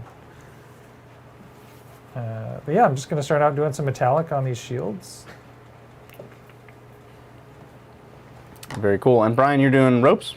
I'm doing leather straps right now. I saw a couple leather straps on this dude. Seemed like a smaller job, so I decided to start there. Knock and it out, you know what I mean? Brian, do you have a favorite mocktail? This is important. Nope. No? Shirley Temple. Sure. That's the classic. I have not really had many mocktails. And I don't even know if I've ever had a single cocktail. Really? The definition of cocktail is just like a mixture of Yes. Yeah, anything that's a mixture. Bridger was trying to stretch the definition of cocktail to include Coke Zero. And I think That's like a water cocktail. I think Jack called bogus on that. Yeah. So I've had, I guess then I've probably had one. I've had like a sip of a mojito. Oh yeah. Uh-huh. I love the way you said that. Mojito. And so And, being your only cocktail you've ever had, it has to by definition be your I favorite and least favorite Tasted simultaneously. like poison Yeah, it's because it is. with mint. Yeah, mint poison, mint flavored poison. And I was like, it's got that poisony taste. I think I'll pass. I think I'll pass. Yep. Yeah. So yeah, that's me. The start and end. Well, that's a good question. Get to know ya. Zach, what are you doing back there? I know. I am collecting some stuff here from the main table that I will need to go over to the side table and paint. And I'm just checking to see what I need. Did someone already, Zach? Did you already paint these metallic colored? Yes. Oh. You just repainting things. Good Good way to get a 12-hour army in a day stream. Yeah, just double paint stuff. Was he? No, just double. Just. She literally finished something and then was like, we should do it this color, and painted it again. Oh my gosh. Okay. Well, as long Bringing as- her everyday life into the into the show here. As long as Just things are redoing getting models done. halfway through. I guess I'll put some Nuln oil on here to get it back to how it was before I even sat down at the table. Here we go. Zach, Megan would like to know what her favorite cocktail is because she herself doesn't know. If you had to make her a cocktail to be like, this is the one she's gonna love. I make a pretty good daiquiri, so we probably just a daiquiri. Oh, does Baja Blast Colada count as a cocktail? No. Yes. I got conflicting answers there. Sorry, I'm, Obviously totally the answer is creeping around yes. on Brett. Yeah, for sure. All right, then that's my What are favorite you, you're cocktail. doing this? If Coke Zero Oh, doesn't no, count, yeah. Baja If you Blast want to direct me Colada. to do something else, I'm happy to paint a different No, thing. no, go ahead. Do your thing. I'm just trying to. I'm having a hard time figuring out what I'm gonna do. On this cracking guy. This guy has really cool like fur pelt on his back. Yeah. Really excited, but it's actually like built into the leather. So it almost looks like the leather that I've been painting everywhere else is supposed to have fur on it also. But No, it's no, like no, been no. plucked out. Okay, it's actually so- in the leather. No. So there's a base Megagargant kit, which includes the back cloth. Yeah. Then the neck and head is different for each specific Megagargant. No, I meant in the lore. I was not talking about the model. I was talking about the lore of this universe. These pelts look like they might have had fur on them. The pelt that he has on is that of one of the Beast Claw guys. I don't know. It's the Mornfang. Cool. I think he's wearing a Mornfang. What's that for? Are you using this, Brian? Or can I take it? I'm not using it this precise moment, but at some point in the next hour, I probably will use Okay. it. And there you go. So I'm just looking to Zach's see what just I collecting all the paints we have No, and hoarding them. Well, like Yeah, Zach, straight. we're trying to like have a live stream here. I know. Sorry, I'm doing some He's of just the walking by in his bronze. robe. Pay no attention to him. Okay, so I need cow color. I feel like if this were a GW paint, I'd be looking for like cow brown. Yeah, exactly. Do you want a brown cow or do you want like a black spotted white dairy cow? Who's carrying the cow? So I'm not going to paint the hand I think it's Oh, who Norm. is because I carrying the feel cow? like Zach needs to Is it Normie? paint. No. skin of The cow is attached to a hand that has to be attached to a normal So, Gargant. Yeah. That Gargant might not be built. We want to create contrast. They Yeah. can't hear me. But Right. Yeah. So we want to trade contrast. So the cow color should contrast with the skin on the. The issue with the cow is that there's no one to have the cow right now. Oh. Yeah. I don't think we built the Gargant whose There's hand no one that to is. do the cow. Don't I would Don't not do worry the about cow. that. Yeah, I just wouldn't worry about You the just, cow. I'm crushed now. Zach- I was so excited. to Zach do has been cow. killing the cow project for days, Brett. Now you feel my pain. All right. I also think it is a dairy cow because they put udders on it very prominently. Well, all female cows. if it didn't have udder, if it wasn't a female, it would be a bull. That's right. Turns out. We don't want to get into too controversial of science in here. Bridger's going to start disagreeing with He's us. gonna start looking up on the internet and finding evidence Yeah. that blood isn't blue or red or. Oh, another great. So back to the blood thing. Okay, a great yeah. way to show that blood isn't blue is you can. Just cut yourself. No, you take You're a like, syringe. oh my gosh, it's a red. No, it's obvious. important that you take a syringe, Uh-huh. so there's no air in the mixture, and you pull. When you draw blood from a blue vein, it goes into the syringe and it's red immediately. There was no air in the syringe. The blood just never was blue. The vein around it was You've been blue. working on that response for 5 hours. No, I saw it in chat 5 hours ago. Yeah, and saving it. Okay. Wild, Well, huh? next time I'm gonna try that. That's Super curious. None of that is relevant to the original point, which is that it's like what makes it under your skin blue is not important. The fact that it is blue under your skin No, was no, the no, no. painting fact you- that no. we were getting at. That's like saying water in a red cup is red. The cup is red, not the water. No, the water looks red. They can't hear me. No, I'm trying to say that if we're painting it, we're trying to make it look like blood running underneath the skin, that purple and blue can be a useful color. That's the point. You have any questions, Bridger? Yeah, well, more of suggestions. Okay. The cow should go on the bases. Oh, like just put the cow on its own base? Well, we have more cow bits because there's a cow on every Gargant sprue, every small Gargant sprue, and we have 7 Really? small Gargants, so we have 7 cows. So you have many cows. The original bit can actually, it's designed to hang from a belt, and I glued it onto a chain flail hand to be the flail on Your the end of a weapon. chain. Can the cow turn into like the new Age of Sigmar sword? Like, you know how we have the sword that goes on every board? Okay. Can we put the cow on every board somewhere instead? So you're saying like have the hand protruding from a base, like it's underground, No, I just and then cut the him off. flail cut him off goes the up and there's a chain, cow. Cut him off the chain. Have him just chilling on a little grassy base. Happy cow. Well, Yeah. his legs are tied together. Untie his legs. It's plastic. You can't. That's not. You're not being inventive enough. We have We can modeling find- So you're clay. saying go get a different cow Go model. get a different cow. No, we model. want this cow model. Uh huh. I want it to majority start from the bits of this cow model. Okay. Uh-huh. I think you're hearing me now. Kind of. So I have a different suggestion that I was thinking about.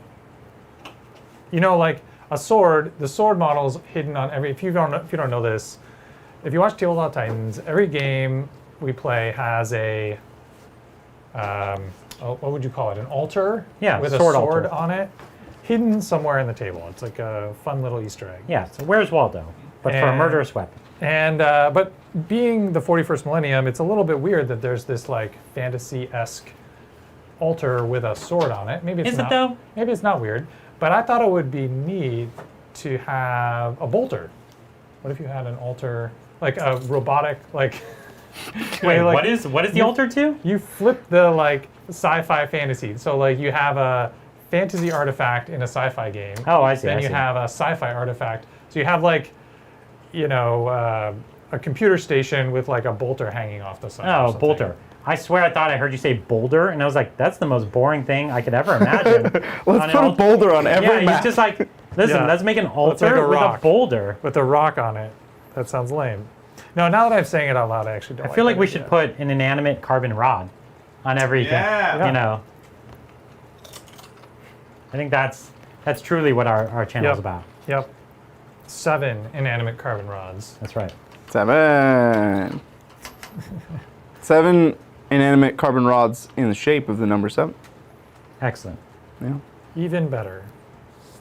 So Brian, we have a question for you from Captain Athenos. What things from home would make a great care package that you can't get there?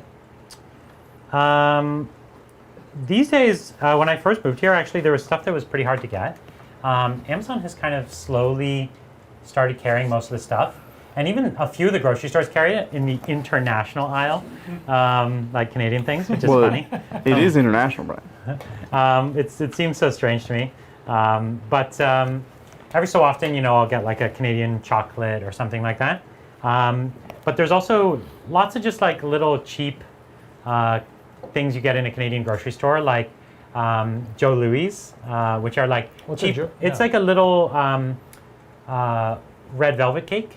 Like, you know, if it was made, it's like a Twinkie, Yep. but it's a little red velvet cake made by a Canadian company, kind of little thing.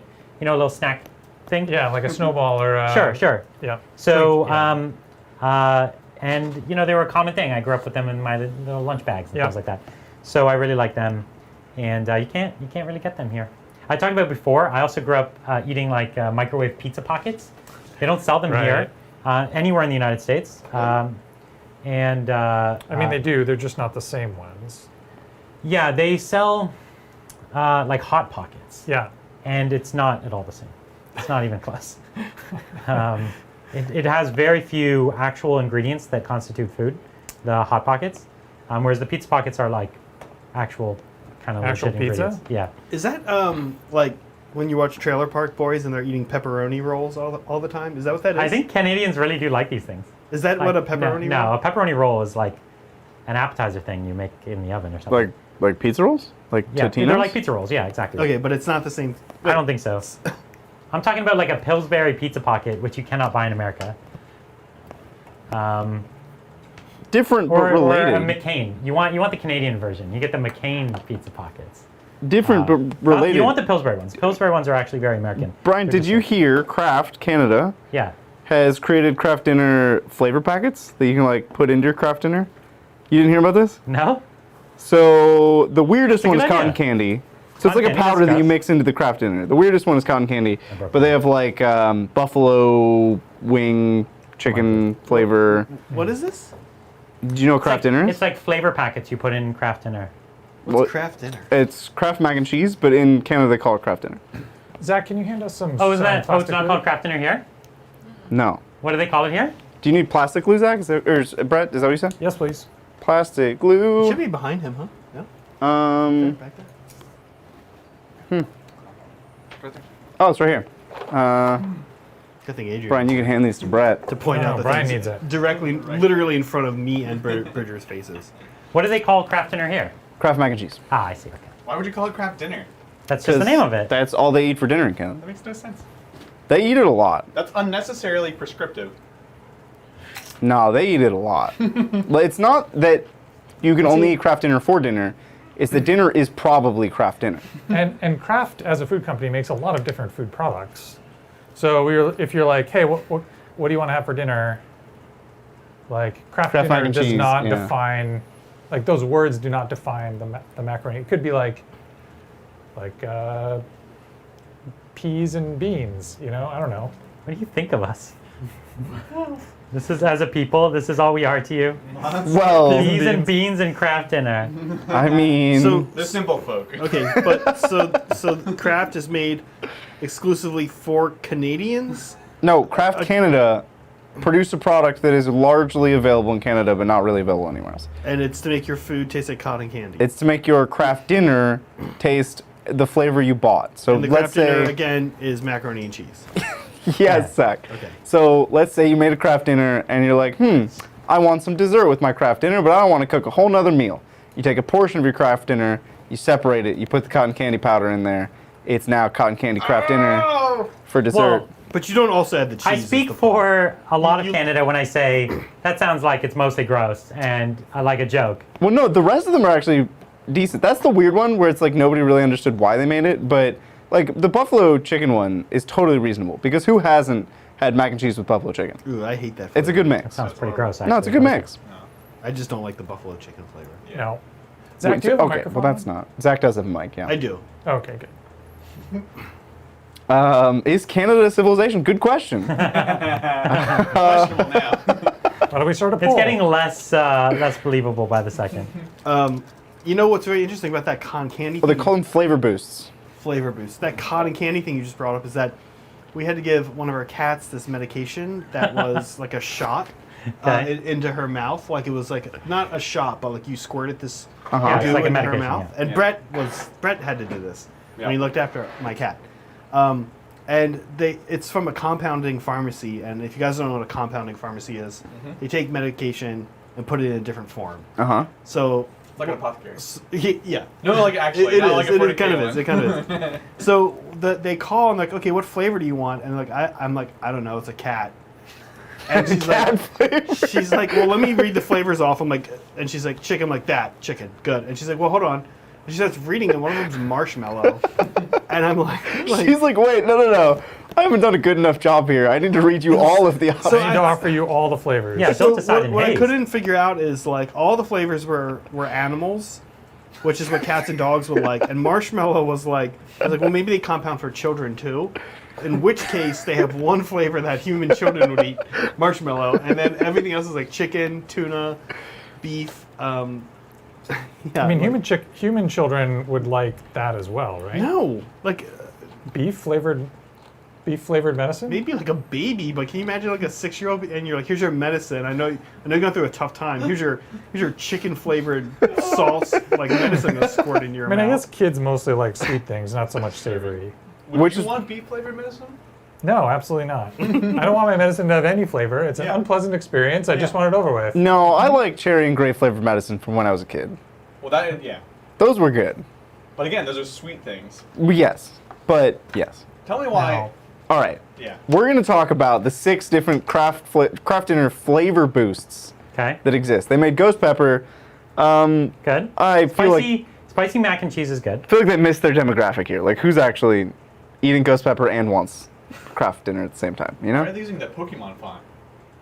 Excellent question. Craft dinner Canada does have a strange. Yep. I don't know. Are they Anyway, using the Pokemon font? Because that's awesome. they're using the old that's why- 90s. Listen, they know their Pokemon. demographic. There's your demographic right there. The next flavor boost is poutine. This one, Okay. this sold one I me. support. Wait, what is poutine flavor? Must be Gravy. Like, They must be probably just put gravy in it. Why don't they call it gravy? Because poutine is like not a flavor. It Because is- if they called it gravy, Canadians would be like, Nobody would yeah, buy it. whatever. You call it poutine, Canadians are like, this is my heritage. I'm I must eat this. instantly excited about this. All right, third strange choice: butter chicken. Okay. Yeah. Butter chicken mac and cheese. Yeah. It's better than barbecue mac and cheese. Adrian's off mic, but he said, "Oh, okay." When he heard about the butter chicken I'm flavor. arguing. Then we have cotton candy, the strangest of all by a mile. Yeah, pretty terrible. Nobody would ever want this. And then we have jalapeno, Okay. much more reasonable. If you're gonna make a spicy craft dinner, I don't think people really want ghost pepper craft No, dinner. I told you I did.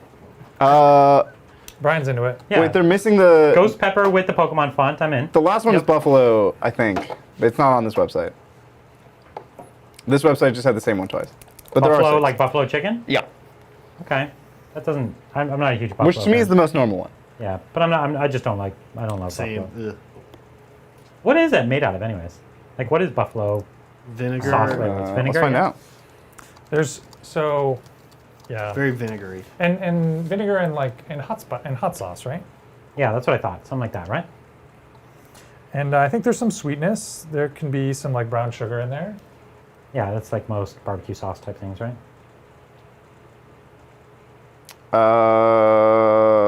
This website claims that buffalo sauce is just a smoother hot sauce, like texture-wise. But this is also just the first website I clicked on, so who knows? There you go, trusting the Is internet there? again. I hate to be that guy, but is there any? Do you though? Is there any hobby, cool hobby progress from us that we can show? No. Oh man, Okay. this I'm is busy. okay. I'm busy repainting the silver after I unpainted it silver because I didn't realize that you had painted it silver already. I think AOS terrain just went out the window with that move.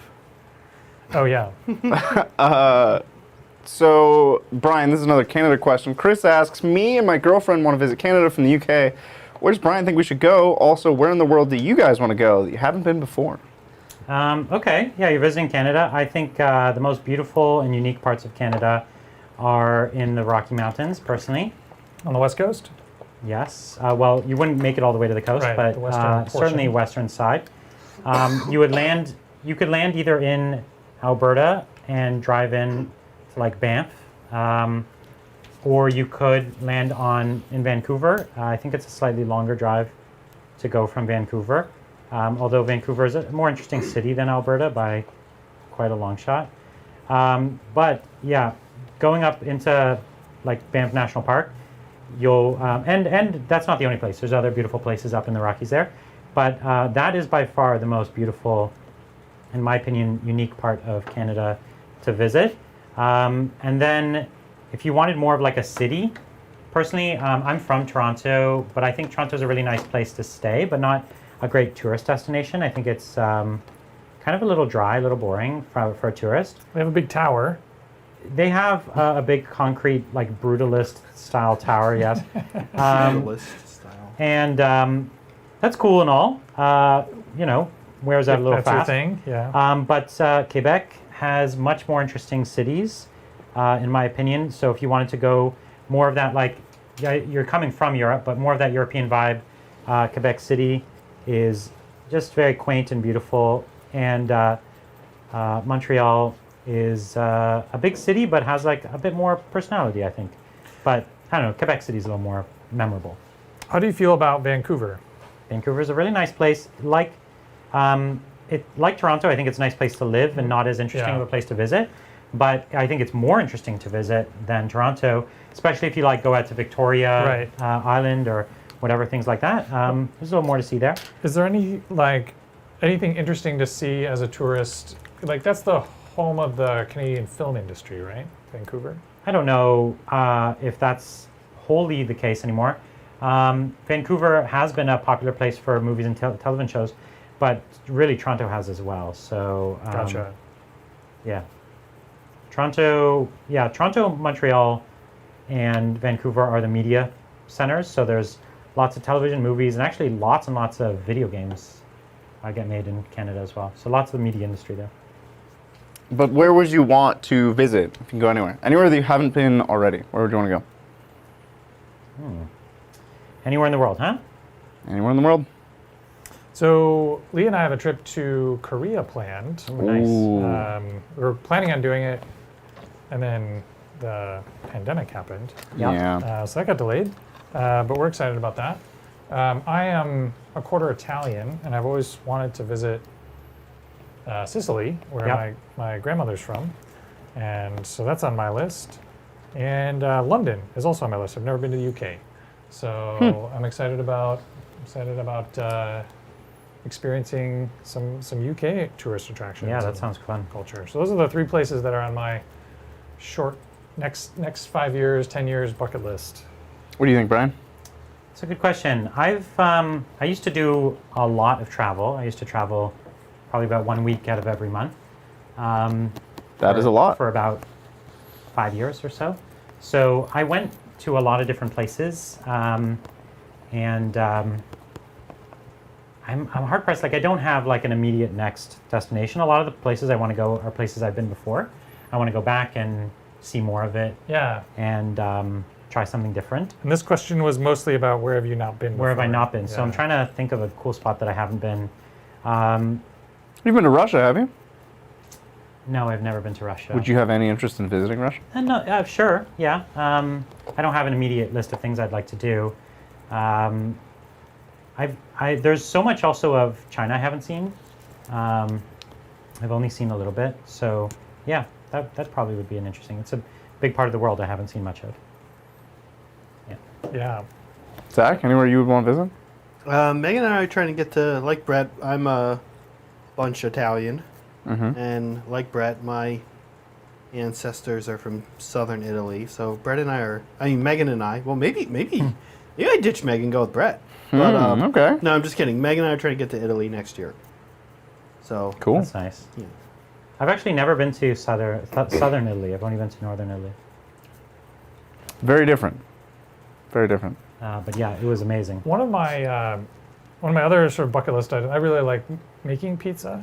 And you can get like a certification from a pizza place in Naples. In You go and, Naples, yeah. Take a class from an official Some no Naples pizza chef and pay your $75 or whatever, and you get a certificate that says you're trained to make official Naples pizza, and you know, a lot of like U.S. restaurants, like they'll send their chefs over there to get. They will, yeah. Their certification. But I thought in order that'd to be like cool. maintain it, you actually had to use proper like imported ingredients. Or Yeah, something. I would not want to maintain it. I would just want the experience of like going, doing the class, getting the Like thing if you one don't time. import their mozzarella or something, it doesn't actually count. Yeah, I don't want to do that. I just want to have that experience. He just wants to put it on his wall, Brian. Yep. I'm fine if it expires. It's fine. I can be a washed-up has-been pizza maker, but at least I did it one time. What about you, Bridger? Japan is top of my list, but I've already been there, so that doesn't count. So Korea, then? Korea's a cool place to visit. Yeah, sounds great. They're being super paranoid about, you know, coronavirus stuff, probably rightly so. So it's like, you can't, I mean, I guess Canada is too, but you can't. Canada's being You crazy. can't fly to Korea right now Yeah. and go on vacation, which, you know, yeah, I get it. The only criticism I had on Canada's practices is that they were outlawing things that were generally accepted to be very, very low risk, Yeah. and then allowing things that were high risk in a way. So it's like sure they were taking it seriously, but kind of in a backwards way. In a weird way, yeah. Yeah, and you know they were discouraging people from doing relatively innocuous outdoor activities like sitting in a park. So then everyone would just spend all their time indoors together. You know what I mean? Yeah. It's like doesn't make a lot of sense. Yeah. Yeah, if I learned anything from this pandemic, it's that you can't catch coronavirus while you're eating food in a restaurant because apparently it's fine to take your mask off while you're eating, as long as you're eating food. Yeah, it doesn't work. safe. If the food's going in, the virus can't go in. That's right, exactly. That's how it works. That's what I learned. So Chris asks, we're planning to go to Japan next year and visit the major cities. Any tips are appreciated. Hold on, I'm you've been timing there out now. a spam I just bot. learned, Bridget. Hiding another spam bot. I didn't get to stay for super long. I went to Kyoto for a week, and it was for a conference, so I spent like 4 of the 7 days pretty much entirely at the conference. Is it a Warhammer conference? No, I wish though. I've been for a conference as well. That's the only time I've been to Japan is TGS. So I ate ramen every day because the ramen there is amazing. At like a totally different place, totally different kind of ramen, and you can just like in a train station, just there'll be a ramen shop and it'll be amazing. Ate sushi a couple times, but like, so there's this tradition in Japan of like the menu being on display in many different ways. So they'll have these like resin casts of the menu. So like every menu item. The food items in models of the food items? Yeah, so they'll have models of the food items, and it's That's this like there's a amazing. whole industry in Japan because like every restaurant needs to do this. So their whole menu will be in the window, in resin, painted, and you'll be like, that looks good, I'll buy that. And then also the menu in the restaurant is almost always pictures and labels in Japanese. So you can just point to things and be like, can I have this? Which is great. So you can just like go to places and order food, and you don't need to speak Japanese or do anything. You just pay them money and eat awesome food. And there's a lot of cool cultural places that you can just wander around for free. Like there's parks and gardens and temples, and that's the kind of stuff that I would urge you to go visit. Sounds like a civilization. It does. Yeah, it does sound like a culture, a civilization. Yeah. They have good food, nice artwork, nice public places. You can kind of just go anywhere, right? Like you just walk down the street and there's new stuff to look at. I was kind of blown away by Japan, which is why I want to go back. Did you go anywhere other than Kyoto? So I flew in to Tokyo, but I spent like a total of 10 minutes there and got on a train. So not really. On my way out, man, these spam bots are persistent. So on my way out, I stopped at the Inari Gates, which is kind of far out of Kyoto. But it's this amazing hike. You just like, there's a train station at the foot of a mountain, and you just hike from the foot of the mountain to the top. And there's like 2 paths. There's a front path and a back path. So you go up one way and down the other. And there's just beautiful stone stairs that are thousands of years old, and these giant archways and temples and all these little statues that you could leave gifts and pay homage to. And it was an awesome place. Sounds great. Yeah, that sounds super unique.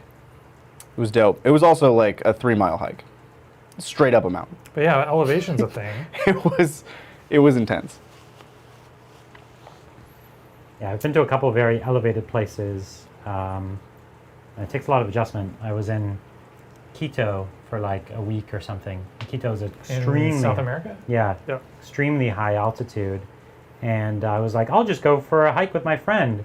And we like went for a hike through the city, and we were like out of breath within like 10 minutes. And they warn you at the hotels, be like, hey, you're probably not ready for this. Just so you know, you are not prepared. Yeah. One of the other things about Quito that was really unique that I was not expecting is the water that comes out of the taps is carbonated. What? Huh. The natural groundwater is carbonated. That's wild. Volcanically carbonated. Cool. So all the tap water is carbonated. Is it? That Naturally makes it occurring, acidic, right? So naturally does occurring It, carbonation. does it like I think Like- so, yeah. degrade the pipes really quickly? I don't know. I didn't ask. I was like, cool, this is weird. And yeah. And then actually I stayed there for a few days and actually went from there to the Galapagos. Yes. Yeah. Which It's like the that's stepping jumping off- stone. It's Yeah. a jumping off point. Yeah, Yeah. it's pretty cool. So I need to paint some wood spear shafts. You have Ooh. a paint over there that would be good for. I have lots of brownish colors. Yeah, that's what I'm after. I figured you're expert on browns right now. I have quite a few, but I mean, take your pick. Just whatever looks good, go for it. I mean, Maybe we almost want it to stand apart from the browns I was using though. Intense brown, muddy brown, maybe a lighter brown. Maybe. Zach, I guess there's a question here. Is it okay to paint dead wood brown? Like, I know that trees are not brown. What about dead trees? I mean, not only brown, but I mean, I have a club here that I paint it brown, a wooden club, Okay. and I have it brown, and I washed it brown, and I'm gonna probably dry brush it like a tan. A Beal tan? No, that's green. That was a good joke. Oh, yeah. That was great. That was a great hobby. Get my- Warhammer hobby related joke. It was fantastic. Get my dad jokes ready. Yeah. So we have a question from Boo Earns. Hey Titans, only have a Dark Angel army. What is a good choice for second army that is different playstyle and different hobby experience that isn't expensive? Is the answer Tau? Thanks, love the stream. Well, it's certainly a very different army and a very different hobby experience. The Tau are not an inexpensive army. Yeah. I would definitely say that. There are ways to do it cheaply, but it might not be what you want. Lots of us here have Tau armies, so we certainly would advocate that we enjoyed it as a hobby experience. And it is very different. I feel like Tau are similar to Space Marines in that you get a lot of panel lines and you get a lot of smooth Yeah, panels. especially like new Primera stuff. Right, right. It's like boxy, like new Primera stuff. Like you look at one of those new Invader ATVs and you look at a Crisis suit. It's a lot of the same painting experience, basically. So if you want something that's like more organic, a different painting experience, maybe like Tyranids or Orcs or some Xenos race. That's true. Orcs, very different experience. But that's not going to be cheap either. A lot of old models. Inexpensive armies, though, like there aren't. Like Custodes is probably the cheapest army to collect. Would you agree? Yes. Yeah. Custodes is the cheapest army to collect, for sure. But- On Amazon, $500 will buy you like 3,000 points. I also would But posit that's very Dark Angels like. So Yes. if you're looking for inexpensive, I would almost suggest like there are other ways to get inexpensive models That's without just looking for Finding elite them in armies box, with yeah. low model counts, like eBay rescues or find a friend who's getting out of the hobby or what was the metal? Facebook This groups like or whatever. bluish metal. Who was doing this? And what color? What? Mel? Bluish metal? That's the silver. Yeah. How did it get blue? Is it washed? It's not blue. So it comes. Is it the lights? Okay. I did not put blue over. Now we thought there was one silver, but Uh-huh. there was actually 3 silvers. Okay. Oh yeah, tarnished silver steel. Definitely this one. So Oh, it is it's blue. bluish. Okay. Yeah, I yeah, did Yeah. put blue over that shield. That was the only one I put blue over. yeah. That's a different one. Wow, we got a lot of The somebody shield? else's Oh. mail just now, so that's the cool. shield. No. Oh, that's great. Different shield. There are many shields. This one is mine. Thank you, Chris. He's asking a Warhammer question before he goes to bed and does paintballing for his birthday at 9 a.m. nice. Oh, happy birthday. That sounds fun, and happy birthday. early birthday. Brian, what do you want to see for SCE in the new book? That is an acronym I don't recognize. Stormcast Eternals. Ooh. So elite armies, in my opinion, struggle in the game because, you know, it's all about bodies on points, right? And you've got an army of 2-win models, but they don't count as 2 on the point. So you don't have a ton, you have a problem there that I think they need to figure out a way to sort out, in my opinion. The army is also really slow, and they're kind of making this deep strike based army in a way where it's like, cool, you deep strike, and then you can even have pluses to charge and reroll charge. But that's, I don't know, that's kind of a very binary playstyle as well. So I really do hope they figure that out a little more. One of the things I'd also worry about is that at this point they actually have a lot of data sheets. They almost have like 3 generations of Stormcast releases. And I really hope that they don't make the older ones or, you know, a certain set obsolete in favor of one playstyle that requires some only new stuff. Those are a lot of design challenges that I think they have to work with, and it's not easy. Right now, the army is like neither super durable nor super killy, so I'm curious where they go with that. It's not durable enough to be A durable army, Yeah, unbreakable rock, and it's not killy enough to be some sort of hammer, some kind of glass some cannon. sort of hammer of Sigmar. Well, it's worth noting since the General's Handbook for 2021, all the realm of battle for all match play games will be the realm of Gur, and everything's about monsters. The oldest models were the monster, right? The Star Dragon.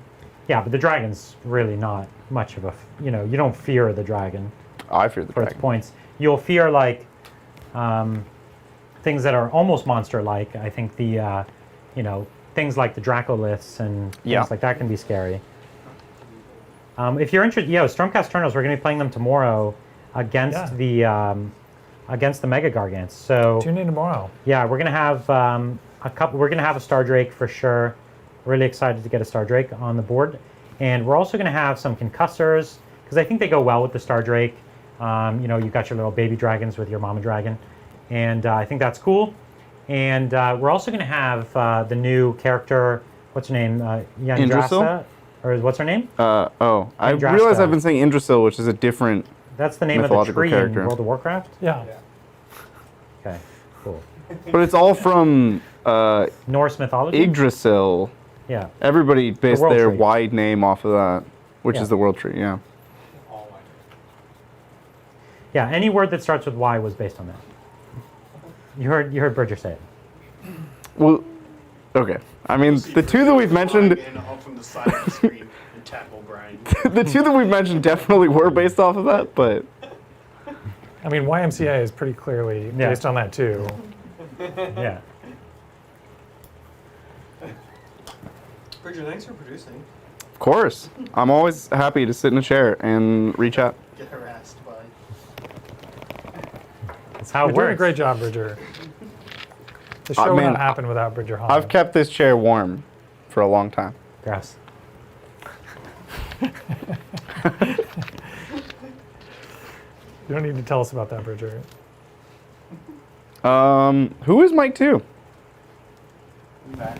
Oh, I'm still here. Okay, I just want to make sure we didn't lose, have our first battery casualty of the day. Oh my gosh, it's about that time. I mean, these batteries are actually lasting longer than we thought. I still have 2 bars on all of the new, not to talk shop too much, but I still have 2 bars on all the new battery packs. So maybe we can actually make it 12 hours on these battery packs. Who would have thought? Certainly not us. Yeah, certainly not us. We had contingency plans. Magnus, any chance this can happen more often? Every week would be dope, but maybe even once a month. Probably not 12 hours, but Zach, you were talking about maybe doing 8-hour streams sometimes? Yeah, we'll have to see. Certainly not every Friday. No, definitely not every Friday. We might look into it, Magnus. Something in between this and a normal stream. Right. Longer. It is fun to chill. do this general just kind of like hang out and and paint. It's fun. Totally. Yeah, this is and it's interesting. Like, we started out sort of explaining what we're doing, and we've just kind of like stopped. Yeah, I've kind of Stop lost doing the that now. ability to show what anybody's doing because you guys just hold stuff in places that nobody can see. Yeah, So we've kind of well- had a lot of front cam. But also I'll try to when I get back. we've also like stopped doing things that are sort of special, or just like painting ropes. Doing a lot of, and we're just painting a lot of fine details at a lot this of fine point. detail. Yeah. Yeah, there's no shortage of fine details here. What I've decided to do is, instead of trying to do a single process, like I'm going to do all the ropes, I'm just picking up a piece, like this torso. I'm just going to complete the entire torso. Yep. I call that zone painting, and I've definitely switched to that. Oh, man-to-man versus zone. Yeah. Well, I think of it more as like the technique, right? Like, I want to go through and do all the wood. Like, it gets hard on these guys. There's so many. What Brian's saying is how I have to work too. Like, I just pick up a thing and I'm like, okay, painting it. Did you glue the net together? Not the bottom part of the net. Oh, that was a mistake. You're going to have a tough time getting the ball of people in there. It opens. Yep. I'm just saying, it was not designed to be glued in that order. This might just be how we leave the net. No way. A bottomless net with nothing in it? Get out of But here. these guys are not that Zach? smart. I'm curious, what do people, other people have been playing the Megagargants, what do they think about the faction and like how it plays and the kind of power level of it? We weren't really too sure how to balance it. Like, on the one hand, it feels like, cool, you got these big models, but they're both a strength and a liability, right? It feels like they're going to put a lot of bodies on the point because they count as a lot. Mm-hmm. But, their output is super swingy, right? Yeah, so my initial read on Gargants, just looking at like their data sheets individually, not really as an army, not with relics or anything, I was like, I mean, they're goofy, they're silly, they're probably middle of the road, like they're okay. They get a lot of attacks, but not enough for their points, and Right. like they'll be okay, right? And then I sort of put the pieces of the picture together. I looked at all the mortal wounds, and they have a lot of D3 and D6 damage, be it through mortal wounds or just their normal attacks. They also have a lot of weird utility, like they can, they have 2 and 3 inch reach on everything. Mostly 3-inch reach, which means they can like pick off a character in the back line of a unit, right? Oh, interesting. Or they can, they have a lot of weird sources of damage. So like their shooting is swingy, but it deals a ton of damage, and they have mortal wounds on the charge. So like they have several ways to pick off key characters. Wait, what are they shooting? They throwing throw rocks. large things. And the rocks do cows? flat 4 damage, One guy They throw a throws one piece of debris that's flat 4 damage. which is crazy.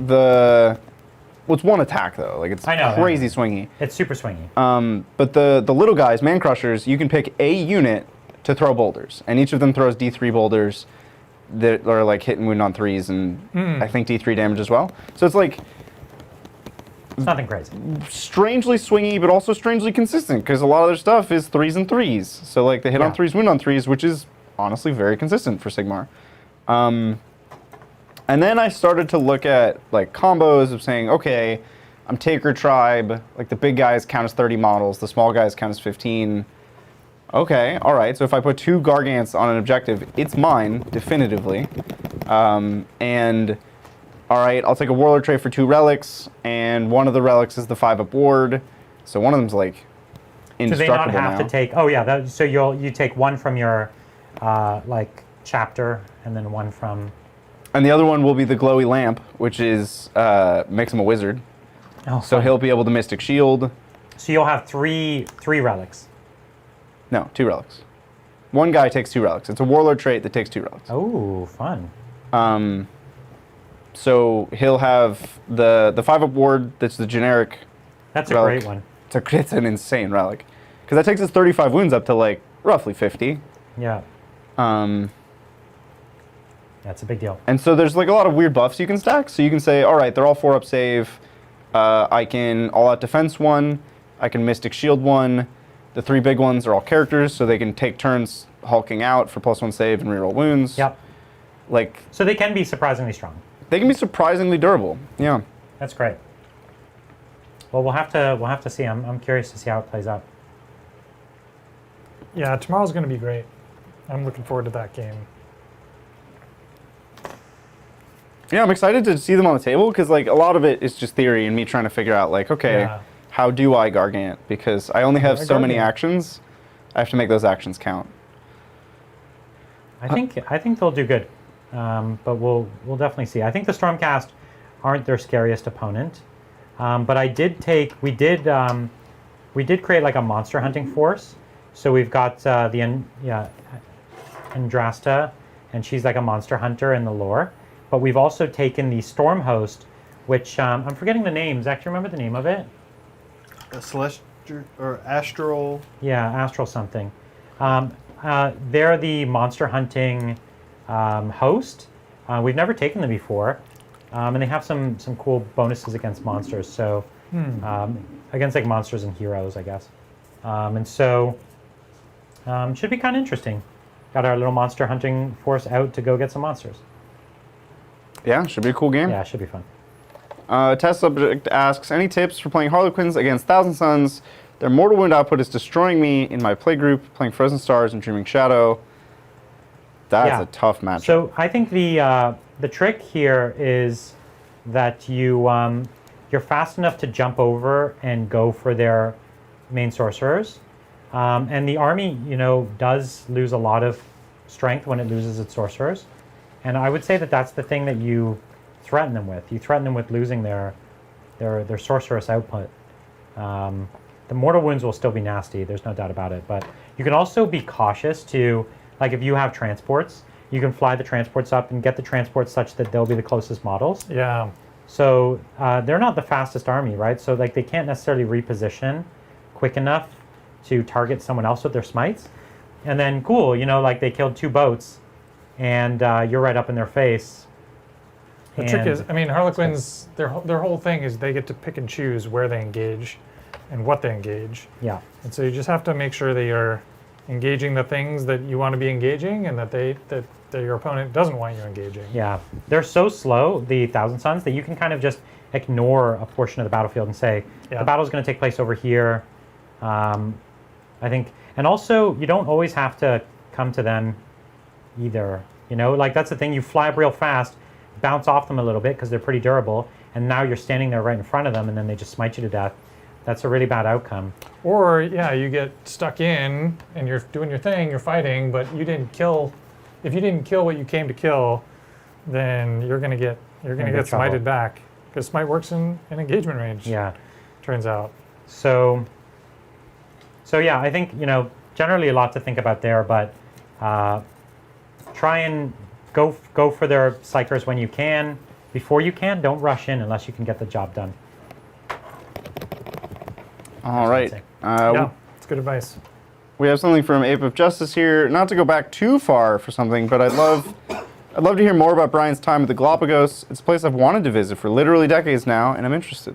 Oh, yeah. So I went for work. There was a travel company here in the Bay Area, actually, but it was before I lived here that I worked with them. And they do what they call adventure travel. So they offer some trips to some various destinations that are a little more adventurous. And the company is called Inca, like the Inca Trail.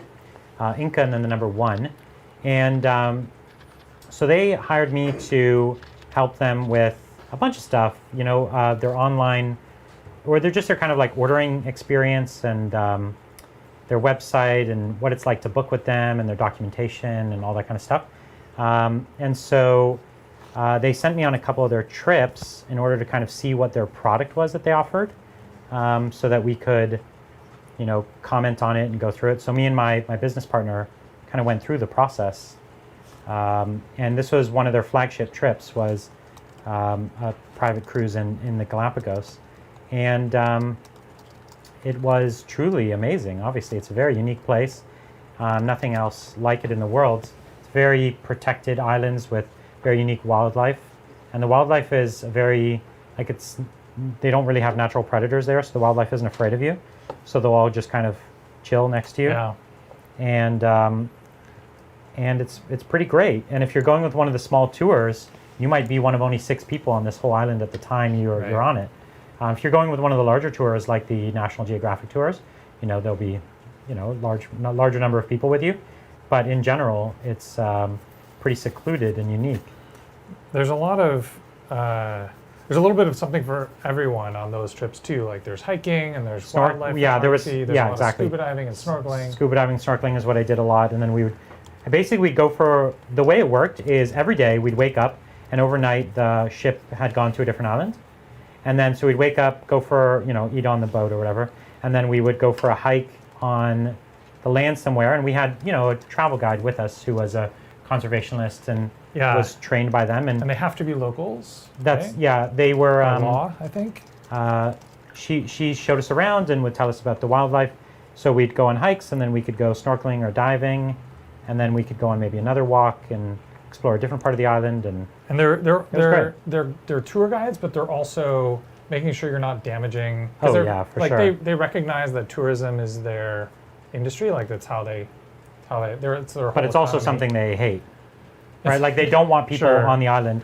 And so they're making sure you're not Yeah. off the. What off I the had heard is path that their and- plan is in some years, I don't remember the timeline, I thought it was in the 2030s, that they wanted to stop all tourism going forward into the future. Oh wow. That like eventually there would be a cutoff when no one would go to the Galapagos again.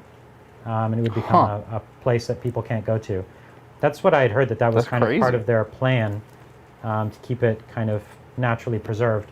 But in the meantime, you can go. There's very few spots per year because all the spots are kind of booked up by these Yep. private companies. So it's very, and, very and, cool. and travel to the Galapagos. I have a couple coworkers who just went, which is why I know a little bit about this. But travel to the Galapagos is also like crazy hard to do. Like apparently it is 24 hours. This is what they were telling me. 24 hours of straight travel. Like you get on 3 different planes. You take a bus. You take a train. You take a boat.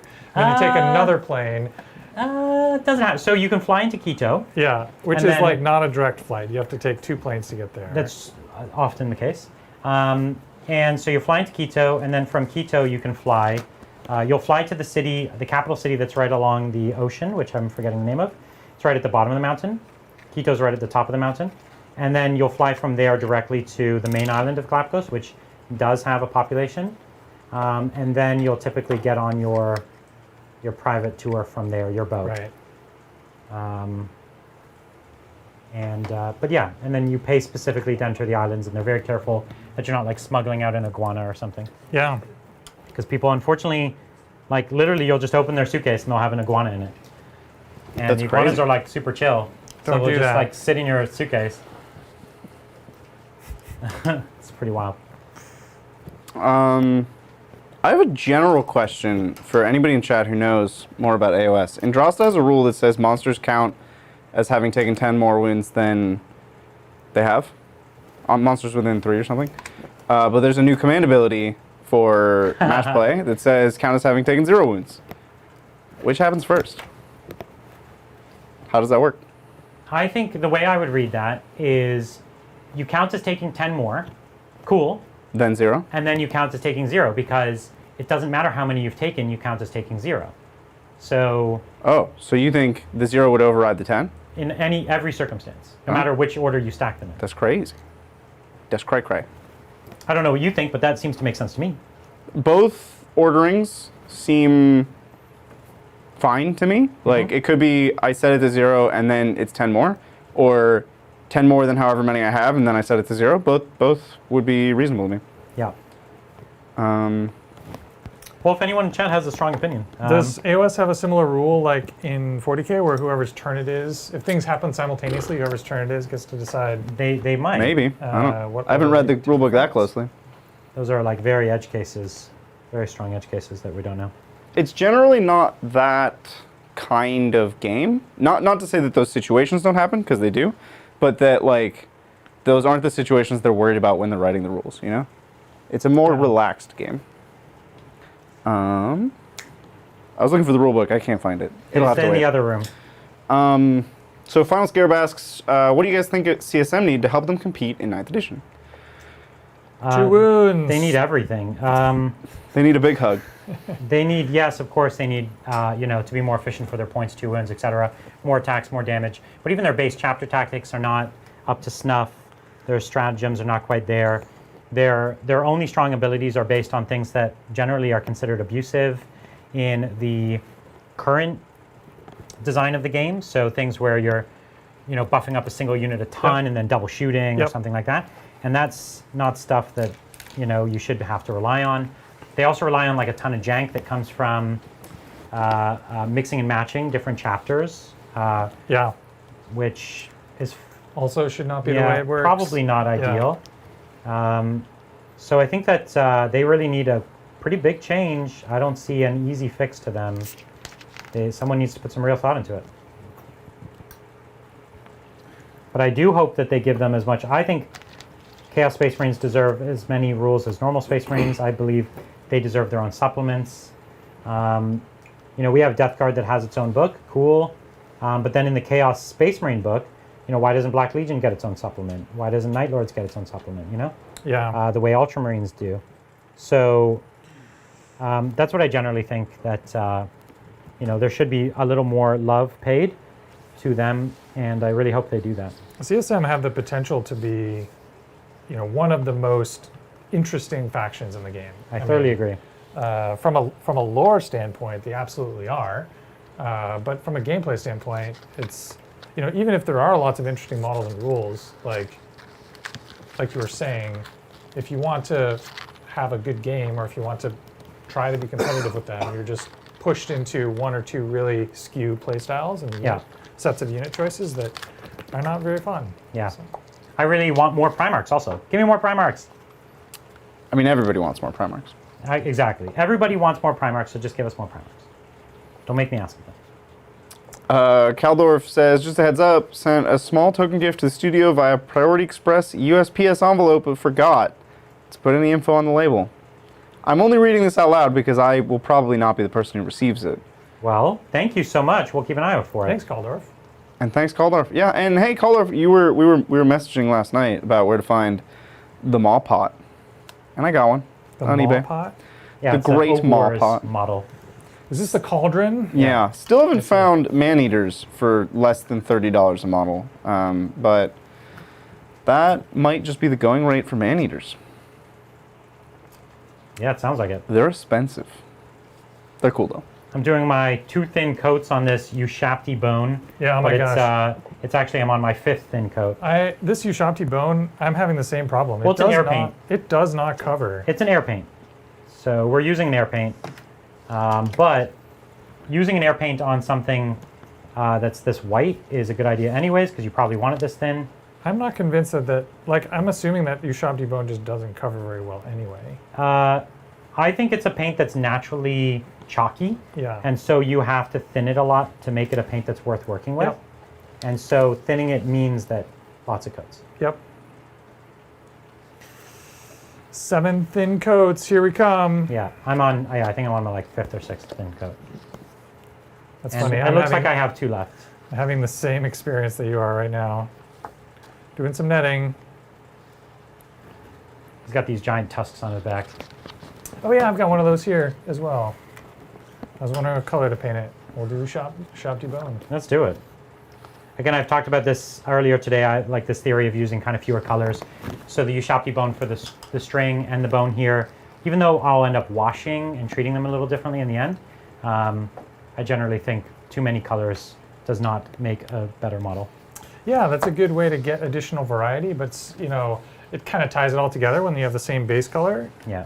And you differentiate different elements, tusks versus netting by the wash color, by the tint.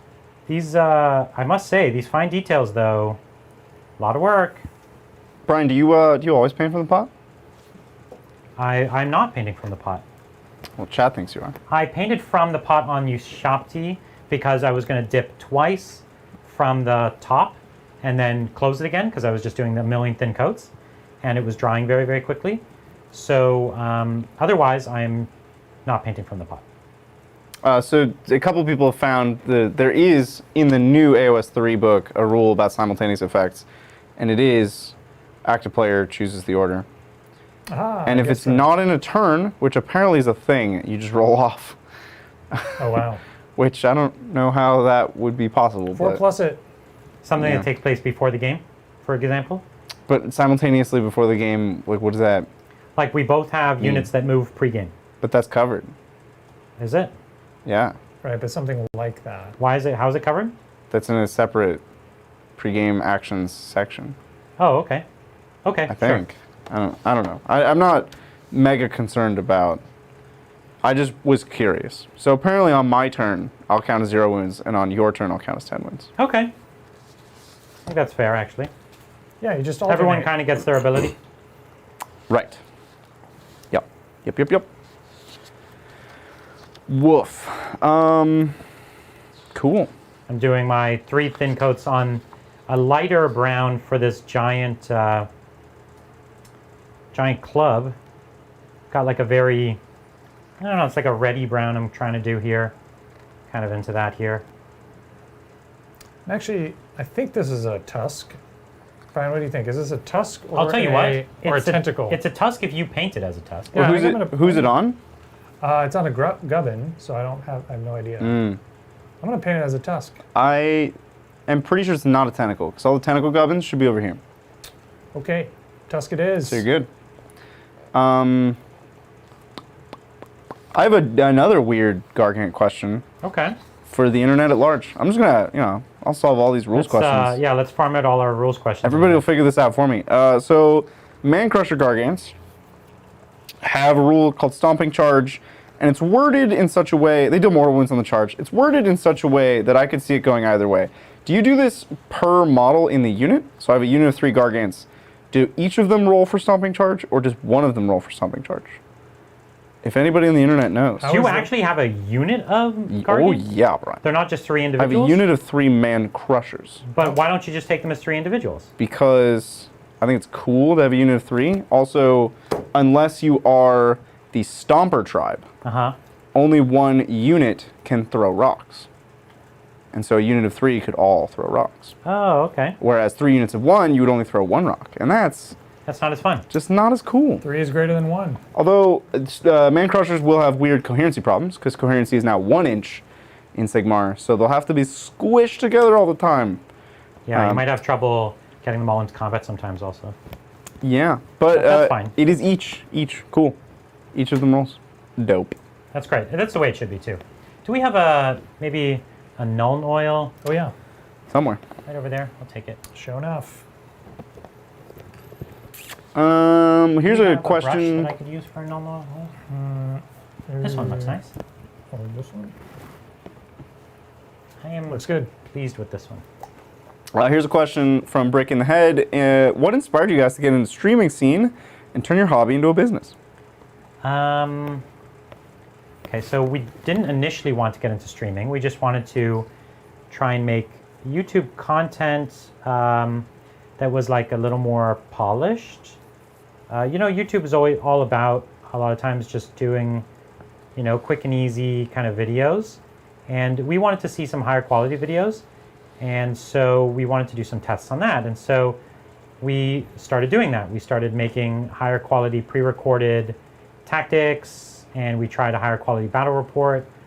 And it was fun to create these kind of detailed, well-researched, well-edited and shot videos. But it turned out to be a lot of effort and something that was fairly unsustainable for us to do.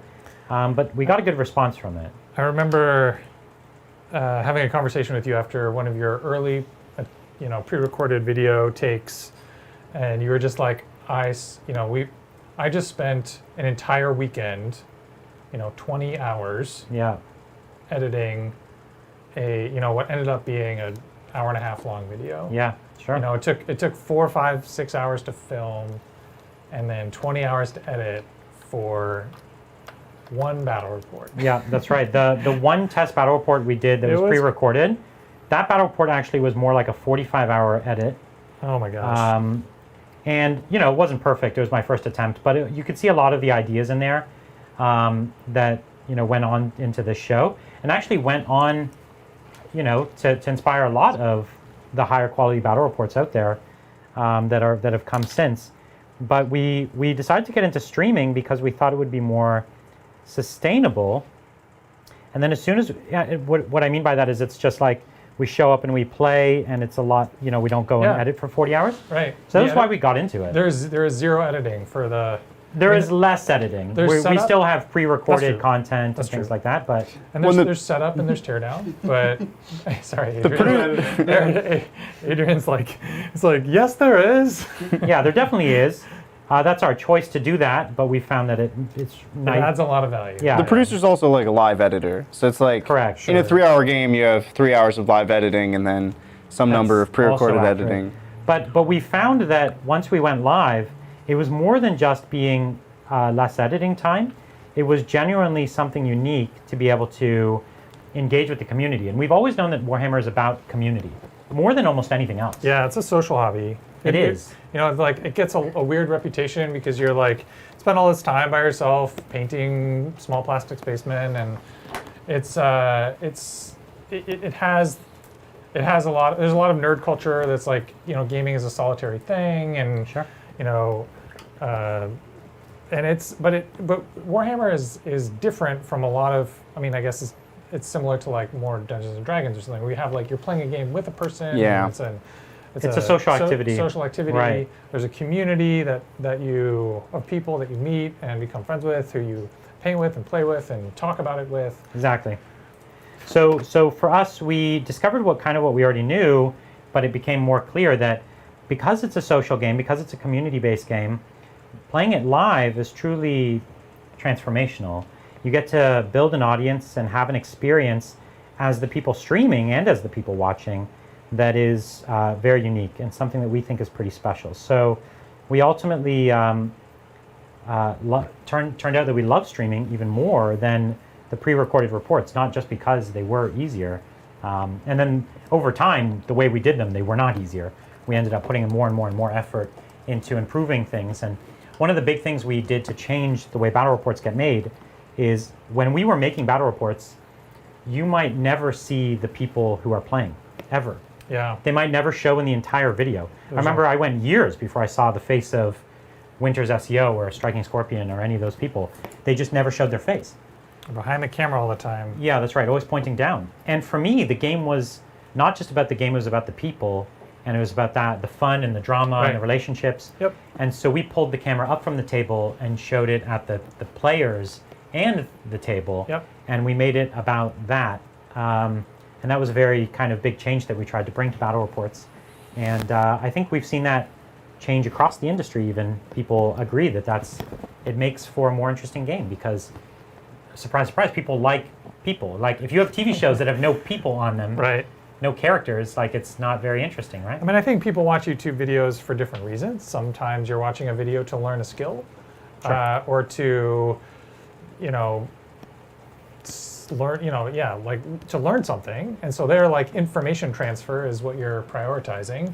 And that is often just about the mechanics of the thing that you're trying to learn. But, you know, even though Warhammer is a skill and a lot of people watch the show to learn about it, there's this whole other reason people watch television shows, which is to be entertained. Just entertainment, yeah. And the people are the part that's entertaining, not the activity. So we could play Warhammer games in a very Like you think about sports, dull rote and you think way. about sports and how much time do they spend talking about the players rather than just the score, Right. Yeah, like right?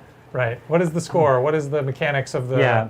thing? That like that's the Where is the ball right now? And, like, it's what is like the- no, they talk about who has the ball. And you can see it in the Olympics, right? Like they're spending so much time now at the Olympics developing the backstories of all of the Olympians, and like here's how this person got to this point, and like it's all about their sort of personal journey, and you know that's because the humans Exactly, we the are humans- Olympians. The humans are the interesting part. Perfectly Wow, analogous. that was quite the leap there. That's what I heard. I mean, we're doing a marathon. Oh, we are. Oh my gosh. In Exactly. record time. Like to see some skier do this. That's right. Actually, would that'd be kind of cool.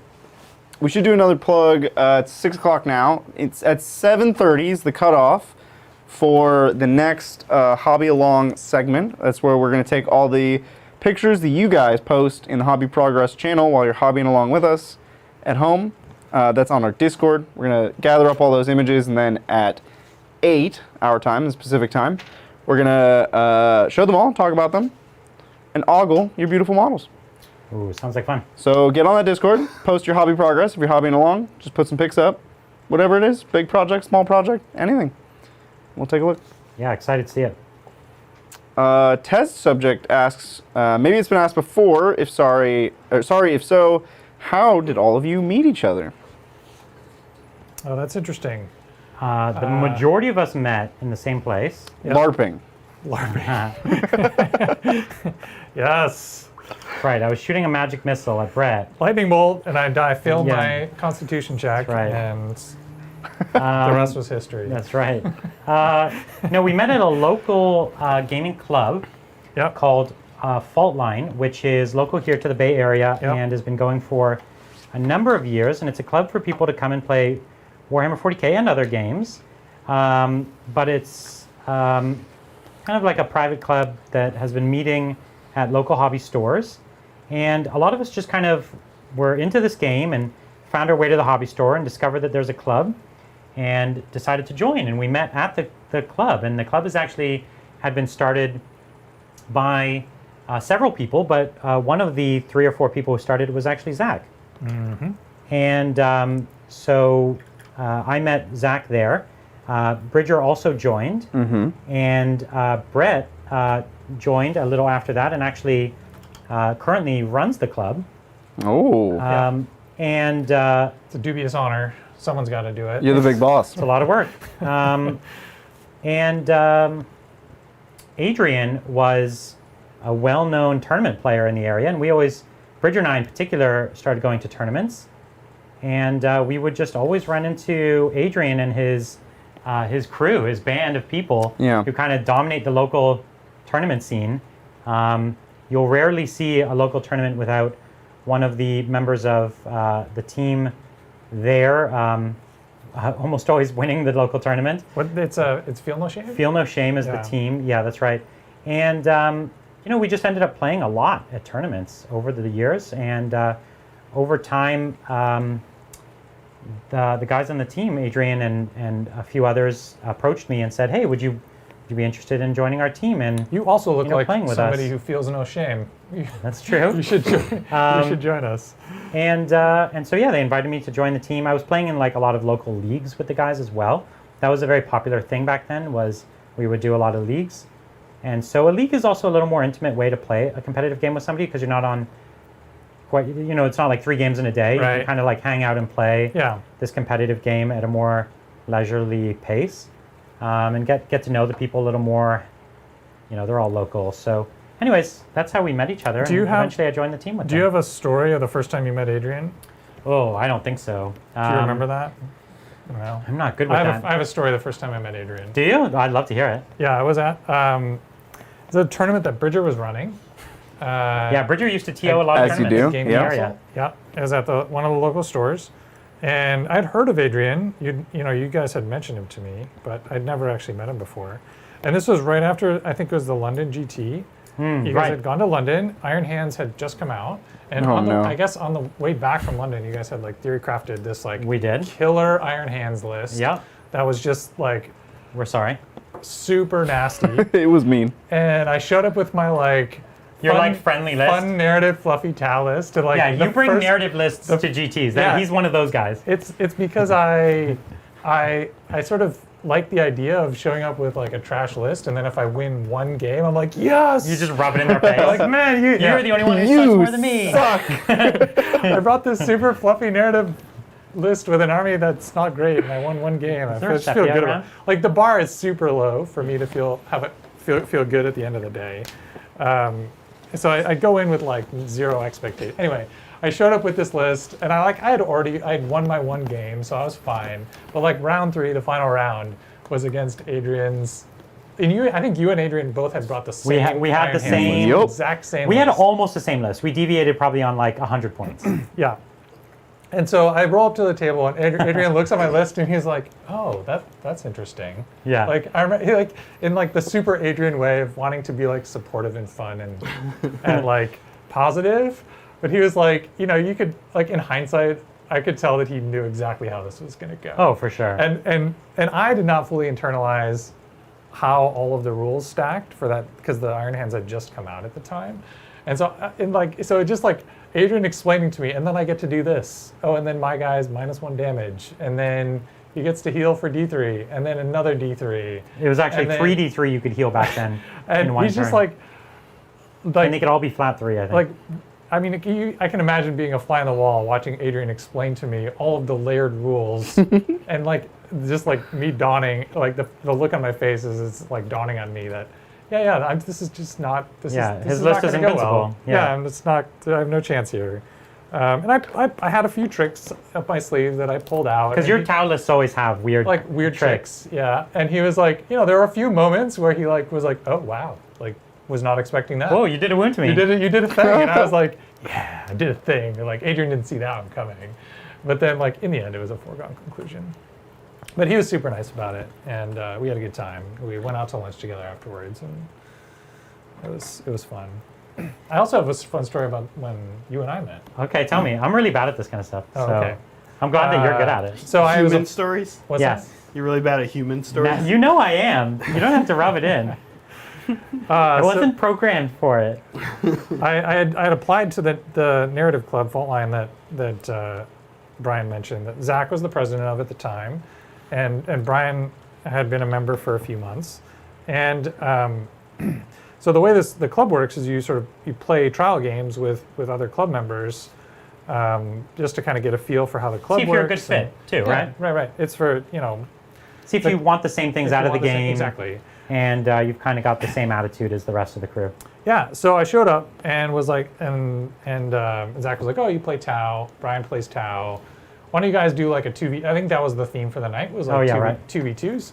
And so, I was like, all right, I'm gonna show up with my 1,000 points. Brian showed up with his 1,000 points, and I showed up with this list that had, I don't remember what it all had in it, but sure it had was crew. none of the good stuff.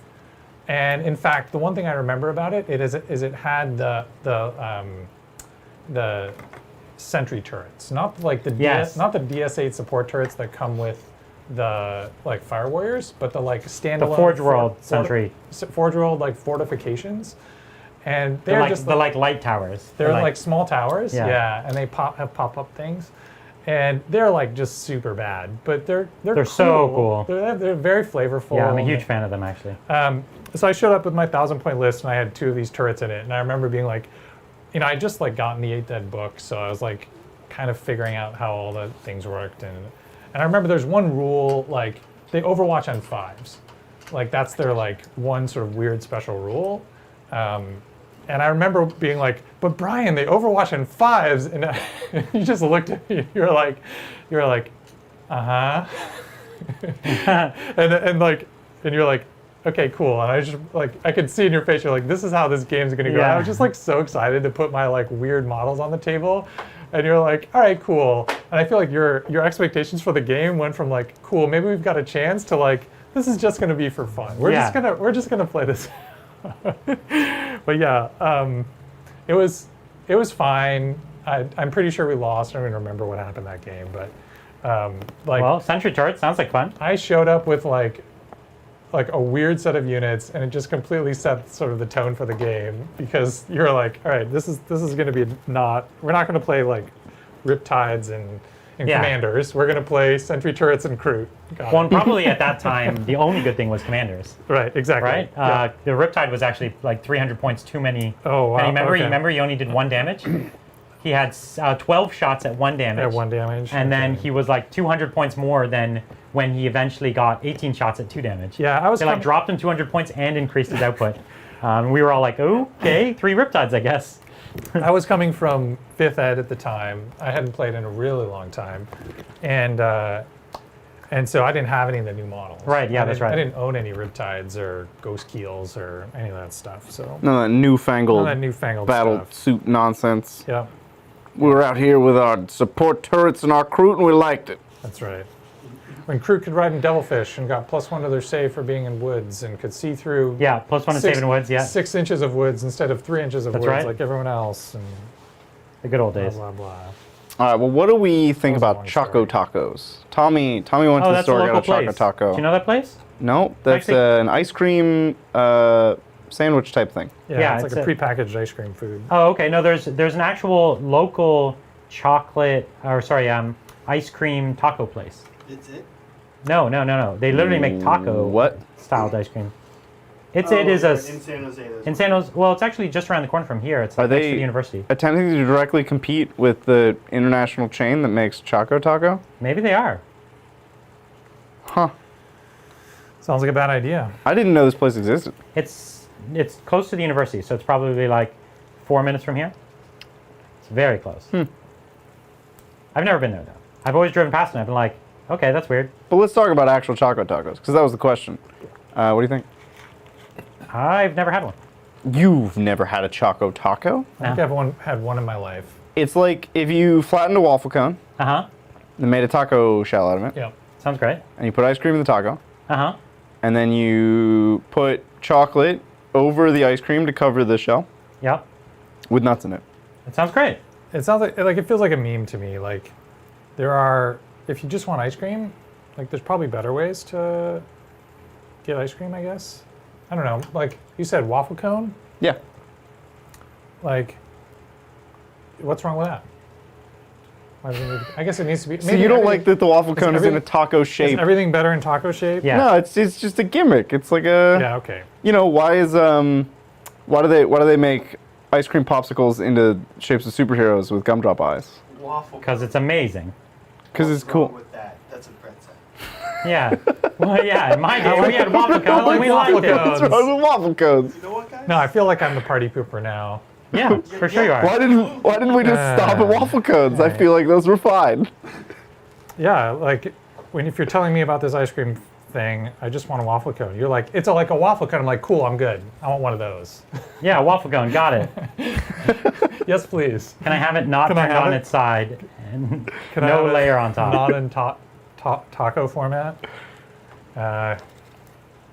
No, Grandpa. That's funny. That's, No, the, Grandpa. that's the kind of thing I would expect out of Exactly. Zach, not out of you, Brett. Exactly. What? Why? I would, Zach, you have. Oh, you're not muted. You're good. So I don't know, Zach. You're just kind of the person who says things like, "Why No, couldn't we just? I don't want my ice cream fun format. I Right, want like, boring format. Why couldn't we just have it the way it was? It doesn't need this weird nonsense. Like, let's just stick to the basics That's here." not something I would say. I don't think. You know what's weird is Zach and I have that same reaction, but to very different things. Like sometimes I'm like, yeah, I want the like weird, crazy thing just for fun, and Zach's like, what? Why would you do that? That I sounds really lame. don't feel like. And then every once in a while like I'm like this. this with like Choco Tacos, and I'm like, no, I just want a waffle cone. Can I just Can have you a give me waffle an cone? example, Bridger? Zach feels mischaracterized. Of course, I can't think of an example on the spot. Right, but right, There's all kinds of things where I'm like, "Oh, Zach, I got this crazy weird thing," and you're like, Really dark gray over "But there. why?" Brown? What's this one here? Brown. Yeah, I don't That's a think. brown? I don't think so. Chat, just so you guys know, these are lies about me. Lies. Zach is being mischaracterized. What do you think the color of this guy's beard should be? I was thinking of a bit of more of like a grayish. It feels more like a gray beard. Is it the super dark skin dude? Yeah. Yeah, I was gonna do like gray or white, something like light color like that, not black. Dumbledore. Yeah. Very I cool. want it like contrast with his skin. Me too. Just to make entirely sure, we do have. Okay, good. We do have two normal Gargants. All right, That looks are like being chat. painted. Looks like chat. Everyone loves Choco Tacos. Oh, yeah, of course, it's Sounds like I'm just wrong. it's an American classic. They're Alright, they're kind of cool, but like, I don't really seek them out, you know. You know what's funny is I actually eat a lot of ice cream. As a diabetic, type 1 diabetic, as soon as somebody tells you like, you can't have sweet things, you're like, sweet. All I want is You're sweet like, things. the hell I can't. You're like, give me that insulin. Let's mainline that. Yeah, so I eat a lot of ice cream. Oh, Zach's gonna start on the bag of people. No. Do you have like a brand of ice Where's cream this you really going? like? So Goes in like the same way that I really like right Tillamook cheese, I Ooh. also really like Tillamook ice cream. Okay. Yeah. Is that a California thing? It's a West Coast thing. That's It's a an West Coast, Oregon creamery. Yeah. Okay. Tillamook is a I've had their cheese collective. before. It's a collective and of farmers that kind of all got together and created this organization that that processes their cheese for them, and so they all kind of own the means of their own production. Okay. Neat. So it's cool to support an organization like that. I've certainly bought a animate. lot of their cheese and thought it was really well done. They have good product. Yeah. Yeah. Brett, They did do I ice ever cream tell you in about the yogurt. time I don't think Megan I've had and I ice took cream. a tour of the Tillamook factory? Yes, you can go there. Have you done that too? We have. Yeah, it's amazing. It was, I'll be honest with you, Megan and I are big into factory tours, which sounds really stupid, but they're pretty interesting. And by Megan and I should really say just me, but we went to the Tillamook factory tour, and there's this place where you like overlook where all the workers are in glass. Yep. And it was weird because they were all really sad and frowning, and they looked miserable. And then one of them, like this lady, looked up at me and like cracked this like saddest smile. Like it was really disappointing. I'll be honest with you. Why Not to like make you like Tillamook less. I don't think that'll do that. were all the factory workers sad? I don't know. I don't know. At a place like Tillamook, a magical ice cream and cheese factory. Yeah. Yeah, I feel like Willy Wonka took the day off Yeah. that day, and It's I mean, you're right. The factory tour does feel a little bit like you're sort of watching this fishbowl. Like you said, you're sort of looking down on the factory floor from this high space with like a glass wall, and kind of weird. Yeah, can you imagine if you're like, I'm just here to make cheese? Yeah, and I like, can't there's imagine this- doing my job with lots of people watching Just me. yeah. You know, it's like it's just weird. Yeah. Well, I guess it depends on how much you enjoy that, right? It is. Yeah, it would I be- agree. It is weird. Yeah. You know, especially what if they had like cameras on you or something? It'd be weird. Can we get some close-ups on like the progress we've made in the last 2 hours? I haven't made any progress. I've just put paint on things, and it feels like nothing's done. So can we see that though? Yeah, you can. Let me just finish this one. My like 12th layer of Ushapti bone. Oh, actually, do you want to just Do you also need a 12th layer of Ushapti bone? Oh just yeah. wanna Let's do, even get a little yeah, closer. up here? Oh. So we did a shield and some swords and Yep. axes. Yeah, I'm just doing layer Spears. paint. I'm doing 17 layers of Ushapti bone on this white, like I feel like you. Brian's talking about. Oh man. I've never painted any other colors. Is your light in the? Your light's taking the focus away. That's what it is. Yeah. I can show you That's what's going on where I'm at so far. If you'd like to. Ooh, look at that fellow. So he's still got lots and lots of work to do, though. But he is a large lad. Yeah, and he's starting to come together. Tons and tons of stuff to do, though. Seriously, But he looks amazing already. lots of straps. He could use some washing, I think, in certain places. But There isn't actually too much more washing to do. I'll be honest with you. It's mostly just highlight work and things like that. what about the skull on his ear and Yeah, in his that beard? one spot, the skull on his ear, the And- skull on his shoulder, yeah. and the skull on his beard do need washed. Yeah, Yeah, that is true. but he looks gorgeous. It's coming along. Look at that fellow, It's coming along. large lad. Zach, you want to show off what you've been working on? Sure. You want to wander over? Sure. Okay. Sure. In the meantime, Dippin' Dots, huh? That was the next question after Choco Tacos. I had Dippin' Dots a lot when I was young, like at like stadiums and stuff. And I always, as a kid, thought it was amazing. Like, this is the future of ice cream. Yep. And then it's just really not that great. I wish. So I've had Dippin' Dots, I think, one time in my life. I feel like, you can only buy them out at activities, like at events. Yeah. Like, they don't sell Dippin' Dots at the grocery store. I think they bite. And every time I would go to one of these events, my parents would like not let me have the Dippin' Dots. Yeah, they don't want you in on the secret. Well, I think also they just didn't want me being hyper and like all hyped up on sugar when you're out like doing a thing. That's what I'm using, yeah. You okay though? Uh-huh.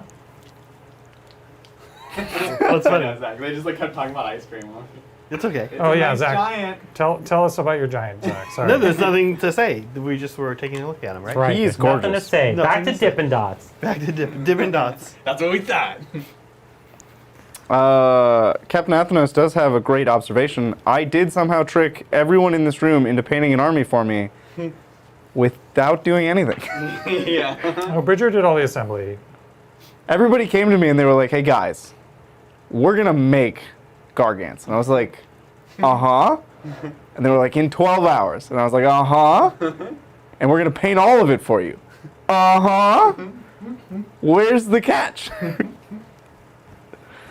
I'm pretty excited. Yeah, Bridger's a master at persuasion. Yeah, I just incepted the idea into you. You thought you Am I came the up one with that it. convinced you we should do it? That's what you think, Brian. What do you think, Adrian? Adrian's. It's lovely. I like it. Great work. Keep it up. My factory workers. Can I have some food? I'm thirsty. I'm thirsty. Actually, can get you some water. You want some water? I've got a. I had a water. I should- but Well, then it's you gone. drank my Coke, so you don't get water. I that should- your Coke? Wait, there's a whole 2 liter of Pepsi here. Yeah. What did you just say? Pepsi. Say it again, but slower. That don't bottle want of water Pepsi? on the table there with the ice in it, is that anyone's? Because it might have been mine. It's unopened, so. This one? Yeah. Oh, that. Thank you. Is this unopened water up for grabs? This one right here? Yeah. There's also Alright. a whole box full of water over there, Bridger. Wow, we solved that problem? For today. We did it. For like the next few hours. For now. I wouldn't get too excited. Man. Yeah, we have to let you in on the inside joke. We have a perpetual issue with running out of water and then not being able to get more for some reason. I'm the only person willing to drink the bathroom sink water. Gross.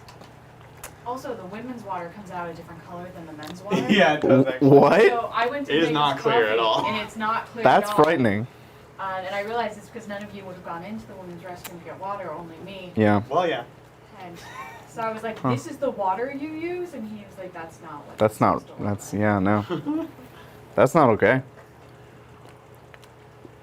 It's kind of Choosing gross. some colors that might make for. There's like a stone in the end of the club. Yes. Uh-huh. So I'm trying to. Are you make it stony or glowy? Oh, I was gonna make it stony. Do you think it's like a glow stone? It could be a glowstone. Oh. Oh, like a. scary. glowy rock. It doesn't scare me at all. And then you could do some glowy effects with the airbrush. Yeah. It's a glowy Bright rock. green. Or Bright green.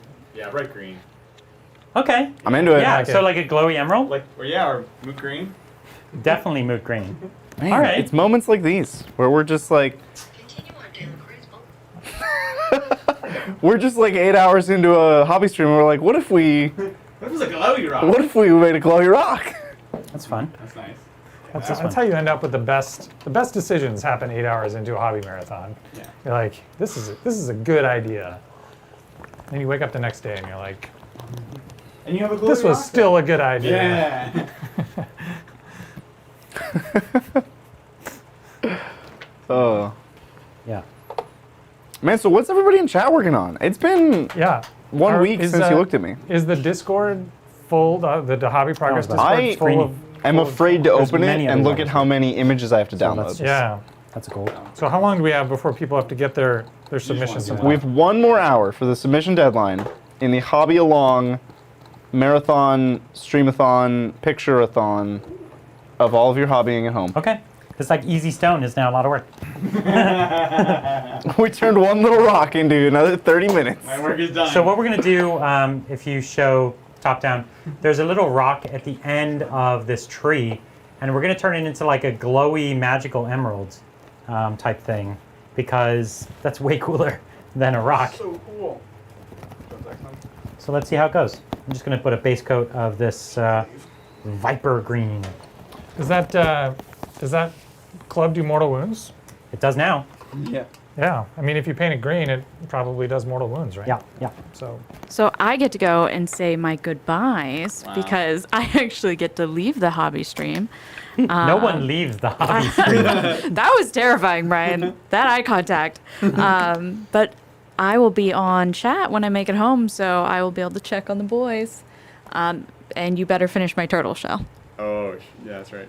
We'll get it done. We'll get it. I Bye. believe in you. Bye. Bye. Bye. Bye. All right, so Adrian, we have like 4-ish hours for you to do that turtle shell. Yeah. Little less, Kinda actually. close. Little less than Kinda 4 close. hours for you to do that turtle shell. I've gotten 2 armies done. Are you guys ready? Yeah. 2 Dark army Angels? of clips? Yeah. Well, that's Yeah. okay, that's a good chunk. let me. Still need Brian's list. Make a list. Okay, hey, chat.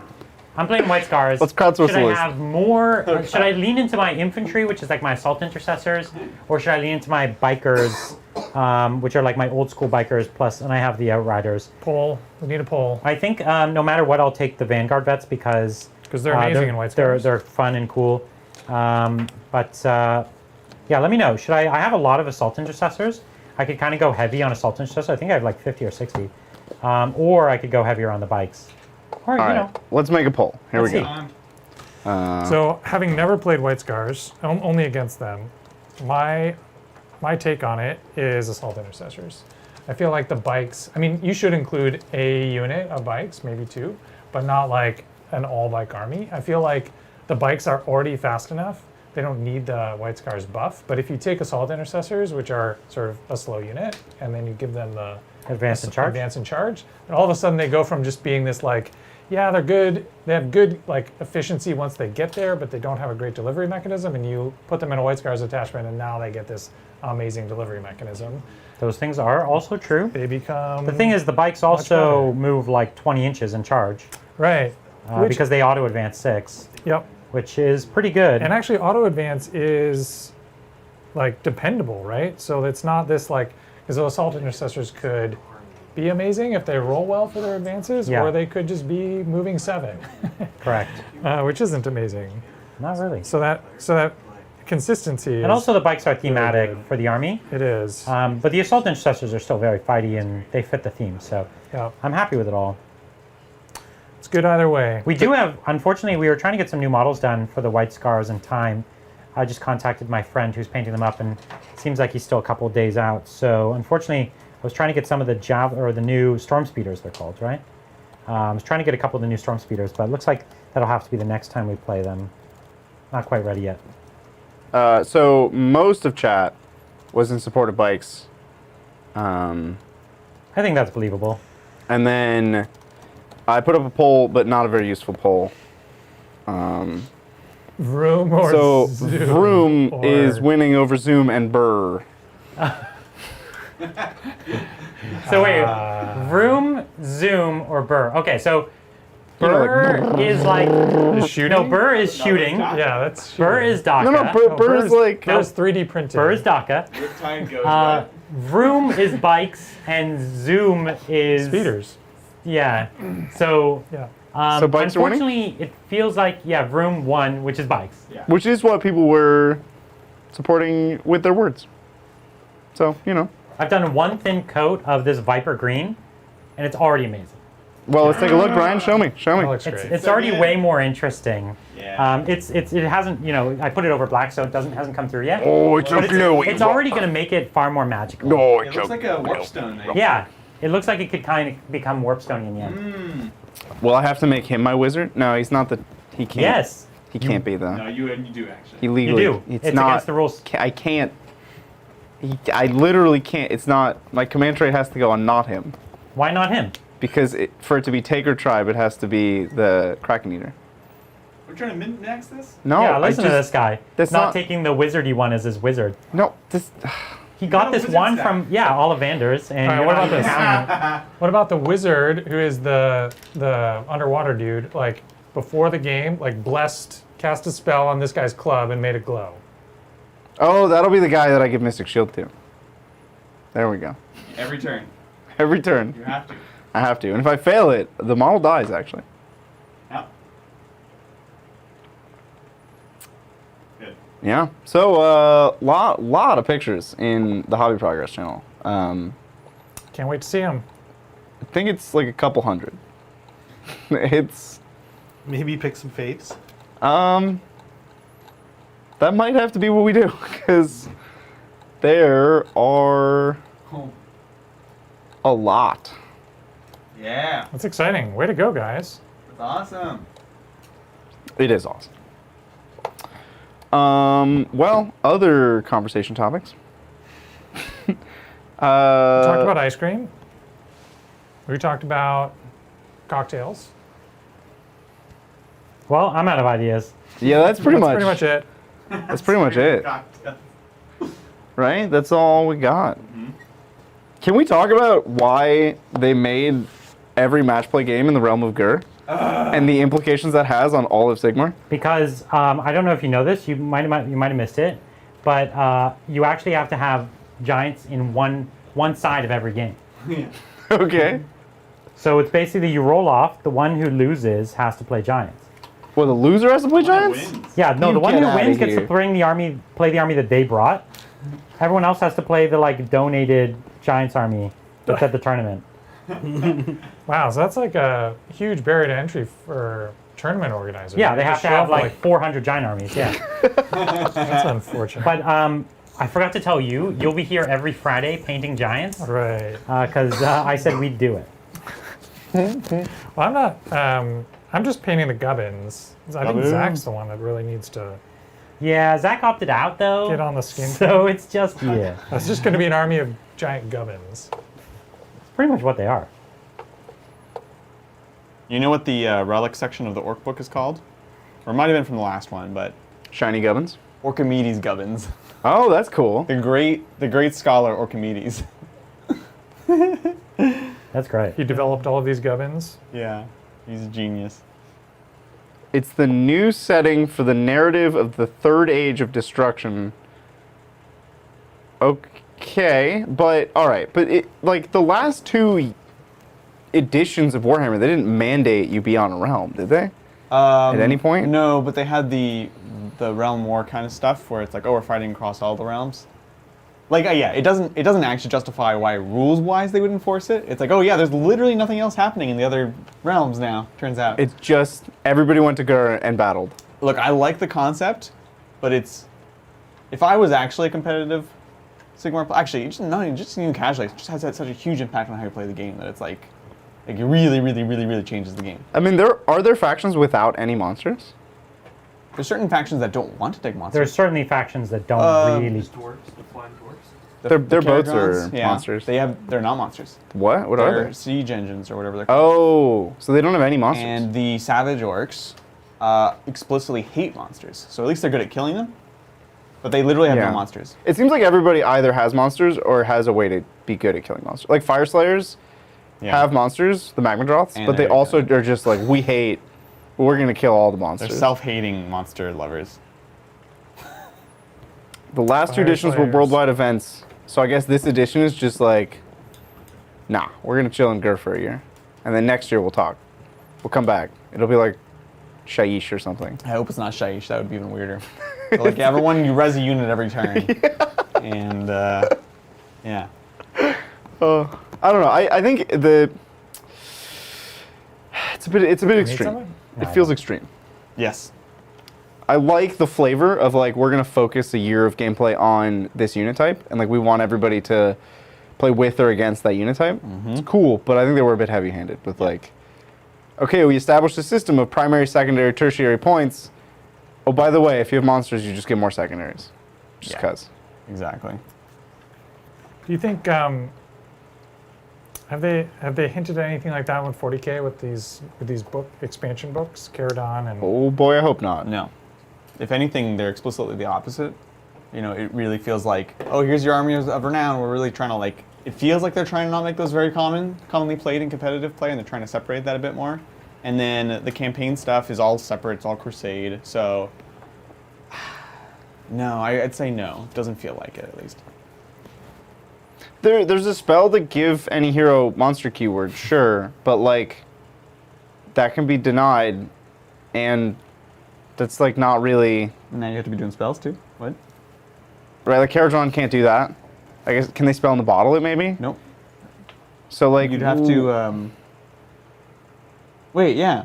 It's also Oh just no, you said it's all wizards know that. all wizards know this spell. So you'd have to take the generic enhancement to become a wizard, Right. which normally says you Oh, only the learn relic Mystic that lets Shield you- and yeah, Arcane yeah. Bolt. But Yeah. I guess if all wizards know it, There's a generic relic now that See? makes anybody a wizard. I don't know. They figured it out, but I don't know. It seems heavy-handed. So it's a bit strange. I think that you said something that struck me yesterday was you said it's like imagine in 40K we're like, okay, this year it's all about bikes. Right, yeah, Like yeah. you have all these secondaries that are for and against bikes. And you're just like, what? It's like, but madness. why though? Yeah. this is Sparta. Yeah. It's like we're just gonna do I'm into it. Road Warrior this year. It's We're, so cool. we're fighting on the roads of Warhammer. See you next year.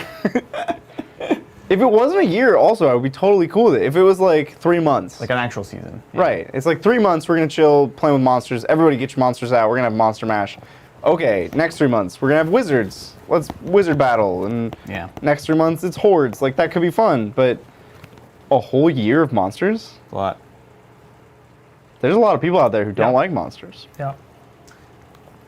I'm Could be excited. fun. I've been working on my Gargant. They're ready to crump some monsters. You going to crump some monsters? They're almost ready. I'll play all the monsters for you to crump. Yes! I'm going to gun you down. I'll be the monster. We're going to go hunting. It's going to be like, I'm going to be Ahab, and I'm going to be hunting a giant. The Kraken is the white whale. Wait, is the Kraken a pale one?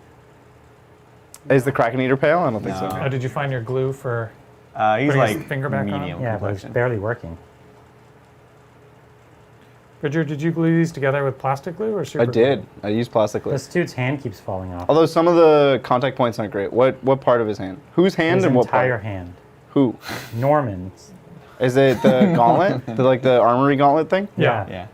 Yeah, that hand is a bunch of tiny pieces for no reason. And they're not glued? I mean, they're glued, but like, I don't know. But they're tiny. They're not big. Like his finger, the tips of his fingers are coming off? Yeah. No, the whole hand, Is, as one piece, is coming off. oh. Wah wah. Did you glue it back on? I did, and then it popped back off again. Brian had the same problem I did. So I think it's just contact point, or I just didn't let it dry long enough. All right, Be the so case. I got 1,400 points of Brian's list. Okay. Captain on bike, Uh-huh. 3 units of assault intercestors, Mm-hmm. 1 unit of regular intercessor, Mm-hmm. 3 units of outriders, Mm-hmm. 3 units of bikes, 3 by 5 This units is of bikes. like is like what chat does to us every week. They're like, here's Yeah, my yeah. list. What should I add to it? And I use And I full have- sentences too. I have the exact yeah, same yeah. response of, uh-huh. You have to give Uh-huh. us all the acronyms. Yeah, yeah, Give us yeah. all the acronyms. It's 3 by 5 ass enters with 5 ass ints. ass ints. Yeah. Anyways, so we've got about. Can I have my 600 points. librarian? Yeah, you want. I love my librarian. It's your one that's on foot that you use as a regular, even though it's definitely not. Oh yeah, is he? He's It's a Phobos. the Phobos, Phobos yeah. model, but nobody's played a Phobos librarian in over a year. I just like the Phobos model better. Aren't you also using a Phobos model? No, that's John is. John is. John is using a Phobos librarian for our game on Saturday. Even though we don't have the model, yeah. No, I think he does. I think he has one. Can't confirm he does not. Oh, okay. It's okay. No, you know what it was? It was Bridger. Well, Brian's thinking it was Bridger found my librarian. He's like, "Who's this weirdo?" And I was like, "That's the regular librarian," because he'd never seen one before. Brian, you raised the child as a barbarian. He doesn't even recognize a regular librarian anymore. Yeah. Well, it was You're a right, it is my Primaris. I would recognize a normal librarian. It was a Primaris librarian. Which is the regular one now. No, a normal librarian is a normal librarian. What does chat think? Because regular librarians have books all over the place. They're just normal librarian dudes. Yeah. Wait, Alright. so what's the White Scars? It's like a Stormcaller. What's the White Scars Stormcaller librarian discipline. called? Yeah. Yeah. They're just called librarians, but they use the Stormcaller discipline. Oh, that's true. This does not have a chief apothecary, and it does need a general. All right, here we go. Apothecary. Primaries. So Matt asked, if the Gargant rules are ported to Knights, will it fix them? And why is there 2 Knights books, not just one? I think it would fix Gargants in 40k. Yeah. So there's a couple of things in Gargants what that you I did think there. would help Knights a lot. Gargants don't, because it's Sigmar, their hit and wound doesn't degrade. So they're still hitting and wounding on like 3s and 2s for the whole game. But they definitely degrade. Their number of attacks goes down. Yeah. But that would probably That is be not preferable. more graceful for Knights. You think so? Yeah. They Hitting just on shoot less? 5s with Knights is terrible. Feels bad Yeah, hitting on 5s with Knights is real bad. with their shooting attacks or in melee. Both. You play Tau?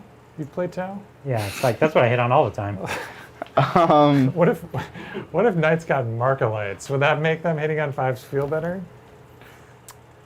So I can tell you, it doesn't make hitting on 5s as Tau feel any better. And Yeah, have you had a Morkanaut? I also think counting as 20 or 10 models on objectives would help Knights a I lot. think they absolutely need that. Oh yeah.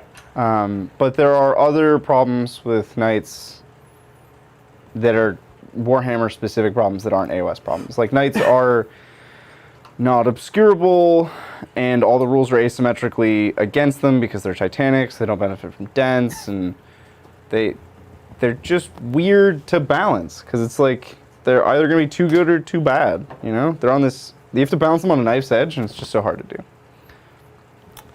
Yeah, it's like you don't want the game to be, did you bring enough anti-tank to kill these guys? Cool. You didn't, you just ought to lose. Right. Mm-hmm. And then why are there 2 Knights books? I think there should be. Chaos Knights like are... the Chaos Knights and normal Knights? Yeah, I mean, think Chaos there should Knights are very different from normal Knights. They play differently. They're more offensive, less defensive. They're more aggressive and Yeah, totally different strats and everything. more combat-oriented. Totally. I think they I'm made into them it. feel unique. Personally, I think they did. Yeah. Yeah. I kind of have to go to the bathroom. Does somebody want to sit in my chair? Okay. Cool. All right. I No realized. yawning, Adrian. Yeah, no, it's way Sorry. too early for that. I'm What sorry. time is it? Uh, How much time do we have left, by the I'm gonna way? watch. Because I'm still on this one torso I was on when I sat down. Yeah. We Yeah. should do like a check-in and see. 6:40. Yeah, why don't we assemble all of our progress and see like where we're lacking? Because I'm just painting gubbins, and I don't actually know if that's like the best use of Like my maybe we need to /our give up time. on Gubbins. Right, exactly. Maybe it's time to punt on gubbins and like focus on the core bits. So people can't hear me, which is okay. But Well, Adrian's got 2 mics. I think he took his to the. Oh, it's right there. He took us to the bathroom, you were going to say? That'd be fun. I mean, I am working on this one, but I'm looking up at the table in front of me, and there isn't actually a lot with more detail than this. Where's So- the third big giant? You have one. Zach's working That's on it. There's only 2 big giants? Yep.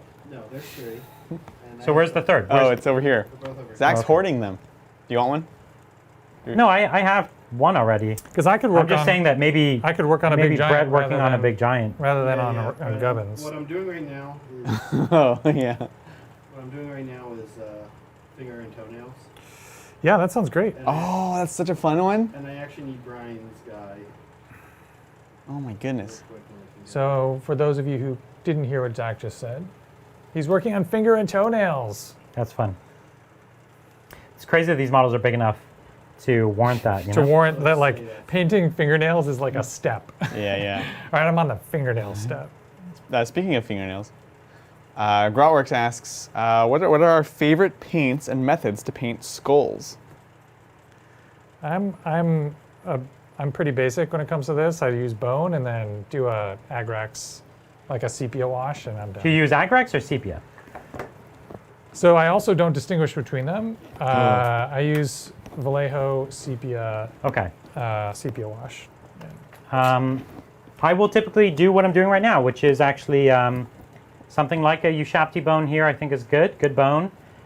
Seraphim sepia, and then I can do more Ushabti bone As a highlight. as a highlight. Yep. And that's typically good enough. If it needed to be a fancier skull, I might do another highlight on top of that.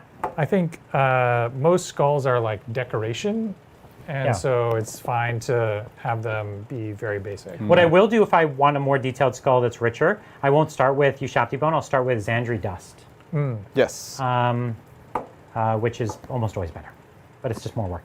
So my bone, first of all, Brian, you said good bones. But second of all, bones. my bone technique is very much, it's much more like the rustic, been in the sun and the desert too long kind of. I just like it. I like those rich colors.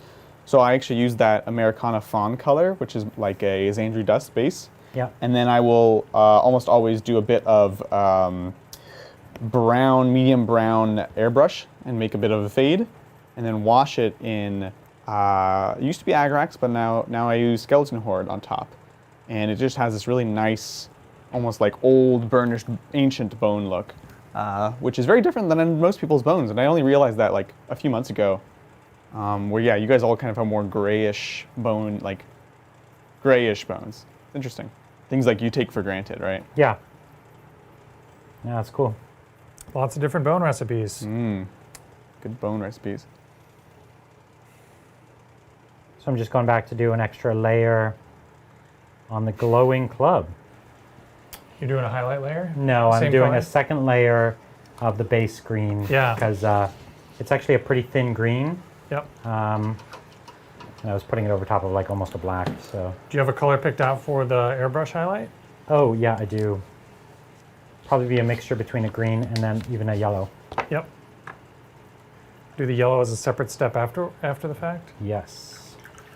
Should be fun. I did my first one of those kinds of glowy effects the other day with an airbrush. Never done it before. Really? As a top player, they have so many glowy weapons. So I just, I'm brand new to the airbrush is the issue. It's not that I have not been playing an army that's conducive to it. Oh, okay.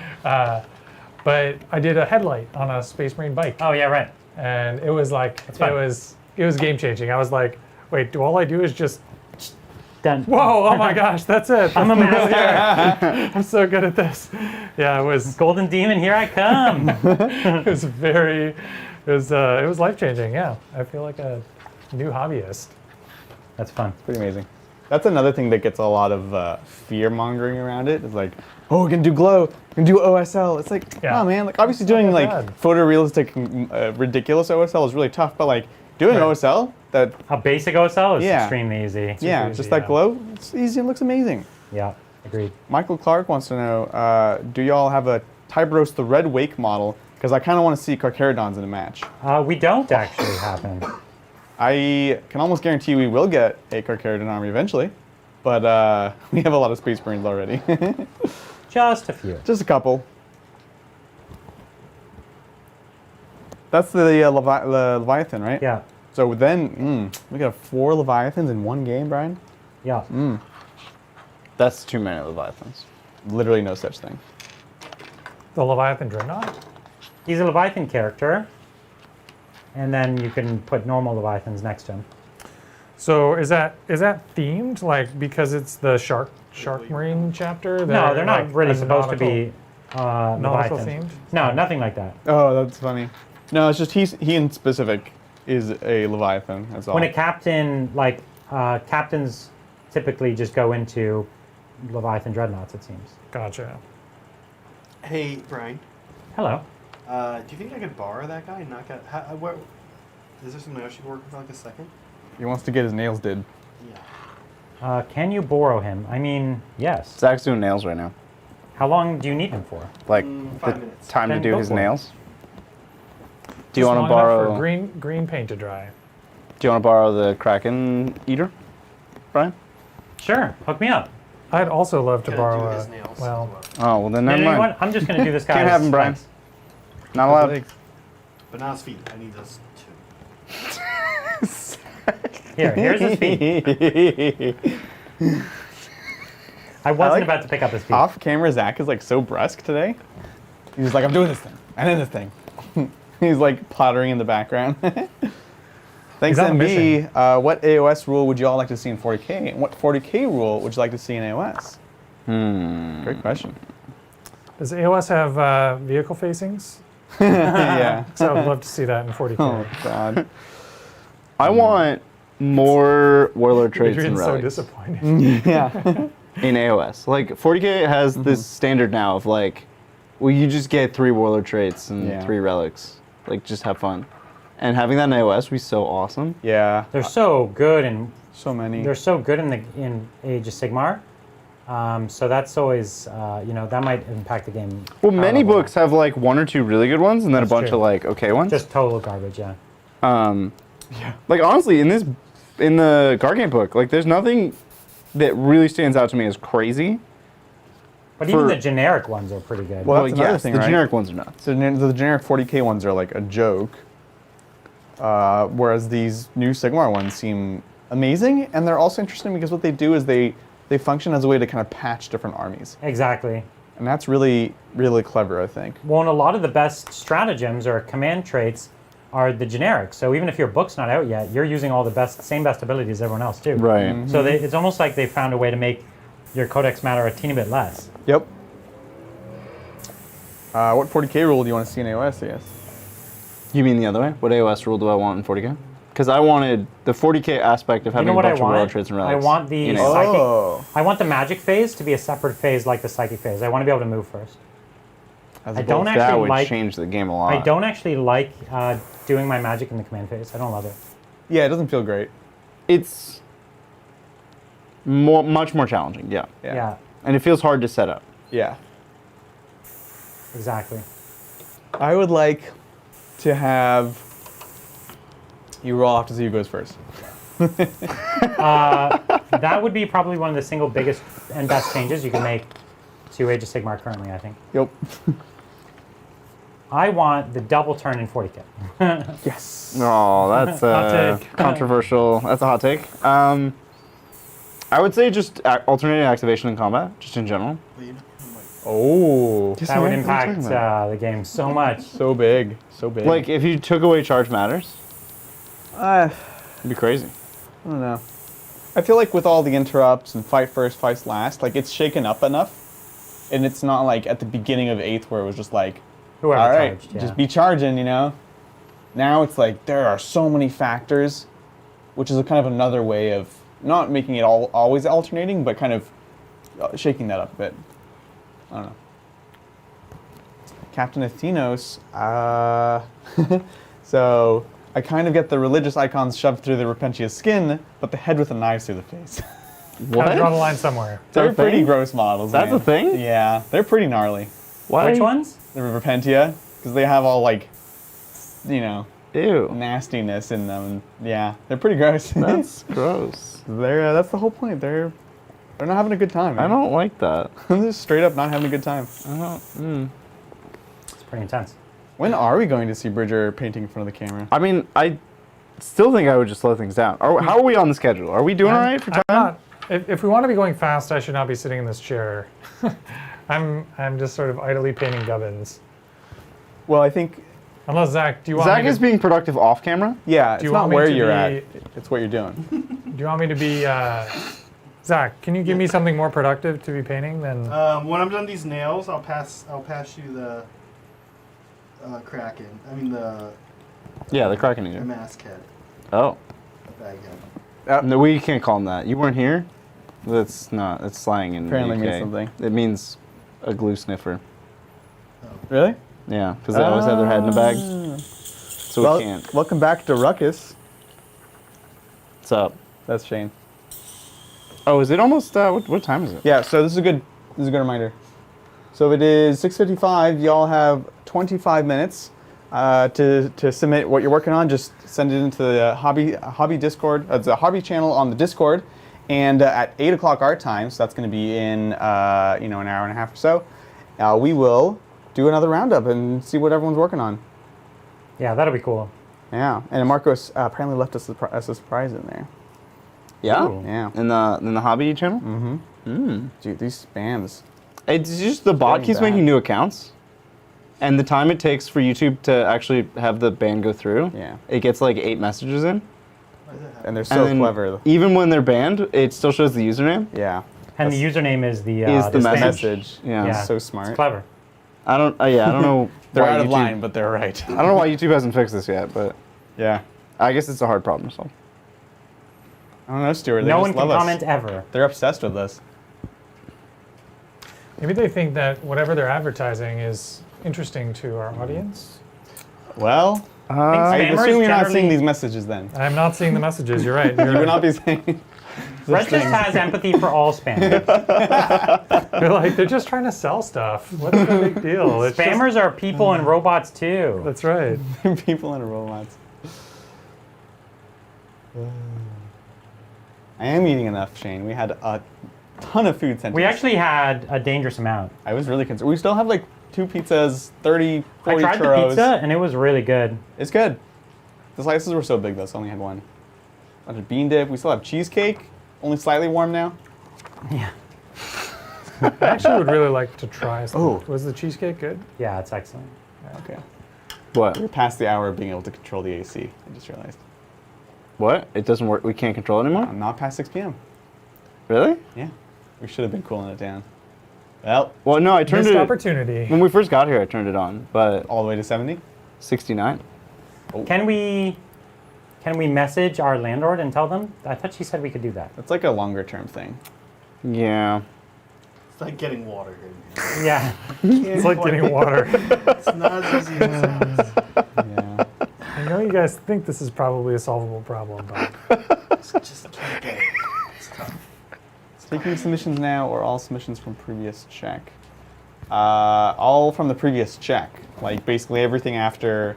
Yeah. When did we do that? after 1 p.m. After 1 p.m. We're going to go through everything. There's a lot, so apologies if we don't get to your stuff, everyone in particular, or everyone. But we really love how much there's out there, so we'll do what we can. While we have some time, I'm going to get some more clips done.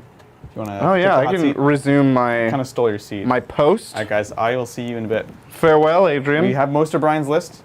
Do you want to leave your mic with Zach? Yes, I am. In case Zach decides to wander on camera. Sometimes he gets lost. Oh, hey, Stuart asks. I know you've said before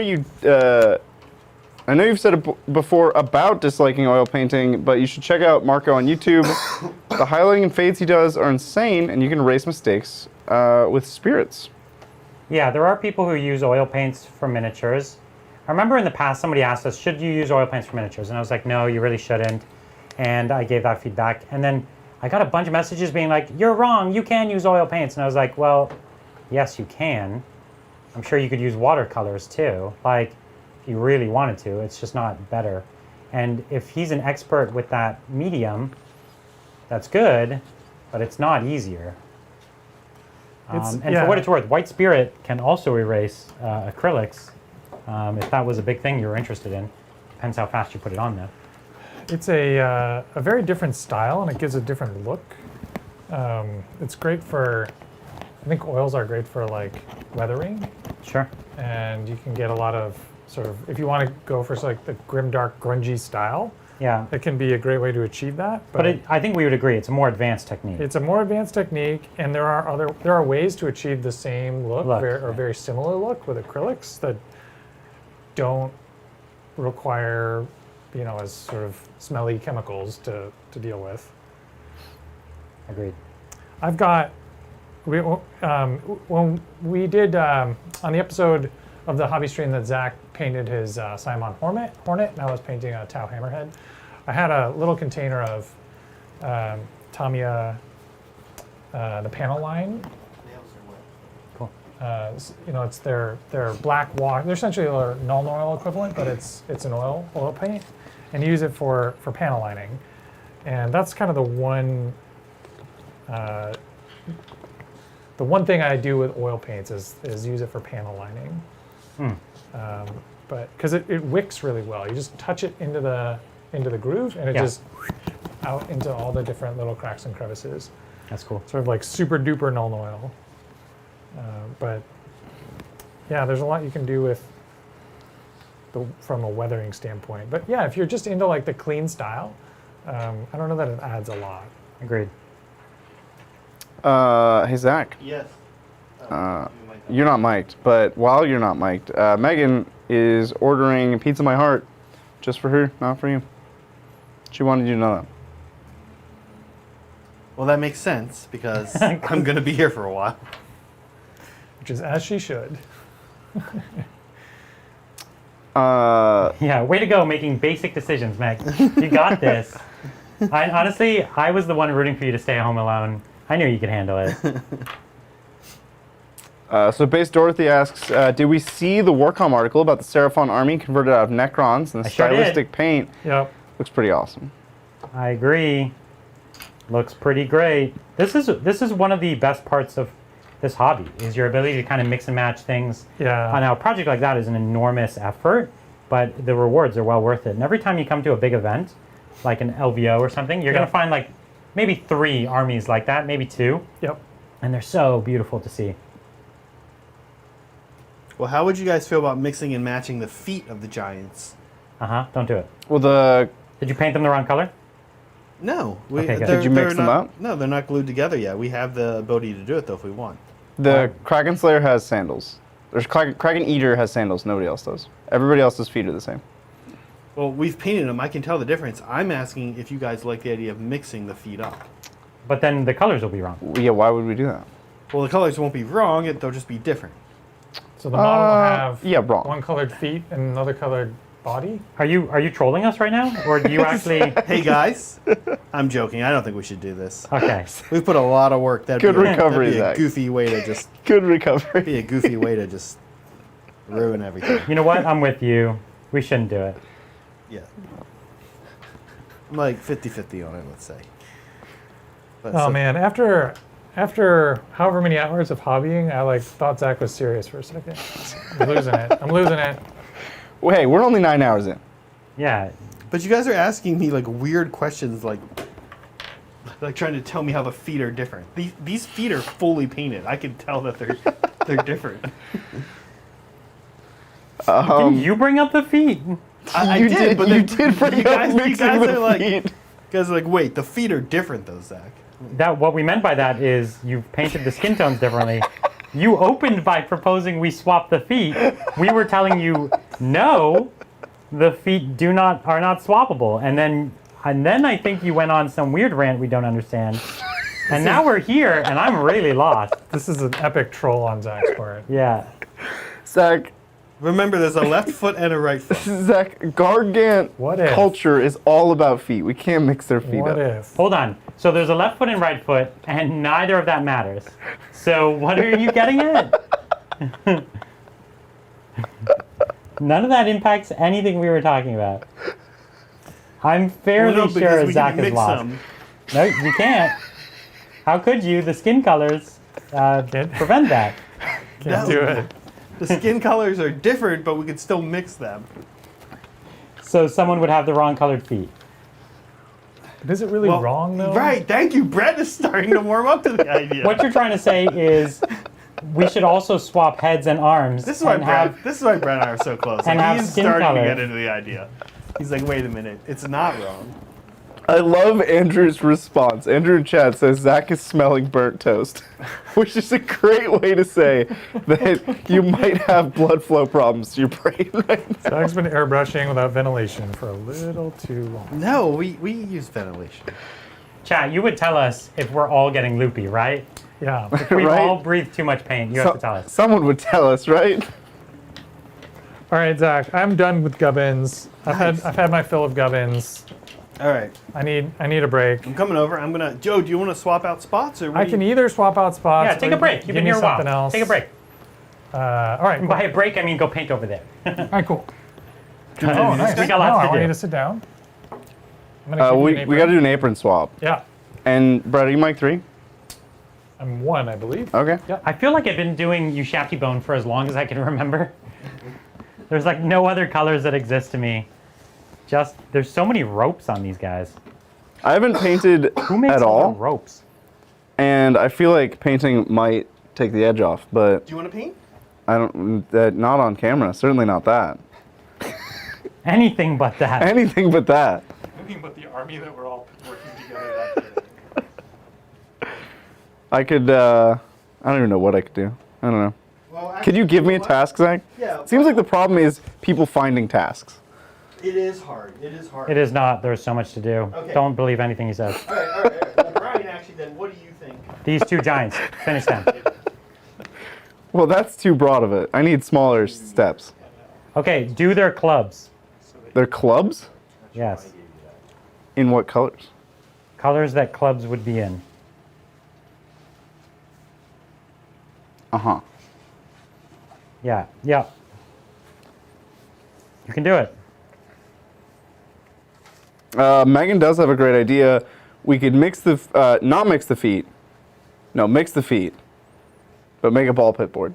Oh, the ball pit board. So we don't need bases. Yeah. That's what the ball pit. We don't even board need is the for. feet anymore. Oh yeah, and then they just have ankles. Yeah. And a peg leg.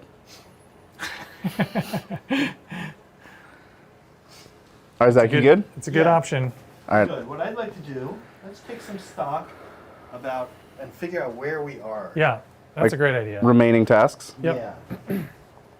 So we're gonna go model by model. Shall we lay them out here, and A like little bit, yeah. for everyone to see kind of where we're at? And are the Gubbins model specific? Some yes, some no. All the big guys have specific gubbins. Yeah. All the small guys have generic gubbins. I've just been pulling them out of the boxes and mixing them every which way. Uh-oh. Well, we do have Well, that's fun. several copies of the instructions. Cool. Well, that's good. I'm glad we do. Well, yeah, we'll figure it out. We'll figure it out. Maybe that's my job. Is gubbins sorting. I Sorting can be all a the gubbins sorter. All right, let's. Do you need to cross, Brett? No, I'm just gonna move some of this stuff. Okay. Because you want to do like a layout, like an outlaying of the or land. should we do it? Should we do it over there? Man, Zach's really putting off this net full of people. Yeah. It's just sitting here waiting to be painted.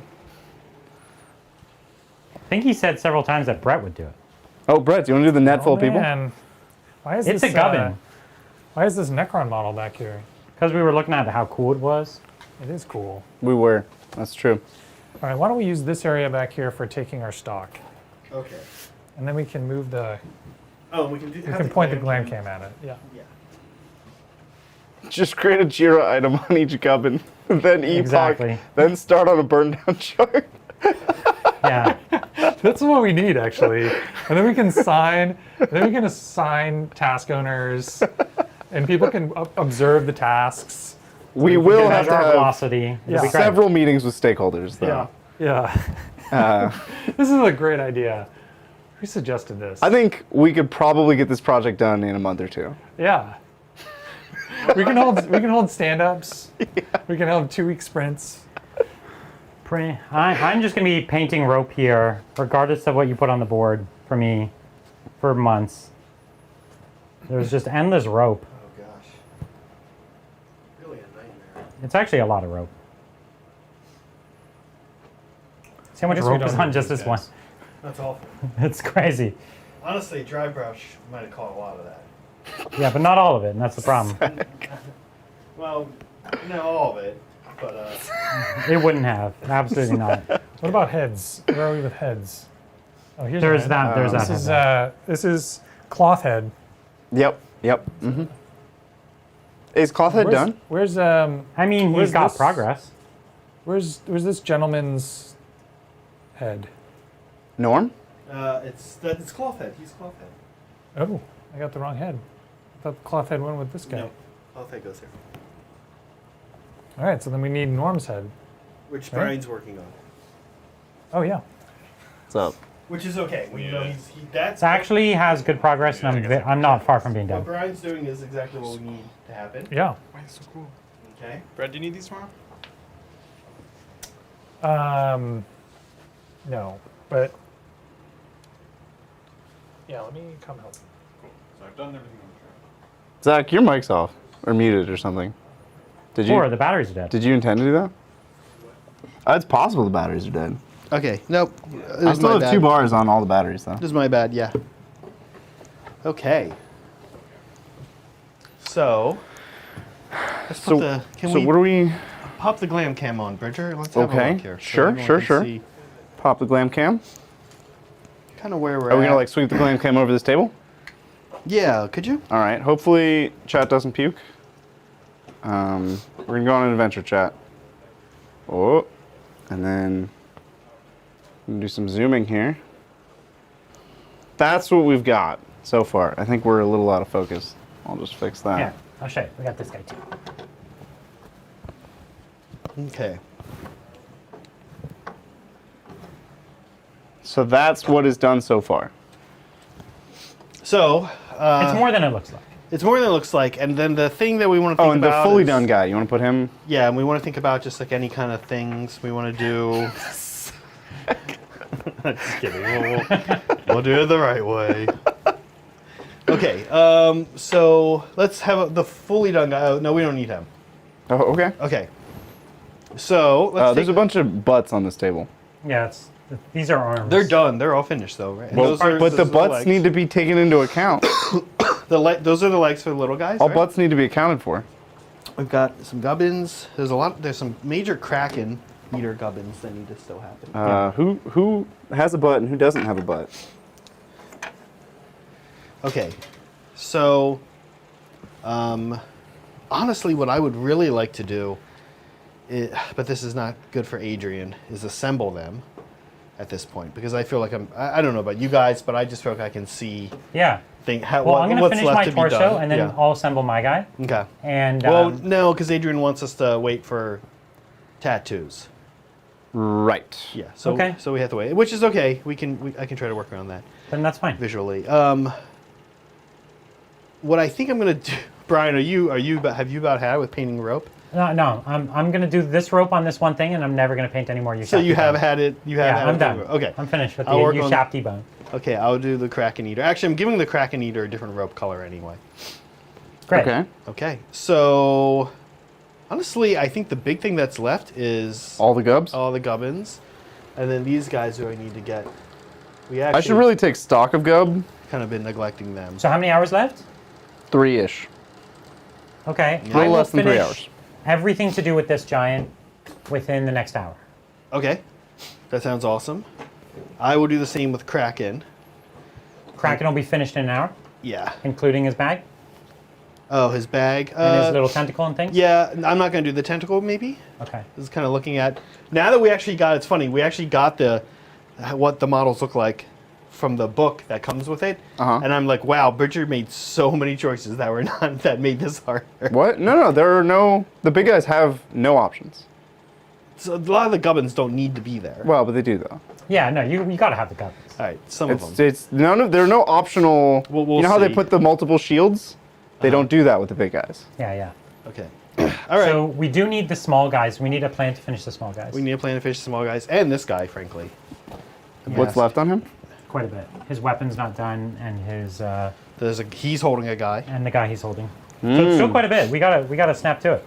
Okay, well, I'm gonna go back to the front cam. There was a lot of great jokes the chat made while we were over there fiddle faddling. Mix the butts. Make an action item for the butts. Butts aren't gonna pass QA. Just want to make sure whose butt is whose. A lot of good butt jokes. Oh, you gotta have them butt jokes. But also a lot of people saying, "Wow, they look amazing," and I have to agree. I think they'll turn out nicely in the end. Is the Ushabti bone? Is the rope Ushabti bone, or is it blue and our eyes just can't see it very well? That's a good one. Yeah, you know what? I'm gonna start seeing this Ushabti bone in a different color soon if I keep looking at it. There is so much rope, and it is such a tedious, fine job, and every little mistake ruins the entire model.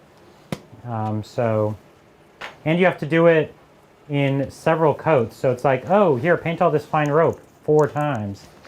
So really unenjoyable. But it does look great when it's done. The remaining uncategorized gubbins. Where are those? Because I can categorize them for you. I don't know. I have the Kraken ones here. They look mostly categorized. Well, there's some stuff out on the There's table. some stuff here. I know that the Iron Grate goes to the Gatecrasher. Which and one's the the Gatecrasher? shield isn't for Normie. Gatecrasher is the baghead. Oh, is that true? The Iron Grate? Let me just double check. I know that the shield goes on Norm. It goes on his back. The big shield? Yeah. Okay. And yes, the Iron Grate goes on the Gatecrasher. Which is the mask guy, right? Yes, mask guy. The bell. We need a name for mask guy. Chat, what's a name for mask guy? We got Norm here. We need a name for mask guy. Who does have the bell? I think that might also be the mask guy. Yes, mask guy has bell. Okay. What means he else also has is that. What else is uncategorized? The shield is Norm. That. Yep. There's another shield I put in Norm. I think they're both Norm. Okay, let me actually give these to you. They are both Norm. There's a front Norm shield and a back Norm shield. Okay. Norm really likes his shield. He is the most ward out guy. Is this all the remaining uncategorized? Yeah. All right. None of it's going to be Kraken, by the way. He's here. No, of course. It's just Norm versus Mask. Yeah. I think the sword and the extra swords and stuff are also Norm. Norm's really ready for battle.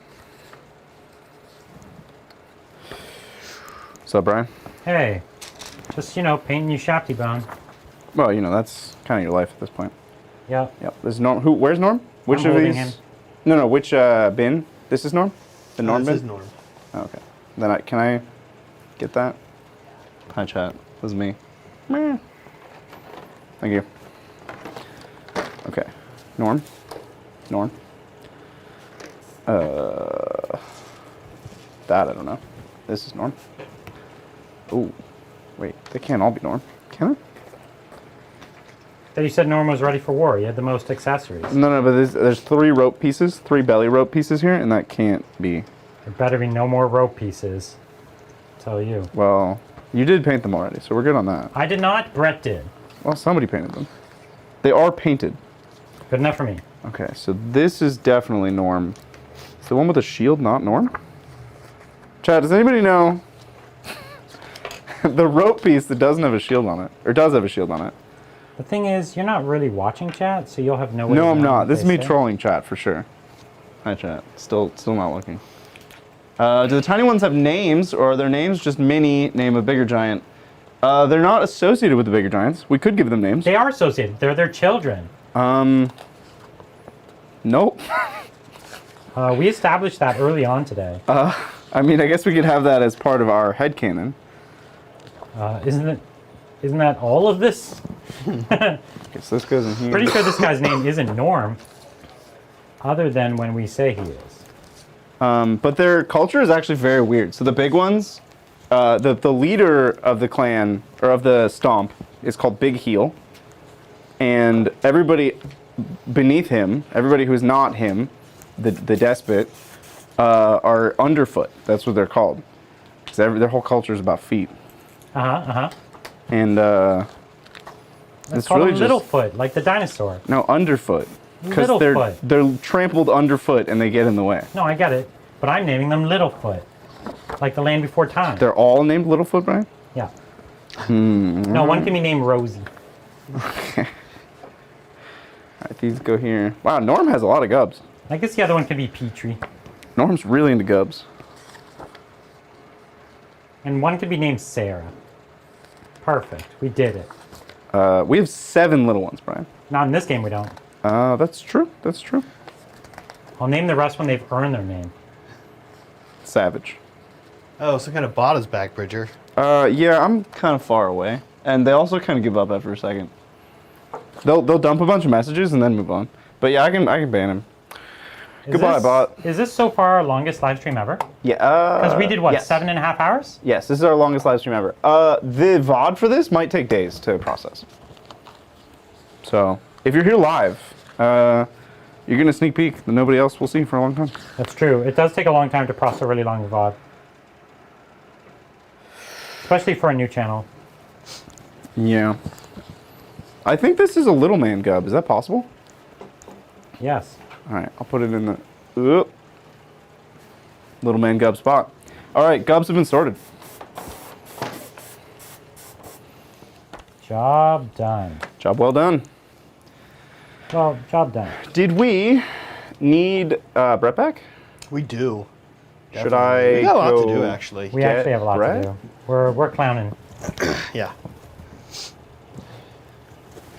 It turns out, you're like, haha, it's 6 model army. Yeah, it's a lot. And then you're like, oh, wait, it's a lot of work. One of the things we also need, Bridger, whether it's Brett or you or Adrian at some Yeah. point, Uh-huh. is some water bottle refills Okay, I and can some do that. water dump outs. I'm good at that. That's it? That's the only other thing you need? Yeah, I think so. All right, we might have to cut down on number of gubs just to make sure we complete.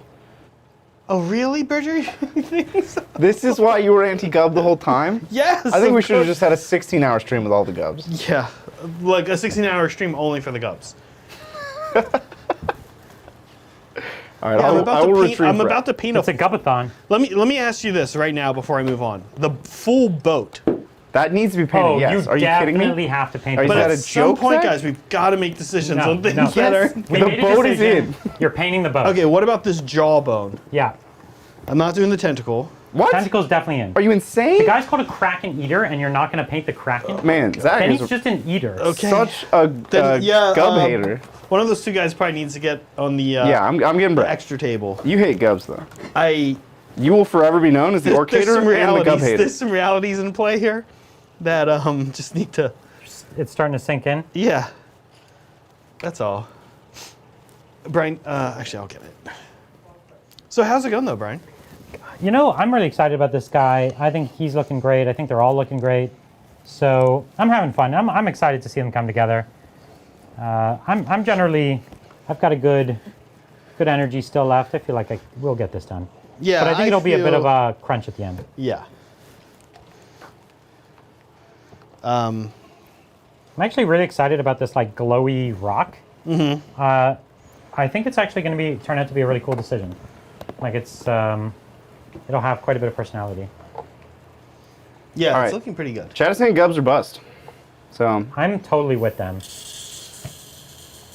also Brett is he'll be here in a bit. We came here to finish an army in a day, not to like give up on Gubbins in a day.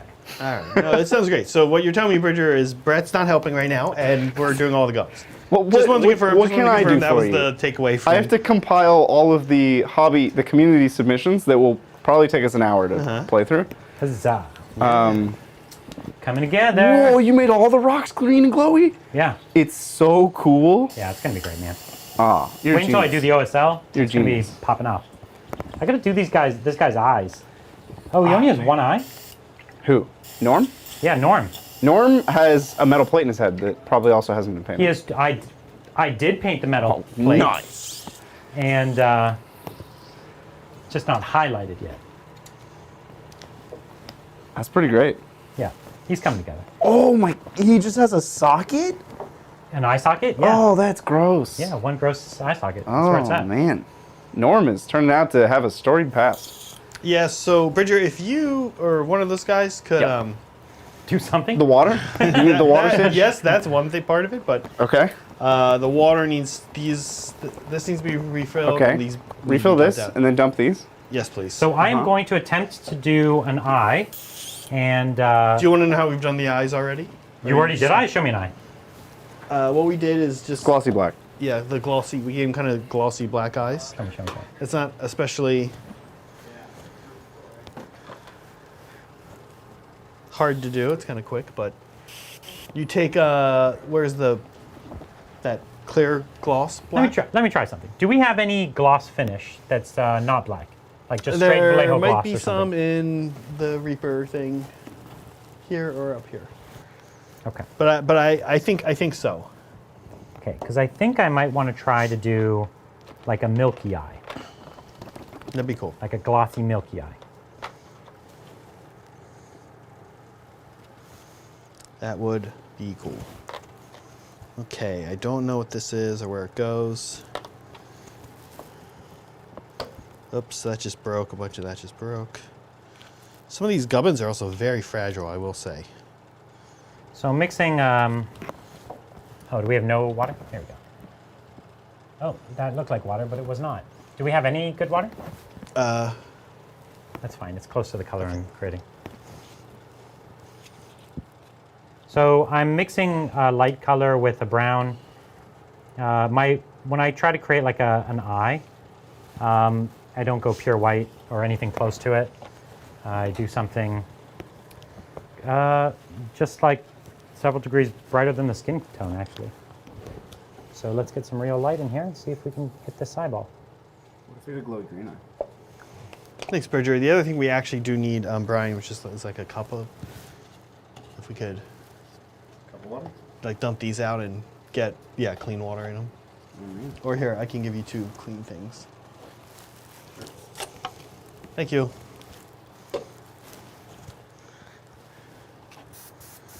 Okay, I'm doing the tentacle, the must-have tentacle. Here we go.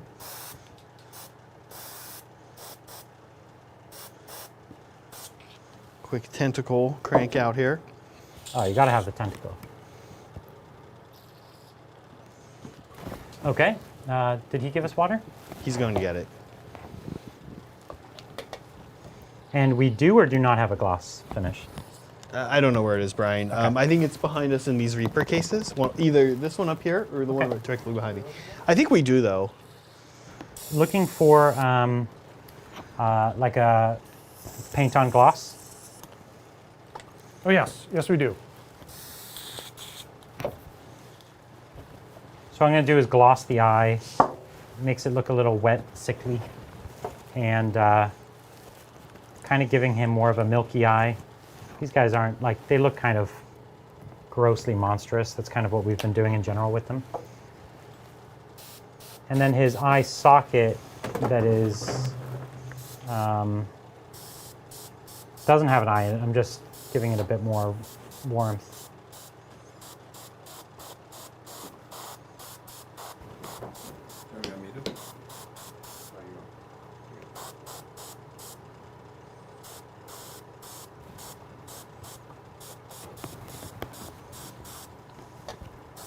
Oh, this jawbone is like a big necklace, huh, Bridget? Yeah, yeah, that's right.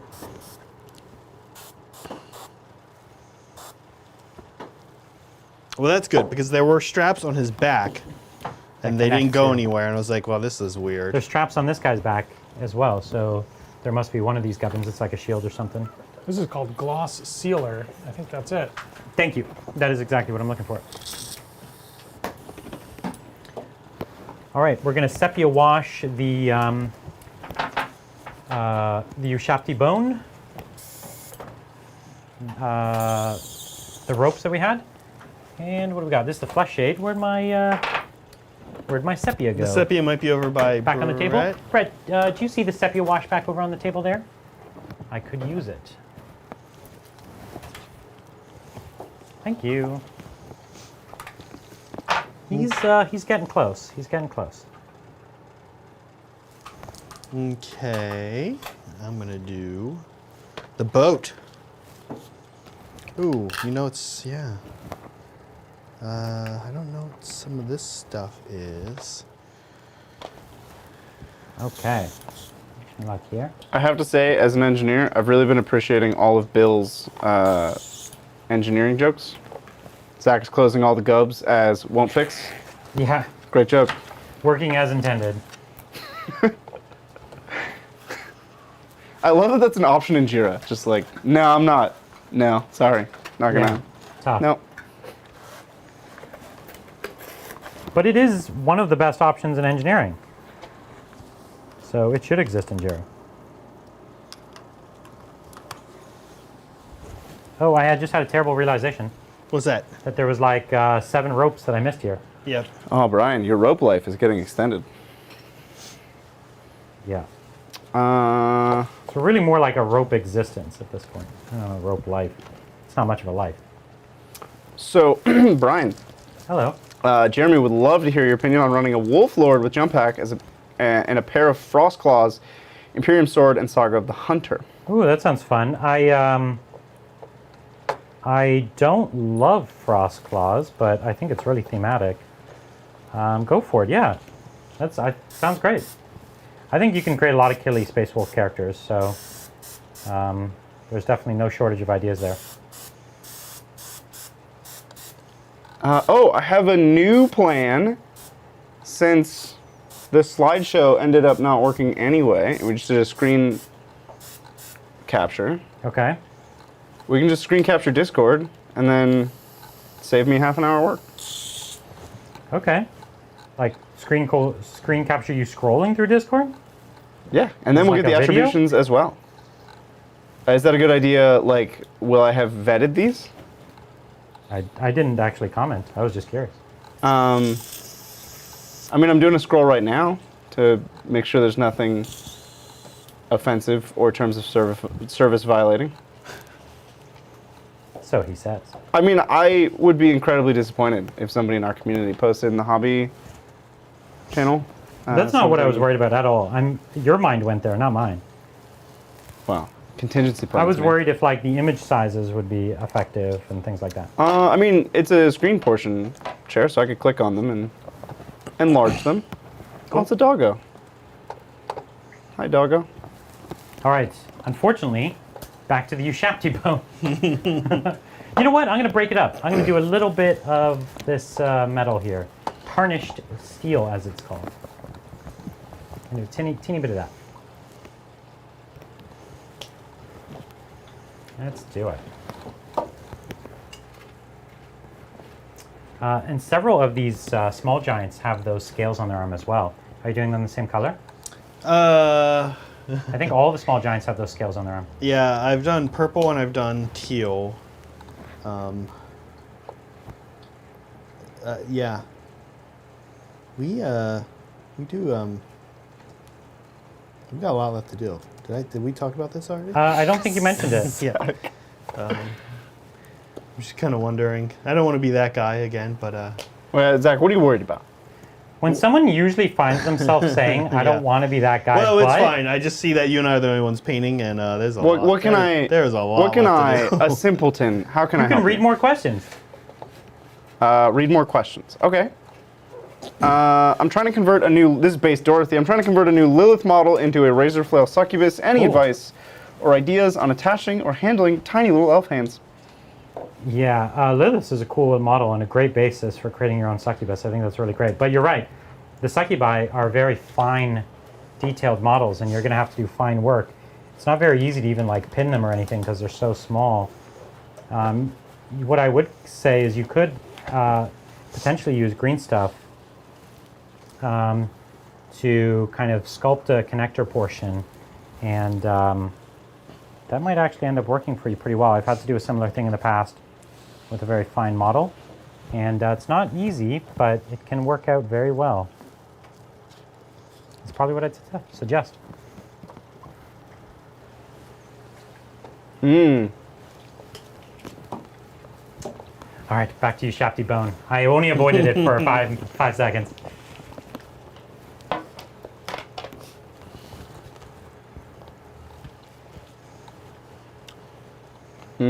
What's up, Bridger? I'm just scrolling back trying to find questions. Somebody said Norm should have a glowy green eye, just like his stone, and I kind of agree with that, but you know, I'm not in charge. I'll try the milky eye, and if I don't like it, I'll go back to the green eye.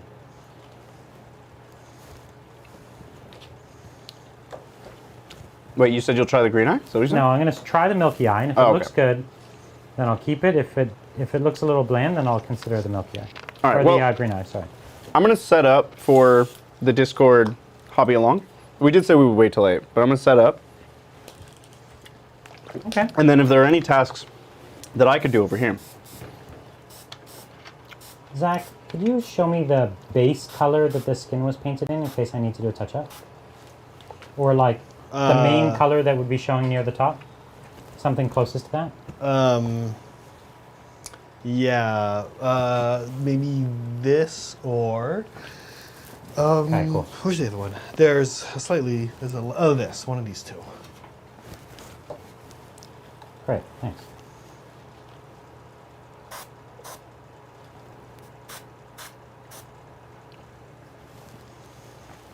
Adrian's back. What up, Adrian? Hey, what's up? Oh, you're not Mike, but you can just yell. Hello. Gun. It's going okay. It's not going great. Yeah, we've got a lot. I'm hearing things from the other room. Yeah. Dire calls for help. Yeah, a little bit. We're making progress for real. I ran in the other room and I yodeled a cry for help. Yeah, it was pretty amazing. I'm amazed chat didn't hear it. This Oh we man, did. those bots just keep coming back, huh? You know what really sucks? Every time I try to ban the bot, the button right next to ban the bot is make it a moderator. Look, I've never done can it. only go down one of two ways. I haven't done it yet, but it just feels like those buttons shouldn't be next to each other. I'm actually curious to see what happens when we embrace our robot overlords. Oh my gosh. I should eat some pizza. It's been, I didn't realize, many hours since I ate. Yeah. The time just passes. Yeah, when you're painting your Shafty Bone, the time just goes by. Brian, I feel like you've painted your Shafty Bone for the last 4 hours. Do anything else with your life? Too few. Well, you don't have to put it that way, Adrian. Anything else with your life? For as long as I've done it, I've been painting a Shafty Bone. Listen, everyone has a purpose in life. Mine is to paint the bone. It's not even bone though, it's rope. Oh god, it's the wrong color. Do it again. Change it. You casually walk over and you're like, you know what? I think that would look better in Dawnstone. Now, Zach, I don't want to slow you down, and if this will slow you down, tell me no. You've already slowed him down. Could you paint where the shoulder cam can see? Sure. Because we haven't done much shoulder camming, Yeah. and I think it's not a paint stream without some shoulder camming. So I'll tell Chad what I'm doing here is, I've without telling Bridger or anybody else, I've tossed out a few gubbins. They're just not going to happen, and I've narrowed it down to a few that do that. The coolest gubbins. Only the best gubbins. That can happen. Yeah, I kept the necklace. I kept the boat. I kept the tentacle. I tossed out some like there's a hand sticking out of the net. That's gone. A few things like that. I think the net apparently has to happen, but the net is. We can't have an empty net. Yeah, the net's going to be rough. So that's going to be a challenge. I think the net's probably an hour of work from somebody. No way. I think so. Unless we want to do the bodies all kind of like a drowned look. Like they're all very like I'm into that. kind of flesh colored and basically washed. I feel like I'm in the position of a PM pushing way too much feature work on everybody. Definitely, definitely. I'm yeah, willing so, to I'm willing to meet you in the middle here.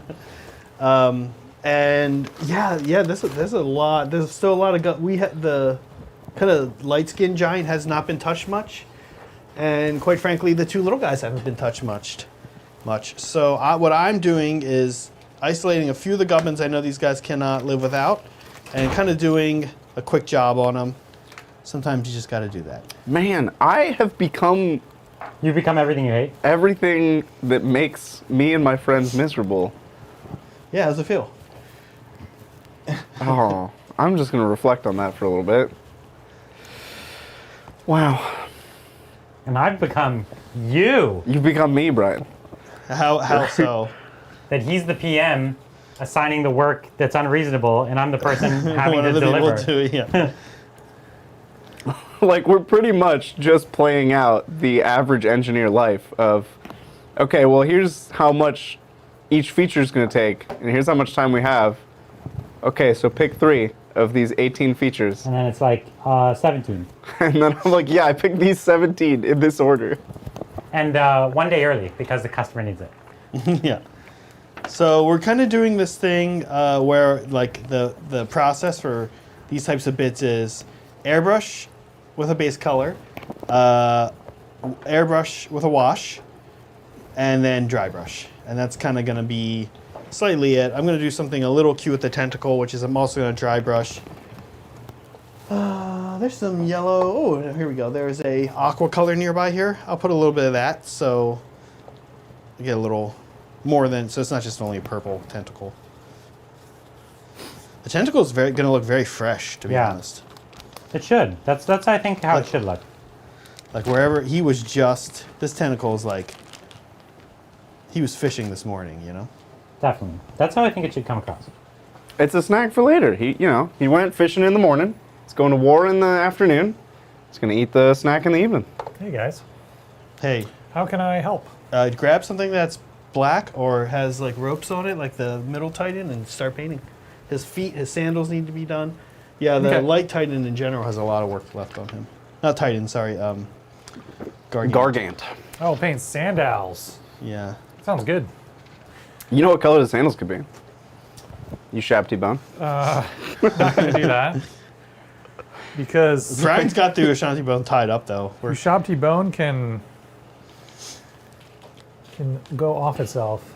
Yeah, your Shabby Bone's not working for me well. Can I see that gloss that Brett gave you? Yeah, I haven't touched it, but I'm gonna do a little gloss on the tentacle. You have a preferred Oh, these sandal feet are color? gnarly. Nope. Done.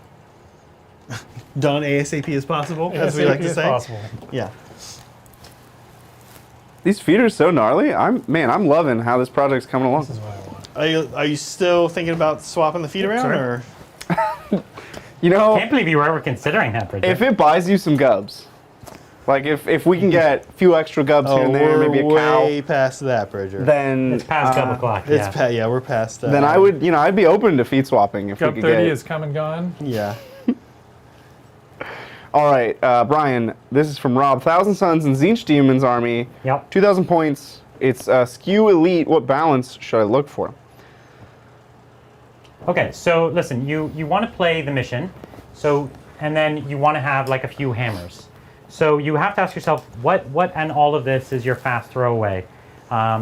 So things like spawn are great fast throwaway. So if it's like, cool, I've got like a couple fast attack throwaway units, great, so I've got some spawns. Those are great.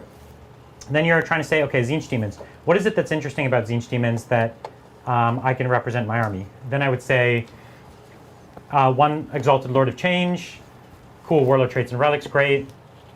Other than that, I think the Flamers are fun, but honestly, the Pinks aren't great, the Screamers aren't great, so, you know, there's not much in there that I really love. So I might just do a patrol, one unit of small brims or something, just keep it cheap, and then I'd take a unit maybe of Flamers. Problem is, Flamers become hard unless you're supporting them with a Locust. But you could still get some cool value out of them. So anyways, let's just say we do that. That's like our demon detachment. And then we have our spawn. Rad.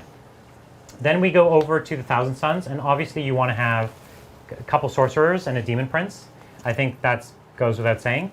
And then the Terminators are what make that army super cool. And then you want to ask yourself, so what's sitting on the objectives here? What's the like cheap OBSEC?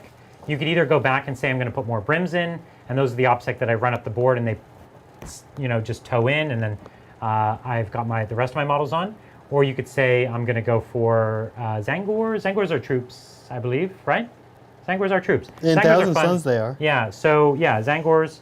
But yeah, I would probably be one big unit of Terminators, or if you're really into it, I would go 2 units of Terminators, maybe 2 big units even. The problem is you can only use the buffs on 1 unit at a time. But something like what I just described would be the way I would make an army, because it has all the things that I think are fun and cool and actually like perform. And at the moment, both the Tzeentch Demons and Thousand Suns are kind of underperforming factions. So you kind of have to dig into the few things that perform in order to have an army that feels fun on the tabletop, that has any kind of power at all. So that's what I would do, just the thing that I said. Hey, Zach. Yes. We got a question for you here. Uh-huh. This is from Samuel. On the first hobby stream, you might remember this, you suggested he paint Sigvald's hair like fire to make him a Khorne Demon Prince. Nice. Any suggestions how to make it look like fire rather than orange ombre? I mean, I would look up just instructions on painting fire with, I don't know, Samuel, are you using an airbrush or doing it by hand?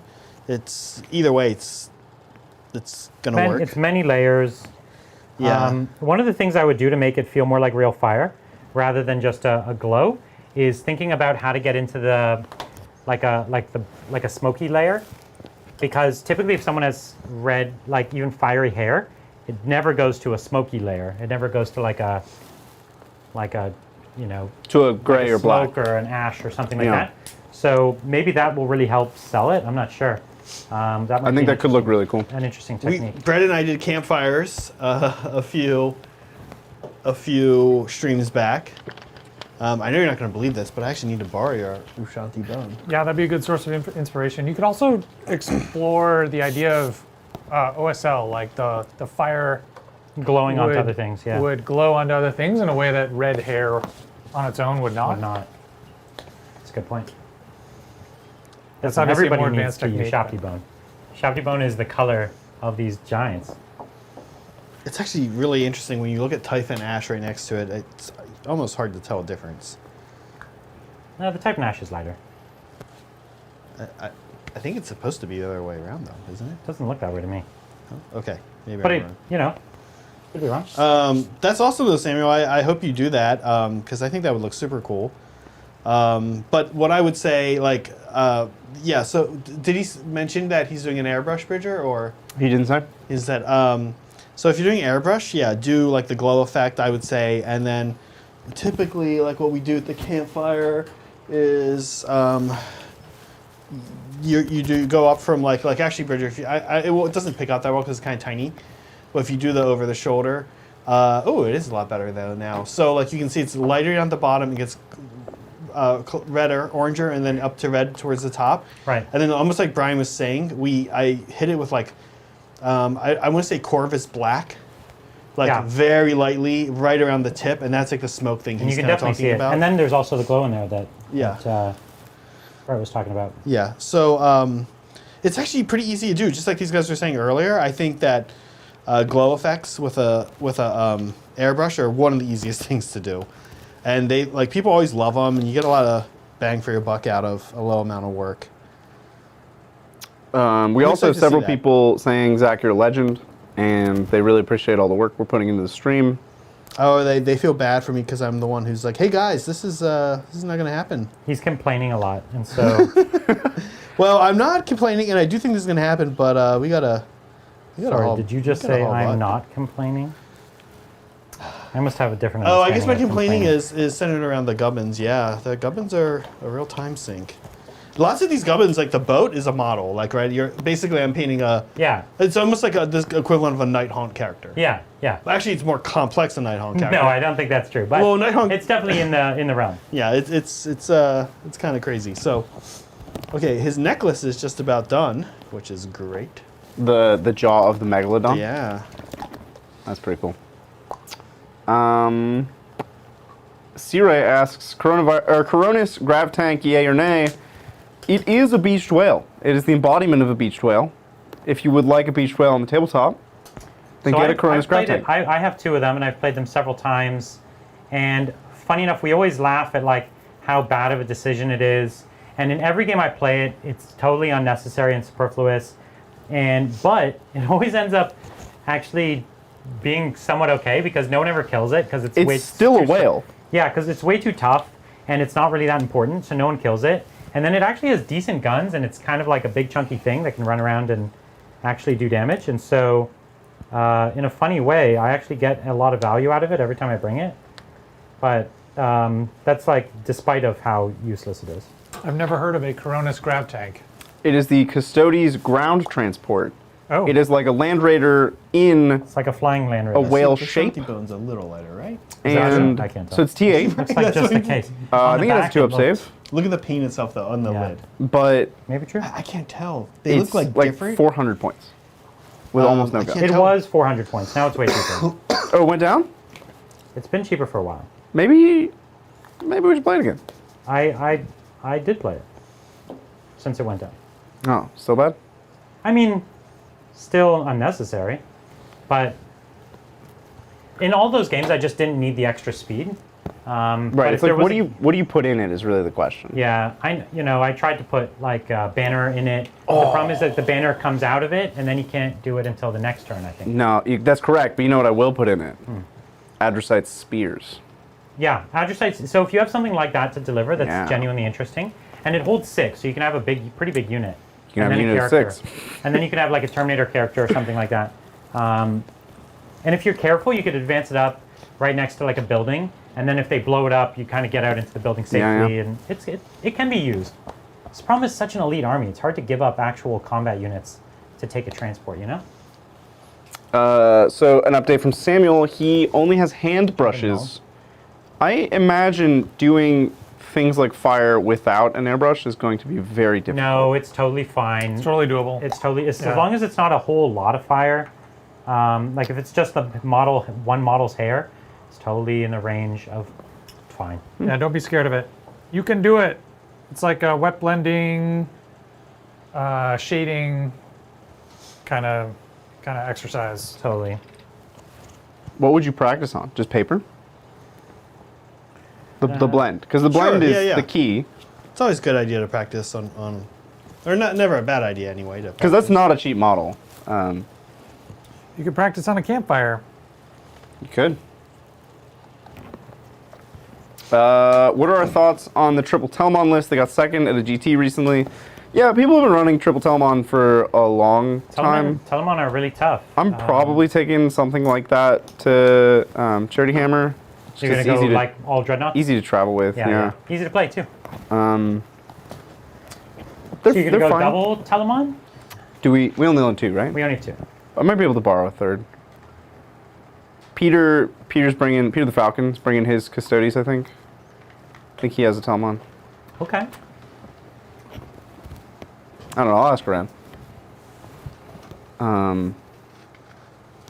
Yeah. I think I'm approaching completion on this. On the upper body of Norm. Yeah, I just have the glowy staff, and I can't do it until a wash dries, but I'm now officially out of tasks that I care to do. Cool. Okay. Here, I'll put it, and you can tell me. Like, so we're waiting for the staff. Is this camera's out of position? It is. Let me fix it, and then we'll turn it back on. Give me a moment. It is. Whoa. Okay. Set to manual focus. Hold, please. So we're just gonna. We're We're just gonna chill. One moment. Uh huh. Got some Brian elbow in the corner of the shop there. It's a very nice elbow. My sandals are coming along nice. Oh, good. Yeah? Oh, they do look nice. The feet are gross, right? Yeah, I love the work you did on these toenails, Zach. It's great. The toenails are fun, yeah. There's like there's probably like 3 different paint layers on here. Yes. 2 colors in a wash. Yeah, so I do like a green, like I think it was jade green, something like that from Reaper, but we would have used moot green, our favorite, Look at that guy. if we had it. Oh yeah, there we go. Yeah, so we've got him so far going pretty good. The glowing rock still needs its glow, so it only has its base color. But otherwise, it's passable. I'm gonna have to. It feels good. I'm gonna have to draw a line there, for now, and then I'll come back. You see that skull in the back of his arm? Nope. I think you missed some Ushabti bone. I hate you. Okay, let me. That was like a. Is there a skull on the back of his arm? Can't unsee it now. I didn't miss Ushabti bone. I missed some sepia. Oh, well, that's easy. That is easy. There we go. It is looking good. It's coming along. How many Gubbins were sacrificed for the toenails? That's a good question, but whatever the answer, I think it was worth it. The toenails look amazing. Yeah. Have we shown the toenails yet? Not really. Well, I can the put one of your toenails, feet. I think can of land it your like foot. this also. The toenails are stuck on the model, and the gubbins are not.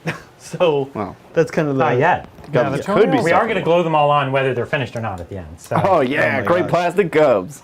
The toenails can't come off. you just glue the plastic gubs. Okay. Okay. All right. So Although for what it's worth, we could have spent less time on the toenails Nope. in order to. Impossible. No, I think it was Is Is worth. this what goes inside I think this the guy? toenails were worth. No, it. I completely It's the agree. bottom of the I'll bag. leave this over here so you don't forget. It's at some point I think You'll never forget. Bridger and Brian are going to have to make a really tough choice, and it's going to be boat or This a is, sack of people. please clip this and post it in model feet in the Discord. Oh no.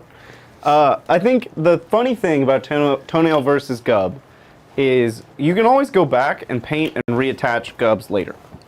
But once you painted the foot's painted. The toenails are the way they are. All right, I'm on to Big Giant number 2. Let's get this guy going. Okay. So we'll finish his head, which I'd already made a lot of progress on. So I think we can get that head almost done. Hey Brian, can you give me the masking putty? Oh, yeah. Here you go. Thank you. Whoa, what's on the masking putty?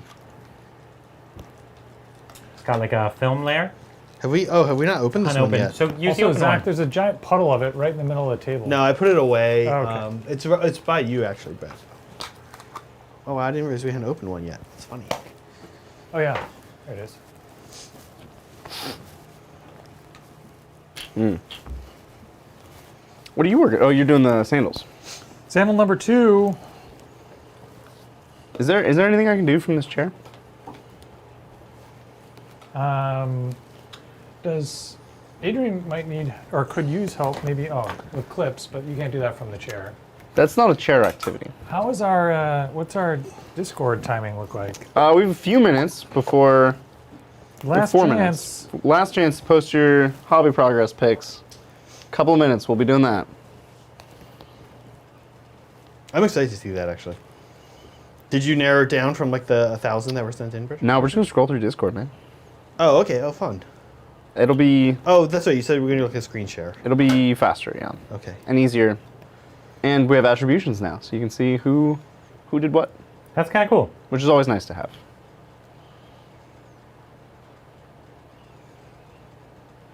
So who's excited for the games tomorrow, huh? Yeah, it's gonna be great. I haven't played the White Scars in a long time, and we haven't had the Dark Angels on a long time. So both of those are really pretty great games. And then seeing these giants finally hit the table is gonna be amazing. What would you like? Oh, I'll grab this guy. Yeah, I'm excited to play some AOS, to be honest. I just said this is gonna be your first game, right? It is. So we're all gonna be there to cheer you on and give you advice. Yeah. Armchair General. That's right. I'll be right up there next to you, Looks helping you. exciting. Bridger and I have been chatting a lot about the state of 40K and the state of AOS. Yeah, Age of Sigmar is getting a lot of excitement for it It's got a lot recently. of momentum. You know, I think people are really into it because it's just an exciting time. A new edition. You know, they've over time built up so many great factions, and the model line is so well established and beautiful. And the rules make it much more interesting and dynamic of a game. And I think the attitude behind playing the game is generally just one that's a little more lighthearted and friendly. Whereas 40K skews towards more you know, building strong lists, event organized kind of play, and even at home event organized kind of play. Even the Narrative Club over time moved into more of like a match play kind of thing because that became more popular. It's tough. It's a great point. It's a tough thing to deal with in a way because, first of all, there's always going to be some people that are unhappy one way or the other. When you're like playing with the balance of narrative or what people say narrative or competitive, but like in the club we kind of mostly run a middle ground where we like don't take the obvious hardcore net lists against each other. Yep. But when we play, we try to win. You know. Yeah, we try to play like set up a balanced game, but then everyone plays the best they can with that list. And that's even what we do here on the channel. Yeah, right? I feel like Tabletop Titans does exactly that. Yeah, it was born out of the spirit of those games, right? Of taking internally balanced lists that might not be strong lists, but then making a balanced game out of it and then playing it hard, right? That's it, right? That's what's I find fun. I mean, like Brett and I play a lot. We played a lot during COVID. Me and Brett and our significant others kind of I don't know. COVID pod a little bit. Yeah. Actually kind of a lot bit. And you know, I feel like if Brett had been bringing like the hardcore AdMech with like the Rangers and the like what AdMech are right now every time I played him, or then he was like, I'm not gonna take that, and then instead he brought like insane Drukhari, we wouldn't have played 40K. You know what I mean? Like how often would we have played if that was always what was brought each time? Yeah. It strikes me as actually extremely narrative to play your best in the game. Like the point of narrative is not to like tone down your play because like your general, your army on the field, like they all want to win the fight, you know? Like they don't want to just like roll over and die. So it's very narrative to try your best once you're in the middle of the game. I think the like sort of toning down happens in the list building phase. Yeah, in the game plan. Some units planning, some units are really bad and do want to roll over and die. Actually, that is in the lore of Eldar Rangers. They're literally they want you to just deep strike them in and just die. Like if you could deep strike them in next to something that can shoot when they come down. That's actually what they want you to do. That's their ideal scenario. You know, and the rules have always reflected They're like, that. do you have a Hexmark Destroyer on your list? That's Yeah. great. I'm just going to deep strike over here. Yeah. This is so narrative right now. I'm loving how narrative it is that they're just off. I can just go ahead and pick them right back up. So, Brad, you know. Pick Sorry, them up. I interrupted you, Brad. That was rude. But I really want to make that clear that our audience knows. All right, well, I think it's time for the Hobby Along segment, part 2. Is everybody excited? Are we ready? Yes. So excited. All right. So here we go. This is me, screen sharing Discord. Here we go. Whoa! This is from Ruggy. We got a Chaos Bomb? That's amazing. It's a Kipash, right? That's not the normal arm. No, I think that's just a gorgeous paint job. That's the normal arm? Yeah. That looks Wow. amazing. Here, you want to hold the mic? Sure. That's amazing. Look at that. All that muscle work. Very, very nice. And chaos spawns are like actually great right now. They what is are that? amazing, as Brian discovered. Oh, this is the That's a Death Guard Creaturecaster. Demon Prince, isn't it? No, it's one of the alternate sculpts, kind of similar to it, but it is from Creaturecaster. Yeah. Oh, That's awesome. got it. Large maggots. Yes. Nice and gross. Yeah. Somebody spilled some null oil, I think. Oh no, rip. That's in chat. We haven't spilt any paints yet today, have we? Yeah. Oh my gosh, you just No. jinxed it, Brian. Ooh, galaxy wings. Those are some nice galaxies. I'll have to. Mel, I think Mel's watching now, so I'm sure she'll see this. That's gorgeous. This net. Another is Star Drake. Oh, I more like galaxy it. wings. I'm into it. Ooh, Star Drake? Nice. We're going to have one of Yeah. those tomorrow on the show. I was actually thinking of painting another one, You should. but we decided we had enough work painting just these giants. Look at these dominions. I really like. We don't often see Hunter Green, but I think it looks really good. What? That's the name of the color. Hunter Green's a great color. Yeah. Also, Zach, look at that. Look at that base. This is a green gang person. Green base rim. Oh yeah, Base. looks great. This TV, the TV that you see Brian and I looking up at, so you Little folks dark. know at home, it's darkened and the color is always a little weird on it. Right. Oh, there's some glow effects. I like it. I like it. Sylvaneth. Oh. Dryads? Dryads. Kind of wintry themed. So it begins. You know, the funny thing is with the Death Guard sprues, I don't think this is primed, but it could be primed. Yeah, is this like the when they cast them in colored plastic? Yeah. Yeah. The In Death Guard. Kill Team box? Is that what did it? They did it in a There's couple few. places, This actually. could also be from a lot of the subscription box stuff was also colorized plastic. And so was the easy to build. Yep. Do we know why? Was there? So that you didn't have to paint it. Oh, That's a lot of work. that's Oh, I gorgeous. I love it. 50 out of 60. Oh, yeah. That's awesome. Yeah, World War I French theme. 5 out of 6. I love it. No. The context is. Oh, that's awesome. Chaplain? Yep. And I love the basing. Good attention to detail. Oh, yeah, there's your boy. Look at that fade, actually. Ooh. I like it. Yeah. Oh, we got two going on. Stormcast and Stormcast Marines. Salt intercessors? Yeah. Oh, that's sick. I love that blue. Oh my god. They look like Oh wow. statues. They look like the actual the Wow, so cool. Caster the King? holocrons. Oh yeah, they look like Hologram. holographs. Yeah. Hologram? Oh, it is. It's holographic imps. Imperials. Yeah. Yeah, nailed it. Oh wow. Nice. There you go. Apparently it works. Oh. Oh. Titan Watch? Is this for us? Oh my Titan god. This might be for us. Yeah, it's a Titan Watch. Is that can't all be from one person? It's pretty generous. That's a lot. That's pretty generous. Oh, it doesn't take many of those for us to need a lot of shit. That's true. Hopefully they send us a new studio. Yeah. God. All right, Bridger, where's this one from? What? God. Old fantasy, Well, that's about as wrong as you can get. new Yeah. That's Sisters? fantasy. It is. It is from the new Blackstone. Curse City. Curse City. Oh. I So played that cool. game. I playtested that game not as a playtester, the game was out and we were testing if it would be good on the show. Right. But all with proxies because Brian was painting all the models. Right. So I have no idea what any of the models look How's like. that going, Brian? Nope. Hey Brian, is there any Ushopti bone in those? Brian's You traumatized. can't even joke His about you life. shop with me. We have a video. Oh, dang. Do I? I don't know. I'm scared. Oh, there we go. Cool. Oh, yes. Emperor's Children, baby. What a great army. Yes. I love it. King of Black all day. I feel like... Yeah. No, I just love Emperor's Children. Oh, it's the gits. I love the colors, too, on those mushrooms. Pink and teal. That's actually very clean. Yeah. That's good. Oh, we got some sisters. Dang. Look at They're that. crisp. That's so good. I wish I could make it bigger. I mean, I can, but not easily. Yeah, it's okay.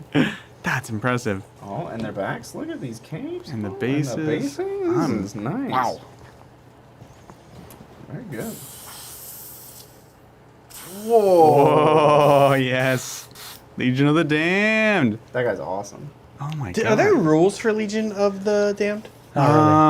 They like get mentioned in like one place in the current book, and everyone's like, "Oh, are they gonna get rules?" And like, still nothing. But I don't know if they actually got rules or if it was just like, by the way, this is like a keyword chapter that you can have. Whoa! What the heck? That's so cool. Oh my god. that? What is that? That's Bone Daddy's thing, I think. Ossiarch Bone Oh, Reapers. it's an OBR unit? Yeah, Ossiarch Bone Reapers, the Bone Wrappers. Oh, it's a converted epitome. Oh, that's awesome. That's perfect. That's so cool. That's really smart. I like that a lot. You know, like AOS models are just getting so crazy, insanely awesome that like there's so many more conversions Oh yeah. Oh, going into crazy. 40K, and I love it. Right, like you couldn't really do that with like old fantasy stuff, like just Yeah, it getting wasn't your, as much getting your harder, yeah. square-based Bretonian and being like, here's my British, Right. here's my my European, cardinal. here's my European Knight Guard army. Got more Emperor's Children with This is the a noisy boy. This is the 30K noise marine boy. Oh, the I love cat. it. What are they called? The cata. Cacophony. Cacophony. Yeah, those are these so sick. cool. Got a squad of these I gotta paint up. This looks amazing. Ooh, those are some crisp Space Oh my Wolves. god, they're so crisp. I really like the librarian on the right. Yeah? The non-regular librarian. Isn't that not Primaris? Well, he is Primaris. No, but he's Pa-pa-pa. the Papyrus Marine. Well, no. the P is silent, kind of. Psyker. Suppress. It's like my... Fa-fa-fa. Pterodactyl? Fa-fa-fa. How you doing, Brian? Fa-fa-fa. This guy's more work. Oh my god, we're on hour think the weapon- 10, guys. Arm isn't done. You couldn't And think then of all the other Phobos. straps on his back aren't done. Oh, look at this And, ATV conversion. Into we like a can have- snowmobile. We can That's knock out the weapon. That's quick. awesome. Is that a space wolf? And Yeah, we naturally. There's so much metal. I think trans those are amazing. on the destroyer rock, tracks. and then Is it there's an chain and ATV then or a rope. It's a rock or it's a Sicaran? tree Looks trunk? sort of like a Whatever. The Sicaran. front, I think, is from Yeah. the AdMech kit. Oh dang! what is that? These have to be Iron Warriors, right? Oh, it's with it's those the top helmets. Of a I pillar. hope so. Oh, So it's tough. With that, So with that okay. hair. yeah, Oh, CSM Havocs, it says. yeah. It's a lot of But work, so the Okay. sergeants have the Mark Do III helmets, whatever which is not you part of the wanna kit, do, and and that's like I'm, super Iron I'm just Warriors. doing the guys in his hand right Gotcha. now. Okay. Yeah, So Yeah, I'm The gonna champions. to speed the net Yeah, along. and look I'm at gonna- I can already see the Very hazard special. stripes on the front. like traditional pleasure. Literally right there. What color? That's okay. I'll find it. Yes. Yes. There's some over So by this was the Brett. Tantalus There's that like was a in the pinkish background one over by of one of the Brett. And then morning Brian, shots. look, the rest. And we promised I was going to get started on There's a now. bunch over yeah. here too. See. Yeah, cool. Little story going on Hail here. We fresh. got story Yeah. arcs. That's right. Oh my god. Dragon Cup. God, it's gorgeous. So many Bellicors. Bellicor looks Lots so of people like good. Bellicor. He's such Yeah. a fun model. Why Those wouldn't you wings want to look paint? amazing. Who doesn't want to paint Bellicor? Yeah. Yeah. You want to pay Bellicor? I do. Yeah. Oh, what? No way. That is. That could win awards. That makes me want to do Raven Guard right there. Holy crap. That's, That's a so stunning Raven Guard. Clean? Wow. That's great. And the Beautiful. light effects? Like, look at, there's glow on the rifle. That's amazing. Who Rogue Sun. is this? Find this man. Take this man and make him paint our armies. Oh, here we go. Oh. So Seraphon and Death Guard. That's good, yeah. I'm into it. He's gap filling. That's awesome. Look at those. Those are like proper sized Croxagores. Sorry, Brian. Yeah, Brian, Wait. your Croxagores, we got an issue with them. Your Croxagores are too small. Because they're the like original. They're very classic, yeah. Those These look little- like they're prints. They're like original sculpts. Oh, dang. Whoa. What the Is heck? that the Forge World avatar? No. It's like a custom, It's an avatar like woman. female avatar. What? Cool. That looks awesome. That's a really good sculpt. Because they, wow. I'm like really impressed. into that, yeah. That's crazy. Wow. I'm digging it. Oh, yeah. All right, now we're just showing off. All right, guys. Okay. Big boys are here. Do you guys think we'll be able to do Knights versus Gargants game? Yes. Oh, yeah. What rule set should Definitely. we use? The Gargants. Got some Indominus going on here. I'm into it. Yeah, he says he's tired of building. Yeah. Yeah, that's a lot. So are we. Ooh, Oh, look at heck this yeah. Brainiac Redemptor. I'm into it. What's he holding? Party favors. No, it's a Dire Avenger helmet. That's awesome. Oh yeah. Squeezed his head off. I love it. That's He's actually standing on the body. because it's. Oh, and look at the shoulders That's not and that everything. impressive though of a feat to accomplish for a. Killing a Dire Avenger. Yeah. Yeah. But it looks great. Brutal. Got this Dire But how did they? Avenger. It looks It amazing. must be a though. conversion Gave his kit helmet to him. because so the shoulder is all death watched on a Redemptor. So that's like replaced from the regular plastic. Yeah, somebody must have printed that. They don't make that. That That's must cool. be 3D printed or something. Yeah, that's cool. Isn't that Grey Knights? Not. They both do that, but I think. Nah, that's Death Watch. Well, It's it can't be usually Grey Knights. Grey Knights don't have Redemptors. Oh yeah. Yeah. That's an excellent point. Repent your sins. Yes, that's really sexy.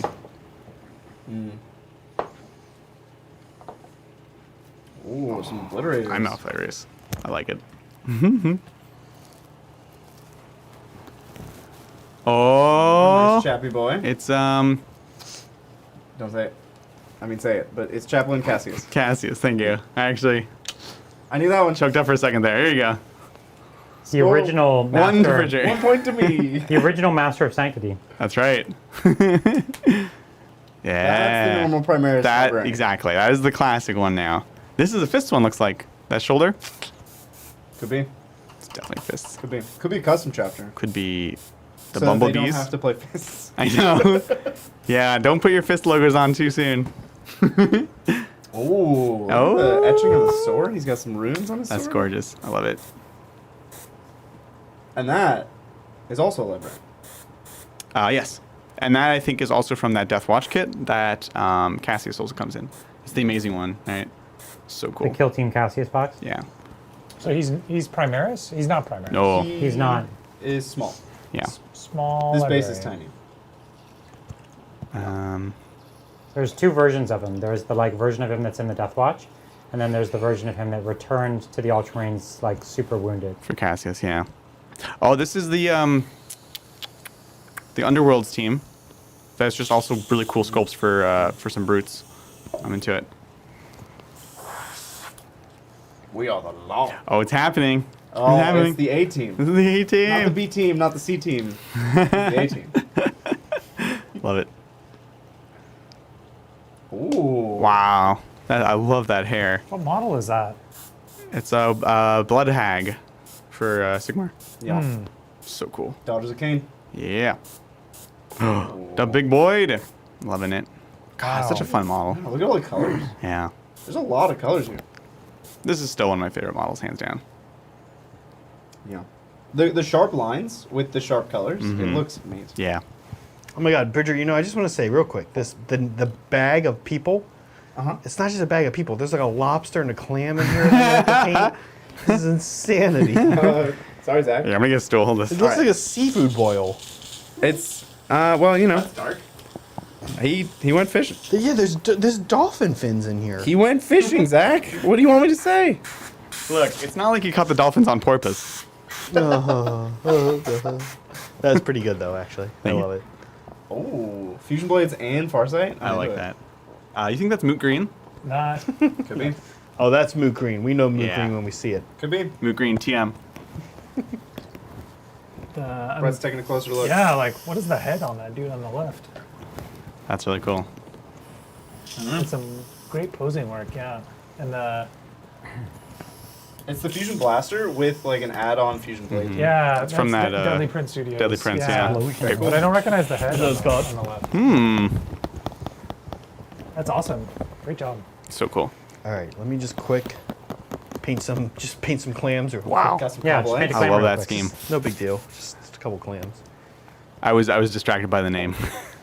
Cash Stealing Hey, Crow. that's us. Hobby Long. Wait a minute. Oh! Oh my gosh! Wait, but if we're in there. It's Hobbyception. Wait, but Ah! Always has been. Look, we'll take note. Look at those legs They're there. gonna screenshot Those are that. Stormcast. And then Oh, they that's going are. to be the Yeah. background that's for the next hobby. Oh my God! It's like the T-shirt. these are, it's easy to miss that those legs are not the normal tiny legs. Yeah. They're They right work next so to each well. other. I'm sure in person you can see that they have much more presence than the stunties. Yeah.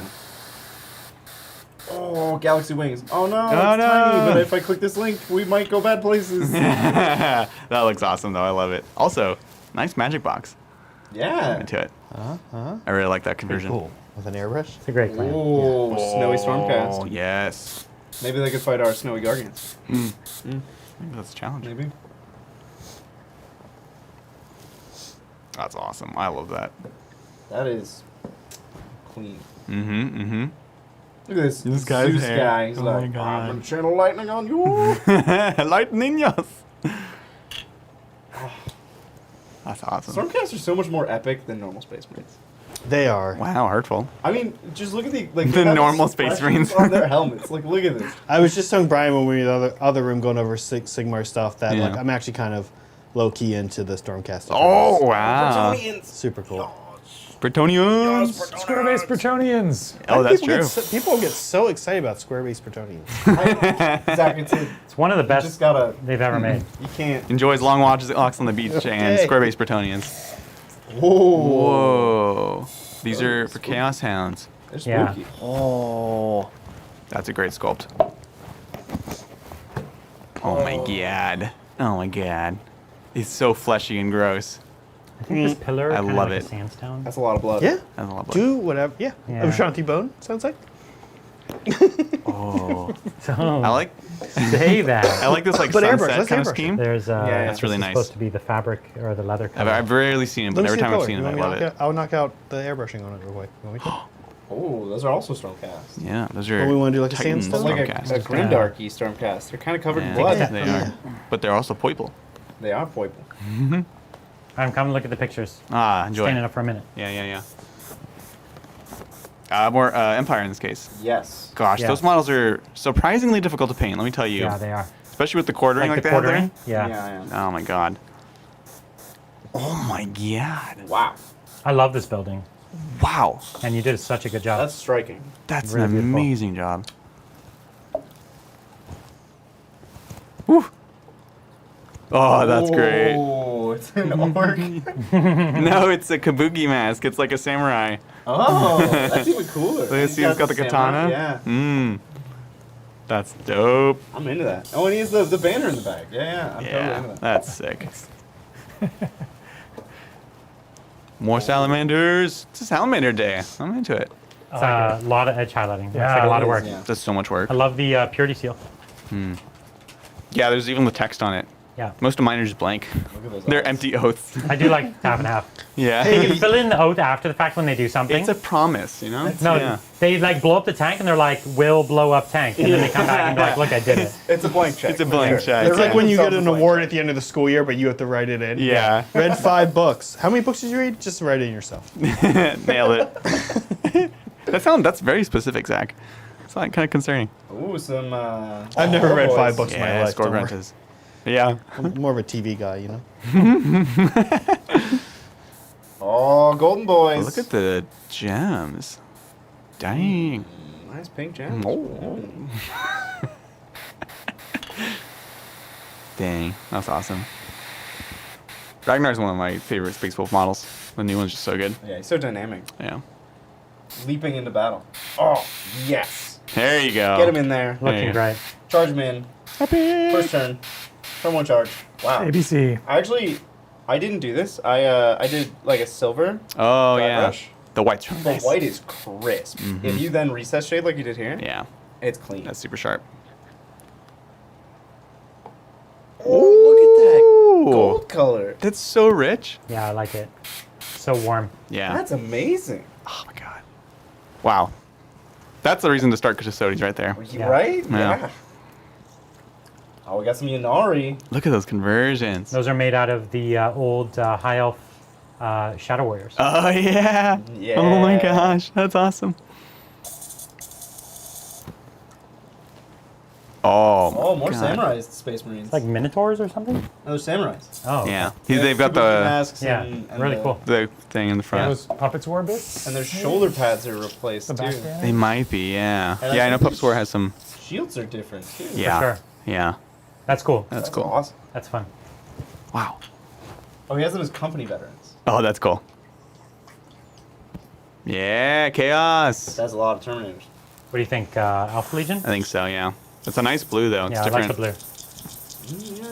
blue. That's a Vallejo game color in the back. Ragnar! Oh! He looks great. Leaping to battle. Really sharp. Yeah. Wow, I like those Yeah. colors. Love the big Tyranny squishing. Yeah. It's so flattened. The way to do it. Is he holding a plasma pistol? Yeah, we're not even halfway. If you're just trying to scroll, Bridget. Yeah, I'm. I saw him glance to the side. Well, okay, but here's the thing. set a bad The scroll bar precedence. is a lie. Is it? Yes, Discord does this thing Is where it? you can scroll to the bottom and then it'll just load more. So We're wait. not. So, There's a lot. okay. We're at 3:12 p.m. Oh no! There's 6 more hours. We might have to draw the line and come back and do more later. I think we're. Why don't you going put a clock? You'll do it until X o'clock. until? Well, it's almost already 8:30. Just- We've been doing this for 20 minutes now. Oh no! So just do it for 3 more minutes. Okay, and then we'll come back later. You come guys back. get more time. There you go. What have we done? it's a loop. I was like, we might not see everyone's. Then you're like, let's go through all of them. What? These are amazing though, guys. Ooh. Oh, dude, It's a giant space this marine. is the one from earlier. You work fast. Wow. This is a McFarlane marine? Yeah, we need him on Yeah. the stream. So this was the one that was the bare I bones. called him a Chia Marine. Yeah, yeah. Because he was all green. Oh, you thought he was done? But it He was had, a all bunch of green, fur. he had a bunch of green stuff that he put on. He just figured it out. Just figured it out. Yeah, I that's, had no idea when he said it's a Chia Marine. yeah. I was like, what is? I wasn't looking at the time. I was heads down. I was like, what is he talking about? He looked like a Chia. Because it's all this green stuff on top of the base he turned it McFarlane. into a space wolf. But it's like clearly green stuff and like gonna be painted. Well. It looked strikingly like a Chia Pet. It did You know at the the one time. thing that's making this this hobby stream harder Oh, than the anything puppers. is that these chairs are really not meant for 12 hours.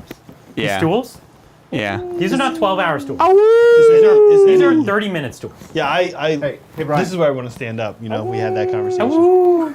It is true. These are 30-minute stools, though. I have to say. I didn't pick them. These guys picked them. I mean, they're better No, than they're the 2 to 3. They're 2 to 3 hour stools. they're better than the 5-minute stools Bridger used to buy. Yes. Oh my god. These are 2 to 3 hours. The pitch I was given was these are good lean-in stools. Like you look like a cool guy and kind of lean back, and that was when I first started being concerned. Like you don't even sit them; you kind of just finish lean the on thing? them. What thing? The like base color. Heather dried. Let me do one more. These are amazing, guys. Oh. What the heck? That's a lot. Necrons. I like that silver actually. Yeah. Oh. Brian, by the way, Dude. Oh wait, There's some classics in there. So that shaman on the bottom right, yeah, that's an ancient one. So cool. That's an old boss, isn't it? Yeah, yeah. God, look how small he is. I know. Times have changed. Look at the wolf. That poor wolf. Oh, it's a boar. Sorry, He's yeah. so squished. His eyes are like. Oh. He's like, why is this guy sitting on me? Above the capacity. So cool. Ooh. Whoa. That eye's spooky. Wow. That's really striking. This was in the cap of the paint. Used a perfectly dried. Just a perfectly dried tube. Yeah. No. What? No way. What? Guys, look at this. Oh, It's that's a- the box. Oh, it's a GSC proxy of Grombrin. That's awesome. That's so good. That's so good. What the heck? What are you gonna do with this? Play it as Grombrin. What aren't you gonna do with Why it? is there GSC Sigmar? There's so many I questions. hope he makes an entire GSC Sigma army. Yeah, yeah. They arrived. Oh, that's yeah. clean. I love these models. Crisp. They're cool. Yay! He's got his first That's sprues. adorable. What box is that? That. Skeleton Warriors. Oh, that's a good Yeah. box. With the square bases, that's a good box. I'm into it. That's awesome. Any box that has square bases in it, it's a good box. It's his first sprue. Yeah. Oh, I now know that's Gladiator Reaper. We're learning today. Today's a learning day. Yeah. Ooh, progress on those Ooh. Terminators. Terminator's back for more. Oh, wow. Yeah, I really like that blue. That's crisp. Dang. Oh my god. The lighting and the shading It's just are amazing on this train. puts our tower to This train shame. looks too good. That's the problem. Yeah, it yeah. looks too good. Yeah, yeah. How is Yeah. that a problem? Sorry. Makes me feel better. I love it. Because I will put my poorly painted models next to it. Oh, And I will feel that. I see. Too good. It's a train board that like shames you. Yeah. It's a there you go. incentivizes you to level up your painting. Caca. Cool Beast Claw Raiders. So once that dries, Oh, welcome back, Mel. once that dries, You missed a I would Star Drake. There were 2 Galaxy not Star joking Drakes around. for you. I would just Yeah. I'll show you later, but it's super cool. No, the turtle has not been painted yet. Oh, we still have to finish that shield. Oh, God. Uh-oh. Oh, hey, there's us. Hey, we know those guys. Are those squigs? That's a squig hopper. And grots. Oingo boingos. Yes. I think those are Snarlings. Even smaller. Which we have now. You know, I have like 30 Noblars. Dude. I don't know what to do with 30 Noblars. Oh, because you're not going to use them? Because they're not the real Noblar kit. They're just Noblars that come with Ogres. Wow, that's crazy. Well, I'll take them off your hands. See how I did there. Oh, we have an update. Oh, dang. It's happening. That skin texture is awesome. Yeah, it's really cool. And that hand? Spooky. So spoopy. Yeah, because they kind of copied their original pose, which is really nice. Oh, that's great. Yeah, I'm really impressed by this model. Do we have any idea where that came from? Was that a custom sculpt? I don't know. They didn't say. I don't think so. And this time...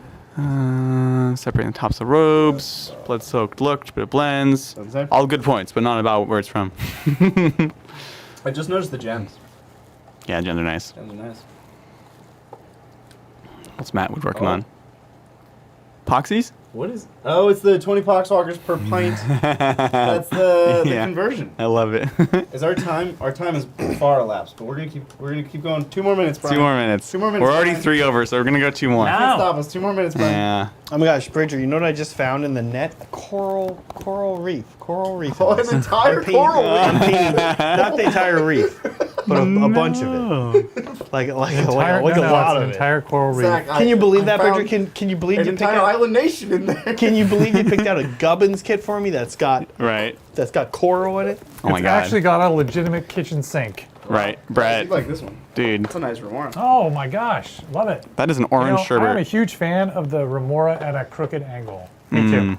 Yeah. Like, remora's job is to like swoop around, not just like fly in a straight line. Yeah. The crooked Flyers angle in is- general are kind of cool, huh? At crooked angles. Yes. Yeah, agreed. Yes. Brett, I don't know if you've done this yet, but someone was requesting to see your remora because you were working on it as well. Oh, so at I some was point, not, you know, and I feel bad about that now that we're like behind schedule. Yeah, it's weird, right? It's really weird. It's weird And then to you know walk what in. happened is like when I got up to go paint on the stream, I just like left it out here. So I was like, and then Zach came and sat in the same place. And Yeah. I had to like sit down and like stare at this half painted remora. so While frivolous. he was like sitting there fuming, I imagine, being like, I thought about did painting. Brett I thought paint about this for the painting. first 2 hours? Painting text looks good on top of the remora. Signed Zach. Wouldn't it be nice? This could have been 10 more Gubbins. Would have come. Oh wow! I can't help but think about the amount of coral you could have painted. Right. Instead of this stupid remora. Oh, some more Marines. Love it. Okay, I love the Reaver model too. So good. Yeah, Paragons. We're starting to really like the Paragons here, huh? I do like, and I think that kit looks nice. Yeah, I'm still. I think I at least want to get one regular box to kind of see. It's a lot of trim to do though. Oh yeah, well both of them are. So That's true. Yeah. yeah, very cool though. Oh my gosh, We got some white scars, I think. I think they're just gray. Gray scars. No, they have paint on them. Oh okay, yeah, you're I think right. those are white scars.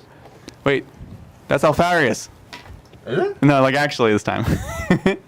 He's right there.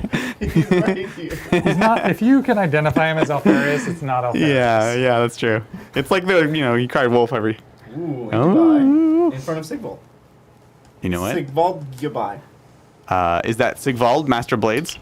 Oh, if you use Sigvald as Drazar, That'd be sick. that'd be huge. Oh, I'd love to see that head swap. All right, just a few more. We got Chronomancer, Dude, that's an awesome Mancer. Technomancer. Some good conversion work in there. So much Mancer. Yeah. Oh, many Mancers. Yeah, there you go, Brian. Oh, look at that beard. That's a beard. Look at that beard. Zach, can we do a beard like that? Whoa. Can you grow a beard like that? Whoa. You know, I can't like the lights in my face. It looks cool. Ooh. Yeah, These wraiths? I like that. I like how when I look at the actual stream, it's like a box inside of a box inside of a box inside of a box inside of a box. Like, this is not how we should be doing this, but... Well, you know, we're solving problems. We're solving problems, yeah. And you can gesture with your mouse, which is kind of nice. Soups. Oh, what? Oh. That's a hand. That's a huge hand. Tentacle, a Yeah. tentacle. Mm-hmm. And look at the model compared to the size of the base. I love it. It is huge. So it's the D inference. So that hand/head is the hand/head from the Great and Clean one. And then the other arm is also from it. I'm all turned around on this model. So- I can't tell what's where. So you know how Rodigus has the tentacle hand that has a face in it, a mouth in it? Oh, That's he has that. the head. Yeah. Cool. That's so twisted. So cool. Everywhere you look, there's more new stuff. Yeah, it's horrifying. Oh. Oh. Oh. Oh. That's amazing. You can draw stuff. Wow. She's good. Right? She looks amazing. That's amazing. Man, y'all are talented. Yes. Belcor? Gosh. Everybody loves Belcor. I'm loving Bellicor. And these red ones too. I actually like the choice of white wings. Yeah. It's good. That's really nice. Oh, we got some Terminators. Dude. We really have to stop. I know, I We're just know. gonna keep going. This is the last one for now. I This is the will last one. I will say that we are close to tattoo duty. Oh. Oh, Oh, crap. Well, Well, all right. I'm gonna cut back to the front camera. I gotta finish some clips. Yeah. Well, what if the tattoos were not? Not a thing? Maybe not the today thing. Well, that's fine, but remember that we're gonna glue this stuff together, so it'll be a little tougher to do them later, but probably still doable. I mean, look, the clips are recorded. It's just an editing thing. All right, I'm gonna get off this mic and we're gonna discuss in private. Bye. Oh, this is your mic. He was about to drop the mic. He literally was just gonna drop the mic.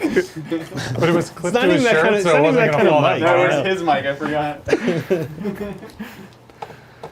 All right, Zach, I finished your sandals. Brett, they're all of our sandals. Actually, I just realized there's a rope here that needs some bone, Shopty bone. Yeah, get on it. Brian, You want to Brian borrow had a it? subconscious shudder right there. Yeah. I have it. I'm not even letting it near Brian. That's Typhon Ash. He's still okay with that Yeah. for now. I'm still okay with it. I used it to dry brush this because I could not bring myself to open the Ushopti bone. But I really don't see like a big color difference between the two. No, they're pretty close. They're pretty close. Well, guys, how's it going over there?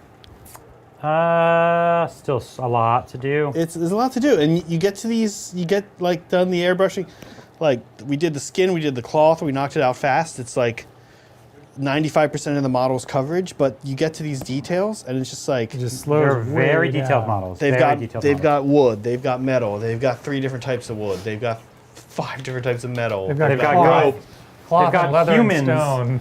They've got whole humans. Each one has over 150 meters of rope on them. Is there anything I can do for you? Just keep deleting those bots. That bot is. Oh, it's a new. So the bot makes a new account every time. He's good. It's a good bot. So banning it does nothing. Wait, can we make a bot that bans the other bot? Maybe. If we could, Maybe. we would get hired by YouTube, I think. I mean, this particular bot,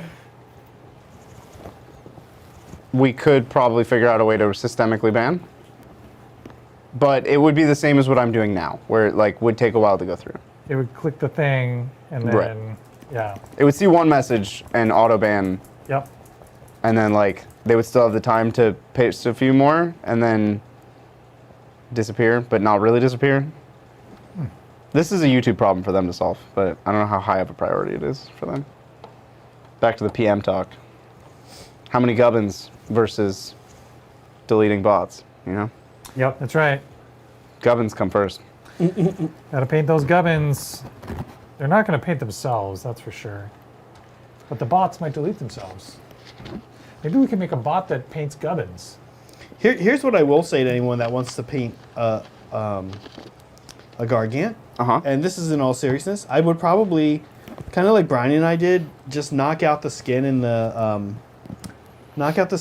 cloth the way Brian and I did it, and then like I'd probably like set it up on your table, your hobby area, and just like go in and just like work on one detail like every now and then, and just be cool with like, hey, this Gargant's gonna be done in like a month. And every now and then I'm coming in, I'm like doing some scale work today. Now I'm doing the ropes. Now I'm doing the ropes again the next day. Yeah, now I'm doing the ropes. I'm doing the ropes. Yeah, but in all seriousness, that's probably how I would like now doing this model. That's probably how I would have. That's probably how I would encourage somebody to approach it, right? Especially if you get fatigued, you know. Obviously, we have a ulterior motive here. Yeah. Which is we like to set unreasonable goals and then achieve them. And then we're gonna be okay, but okay is a strong word. Okay's. Nah, we'll be fine, Brian. Okay is a strong word is my new favorite Brian quote. Is there anything, like, can I put paint on all these legs appear bare Which legs? right in front Those of you? are cloaks that go on arms and they're not there. No, those are definitely the, legs. Wrappings. Oh, are they legs? they're Those are leggings. 100% Oh, they're legs. leggings. Okay. Yeah, they're wrappings that go on the legs. Well, they need something, right? Not really, no. They're done? Yeah. What about the knee that pokes through? Where's that? It's on the model? No, it's No? on the other. There's two parts to the legs. It's right two there, the halves. front and the back, and the knee pokes through. And I already did the knee. Yeah, he did the knee and he masked the Okay. knee. So are there any gubs I could like? Yeah, here I'll give you a great one. Lick. I'm gonna give you a great gub. Okay. All right, gub me. I'm gonna give you. No, don't give me the net. I'm gonna give you the net, and No, you're gonna don't- do the rope on the net. All right. Well, if I make a mess, Don't give him the rope on the net. I'm not a good hand. I'm not a steady. Okay. Just ask him to read questions. All right. Sounds Get like Zach's list for tomorrow. Yeah, it's literally all in the tray. Is that not? Yeah, but I don't know the names of things. Got it. Well, have you tried guessing? You're like, I'm gonna call them jumpy guys. Prosecutors? it Confabulators? actually is on if my notepad. Yeah, he did write it all down. I did write down Adrian, and I. Let me know if there's a particular unit that doesn't seem to make sense to you. I'll make my own names up. That's a good plan. It'll be way better. It will be better. It'll be like jumpy, bouncy fighter, swordy guys. Yeah, that's right. I just tried to put water in my mouth without taking the cap off the Listen, it's been a long day. off the bottle. No one blames you. At least I'm not drinking out of the Nuln Oil container. Not yet. I have a question. Chad wants me to do the cow. The cow got nicks. The cow is nowhere to go. The cow is on some. How's the general of the army? You can't say that. All right, Zach, I finished the sandals. Sorry, chat. There's nowhere for the cow to go. Like, Could go on a base. Except into the HQ slot. What can I do next? Do you want me to do this guy's club? and the other guy's club. Those little guys need help. Need some love. Okay, this guy's sticking his tongue out. Yeah, paint his tongue. Here you go. Oh, I could do that club. Boom, boom. Yeah, I'm gonna do clubs. I could totally put brown on a club, and then somebody later puts metal on a club. Okay. Sure. Whatever you guys do will be helpful. Don't. Yeah, that's not true. Okay. Lord Castellan? You know what? It is true. Which one? Can sit here The with one me. on foot with the lantern? There's Lord Castellan. There's another one not on foot? Well, there's a Lord Celestin on dragon. Oh, yeah. That's Yeah, the Lord Celestin. Castellan. That's a Castellan Creed. He's like a dude in the Imperial Guard. Yeah, but this is the strong caster turn. But this is Sparta. That's right. All right. Okay, here's my question. I have a question for us. Yep. Hit me. Who is? I asked this of our gaming club, and I kind of want to hear what you guys say. Who's everyone's favorite chaos god?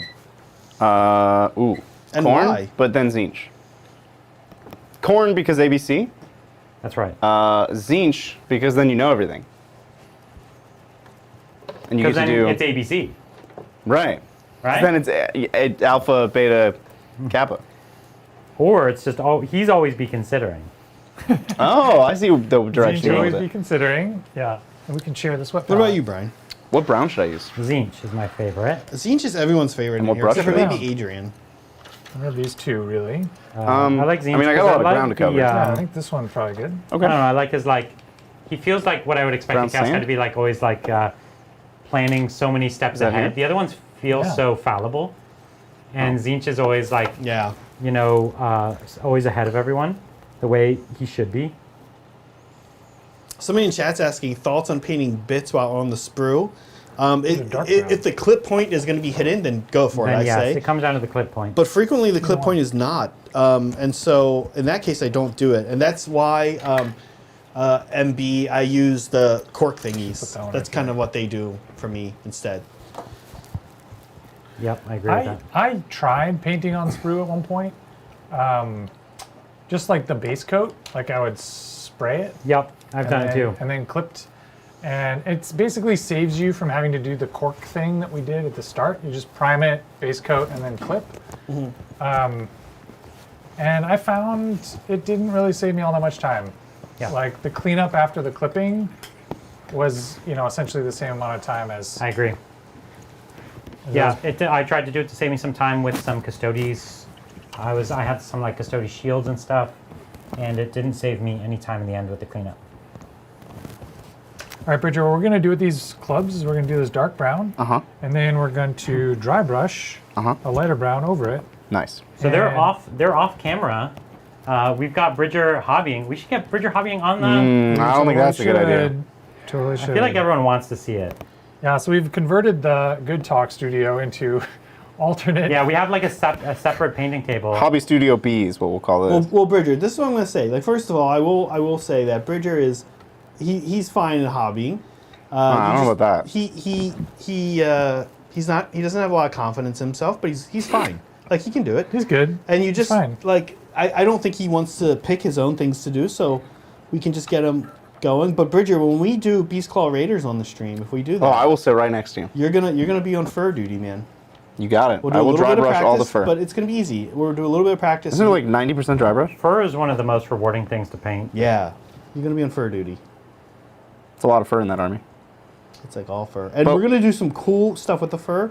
That's beyond like we're gonna start with gray, then we're gonna do a wash of black, and then we're gonna do like 3 different layers, and then we're gonna do like some more like some Ushanti bone, and then like some white. We're gonna do like a few different layers, a little bit of blue in there. Do Beast Claw Raiders wear boots? I think so. Do their boots have fur? They all wear I think so. boots. Well, about the Apple? Ogre Maw tribe wear cloth socks with metal flats, basically. Like imagine Even the Mornfangs have boots on though, actually. the Mornfangs, like the thing they're riding. Yeah, the Mornfangs and the Stoners and stuff. They all. That's pretty funny. Zach's trying to get my joke in. Is that what? I Yeah. was trying to make an apple bottom jeans joke. Oh no, that's what you were making. Sorry, I cut your joke You off. switched wanted up them to to be talking like- about Mornfangs. It's like, no, we're talking about apple bottom jeans. He wanted them to be like wearing like Uggs or something. Yeah. you know I that wanted- song, apple bottom No, we jeans? know. That's Brett, and Brett rapping not great. Wow. Love the guy, but Okay, maybe all didn't- right. Maybe you didn't need to see that. And then Well, they didn't see it, but you did. I understand. we did. No, Bridger was trying to do that thing like earlier yesterday when I. Where you just make something up and try to get me to believe it? Yeah, what was it yesterday? You tried to tell me that they don't call them screwdrivers in Canada. Or you don't call them Phillips Phillips heads. head. They call them Tommy Tommy head. heads. Tommy heads. And I immediately said, guy that is looked not it up, true. guys. The guy went on YouTube and looked on Google. The first thing I said was, that is not true. Let me show you. No, and then I was like, look it up, and you looked it up. To show you. And what did Google tell you when you tried to look it up? Well, I Googled Canadian Phillips head, and it just had No, you Phillips didn't. head screwdrivers. He didn't, guys. He Googled, do Canadians call Phillips head screwdrivers Tommy head screwdrivers? And Google said, do you mean, do Canadians call Phillips head screwdrivers Phillips head screwdrivers? It was a big thing. Yeah, they were trying to ask me for a Phillips head screwdriver, and they were afraid I would not understand. No, they. Yeah, I knew that he would. And I did not have one. Turns out No Brian did Tommy not- heads at my house. Brian did not have any Tommy heads. Yeah. We were out of luck with the Tommy heads. Tommy That was the head worst news. Screwdriver. For our Womp Canadian fans. womp. So this So guy I- has scales on his wrist. Yeah, Yeah, this guy actually, too. all the small guys have scales on their hands. And we've done. Well, we're holding the two of them. Or what colors are we doing the scales? Or do we care about that? That Yeah. emerald on your palette So, looks pretty nice. It might be cool to make them match the Kraken Eater. Personally, I think that would be cool. It would be cool, but it already hasn't happened. Because I did the guy yesterday purple, and I did Oh, this I see, guy I see. like a teal. So, Brett, you could do here. I can actually give you this small guy here, and you can see how I did it. Although I did also dry brush it with that color a little bit. So it does have the teal on it a little bit. Here you go. This is the guy yesterday, Okay, and I used these, got it. and also not that, but that Phantom Glow, like a dry Perfect. brush. So I'm working on the weapon for this gate crasher. He's a giant piece of like stone pillar wrapped in metal and chains, and then yes, rope. You guessed it, more rope. So that's what I'm doing now. I'm just doing kind of the metal bits on the gate. Is this pillar. the Age of Sigmar rope army? Actually, Zach, I can I wonder ask you a which army has favor? the most rope. Can I ask you a favor, Zach? Yeah. So I don't want to. I'm gonna have to do 14 coats of Ushabti bone on this skull head here. Can you just airbrush Yeah, that, and then I'll just touch up the brown on the wood after the fact. You're not gonna have to touch up the brown. You're not gonna have to touch up the brown.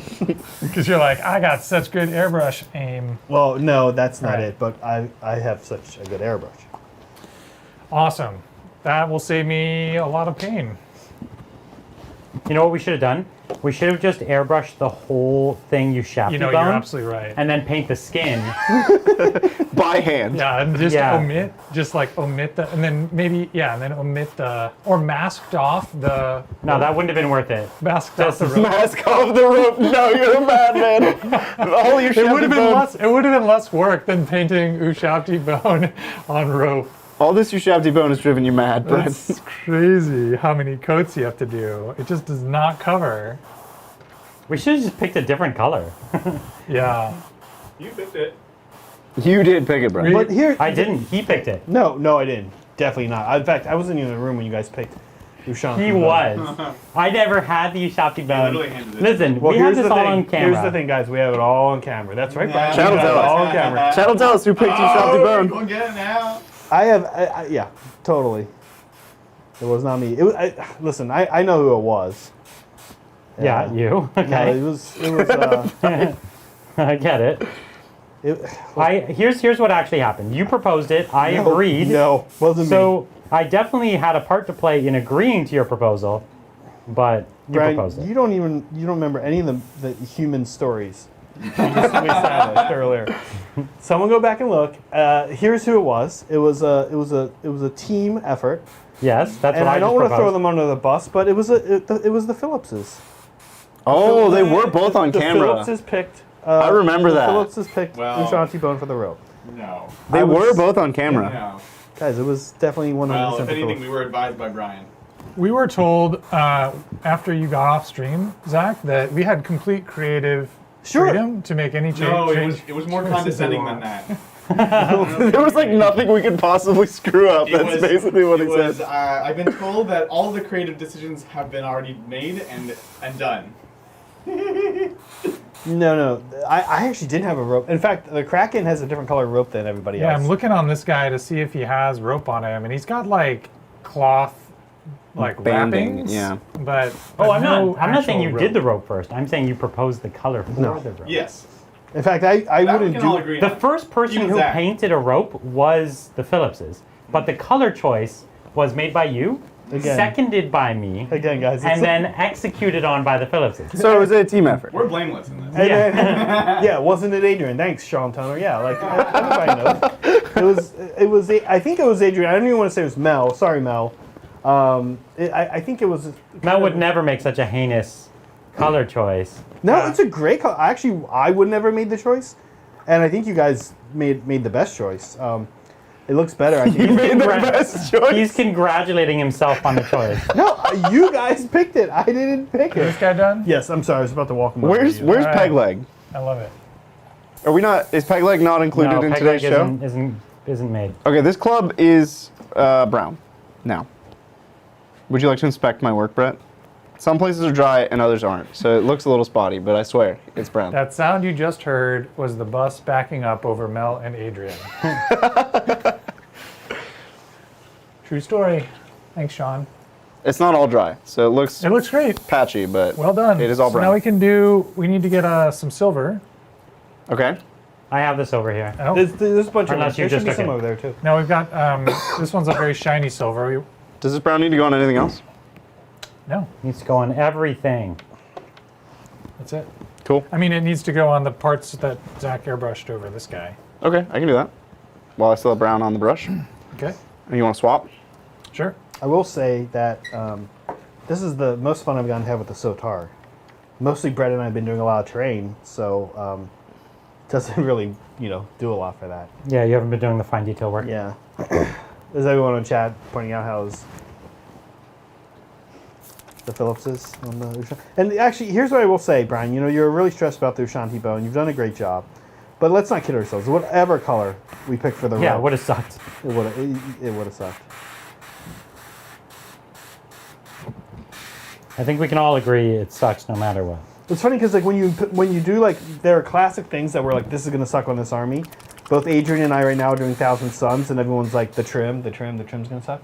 Oh, I thought that was a sprue bit, but it's like, You want to show me a Bridger sprue? it's awfully big, and I'm like, what is it? But it's not a sprue bit. It's so weird. Protuberance, Yeah, but it's not a sprue bit. I don't think so. Those new kits are amazing. I made very few clipping errors on the new kits. The old kits, I made many clipping errors. The old kits are the little ones. Yeah. The old kits were much worse.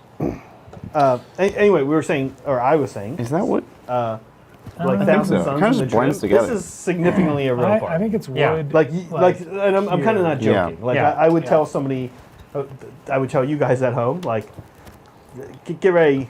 The rope and the straps is It's a lot of rope. It's the real work.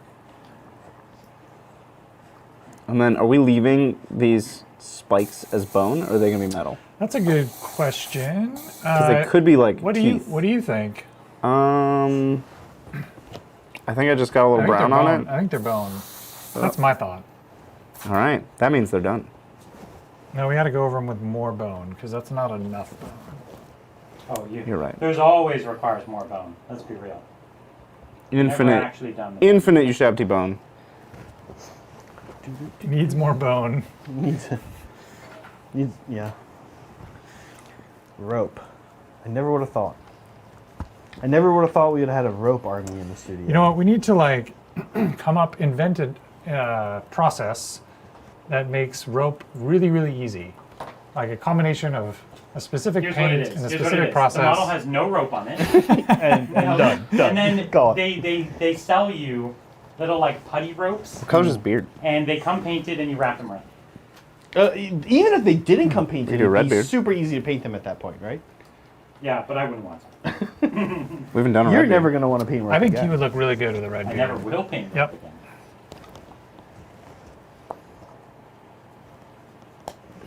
How's chat doing? At this point, chat's kind of Autopilot? babysitting themselves.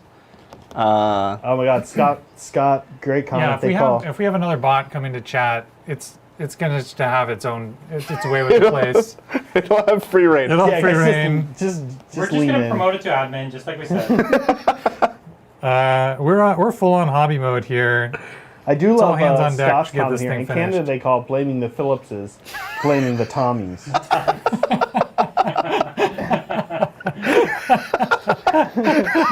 Great, Scott. Hold on, I'm not sure that's true. Let me Google it. No, I'm gonna make a Wikipedia article about it. It'll be true. Fantastic. Fantastic. That's great. Brian, did your mic die? Is that possible? Let me check the levels. You might have muted it. My mark's all the way off. Oh, okay. Well, seems like we're at that point in the night where we have to change all the batteries. Turns out 10 hours, that's all we got in us. Now we know, though.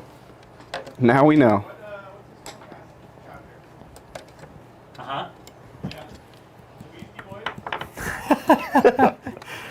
It's the Solar Templars or something. I got you. What's the Stormcast chapter? Yells Adrian. Is it the Beastie Boys? The Astral Templars. Astral So you were Templars. super close. No, I was close. He said Beastie Boys. Yeah, that's what I meant. Brian, what's your number? You're 3? Yeah. We're good here, we're good here, we're good here. Everybody else on your transmitter, I'm going to check your batteries. I'm going to go around and inspect. Oh, yeah, you got to swap. All right, I'm back in bats business. are I got a low. microphone. We got batteries. I got low bats. It's All right, Brett, we're this is gonna the kill longest stream I've ever done. Oh, We're Bridger, all setting our own records here. I have a gig for Brett and or Bridger. This Okay. is both right up there. Well, we're all gigged out over here. Yeah, we're up But to our. I feel noses like and here's some plastic glue, No, and it's got the. no, because it's been painted, right? What? What's wrong with it being painted? You don't want to use you plastic. can when scrape off. something- You got to scrape off the paint. No, it's the net. Can you Glue on the net? Can you glue on the net? I need to change your batteries first. Okay, and then glue Where's your mic pack? right here. You can sit here. I can do it. Thank you. I need to take those batteries back with me, though. Okay, now we're doing the wood on this guy's arm. Thanks. It's got like a And then kind turn of it like a on. wooden buckler, or no, like it's like a bracer, and then it's coated in leather, which is kind of a pain because the leather brown, I need it to separate from the wooden brown. So I'm gonna do like a reddish brown for the wood. Do you have a reddish brown? I would recommend using perhaps these. This is how we painted the redwoods. First we did that, and then we did that. Now, is it just like a dry brush situation, or is it? No, it needs a base coat. DS28's asking about the schedule for tomorrow. Can I see? Yeah, it's on his. We're starting at 10 a.m. Pacific time with Brian and Adrian playing a 40K game. Brian's Yeah, it's going to be White Scars against Dark Angels. So that should be a lot of fun. We haven't seen either of those factions in a while, and they're both really strong Space Marine factions, so should be super cool. And then we have the game that I hope you all are waiting for as well, which is the reveal of these Megagargants and the Sons of Behemoth against the Stormcast. And it's going to be Zach's actually first game of Age of Sigmar. Is playing a really cool Stormcast army that has the big dragon, the biggest dragon that I think in 40K, in plastic at least, there's like a really, really old Forge World dragon that no one has. But really cool Star Drake and the new Monster Hunter character, Andrasa. And we're also taking the Astral Templars, which is kind of like the monster hunting Stormcast. So it's like the Monster Hunters against this big thing of monsters. Should be really cool. We're going to be playing with the new, what's it called, mission pack? What's the new mission pack called? General's Handbook. Yeah, it's the new General's Handbook, that's right. And so we'll be using those new rules. We haven't used those before on the channel, so that'll be fun. And then our third game of the day is going to be Jonathan, and it's going to be Brett. And that's going to be the Tau, right, against, what's he playing? Blood Angels. Really cool. Yeah, that's a great classic matchup. And actually, the Tau's going to be a lot of fun. It's going to be Brett's Tau army, who we've never seen on the channel before, including, do you have the Orca in your army? I don't. It was so the Orca is He's backing out. a fluff piece. It's a thematic fluff piece. So Okay. I brought the Orca. It's going to be on the table as terrain. Okay. The Tau army is going to be everything that fits in the Orca, but the Orca itself is not going to be in the list. Okay. So And- I get it. It's a narrative element. Yep. And we're actually going to be playing our first game of Maelstrom. We haven't played Maelstrom yet. If you don't know, that was kind of released in a White Dwarf maybe a couple months back. And normally you had to play with the like book, which was kind of awkward. But we had the cards actually made for us. Who sent us the cards? Oh, I want to say Cobra, but I Yeah, don't I know thought it was for Cobra sure. as well. If it wasn't, sorry about that, but I think it was. And yeah, we're going to be playing with the actual cards. And Maelstrom is actually a way that we all used to play a lot of 40K. We used to play Maelstrom as kind of one of our main ways to play. And if you don't know, basically your objectives each turn are based on cards that you draw. And it'll say like, hey, capture objective number 3, or go and kill a unit in your opponent's deployment zone, or something weird like that. So you need to build armies that are very versatile and typically actually fast, because you need to be able to complete your objective as quickly as you can, get to the other side of the board. Yeah, a lot of the make it objectives happen. are like go to a place, there are objectives on the table and they're numbered, Right. and so you might have to like capture objective number 4, which might be all the way on the other side of the table. So Yeah. having Yeah, fast exactly. units helps Ready a for your lot. redwood? Now, I've given it to you now. It's my thing now? It's yours. And I'm just gonna work on this gem a little bit. the last thing I'll mention about tomorrow yeah. is we are going to be debuting the new board, the modifications to the Taiga board. Oh that yeah, new terrain boards. Zach and I have been working on the hobby stream for the last month or so, Ooh, including lots of these new hobby stuff. big sequoia redwood trees. We painted a set of Kroot tents for them as well as the industrial structures, these sort of black and yellow caution stripe work cells that we Yeah. made out of pink foam and some of the Sector Mechanicus kits a few weeks ago. So lots of firsts for. And to piggyback off that, Wednesday, Brett and I are going to be doing the centerpiece for that board.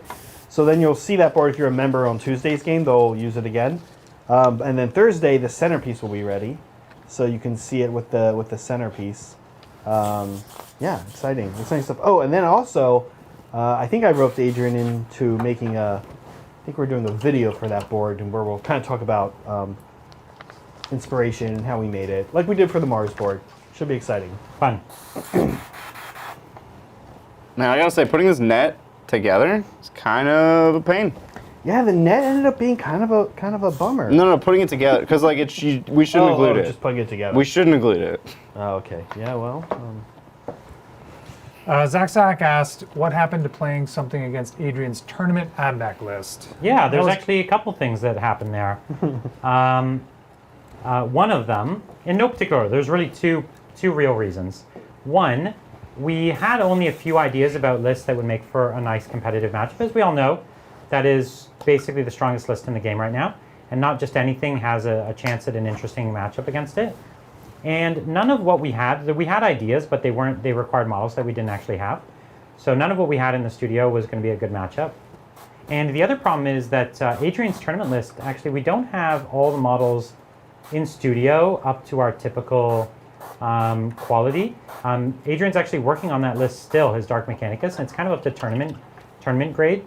And we tend to want to have the models a little more finished when we bring them out on the stream. So we've still got some work to do there, and we've got to find a competitive matchup that actually works.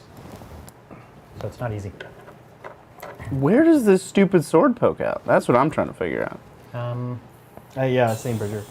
Bridger's trying to figure the out guy. what to so put I in the just net. I just put this on him, and so that's got to dry. Okay, and so then we'll let it dry for a minute. yeah, and then you could That goes there. brush it with either Word Bear's red if you want it to be really redwoody, or like a light brown, Yeah, or even like Typhon Ash or sure. yeah. Oh, I think we're making a breakthrough on getting this net glued. We're getting things in place. It's gonna be worth it. It's gonna be worth it. Bridger, do you have the U-Shop T-Bone? I do not. It's here. Nobody I have wants to some be in rope possession. to paint. It's like hot potato. What color was this that you were using? This one? For yeah.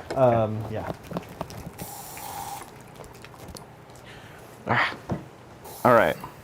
Okay. All right. I think I figured out You've the got net. a ball of I have the people net inside sorted. the net. The net is sorted. SORDID or TED? A little of both, actually. It's a sorted affair that I hope to have sorted post haste. While you're at it, Bridger, maybe I can give you the tentacle. Maybe we can just start assembling the Kraken. I mean, that's the kind of thing you should really have me doing, yeah. Yeah, let's do it. That's like a mini task. We have something that goes across the stomach. It sounds like maybe tattoos aren't happening tonight. That is in flux. We will have to Actually, check back with you. I can try a tattoo on him. He does have some red face paint on him already. Question, how many Venatari are too much for a friendly game? I don't think the Venatari are overpowered. I think they're just really cool and good. And so, they're also really expensive. So the more of them you take... They get worse. The more you take, the worse they are. One really good unit is great. A second utility squad, also great. Now, once you're at the third, it's kind of like, meh, fine. So if you wanted to take a bunch of them, go for it. I don't think it's going to be a big problem. And if you make them squads of 6, they're more bursty in their shooting because you have another guy shooting. Yeah. But they also now have to deal with coherency and blast. And blast, yeah. So I think they're arguably slightly worse to take a squads of 6, and then you still get to play more, which What's is the largest squad size? 10? 9, maybe 10. Maybe 10? Custodies are weird. Yeah. Oh, did we slip the... Whoop. All right, this net is real weird. Bridger's making gluing noises. I'm just trying to dry fit everything before gluing, because this net goes together in a very strange way. It's like you have to find the right part of the net to poke all the things through. It's not easy. Every part of the net looks identical, so. Do you want a picture? No, I got the picture. Okay. Doesn't help a whole lot, but it helps some. There are a few legitimate contact surfaces, like where they have kind of like a leathery part of the net. Oh, glued my finger on, that was cool. Oh, you're using super glue. Yeah, I mean, using plastic glue on this would have been a bit of a nightmare. I think this net will probably break off because of the way we've done it. You think so? I think you Not should use tomorrow. Because then you'll have an opportunity to sort of move it into place. You know? It's not the moving it into place that's... The contact surfaces are mostly tiny, which is part of why I think the plastic glue won't help a whole lot. But also, it's just a bunch of breakable bits. Like, it's a bunch of tiny little pokey bits that will break, glued or not, you know? Someone asked, I want to take a fun towel list for a 50 power level crusade. And the games will start at 25 power, but I have room for 50 power level to choose from. Should I take Remoras, Ghost Keels, and Stealth Suits? Absolutely. Absolutely. Those all sound like really fun, cool things. And So- they've all got that like stealth vibe. Yeah, and stealth are like actually quite good in Crusade because you can give them things like do actions and still shoot. Yeah. There's like upgrades you can give your units, and they're all the ones the ones for infantry are quite good. Yeah, Brett's actually been playing Tau in a crusade before, right? Weren't Zach, you? Or I Zach was playing my Scions against Zach's Tau. Yeah, And you did more of a stealth cadre, did you? I did, yeah, I did. I you love guys all use that stuff, plastic the glue here? ghost keel and Like, scrape the paint off and then, okay. So yeah, go for it. I think that super sounds a lot fun. of And fun. like Brett was saying, like they kind of weirdly benefit from Crusade because they're infantry, and they're like kind of good for infantry for the Tau, as far as like the Tau's infantry choices. Yeah. So you can make them kind of. I don't know. The thing that made them the most exciting was their ability to shoot, like move, shoot, and perform an action, or at least shoot and perform an action. Zach, I just want to check before I glue this on. I'm putting the net on. On his stomach. Yeah. Is that cool? Yeah, because we're gonna give him a tattoo. And With we the net just did already give on? him a tattoo because we put it on his thigh. He's got a thigh tattoo. Okay, cool. a thigh tat. Yeah, you guys ready to see the thigh tattoo? Oh, no one's switching camera angles, so. I can walk over there and switch. Oh, sorry. I can walk over there and switch. Were there any other Crusade units that you found? Like the Ghost Keel was like weirdly amazing for like the first several rounds we played. You just got like Because he's a gun platform that is actually really strong. he's really durable, and you can upgrade his fusion gun, his relic fusion blaster. Did you bring that? You did bring the relic, right? What I didn't. You can't. I didn't really upgrade that gun, or I guess I did. Hit on threes. Yeah, Yeah. but it wasn't the relic because you can't upgrade relics, is my recollection. I think. Yeah. I don't. Maybe not. Yeah, Bridger. He can. You're talking about like the signature system? Yeah. Yeah, I'm not sure. I'm not sure it's true that you couldn't upgrade them, but Probably shouldn't. that tattoo I just gave him, or the marking I just gave him, was one of the custom ones Adrian made. Obviously, since it's the tabletop Titan symbol. Nice. And I'll probably touch it up a little bit with if something's a tattoo, that's different. But if it's meant to be like paint, then I kind of like to take like a light clear red almost and go around the edges a little bit to look like it's been worn a little bit, like Yeah, that's Yeah, usually yeah. what I do.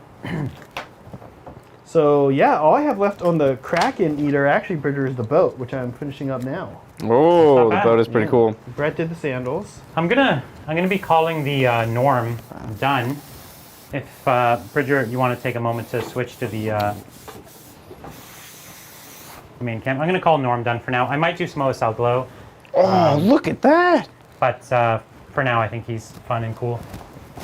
Can I tattoo him? Yeah, go for it. Let's tattoo him. Yeah, do it. Anything to not do this boat. And I'm working on the Gate Crasher, who is in pretty good shape. He's coming along. So it looks like all the Megagargants are in good shape, right? 4 points. Correct. I think so. So Yeah. the only thing is the small ones. And how far along? We're are the working small on ones? them. Well, I've been sidetracked. Oh, I'm working on them. Zach, I just had one more thought about Town Crusade.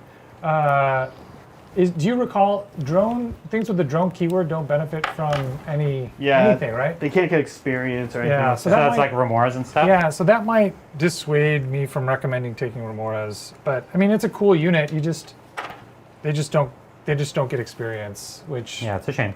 not a terrible thing, but since they are so good, but just a bit of a bummer. There was a question there, what's a great centerpiece for a custom Necron Dynasty? And I think something like the Void Dragon is a really cool centerpiece, personally, or any Catan you want. But if you're taking one of the other Catan that isn't so epic, like the Nightbringer is the best one rules-wise, but his model's kind of bad, you can go and get a more epic model. There's one at Creature Caster that's like a big Reaper that works pretty well for him. And that's suitably pretty epic as a centerpiece. So you could go with something like that. Would be pretty cool.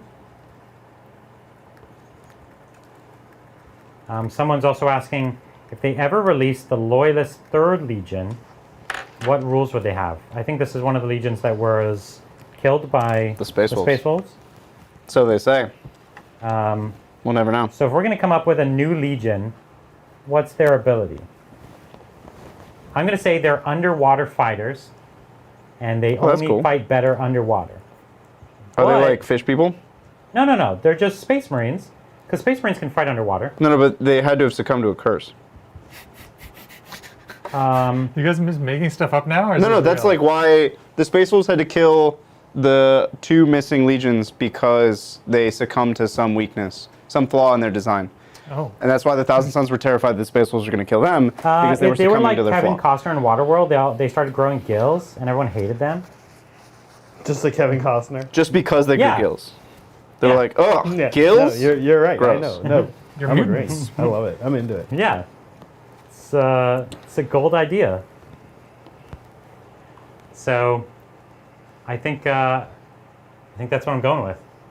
I'm into it. And the Emperor would keep trying to send them to fight on other planets. And they'd be like, is there an ocean there? And they'd be like, no. And they'd be like, That's kind of a deal breaker. It was in our Yeah. contract. Only ocean worlds. have you seen us fight in the water, though? So, like, went and purged some, like, That is something the Fish Emperor would do, planets. though, because he's like. He would. He'd be like, oh, you guys only breathe water? Okay, cool. Go fight on this lava planet. Yeah. What sept am I? In real life.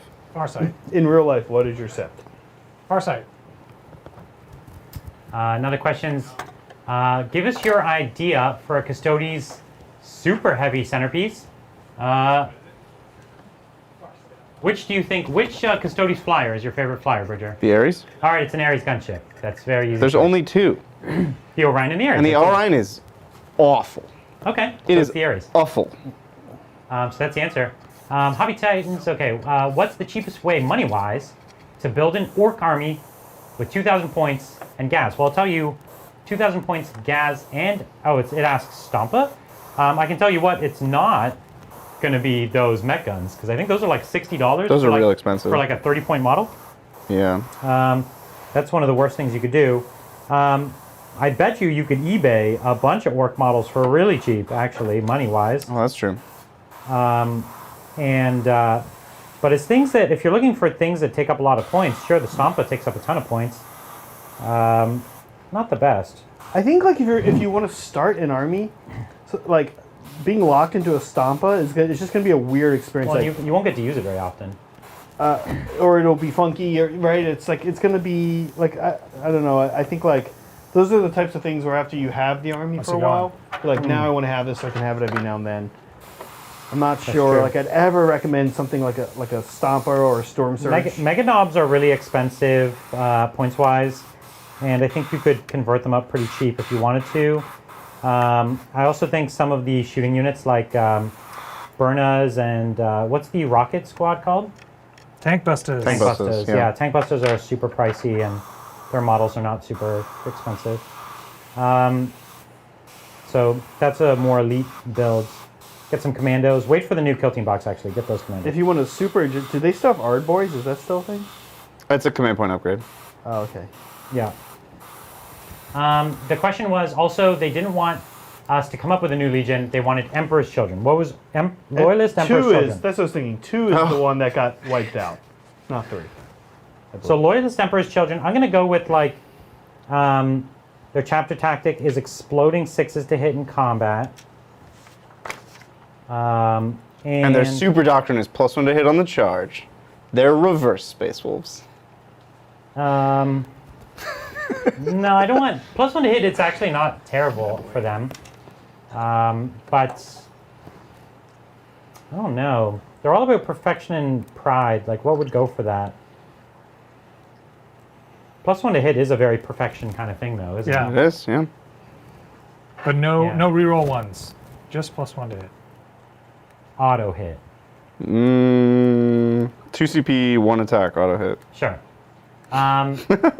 Okay, in video games, there are strategies that are considered cheese strats. Uh-huh. Are there any strats in 40K that are considered cheese strats? Uh-huh. Oh gosh, yes, right, for sure.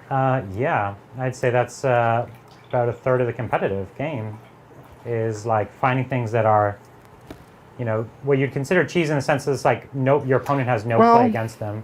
I mean, so it depends on what we mean by cheese. So like in StarCraft, cheese is off-meta, unconventional things that will take your opponent off guard and they'll lose instantly because they weren't expecting it. Gotchas. Right. Whereas sometimes cheese could, in other scenarios, just mean like the OP broken thing, which is I think what you're talking about, Like Brian. cheese used to be surround your opponent's tank and blow it up. Give him a Like that was just Inverse. not fun. Really cool. tattoo. Okay, I think Norm is totally ready. He's done too. So he's going to Bridger. Assembly is non-trivial. Is what? Since we're using plastic glue for everything and I have to scratch off little contact surfaces, Why are assembly you using is... plastic glue? Can I Which not? was Can I choose not to? Why would you? Falchion super heavy 'Cause Brett told me tank to. versus all of the Tau. I wouldn't. I mean, You know what? Funny enough, the Tau just gotta get specialize in stuff killing done. single big things. So I'm pretty much going to have to give that one to the Tau. Any tip for building a Watch Fortress terrain piece? Something for display, but can be used in-game. Watch Fortress? Maybe the Fortress of Redemption, then. Because that's a... Wait, when they say a Watch Fortress, is this a Death Watch? Oh, yeah, I don't know. Fortress of Redemption is a good big terrain piece that's got like a vibe, like Watchtower vibe. So, I don't know. That's probably where I'd start. I think, yeah. What's going on, Adrian? Clips are rendering. You should go get your coffee mug and be a supervisor over there. Yeah, well. And a clipboard, maybe. Yeah. All right. That goes. Where's Kraken Eater's other butt accoutrement? He has another butt gubbin. I'm missing a butt gubbin for the Kraken Eater. is it? Let me describe it to you. No, you don't have to. I know you're getting at, but I actually don't know how to Thank you, describe what I'm thank looking at. I know. It's Looking for? Can I see where it would go? It's on his left butt. I think it might be a people pouch. Right there. Let me see. Turn the guy around. Let me see. It goes here. How many do I have? We're getting there. I have the right butt gubbin. I need the left butt gubbin. I didn't. so cool. Question for Brian and Adrian. You didn't For paint the left part, Drupari, Gubbin? How do you feel about a 6x5 min squad of Cabalites with blasters, chillin' in raiders with incubi? You got 12 light guns and a hail of poison guns. I think it could be interesting. I've heard even more extreme builds. Oh. I've heard of 12 Cobalite units with that. And you're just spamming all of the best, like everyone gets, it's like MSU and everyone's got a great gun. Yeah, and that gun has a reroll of a hit or a win. I think it's interesting, honestly. Like, the thing is, like, Cobalites, I don't know, Cobalites kind of get passed over for the other troops, but it's not like they're still very, very cheap for what they do. Yeah, yeah. And you just When you have a bunch of cheap OBSEC you can throw away, you can still play the game very easily. Yeah, exactly. I think it's interesting. We played like a shooting kind of build not that long ago against the Knights and the AdMech. Exactly. And it was not this kind of list, but it had the same kind of spirit with like lots of distributed shooting and things like that. We will do this kind of list once I paint my Cobalites. I have a ton of Cobalites. They're not all finished. Yeah. Because, you know. I actually really love the look of Cobalites. Hey, Adrian, so cool. you want to grab this and put it on the glam cam? Oh yeah. Oh, oh my gosh. Wait, hold on. Is he done? Let's base him. Hey, Brian, how do you not put Max Flamers and Thunder Something like this still wet. in your Salamanders army? Having trouble not putting them on Assault Marines and It's still Vanguard wet. vets. I don't really love Thunderhammers. I find that the -1 to hit means that I just don't get as much value out of them as I normally would. And everyone, you know, people have such good saves that my Thunderhammers are just like, I'll get like 2 wounds through or 1 wound through, and then they save it, and then my Thunderhammer I paid so many points for does nothing.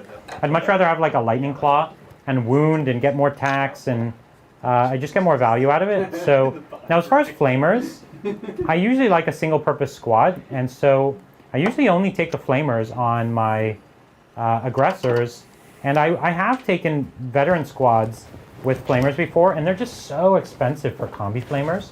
I did some work with them in a game or two, but not more work than aggressors would have done. And so yeah, I just kind of prefer that. But hey, if that's what you're into, which is a very Salamander thing to do, which is the Thunderhammer and the Flamers, then go for it. It's going to be, like, it's not like it's not going to work or anything. It's just, points-wise, very expensive. Next question. I hope you guys get a Falchion one of these days for the channel. Hey, you know, me too. I was going to get a Falchion, and then I got a lead on a really well-priced Astraeus. And so I picked up the Astraeus, which kind of tempered my immediate desire to get a Falchion. Because I know it's not even remotely the same, but it fills the same kind of void in my heart.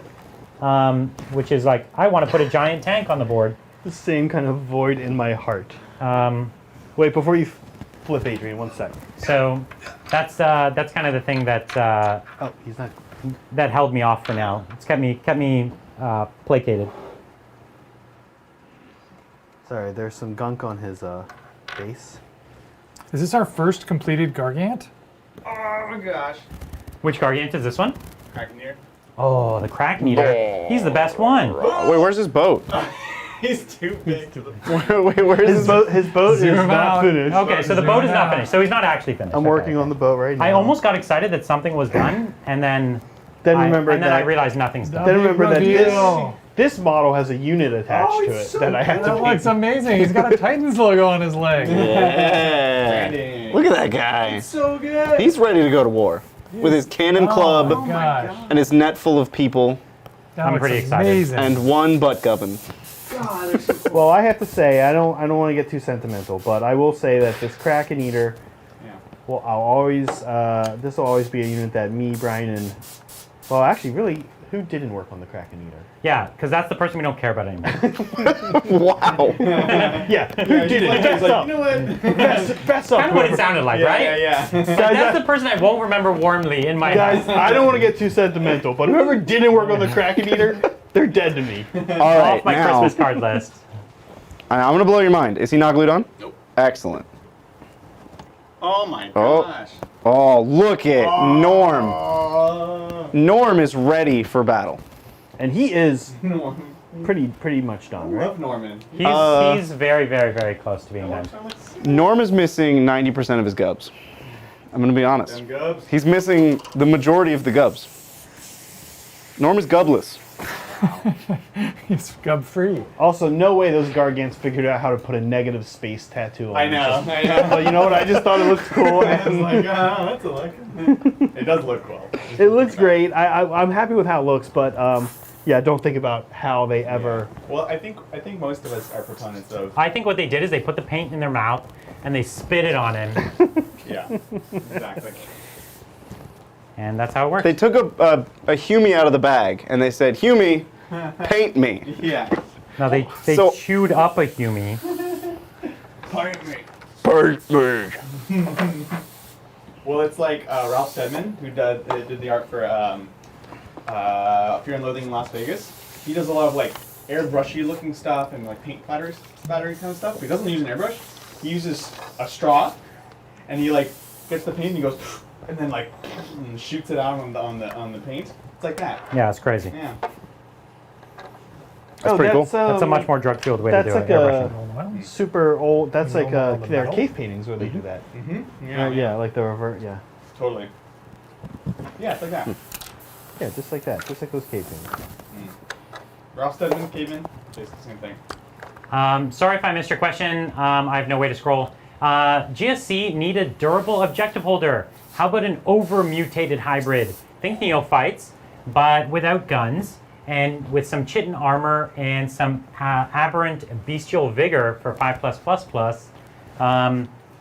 I would say I just wish aberrants were that. What just make aberrants actually mega durable. rope, too. Maybe 3 wounds. Yeah. Keep the -1 damage. You're gonna And give do. him a The 5 will feel no pain, Okay. and maybe make them hard to wound. yeah. And I think that kind of stuff is. 5+ involved.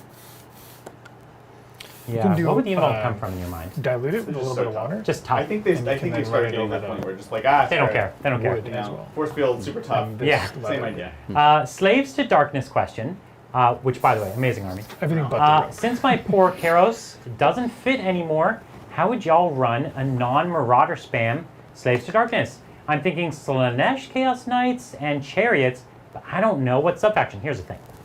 We both love this army, but we don't know all the rules for it. No, we don't know much at all. All we know that we love the models. Yeah. And so we would run like Chaos Warriors, Chaos Knights, Yeah. like the big dude on the Lord on the big weird dragon. On the Kakadrak? Kakadrak. Yeah. Like we would just be taking what looks cool, and I would roll a d6 for my faction. So you're asking the wrong boy here. Yeah. I played them once when I was on vacation. My brother's playing them. Yeah. And our friend just finished painting, or almost finished painting. Yeah. The Chariots once per game can advance in charge. Yeah. So I was like, oh, how far can you go first turn? He's like, oh, I can advance in charge, and then now because you, or you could always do that, but you can Auto do auto advance 6. six. So it's like boom, boom, So fast. and give it rerolls to charge Yeah. with another command ability, and you just like get stuck in turn 1, and I'm just like, oh god, now I can't move, Yeah, yeah, and yeah. all this cool stuff. Wait. So Yeah, definitely take some Chariots. Sounds Yeah, great. Definitely Chariots. Chariots are so cool. They're so cool. And it's such an old model too. Yeah. Legitimately, Chariots used to be one of the main ways I used to play Old Fantasy. I played my Half as a very Chariot-heavy army, Yeah. and I played my Tomb Kings as a Yeah. purely Chariot army. Yeah, I used to love that. Okay, first live game in a decade, Sunday. Wow. That's exciting. Exciting to play your game. This is 1,000 points of Death Watch. So 5 Intercessors, 5 Assault Hellblasters, 5 Heavy Intercessors, 5 Plasma Inceptors, a Master Chaplain, and a Redemptor with Eldar at his feet. You saw earlier. Oh, epic, epic. Yeah. Listen, those are all good things. That's That sounds great. That's a nasty 1K. Pretty cool. I'm into it. Next one. Can the next Marathon hobby stream be the 30K Primarch models, the Titan's husbands? I've already done Vulcan. Yeah, that's true. I already have Vulcan finished. You have, we guessed that your Primarch husband would be Magnus. And you actually have Magnus completed, don't you? No, I don't. Oh, right, because you hated his rules. No, And so you never painted him. Wasn't that it? No, I don't know. 30K kind of like. It fizzled it out fizzled at out, the time you yeah. were just finishing the army? Yeah. Well, he was a cool model. You missed out. Yeah, he's a cool model. Yeah. 30K Primarch painting is a lot of fun. It is a lot I've of always wanted to find time to just like I know. do the whole thing and put them on the shelf. Yeah. It's kind of a big project though. Yeah, a little bit. What is it like? It's like 18 of them. And if you tried to do the rest of the characters, like a few, like you're gonna do Loken and Abaddon, and you'll do a few others. When you add in like 6 others, Yeah. it's like 24, 25 That's a models, bunch. and they're all very detailed. Honestly, I kind of think We couldn't do all of them. Alfarius is maybe the coolest one. Oh, he's got the spear going through the guy. super sick. Yeah. Yeah. I'm almost surprised we don't see him more as like a conversion. They're expensive. Expensive. They're really Yeah, pricey. that's true, To convert, they're really pricey. And they're a weird scale. For like 40K, They're awkward. they're a little awkward actually. He is Like the is he scale of the small- model, He's not even just smaller the- than normal. He's a small demon prince. Okay. Yeah. The thing is, the scale of the detail is the problem, not the scale of the actual model in the like lore. The actual Sure. like detail scale is off from That- 40K. Right. Yeah. That happens. Right? Like you look at Gilliman and Gilliman. You're right. And it's just not. It doesn't feel like the same game. No. Yeah. That's right. Yeah. Yeah. Very true. Zach, have you ever used Minotaur Plasma Glow? Using it for my night hunt for an easy ethereal effect. I haven't, and I was looking at some glow stuff the other day because we're I all have to read these. I'm gonna go. we're all a little excited about AOS around here, and I was kind of Yeah, we thinking about what army might I whip out, and I was looking at the Night Haunts, and GW has a few paints that they released to go with them. Yeah. And yes, I do love Minotaur paint, so I should check it out. Actually, Okay. thank you for the recommendation. Is Adrian painting or providing moral support?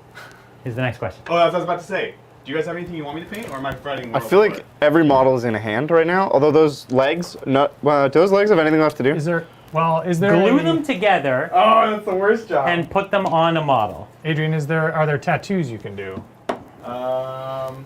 This guy's the only guy without a tattoo. He's the only one without a tattoo. Okay, I could do tattoo, but that's a seat But thing. but not yet because I'm not finished yet. Okay. let me This go. is actually, you know what? Here's what I'll say. I don't know about how you guys feel about this. The biggest thing I learned today is that I don't want to move stations. So I think if we do this again with this many people, we need to, if we ever want like Brett, let's say Brett and Bridger are over there. You guys can't see them right now. I mean, But if four complete stations. Yeah. we need, You're right. we Just need like a step. I don't want to move. $10,000 worth of more equipment. No, You're no, no, absolutely no, right. no. All we would need to do is have a different camera that faces them. Just one camera. Yeah, just one camera that like they don't have to. We have to see their detail work, right? We can put them on like less detailed work. Right. Yeah. That doesn't yeah. benefit from a top. They're down not good or at whatever. detail work. No, they are. But I'm not. okay. Well, Brett is. I need crotches. What? Giant crotches. They're on the models. He's No, not no. Mike. He's not Mike. They're on the but- models we're holding. Then how can I glue these together? Glue the halves together. crotches. Each Wait, of those is hold half a on. leg. All right. Hold on. Let me specify. I need giant crotch. I need giant crotches. Don't. Never mind. Phrasing. Yeah, each of those is a leg half. It's a front and a back. Guys, I actually hate the boat. I actually hate the boat more than the net. What, really? Yeah, the boat's a little wacky. How much rope is on it though? There is some rope on it. See some. Not that much. The only thing I have left to do on this guy's rope, I've just been putting it off in favor of every other color. I think that's the right choice. Yes, it is the right choice. There's also a chance I'm just like, oh, look at the time. No time for rope. not gonna be able to Guess do we're this gonna have to rope. play this guy without his rope. His rope is suspiciously flesh colored. You know, tomorrow when we play this Army Bridger, Yeah. I don't know if I want you to just absolutely wreck me, Okay. so that at least we can say like, I can do wow, that. those models we spent all day painting did great. That can be arranged. Great Zach. job. Okay, okay, I never thought I would say this, but who has the Ushapti bone? Got it right here. Oh my god. Come and get I'm it. so sorry to Oh, myself. but Brian, I also have rope. Brian, here, use Typhon Ash. I won't. Now, You can use this Typhon is some Ash. serious not- you're talking Stockholm about this? syndrome. No. This. Listen, I'm not letting the this rope, you Ushapti bone beat me. That's a rope. I will get it done. Guys, I feel like these small gargants actually have a lot of work left to do. That's why we're working on them. yes, and that's why we gave them to you. I'm missing a lot of gubs though. I'm gonna You're free to finish any gub you'd like. scavenge the gub bin. I love how They're mandatory gubs. I It's love- like there's a hole in his arm because there's no gub there. I love the 0 lessons learned. I job. love you're like I feel like a PM, the worst PM, and you're like all gubs are mandatory. Wait, look at all these gubs that are done. I'm putting these gubs on Put 'em on models. someone- Listen. wait, let me see them though. Go glue some gubs. Some of these, I think We're short a small gargant arm gub that again covers a giant hole in their arm. Yeah, I'm missing a shield here on that- this guy too. So Yeah. I have one for mine, but you need one. I also need one. okay, Bridger. Yep. Sure, have fun with these. These I are can for gub? big. These are for big. yeah, I can painted- gub I up. painted another one of those also. There's 2 of those that are painted. Oh, then we should have We just have to find them. Oh, they're It's over there over in the here. bo- They're it's in the over here, box. Bridger. And I also have the little guy's feet right here. Oh yeah, Adrian, you can put feet on your legs. Oh, and I also have a boat here. We're just Adrian's painting. painting in the dark. We're just painting a boat. Gluing How do I Gluing in see the this? dark. We're painting all these. This weird tack stuff that you Pretty use? sure we Is established there a way that to get it Adrian off? paints in the dark. This is true. Glow in the dark. Feet? Is there a better way to get this stuff For off? little guys? Yes. Thank you. No. Cool. All right, it's peanut butter gub time. The painting stream turned into a turned into a comedy while I was away. Yeah, it's true. If you were tuned into like the first 2 hours, While we were like, very serious? different. We were super serious. We learned that I have Really cool. gone down. Brett and I have gone down to how to do a hobby stream that's like 2 hours. Yeah. And so the first after that- the first 2 hours was like the hobby stream, the normal hobby stream. And then at some point around lunchtime, we were like, How many hours are there left? Adrian and Mel got on. That's It what it was was. like party It time. was when the Phillipses were like, let's pick Ushanti Yeah. Bone. That was the moment. That was the moment. Yeah, it sealed all of our fates. I think this guy needs a wash. And I don't mean a bath.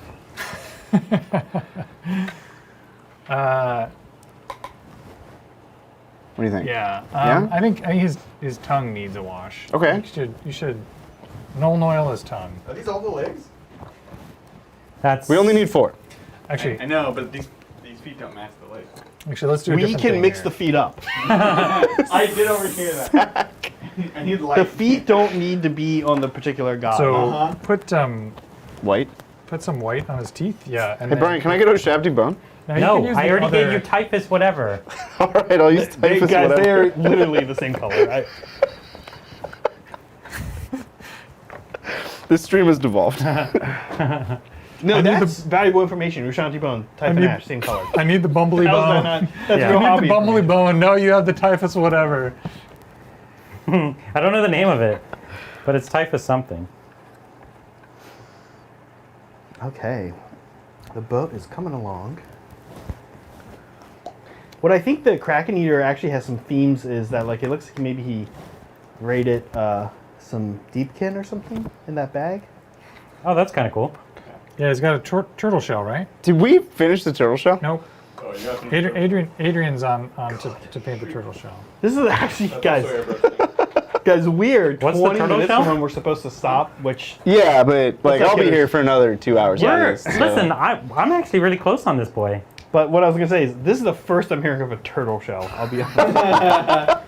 I've heard nothing. We're 11 and a half hours in, and Zach's like, "There's a turtle shell." There's a turtle. It's right in front of you, Zach. It's on the table right in front of you. No, we don't see it. It's an imaginary turtle shell, and it's creeping me out. The table I'm sitting at? Yeah.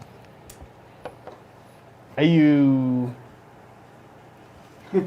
Yeah, no. Use that word carefully. Are you? Yeah. Are you? Are you joking? Like I kill seriously you. don't see. Yeah, a are you turtle. are you a backhand? Are you? I'll kill you.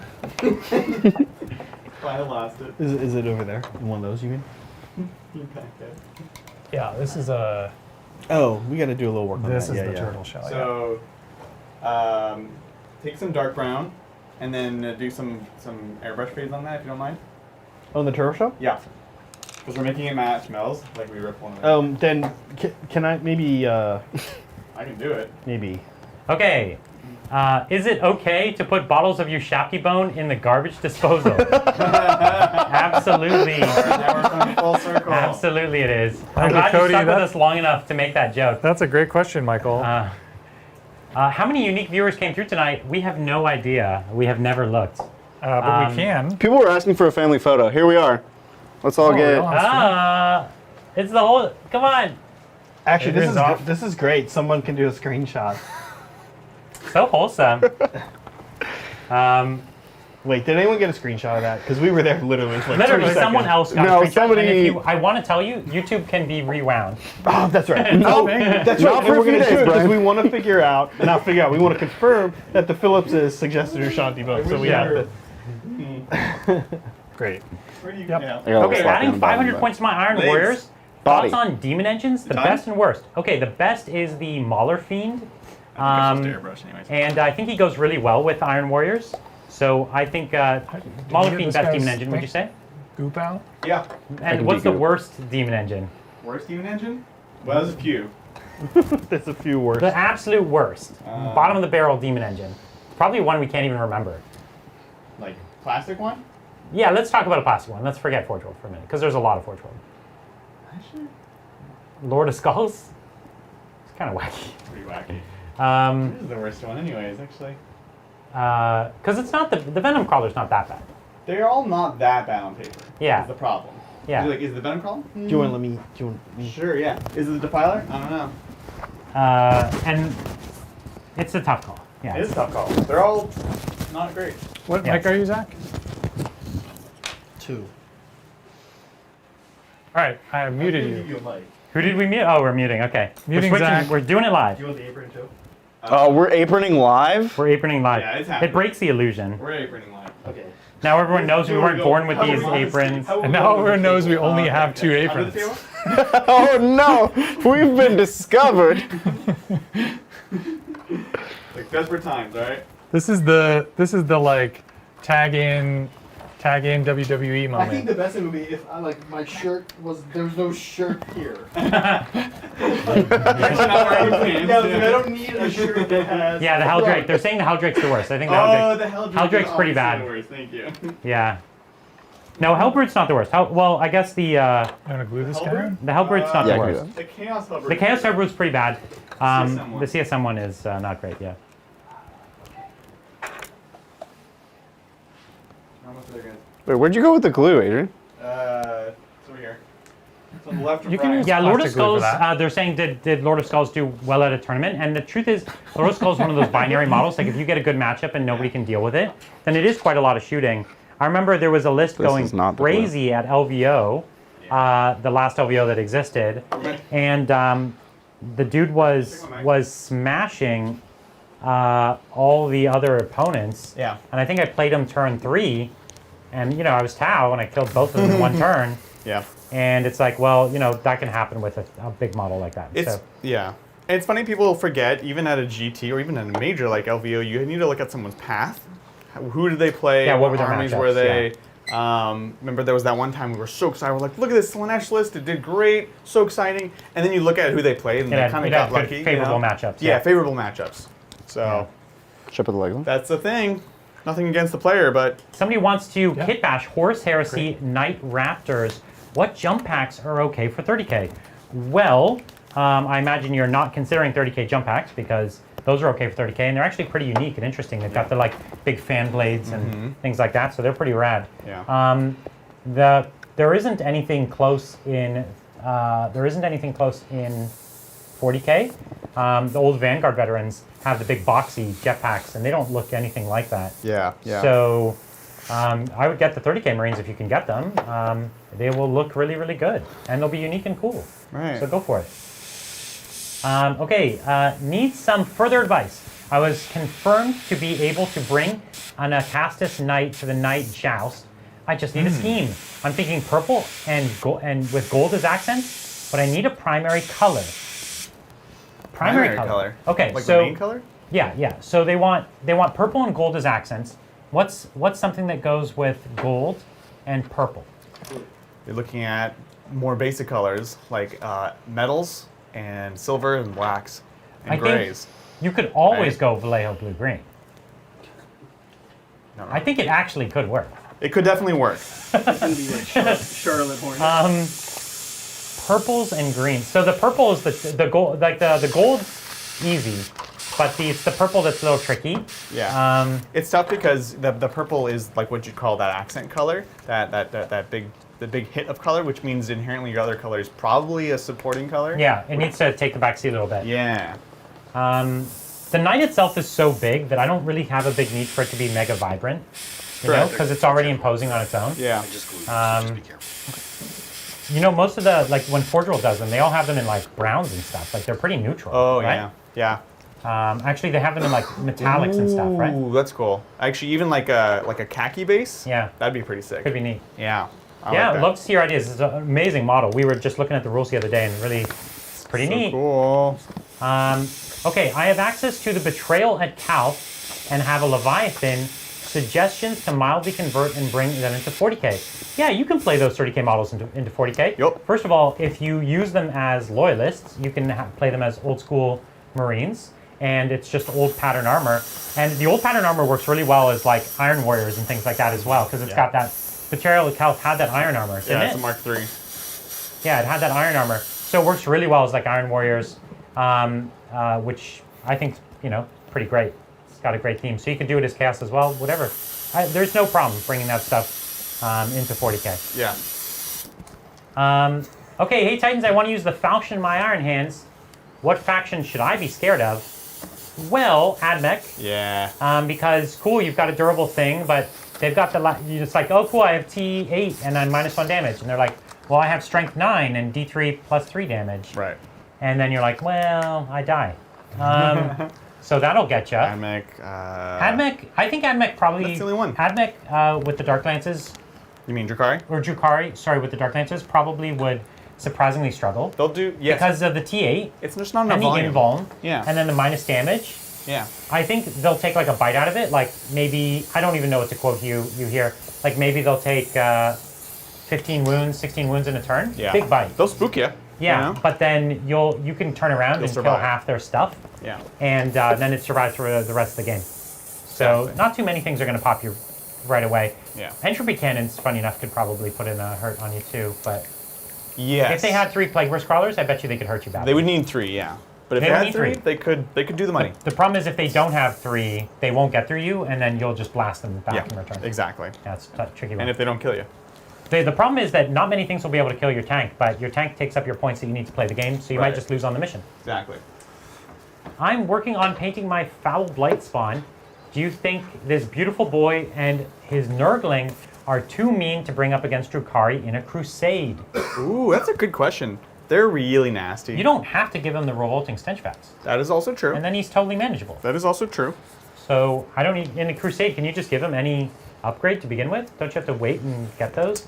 You can give him any upgrade to begin with. To begin with, okay. Yeah. Well, just don't take the Revolting Stench Vats. If you that's buy fine. them, later on, because in your starting roster you can't start with one. But I then at any moment if you add them, you can just start with it by spending the points. Okay. But yeah, I would often, if I was going against someone that I knew was really susceptible, I would kind of randomize some elements of my list. Yeah. And be like, if I get something that's good, I get something good. Yeah, right. I don't want to tailor too much, and it kind of helped balance it a little bit. I feel you. So I think I'm doing tattoos on that guy. Go for Unless you're not ready for me. I have to do a teeny bit of sepia. Here, I'll just throw the sepia on. There's some questions that we're missing. Yeah. I'm going to take a break for a second. I just have to paint the sepia. Clear I'll red? come back and I'll read some more questions. Give me just a minute. Which red is it, Zach? Blood red. Blood red. Should be right over there. None of these are blood red. Fresh blood? Fresh blood. What tattoo should we do on him? This guy is the Gate Crasher. The Gate Crasher. He's a siege weapon. His purpose in life is to break down fortresses. I like it. All right. Got some ideas. If you want to read any questions you see, Zach, I'm just heads.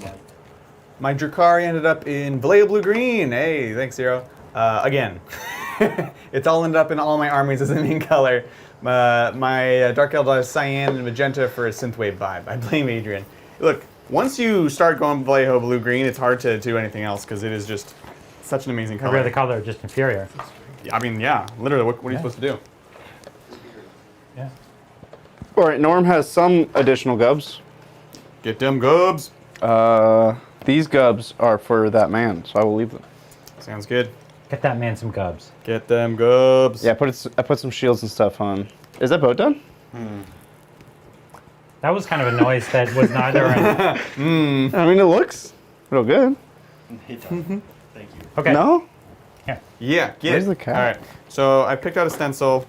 It's this sort of like geometric arrow-y kind of thing. Oh, we could get some shoulder shots here. If you want to do it a little bit farther and forward. So what I'm just literally using my fingers to pick off the extra bits. It's very fancy. And then it's fun because it gets stuck on your fingers and it's actually really hard to remove. That's fun. That is the fun part. That's the fun Yeah, part. like That's why we do it. So I'm just gonna remove them like so. I have this guy's head. Wonder if maybe I'm gonna put a teeny bit of detail into his eyes. You know, I think 12 hours in, we're really hitting our stride. Yeah. Yeah. Listen, we have 9 minutes. Can we finish it? You guys got this? 9 minutes. So we've got what? Two. Are those guys finished? Are there Gubbins on? There could be a boat. As many Gubbins are done, are on them. Oh, so we're still waiting to get his boat glued on. Boat is so stupid. Not Mike, they can't. Zach, Oh, they could hear your complaining. Frustration? Yeah. Where's the boat go like that? It goes somewhere. on his back, over his left shoulder. Yeah, so where you basically had it. Yeah, I could get the boat. You can do it. Oh man, these little Gargants are really shaping up. Yeah, they're cool. That's good. I'm excited to see them. Zach, do we have some like orange, a nice orange that I can put in this guy's beard? I've seen some. I was using an orange before. There's a couple oranges up above you, also, Zach, that I was using that were nice. All right, so what I'm going to do is right now I'm going for the most fragile part of the stencil. I'm just going to slowly, gently press it in. And it is a curved surface, so it's a bit of a pain. All the oranges. I'm just pressing it in. And I realized this is a giant arrow, and I'm trying to not just have it point at his crotch. He's still wet. I'm trying to have it go forwards. I don't know. And it's classy. Yeah. He's a giant after all. And so what I'm trying to do is make sure it's super, super, super tight because I don't want it to look like a spray paint, an airbrush. I want it to look like a tattoo, which means there wouldn't be Like bleeding bleed. really. Yeah, otherwise it's going to turn into like war paint, which is a fine backup. Yeah, you're like, that's what I always wanted it to That's be. exactly what I always wanted. So in fact, what I'm going to do here, this back one, I'm not liking it, this line. So I'm just going to cut that off real quick, unless I can readjust it. Yeah, we can, there we go. I actually fixed it. Right, Nice. Nailed it.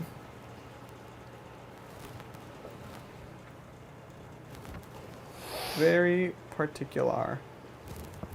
All right. We're almost there. I'm excited. Does We are this almost there. boat need gluing, Zach? Yeah, the boat needs We'll gluing. talk to Zach about the boat, okay? It's not really finished. Oh, okay. Well, I can leave it. It can be finished on him. Can it? How much more do you need to do on it? No, because I need to dry brush it. Oh, I see. Okay. Okay. So the blood red is that's the kind of like accent color we've been using for all the tattoos, right? The fresh blood. Fresh blood. Yeah. I forgive you. And then get a little water. Oh, but the gatecrasher is like mostly done? He's just getting his tattoo, and then he needs glued. That's it. And then he needs And if he needs his gubbins, if you have some gubbins for him. gubs. Gotta get them gubs. All right. Oh, You want to go to the Let's go to the top eyebrows, eyebrows. the close up front? the thingo thingo. Guess he his left, his front, right foot. All right, we'll worry about the back of it. Wow, this camera's so you far. guys How do you guys did deal mix with up this? the feet for me. All right, here we go. I really wish Zach was mic'd for that. Adrian, your head's like right in the way. Oh, Bridger. What? I didn't glue the feet on, Adrian. What Oh, happened? but I glued the legs onto the... You're right. I did do that. What happened? Their feet are all swapped. You actually swap the feet? Oh, because Adrian swap was the gluing feet? gluing it in the dark. You swap the feet in the dark? It's No, so no, good. no, no, no. Adrian just glued feet to legs. I glued legs to You model. put the legs to the torsos. Oh, okay. And I wasn't So it is thinking Bridger- about the feet. No, I was you just thinking about swap the legs. No, they have. swap It has the legs. one of each He foot. did. He did. One of each He foot. did. Someone's asking, has anyone ever played with the Forge-World Necron Seraptic Heavy Construct? Ooh, that's cool. I'm convinced it's a myth. It's super glue. It's a myth. It is a myth. So I was trying to buy one a while ago, and I did get a good deal on it, but then I just kind of backed out. Oh yeah. Yeah. And, but anyways, I played against one 3 times. I played against it 3 times. I've never even seen it in person. I've seen it many times, and I've played against it 3 times, and I think it's a super cool, rad model. It is actually pretty strong also. It doesn't synergize with the Necron army in any particular way, which is why I think more people don't get excited about it. And apparently it's also hard to buy, so I think that's a tricky part. Yeah. But it's a really cool model. You should check it out if you're into it. I love the Forge World Zach. support for Necron. Have a seat. Yeah. The